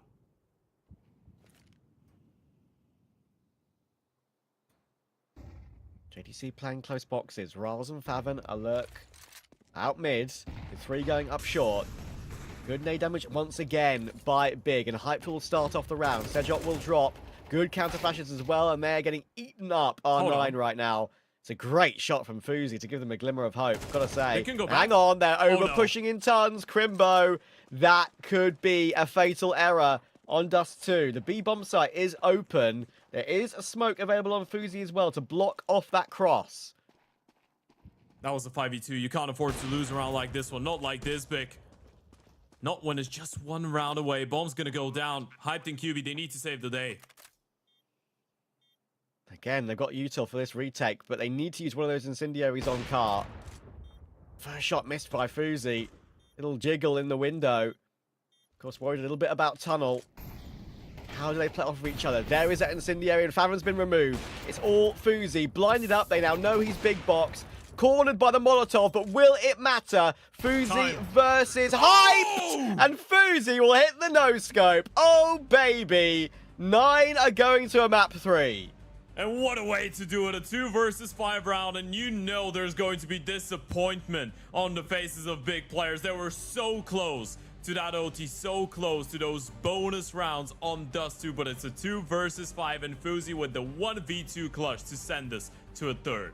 Oh my word. What a crazy map of some great moments. This is why I do think, like, I agree there's a lot of people that don't like Dust 2. I think it still provides some incredibly exciting moments. Way more than maps like Inferno, for example. Fuzi, brilliant. 1v2, especially cornered by that Molotov, as I said in the play-by-play, right? That made it so awkward for him.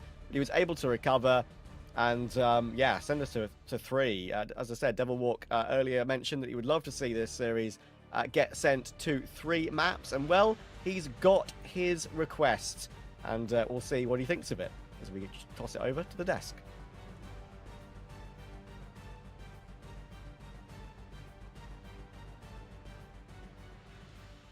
Fueled by the same passion as esports athletes, Zowie continuously develops tailored products, empowering gamers to bring their best out. Today, we are launching the all-new XL2566X Plus, which uses the newly developed Fast TN panel and upgraded Diac 2 technology. The new monitor series continue to evolve, refining details to ensure players can perform their best consistently in games.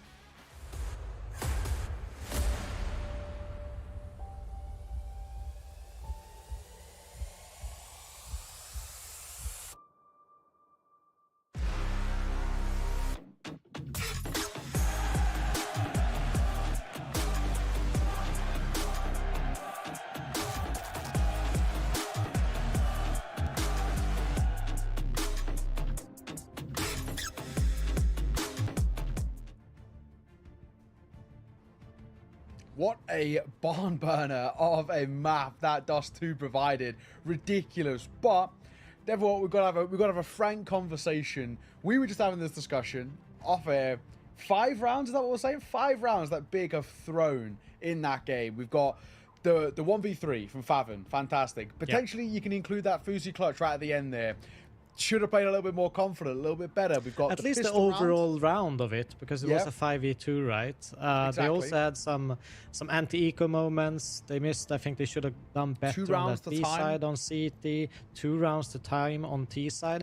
I think the T side, honestly, like the way they played, it was actually really, really good. They probably played to the point where they could have probably set themselves up to an 8-4 lead on that T side. Yeah. But because of these thrown round and the way the economy works, they resetted themselves and kind of gave the momentum back to 9. Because this half would have looked way different if they converted the pistol, which was already a done deal that they kind of threw. You could already see, you saw Tabson in the camera kind of throwing his hand up like, what just happened?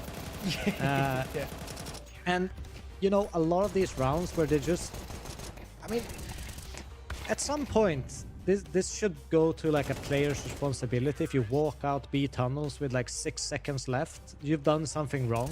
You know, it doesn't really matter when the caller says go. You have to realize yourself, you know, I'm not going to have the time to plant the bomb. So they've worked their way in and won a lot of these rounds and then kind of throw them, you know, just back. Like, here, have a few. This one, this round in particular as well. That was the 1v3 Yeah. by Favon right there, and you can see the tilt that sets in. But yeah, final round, of course, was a 2 versus 5. There was a 2 lost to time, one of which they were up and torn short, and it was a 3 versus 5. So I can maybe understand it. The other one was pretty egregious. They actually did just run out of time getting out on towards the site. So yeah, I think for Big, that's a map to learn from, right? Because there was a lot of actually really critical mistakes that they let slip for sort of no reason. And you kind of brought it up really rightly earlier, where it was a lot of rounds lost, but not only just losing the round, it's actually the knock-on effect of losing those rounds, you know, where you were forced into ecos to follow suit. So essentially losing one round actually cost you maybe 2 or 3 to follow it. And in a close game like that, that's even more tilting. In the end, 2 individuals really shone over towards Big with JDC and Tabson. Both looked brilliant, but it was a team-wide holistic performance for 9 that was enough to see them over the edge into a map number 3. Yeah, and I mean the Favon clutch was kind of the breaker in some sense. You could really see, you know, how tilt they were. That was a 14 HP 1v3 where he was outside B and he was well spotted. They knew exactly where he was. And I think it might even have been a 1v4. I'm not completely sure, but at least a 1v3 and 14 HP to go with it. I mean, incredible. It was actually a really well executed clutch from Favon as well. Yeah. So Quite gotta give him literally- credit for that, but they gave him the opportunity and they got punished for it. Yeah, he couldn't put a foot wrong there of how low his HP was. There was zero room for error, so real credit actually has to be given to him. And he didn't have a lights out performance around it, but that round alone makes up for anything else, right? So now we set ourselves up looking towards that third map and probably left scratching our heads a little bit thinking, all right, what's the response out from Big? This map number 3, it's a handshake where both sides like it and both sides play it. 9 play it a hell of a lot more, over 3 times as many reps on this map as Big do in the last 3 months. And you're looking at it now and saying, well, now they just want a close map. It's one in which they've ground out as well, so they're also kind of feeling probably pretty confident, pretty hyped up, especially the way in which they're 2 versus 5 to see it off in regulation. As a whole, you're probably sitting here thinking, maybe 9 sort of take the slight sort of favorites, quote unquote, heading in towards map number 3. I mean, you asked me earlier what if you know, 9 should be tilted losing that first map. Yeah. I think this is more of a tilter because this is not only an opportunity. This was like they've you know, made the foundation, they set up the walls, they're putting in windows to just build a house and complete it, and they just, you know, I don't know, put dynamite in the foundation and blew it up essentially. So I think they are a bit tilt. They obviously, you know, biggest professional players to be able to shake it off, I think, and kind of perform on. But it's still gonna linger in the back of your minds going into Ancient. Yes.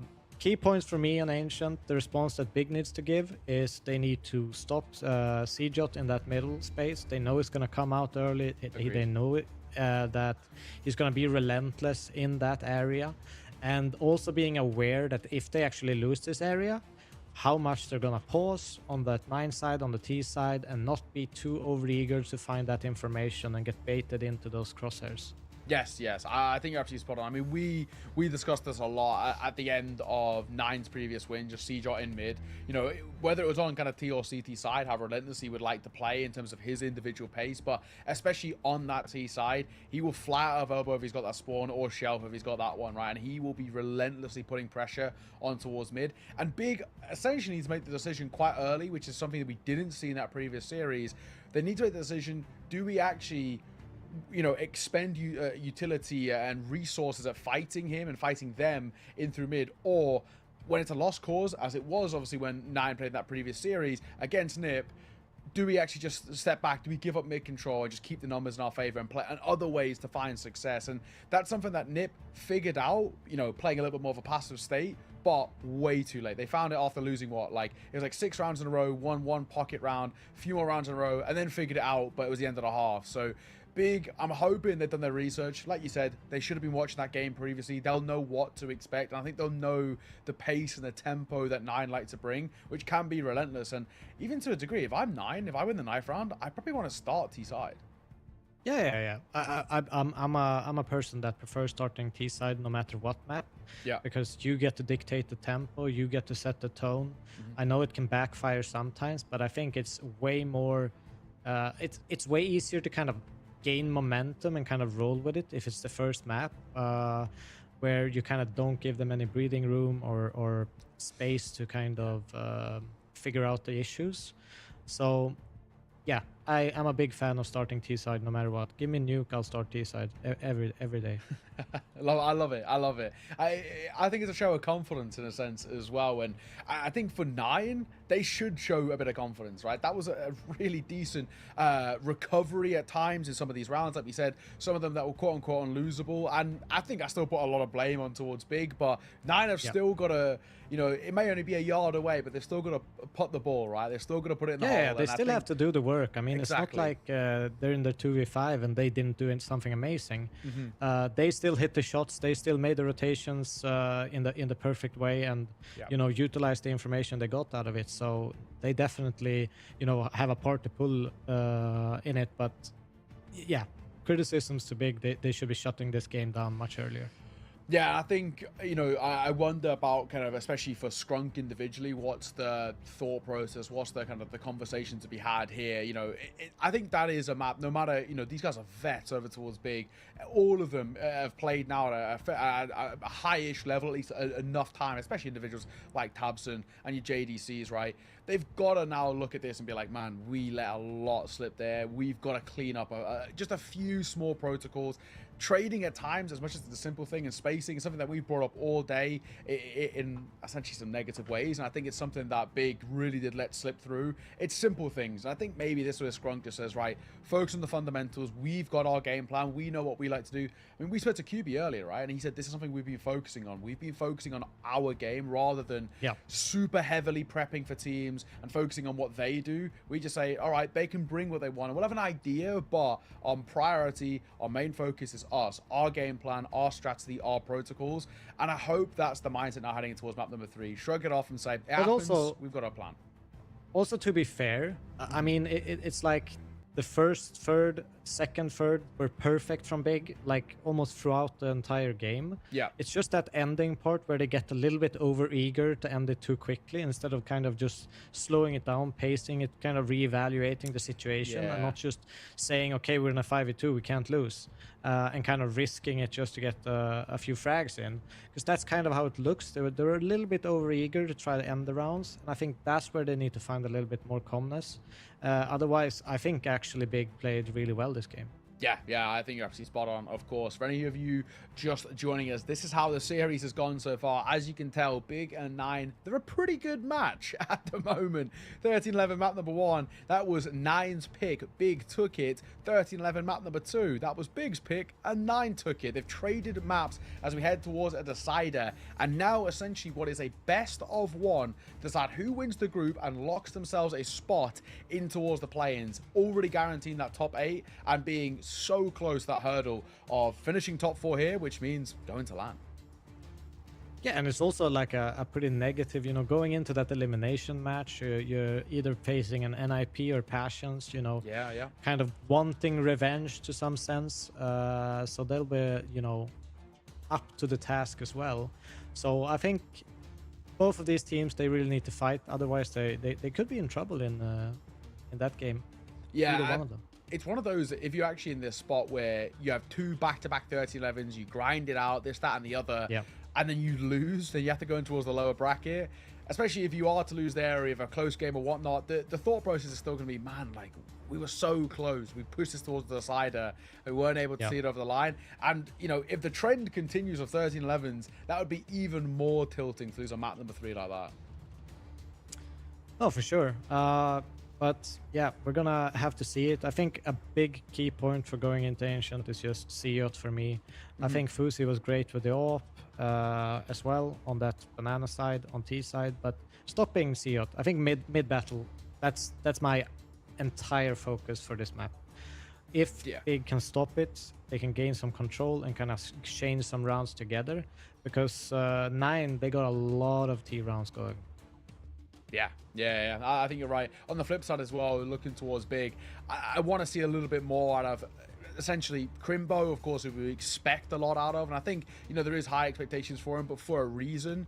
And we didn't get as much of it. Hyped as well. I wanted to see put pressure on towards Fuzi. It felt very much a bit of a kind of a JDC Tabson showing towards Dust 2, where it wasn't as holistic as a performance. Everybody didn't find their moments. QB looked really, really uncomfortable on Dust 2. He couldn't get going. Took him a long time to get in towards the Freya things. He lost that obviously really quite egregious clutch, the Favin one, and we saw the player cam, how tilted he looked at the end of that. I mean, it looked like he got into a bit of a funk and a bad headspace. So the hope is that... I hope it doesn't blame himself, because Exactly. at the end of the day, you know, everyone can have a bad map, and it's all about the end result anyway. So if they does good in this map, Dust 2 is forgotten. Yeah, I think you're absolutely right as well. It looks like all the players are starting to get in towards the server as well. So hopefully this game will be underway in just a moment. But some statistics for the map as well. Big 7 times played in the last 3 months, 57% win rate. Not too shabby, in all fairness. You know, for them, that's 3 losses from 7. It's all right. You take that. Flip side, though, 9. 24 times they've played it in the last 3 months with a 54% win rate. So a lot more reps under their belt. And one thing that's really important for 9, they're actually on a 5-map win streak on Ancient. One of which including NIP earlier, of course, but teams like Trick, Spirit Academy, Johnny Speeds, Tricked again, in fact, as well. So they've got not only good reps, but good wins under their belt. And some of these are dominant. Trick, 13-1.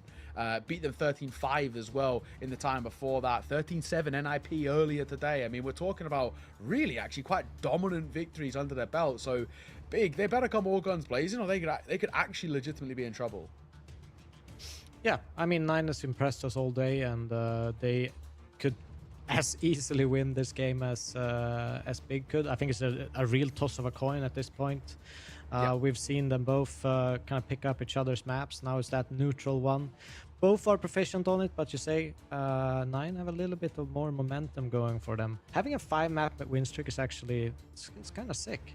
Yeah, Gives you a lot of confidence going into it. Yeah, where on the flip side, Big, they have a 1-map loss streak. Their most recent time they played it, which was actually yesterday, they lost to the Glex. And I'm gonna be honest with you. Glex? Yeah, I don't even know who that is. Let's have a look. No, don't know a single player. So not a good sign. The Glex, they lost 13-11 in Challenger League ECL last night. So maybe a bit of a concern that they're losing to a side I've never heard of, and then they find themselves coming towards a side who are on a win streak, looking really good, and have just stolen your map pick away to push us towards a third. If I'm being honest, I'm completely favoring 9 here, heading in towards this third. I mean, the only thing is, I said about it earlier, I think if this becomes a pretty close game, it goes to the end, just like the second one, the fatigue question does run in there. Of course. They played a lot of Counter-Strike today. It's been a really long day.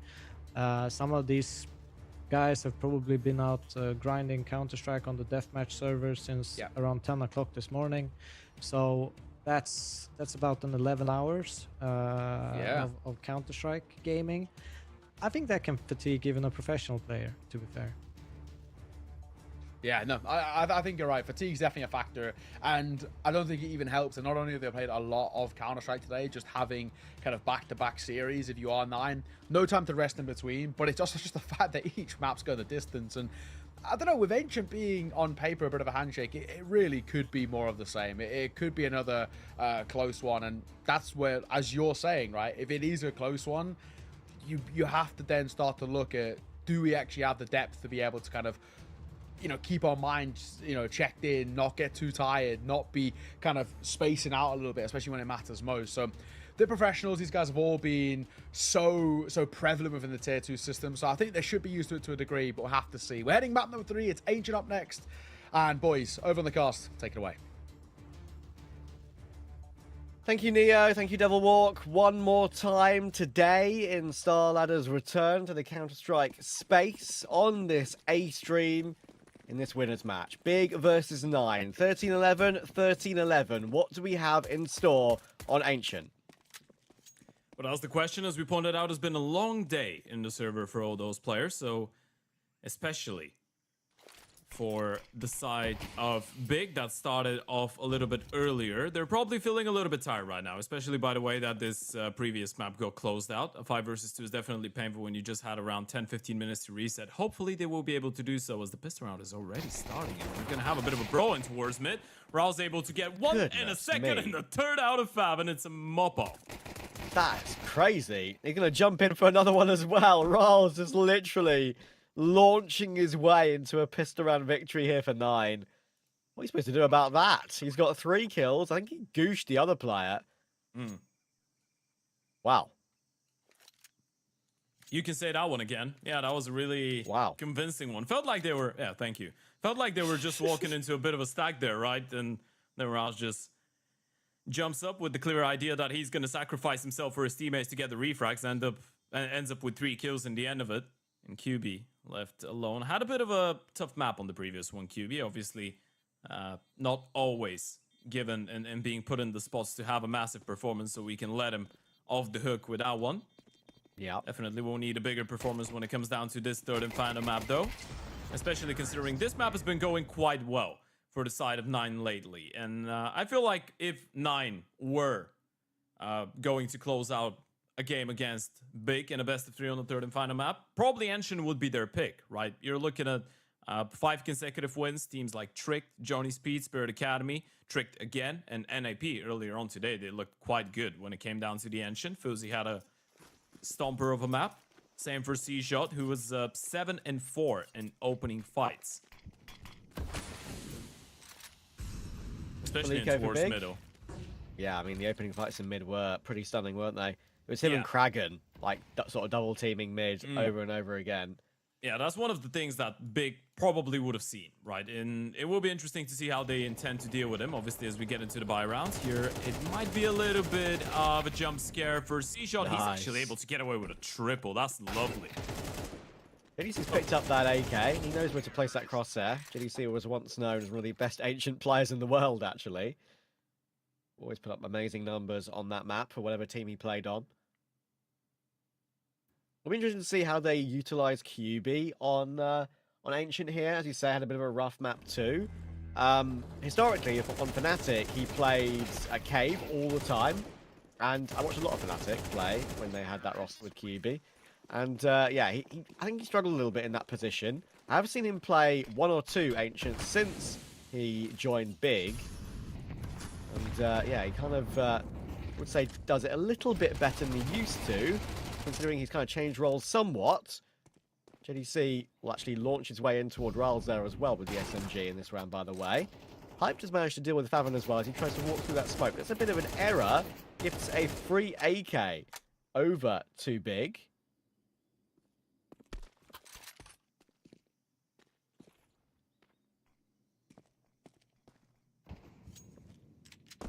Ooh.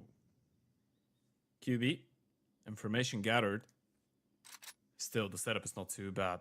Especially if Hype is able to get in contact. Get a swing on the contact of Tapson. He gets the first one. Actually, the rifle does go down, and that sets up Fuzi for a double. Oh, QB's going aggressive on this and just recovers the spray on Fuzi. It's a big trade kill. That gives him bomb control in toward Cave. Sejot 1v2. Got 3 kills on the anti-eco. This is the anti-half buy. You see a little bit of money in the bank for Big. Can Sejot recover this one as well? Clearing out every single angle, but not the one that matters just yet. That smoke. He's going to block off the bomb from Cave as well. Unfortunately for Sejot, with both being in there, that is an impenetrable crossfire. That smoke will waste another 10 seconds off that clock. We'll give him about 8 to try and win this one. Charging through and going for wallbangs might be his only option. I think saving is smarter, for sure. Kimbo will run a bit further away to make sure that they have one player staying alive. And now Sejot should be saving, otherwise he'll get taken down after time, probably. Yeah, Big. they realized both of them were there, but... Yeah, that's for sure. Can't really do too much about it. Dealt with it well. It's a bit of a hit, honestly, for 9 early on. Yeah, the half buy goes absolutely perfectly, and it's a big one out of QB, big one out of Crimbo as well, just by staying alive, I guess. Just by being a threat, coming in with the U2 to support.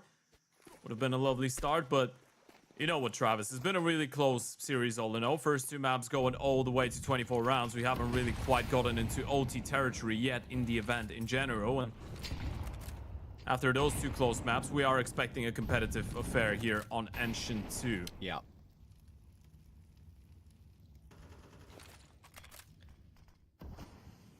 It's an important one for Big to take, to let 9 build up money so quick early game. It means that they have a buy 9, of course, but rather than a Mac 10, very limited util. They've already used quite a lot of what they had. Crimbo still in red in the cubby. Almost catches Kragan on the retreat. It's still massive, though. You've caught him trying to fall back from middle, and now with the pressure in towards the B bomb side, you're starting to taste what is going to happen. Nice tag on to Rouse, down to 22 HP, and 9 are second guessing themselves right now. They still have that one player of C-Shot in towards A main. A is still pretty much a possibility. Yeah, but being jump spotted out pretty consistently. Kyubi over toward Donut, as I said. Not playing Cave like he used to. He will go down, and Crimbo can't get a single one either. Over toward A. Cedric's not just taken him down, he's found Tabson as well. Click of a finger, 9 have cracked open the site. Gotta be careful with this one, though. A lot of players that are low on HP on the T side. Rolls has got a flank, though. It's not being looked at. Oh, no. He's going to whiff his lines. But he's just wasting the time, and he's caught them in the open. Doesn't matter. They team up nicely, and despite that low HP, Rolls will get that final kill on the Mac 10. That's huge for 9. Big getting caught. You know what? C-Shot has been one of the revelations of this tournament so far, and I feel like this is why it's so exciting to witness some of those close qualifiers, right? Because you are getting some of those youngsters in their comfortable ground. And for C-Shot, this is... I mean, he did get a couple opportunities to play bigger events with Saw, and before that with Endpoint, I guess a little bit less, but with Saw primarily. Still, I feel like maybe this is the one team, and obviously we're not going to recycle through that conversation, why he's feeling more comfortable here on 9, supposedly, and why he could be showing a little bit of a better performance, but he's been spectacular. That's the bottom line. He's been so impactful and so important for 9 to win those rounds. He's always so far ahead of the... I mean, that's going to cost him there, right? But he's always so far ahead of the game, either in a good position or obviously in that round a bit separate from his teammates. So it will mean that QB will find him comfortably. But he's been superb. And as you rightly said, Big, I'm sure, kept a very close eye on how he played Ancient earlier with Kragan in mid.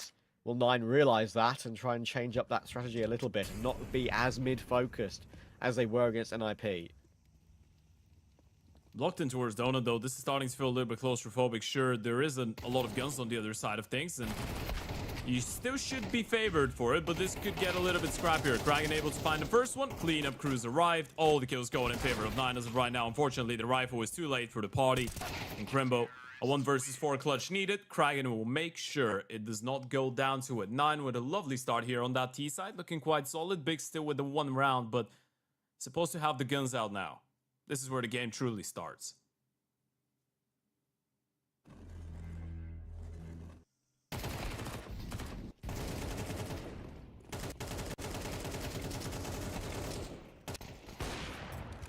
Making sure they survive with a good amount of players alive. Continue to build that money a little bit early game, especially considering there's been a bit of back and forth. Good job for 9. Now for Big, as you rightly said, need to activate here.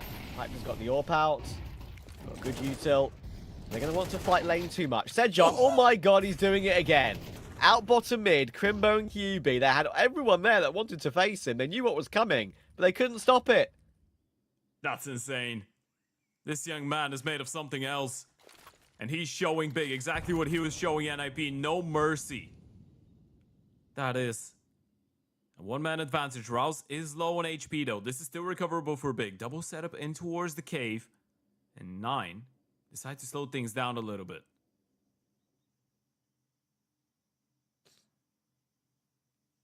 Rolls 5 HP, by the way.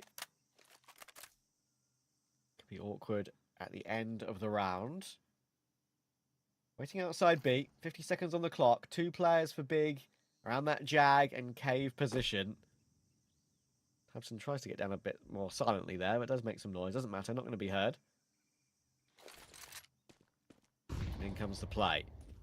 Not really Nine being choosing challenged correctly. towards the B-bomb site right now. They should realize that cave is a possibility.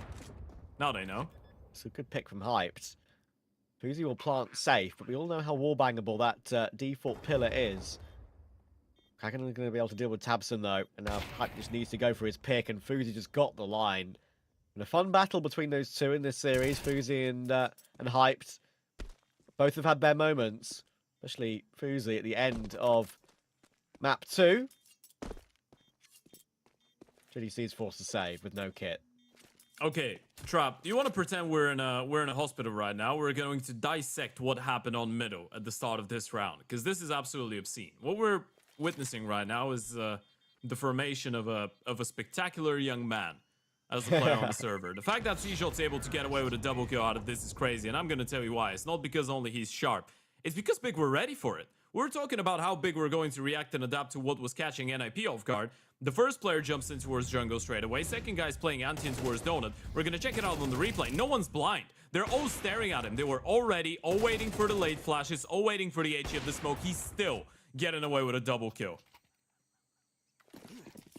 What a dude. I was always like talking him up when he was on Sprout. I always thought he was the next big thing. We know how many talents came through that Sprout pipeline. Rest in peace, that organization. We miss you. You know what? But, where Barry is, Sprout is. He's carrying the team in his heart. True, very true. Once again, we focus on mid here against this half investment for Big.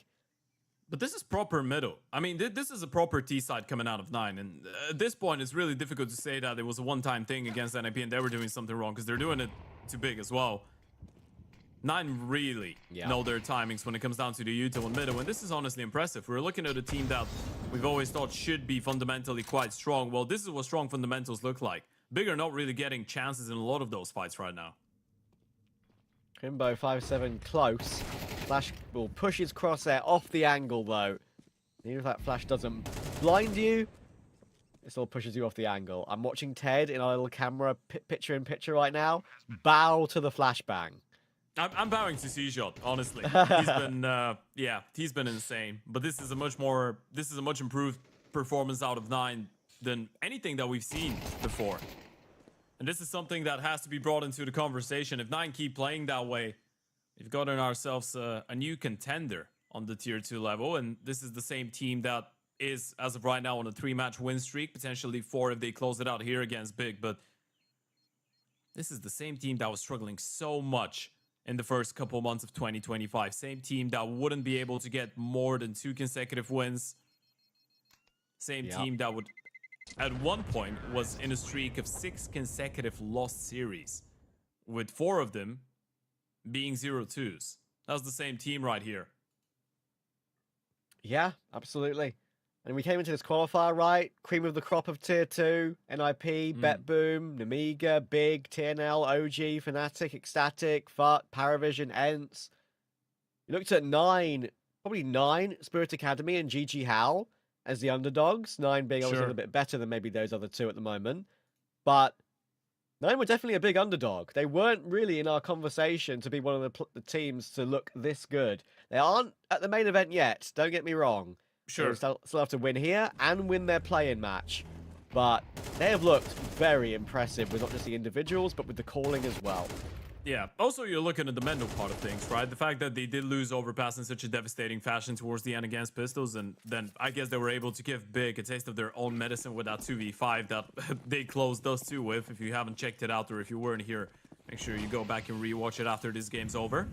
As of right now, though, as we've learned out of the last couple maps, Big is never a team to get completely stomped. Or never a team to be written off, shall I say. They might get stomped if this keeps going that way, but they can always find a way back into a map. And this is where they need to do it here. Lovely stuff coming out of Hype. That's a 5v3. This is one that you need to close out.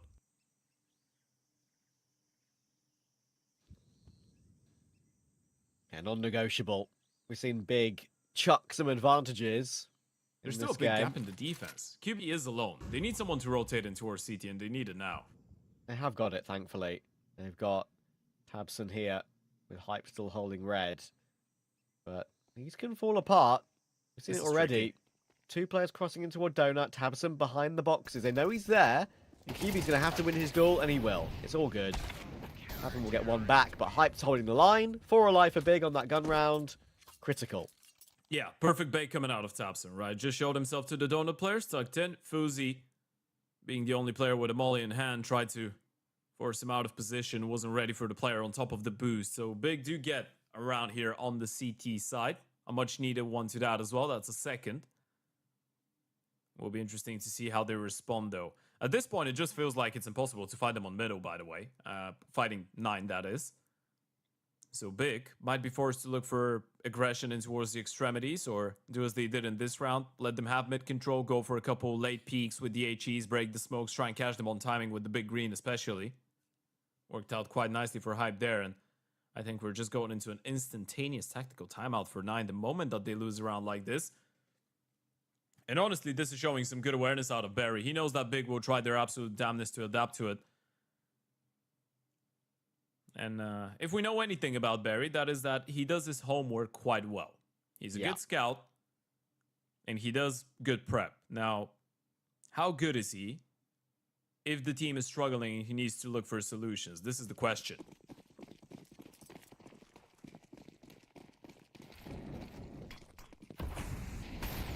Well, they're out fighting in mid again. This time Sejot is going to respect it. Maybe he just pops through the smoke either way, though. You know what? There's a chance he does. Faven here is to pinch from shelf. And obviously Hyped smoked off. So 9 are going to continue to press the issue in mid. Smoke will fade, though, and that's when Hyped can activate. It's a good catch on rolls. Damn. Got some molly damage. Fuzi has got 2 players looking to face him, and it's an important win for Kyubi. Actually deal with that together, do Big. Good protocol. Yeah, this is much more likely now for Big. For the second round in a row, the Opers punishing in towards middle. You get the double pushing towards the A lobby, and now the B players need to be on high alert. Haven't hit that entry. There was a way back in for sure. There's actually only really 1 player here to immediately fight. Counter flashes are really good, though, and Hyped is there on time. JDC is there to help. He'll keep Tabson alive. Oh, Captain, my Captain, you will stay up. Never mind. Kragen's taking him out. But it's only Kragen left in a 1v4. And he'll get naded out by Crimbo. Bigger here now, finally. Yeah, and honestly, I'm not going to be shocked if we go into another tactical timeout here for Barry. Might be the back-to-back, might look a little bit risky, but actually it's the first one. Then the previous one was a big tack.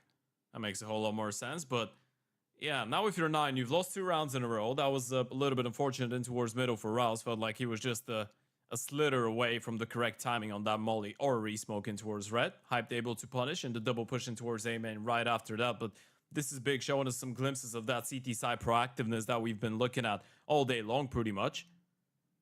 Did not quite work out as well on this 2, unfortunately, but for the most part, it's quite obvious that Big are trying to switch up the playstyle a little bit, right? They're trying to look for fights. They're trying to be creative, trying to react. Thing is, how do you disturb them? You know, once Big get going and once they find the logic in what's going on the server, they're a pretty decent team to be playing against. Sometimes a little bit of chaos is what you might need against them. Indeed. Winner of this map goes through to that play-in on Sunday for BO3s to find the 4 spots at StarSeries Fall in Budapest. Going to pop in toward mid again. What a surprise. 9 love it. Going this red. time though, we're going red, and Hyped could have a lot on his plate coming his way. Sejot on the line will go down first, but there's 2 more where that came from. Thankfully, Crimbo is there to hold Hyped's hand.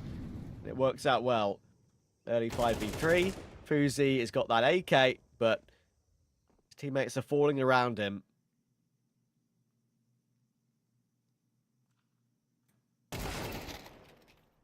Shot. But getting back into the round seems a long shot from here. The CTs are playing a 2-2 setup right now, so no matter where you go, you will have those fights. And that aggression in towards the lane, the T's will soon enough realize Faven and Fuzi could still get a bomb plan out of this. They could potentially make it an interesting one as well. It's all about how Big want to approach this one. Now they realize it's a B play, flash in towards the cave. Faven needs to get at least one, but gets shut down. That's lovely coming out of Tapson. Double B comes in. Fuzi nearly lines them up, but it's not the double, and you can see the reaction. He knew there was a world in which he gets both of them. It's not this one, unfortunately. And we're starting to see some really good reactions out of Big, by the way. Just to get back to what happened in this round. I mean, the last couple times, 2 rounds in a row, Hype gets spotted holding red all alone with the big green. So 9 decide, hey, you know what? We're going to close out the distance, try and put pressure onto the Oper. Psych, there's Crimbo here. He's been moved around. So this is the point where 9 realize that they're one step behind what Big is doing. And it could be a little bit tricky to get back in control. Indeed. I do think both teams are actually doing a pretty good job in this game so far of problem solving. Then they decide to create more problems for themselves with losing against the low buys. This is how you know there's some good coaches and some good brains in the server, right? Yeah. Even if obviously 9 is Big is far from their prime and 9 is not necessarily a tier 1 or a tier 1.5 contender, you couldn't really go around the fact that Rouse and Barry, and then on the other side, obviously Scrunk and Tapson no Counter-Strike, right? And it is quite obvious when they're just trying to outsmart each other. A lot of the rounds making a whole lot of sense right now. We're looking at a fairly clean game of Counter-Strike, but as we know, nothing to disturb a clean game of Counter-Strike quite like Pistols. Absolutely. Utils on Ralls, double flash and smoke, preparing to go toward A. Something aggressive here. Hyped is the only man here, and the rotations are a very, very long way away. If he gets caught here, I say long way away. He's got one. Is one enough? They're not pouncing just yet. And he will at least get QB support. So it took a little bit extra few seconds there, 9. And it allowed that big rotation. There's no risk whatsoever. Well played. Good realization there. Hype didn't face anymore. Saw an arm. Was like, guys, I think it's A. And he'd be right.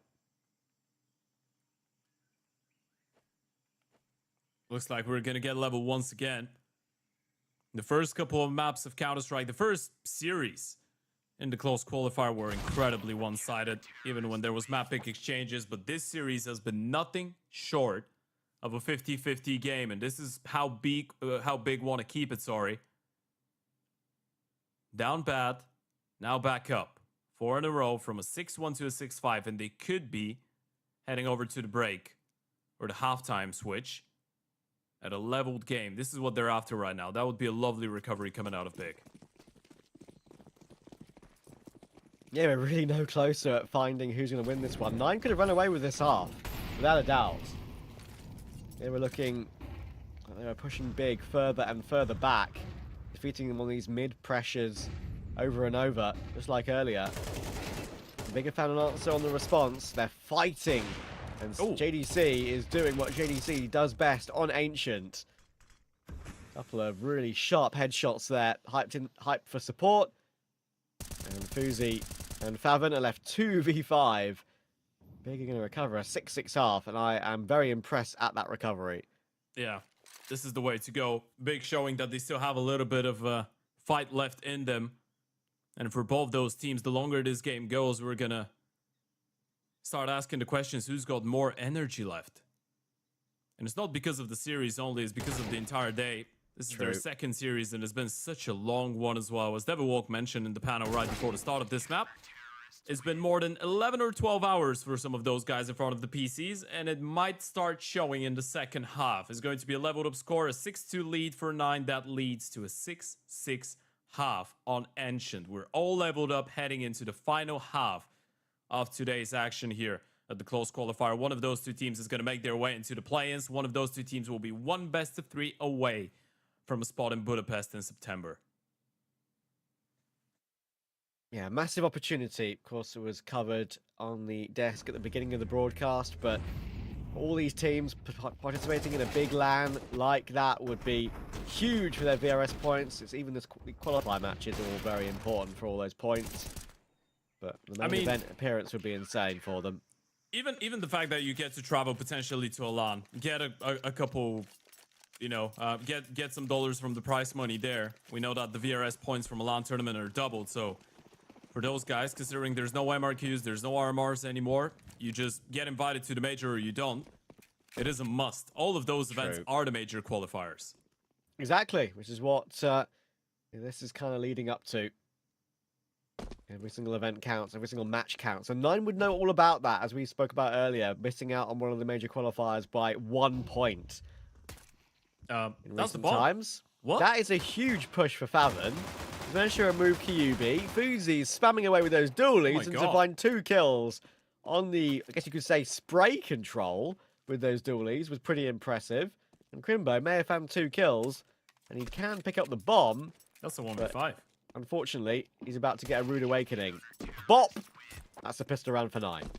Yeah, doesn't get cleared out. That's a lovely one. And Seajot finally wakes up with a pickup himself. I think he was able to get up to 9 kills fairly quickly. Had a bit of a slower ending to that first half, but Fuzi's the real hero. We're going to check it out again. It just looks a little bit weird. No one's ready for that push in towards A-main from Faven, and then Fuzi, Seajot just mowing them down in towards Donut.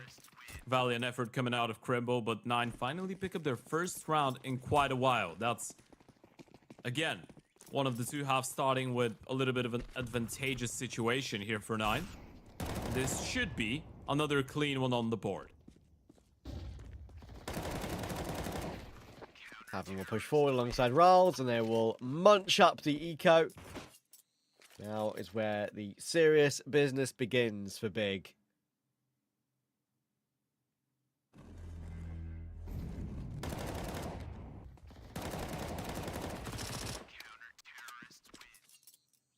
Time to buckle up, boys.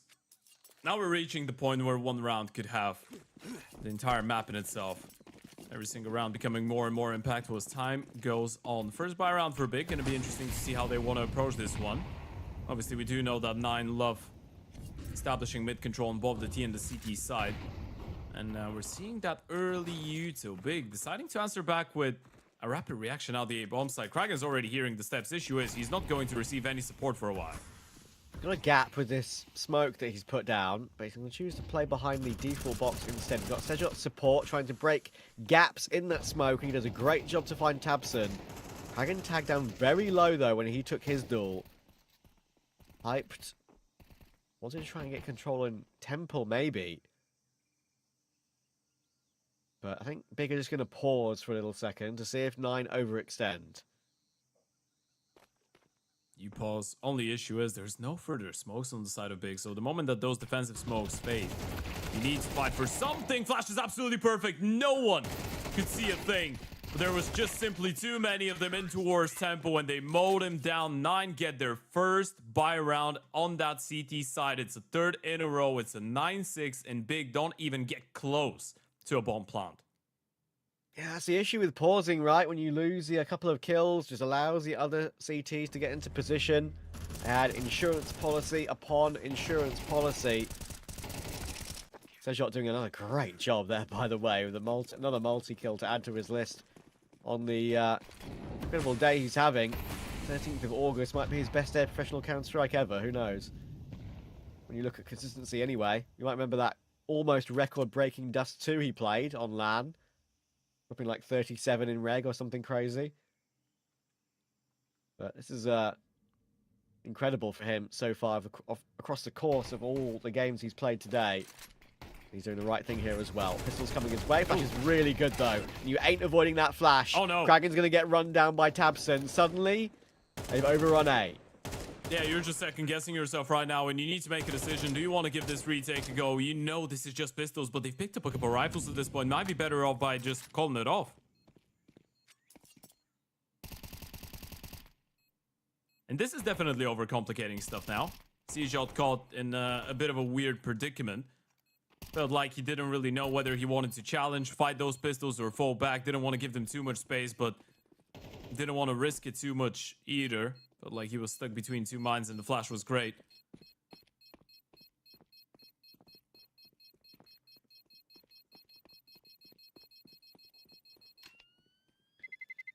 Those sort of rounds which are so frustrating for 9, right? She's done such a good job at having a clean start to the half. You win the first gun round as well, and then that happens. But if you're big, you probably feel like a lot of those set pieces have been saving you all day long, right? There's been a lot of those rounds where you've been able to steal them away with the Tech 9s. I guess it hasn't been the cleanest of conversions for yourselves too, right? Especially with that notorious 5v2 that they couldn't close on Dust 2, but yeah, the way that they closed the overpass was a set piece with the Tech 9s here as well. And there's been some pretty clean ones too. It's all about winning the buy rounds as well, though.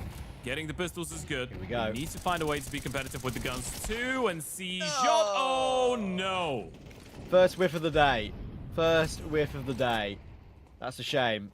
Had a perfect play with that one as well, managing to run boost him up towards Shelf very quick. He wanted the duel. He got it, but whiffed it.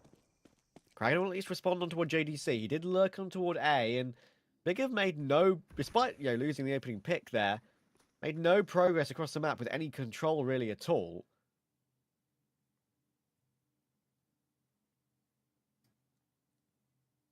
Look at a push.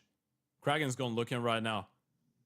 It's all going to be no. a game of timings. How many kills do you get out of this, Kragan? There's so many people on the other side of this angle. Only if you knew. Only if you knew. Surely someone clears him out. There goes the first one. Are you ready for the second? Hype, able to get that refrag. But this is the alert. Now they know. I was so quick from Hype, seeing it without the X-ray on. Shout out our observers for turning it off in those sort of situations. Does make it a bit more exciting, I feel. Good catch from Fuzi, though. Hype has dropped, and he's going to go super aggressive on the final kill as well. I mean, Favon was there, I suppose, but still very aggressive and a great recovery. Whew, that's a bit of a relief for the young man of C-Shot as well, right? We haven't been seeing too many misses out of him, but that definitely would have hurt him a little bit if they had lost the round after the fact that he wasn't able to confirm that first kill, which should have been a free one. Thankfully for him, he's got his teammates to lean back on. Good stuff coming out of Fuzi. He's been waking up in the last couple rounds. 13 kills for C-Shot. Fuzi right behind him with 12. Kragan on 13 as well. And Big back to no money territory and another A-pop. This one feels a little bit faster, that's for sure. Fuzi, oh my word, he's managed to get one. I thought for sure he was just going to get completely overrun there, but still. So 1 for 1. The bomb plant not denied by Kragan. That looked all over him.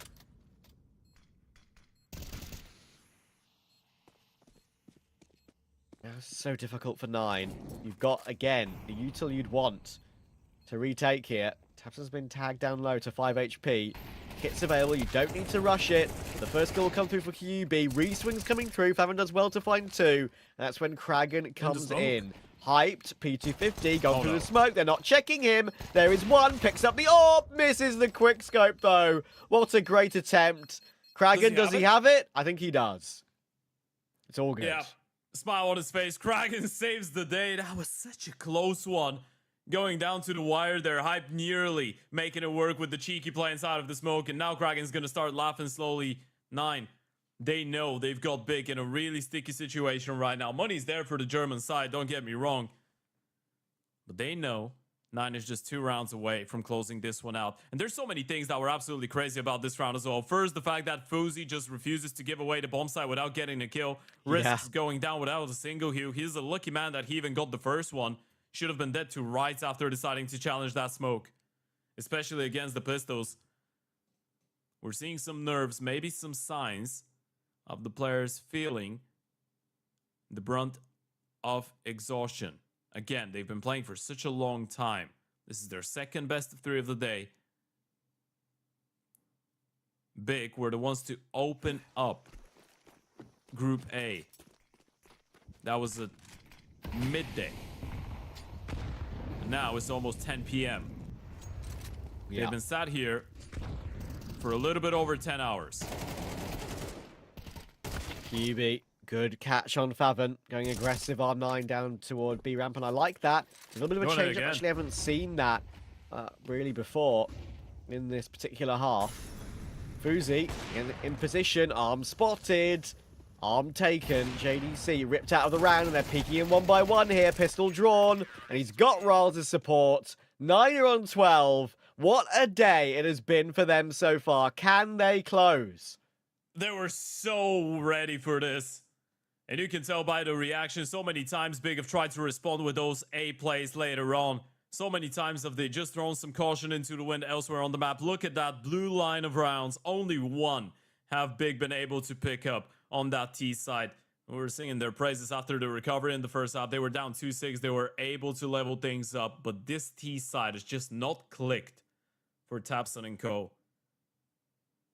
And now you're going back. Now you're remembering the way that you let that Dust 2 go. And we're talking about experience. We're talking about mental resilience. Apparently, 9 are going to be the ones to bounce back after the disappointing end of Overpass. Both those teams had to face adversity during that game at different points of time. But 9 look more fresh. 9 look more ready to win this one and go all the way. Yeah, they look more hungry as well for it has to be said. I do think they're realizing they're in a bit of a special run of form over the last couple of days. They're definitely improving as a group, without a shadow of a doubt. It's a very impressive run. Ral's going to deal with Kyubi already. That was a bit of aggression in toward Jag. Catching him before he even gets through to the cave part of that map.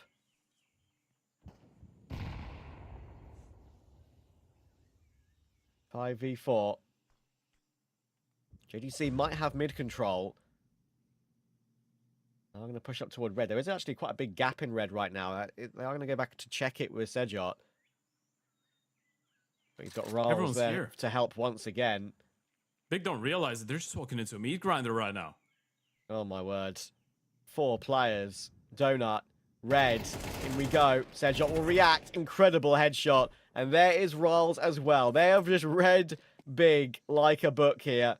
Crimbo is forced to push out of A main, but he could be walking straight into Kragan. And there we go. It's all Tabson, and he's out. And it's an incredible day of Counter-Strike for 9. Kragan's loving it. They're all loving it. They've been one of the underdog teams that we were talked about at the beginning of the day. Hello, my friend. And they are through to the play-in match. 1 BO3 away from Budapest.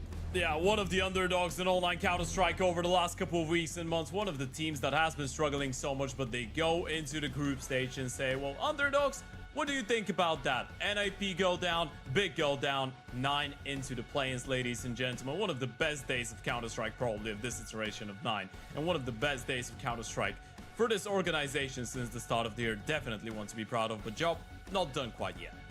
It's not. It's still 1 BO3 away, like we've said, and of course job's not done for Big either. I mean, that is a really, really rough game for them. They probably, in their own minds, are thinking they should have been in bed by now with the game wrapped up. But that is not the case. Thank you guys so much for watching. Of course, it's been a pleasure to be involved with the first day of StarSeries and their return to Counter-Strike. And we'll leave it to Neo and Devilwalk to close out the broadcast.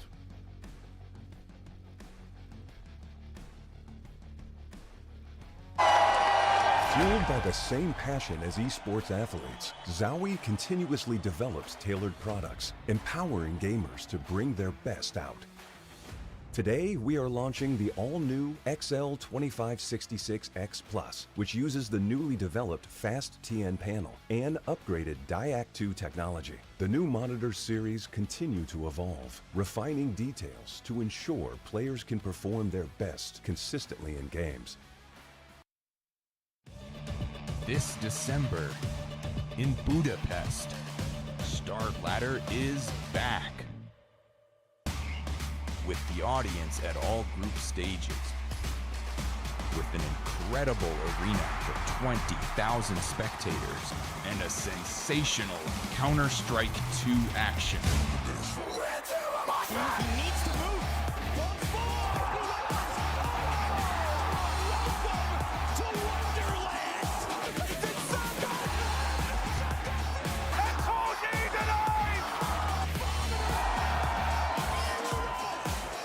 Join us at the Budapest Star Ladder Major.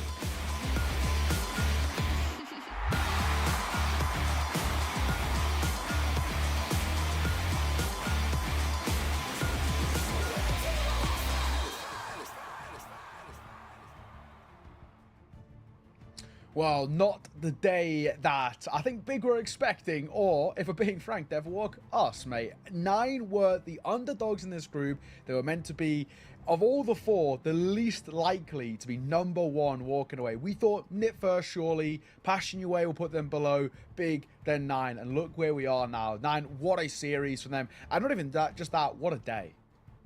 Yeah, and I mean, what's impressing about them is it's not only like we've hyped up Cjot a lot, that he's done a lot of work on the entry part, but I think every single individual on the team had their moments. I think Ralph, he was really good on the anchor and he could put up some really high fragging performances. Fusi on some of the clutch, like ending the Dust 2, finding some entries with that up. Kragan had his moments. Like everyone on that team. Really, even Faven with a 1v3 on Dust 2, like everyone contributed in their own way, and we're a thorn in the side. And even in the last map, it was very, very even stats wise throughout the team. They all had contributions, and I think for Big, they found a solution to that siege in mid. But early on, he really just sprungboard them into that 5-1 lead. Yeah, absolutely. And it was tough to come back from there. Yeah, and it was a different kind of victory on this map comparatively to the one against NIP. NIP was dominance because of all that T-side repertoire, but actually this was dominance on the CT side from Nine, showing that they have the ability to do it across the both sides of Counter-Strike is a really, really positive sign as a whole. But for Nine, I love the way in which they win. You were just kind of talking about it to a degree, which is you look at crossover towards Big, we need kind of JDC playing well, or we need Tabson putting up, his one map per series or kind of per week where he really puts up great numbers. Hyped, we need him going crazy. But you look towards Nine and all 5 across every map, they're all around the same, in terms of the kills. Everybody stepping up, and it's what we like to call a holistic win, right? Everybody gets into the thick of it. So super sick to see. It's very Mouse-esque in my opinion. I agree. Everybody gets into the thick of it, and even if somebody has a bit of a hit where he's not individually doing well, so Faven in towards map number 3 didn't individually run away with things. He was 8 and 9 heading in towards the final round. Doesn't matter, because he still has his moments. He still has his pop-off kind of rounds here and there, and it's all about being a supporting element to allow the stars to shine, like Kragan, like Fuji, like Cjot, all who got into the thick of it. So I love the way Nine win. People have been making this joke now. I don't know if you've seen this one, Devil Walk, but about saying ethical Counter-Strike, right? Winning Counter-Strike in good ways, not just relying off the individual. Ethical Counter-Strike. Yeah, please tell me more. What is that? It's a stupid. It's not meme. an overpass like Olaf boost on no, overpass. I presume. It's more just saying do they win Counter-Strike in a good way, in a teaming way? And I think that's a pretty good example of it. It can kind of be used in any sort of sense. It's a stupid meme term, but I think the way Nine play, that is ethical Counter-Strike right there. Everybody pops off. Everybody has their moments. The synergy is so strong in this side, and testament to Berry, to what he's done to kind of integrate Fuzi, Cjot, only being there a month and a little bit. I love what I see on this side. Yeah, and I mean, being in a month, and I talked about it earlier, like it usually takes around 3 months to kind of settle everyone in on every map. So I think there's still a lot of room to grow for this side, and it's going to be exciting to follow. They've grown for me during this tournament, and I'm sure they'll, grow even past this event. Yeah, absolutely. And now, of course, they're only one best of 3. They're in the play-ins, in the top 8, and they are on the brink of booking their spot to Budapest, which is absolutely insane. And, of course, finishing top of the group as well is pretty spicy in its own right. And rather than us talk about it, let's bring in the man himself. We've got Rawls joining us for an interview to discuss how you're feeling off the back of an incredible day of CS. Rawls, first and foremost, brother, thank you very much for joining us. I have to start with how we feeling. What a day of Counter-Strike for you boys. Man, what a hell of a day, yeah? We started out playing in 10 in the morning in another tournament, and then we're playing 2 more BO3s here against tough opponents, right? But holy fuck, yeah, that was crazy. No, incredible victory, and I've been super impressed. I haven't personally seen that much of you in the past, and I think that you have a really good balanced squad, but you've only been together for about a month. How do you feel like the integrating, obviously, Cjot and Fusi into the lineup in such short notice and kind of getting ready has been for you guys? It's been quite hard, to be honest, because we didn't have that much time. We have a lot of officials all the time because we have to play so much to gain VRS points and all this shit. But we had our boot camp here like for 2 weeks ago, and that really helped a lot, like for like of different stuff, and we became yeah, basically really close, and we were just chilling together. We have a good time together, and I think what we have outside of the server is like really showing on inside the server. I guess you can say like that, to be honest. Yeah. I mean, it's definitely showing for sure. I'm super impressed by you guys. Yeah, that's awesome to say. I wanted to ask as well, for you guys coming in towards today's games, NIP and Big, you know, it's two games where on paper you guys are considered the underdogs. What's the mindset? What's the approach? How does Barry like to set you guys up ready for a game like this where you do come in with, I guess, a lot less pressure on your shoulders because you're not the favorites, but you're punching up, and especially NIP recently, who are looking really good. What's the sort of process? How do you get you guys in the right mindset for that sort of game?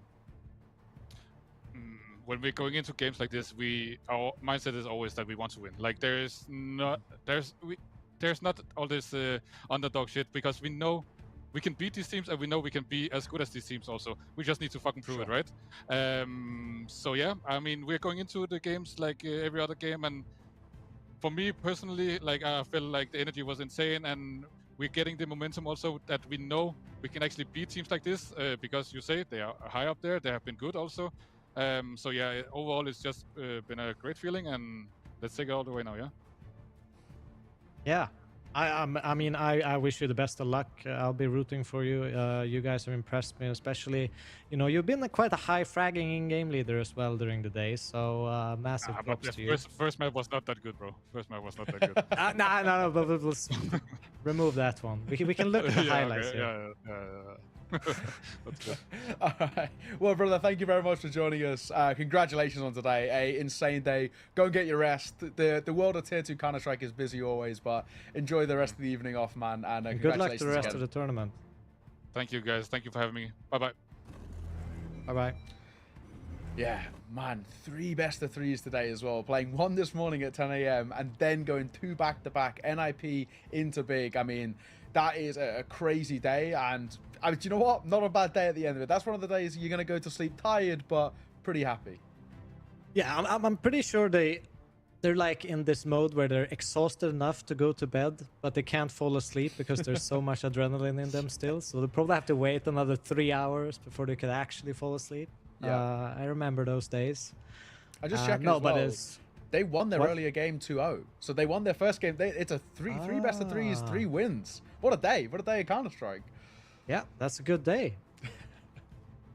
Yeah, I'm impressed. I really am impressed with this 9 side. I think they've done a lot to prove. I'll happily say it myself wrong. I really thought they had no chance getting out of this group just because of our expectations of NIP and our expectations of Passion UA and the potential of Big, who obviously have been woefully underperforming compared to where they want to be. But we know they have this ability about them.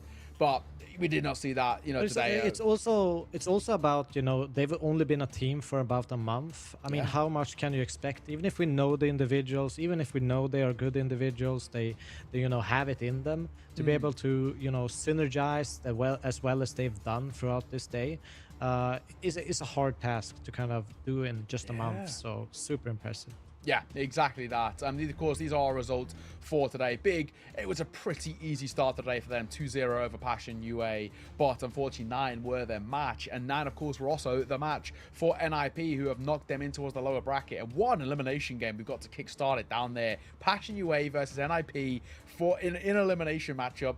Following that being one of them taking on Big. Crazy lower bracket. 9 have survived the gauntlet. It felt like they had no real chance, if we're being completely frank, and look what they've done. And we can take a look at the bracket as well for tomorrow about what we're going to be running through. We, of course, have got 2 simultaneous streams that will be over on the Group C side of things. We've got TNL taking on OG. I can't wait for that game. That's honestly, an exciting one. That's the best game that we've had so far, and should be. That's 2 really informed teams that look quite exciting. And Ecstatic GG How, the potential on offer there as well. Super sick. Yeah. Exciting to start off the day at 12 my time, 11 your time, if you're any UK people in here, or Portuguese. I mean, there's more people in that time zone. True. No, but I'm super excited. I haven't watched that much of TNL, but I've heard you hype them up a lot. I'm gonna check a couple of demos before we get started tomorrow. Yeah. But OG, I've obviously seen. I've been super impressed with them adding into Adam B, and kind of getting a platform to show himself a little bit better than Metisport's major run, I guess, to some extent. So a Swede for me to cheer for. Yeah, exactly. I guess you like with UKCS, we take what we can get, right? And to a degree, we're in the same spot now. Yeah, we sort of claim Fuzi. Fuzi played in UKCS for a little bit under Royals, so I'll take what I can get here to a degree. So good day for me as a whole. But a great day on the broadcast. First day of StarSeries 4 EU closed qualifier, and first time we've had Star Ladder backs for 6 years now. So insane. Day to start it off. Exactly what we're looking for the rest of this qualifier. And also, it's not even done. The B stream's still going. It looks like they're just about to go into map number 3 is what I've just seen. It was a 13-6 for Ents on map number 1 of Dust 2, a 13-6 for Paravision on Mirage, and now Ancients the decider, and it's about to start. So as we're wrapping up the broadcast, you may as well jump over towards Star Ladder 2 to go and round off the day. Plenty more Counter-Strike over there. They've got they've got another map to be played. It's Ancients coming up next over there. That one's a banger. That's also the Group B winners match to see who's going to be moving on in towards the play-ins. You don't want to miss it. But Devil Walker, mate, we are done for the day, so I'll round it out. Thank you very much, everyone at home, for joining us. Shout out to production as well. Fantastic day. Devil Walker, brother, thank you for joining me. It's been a pleasure. And until tomorrow, you saw the time. Be there or be square. We'll see you then.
Bye.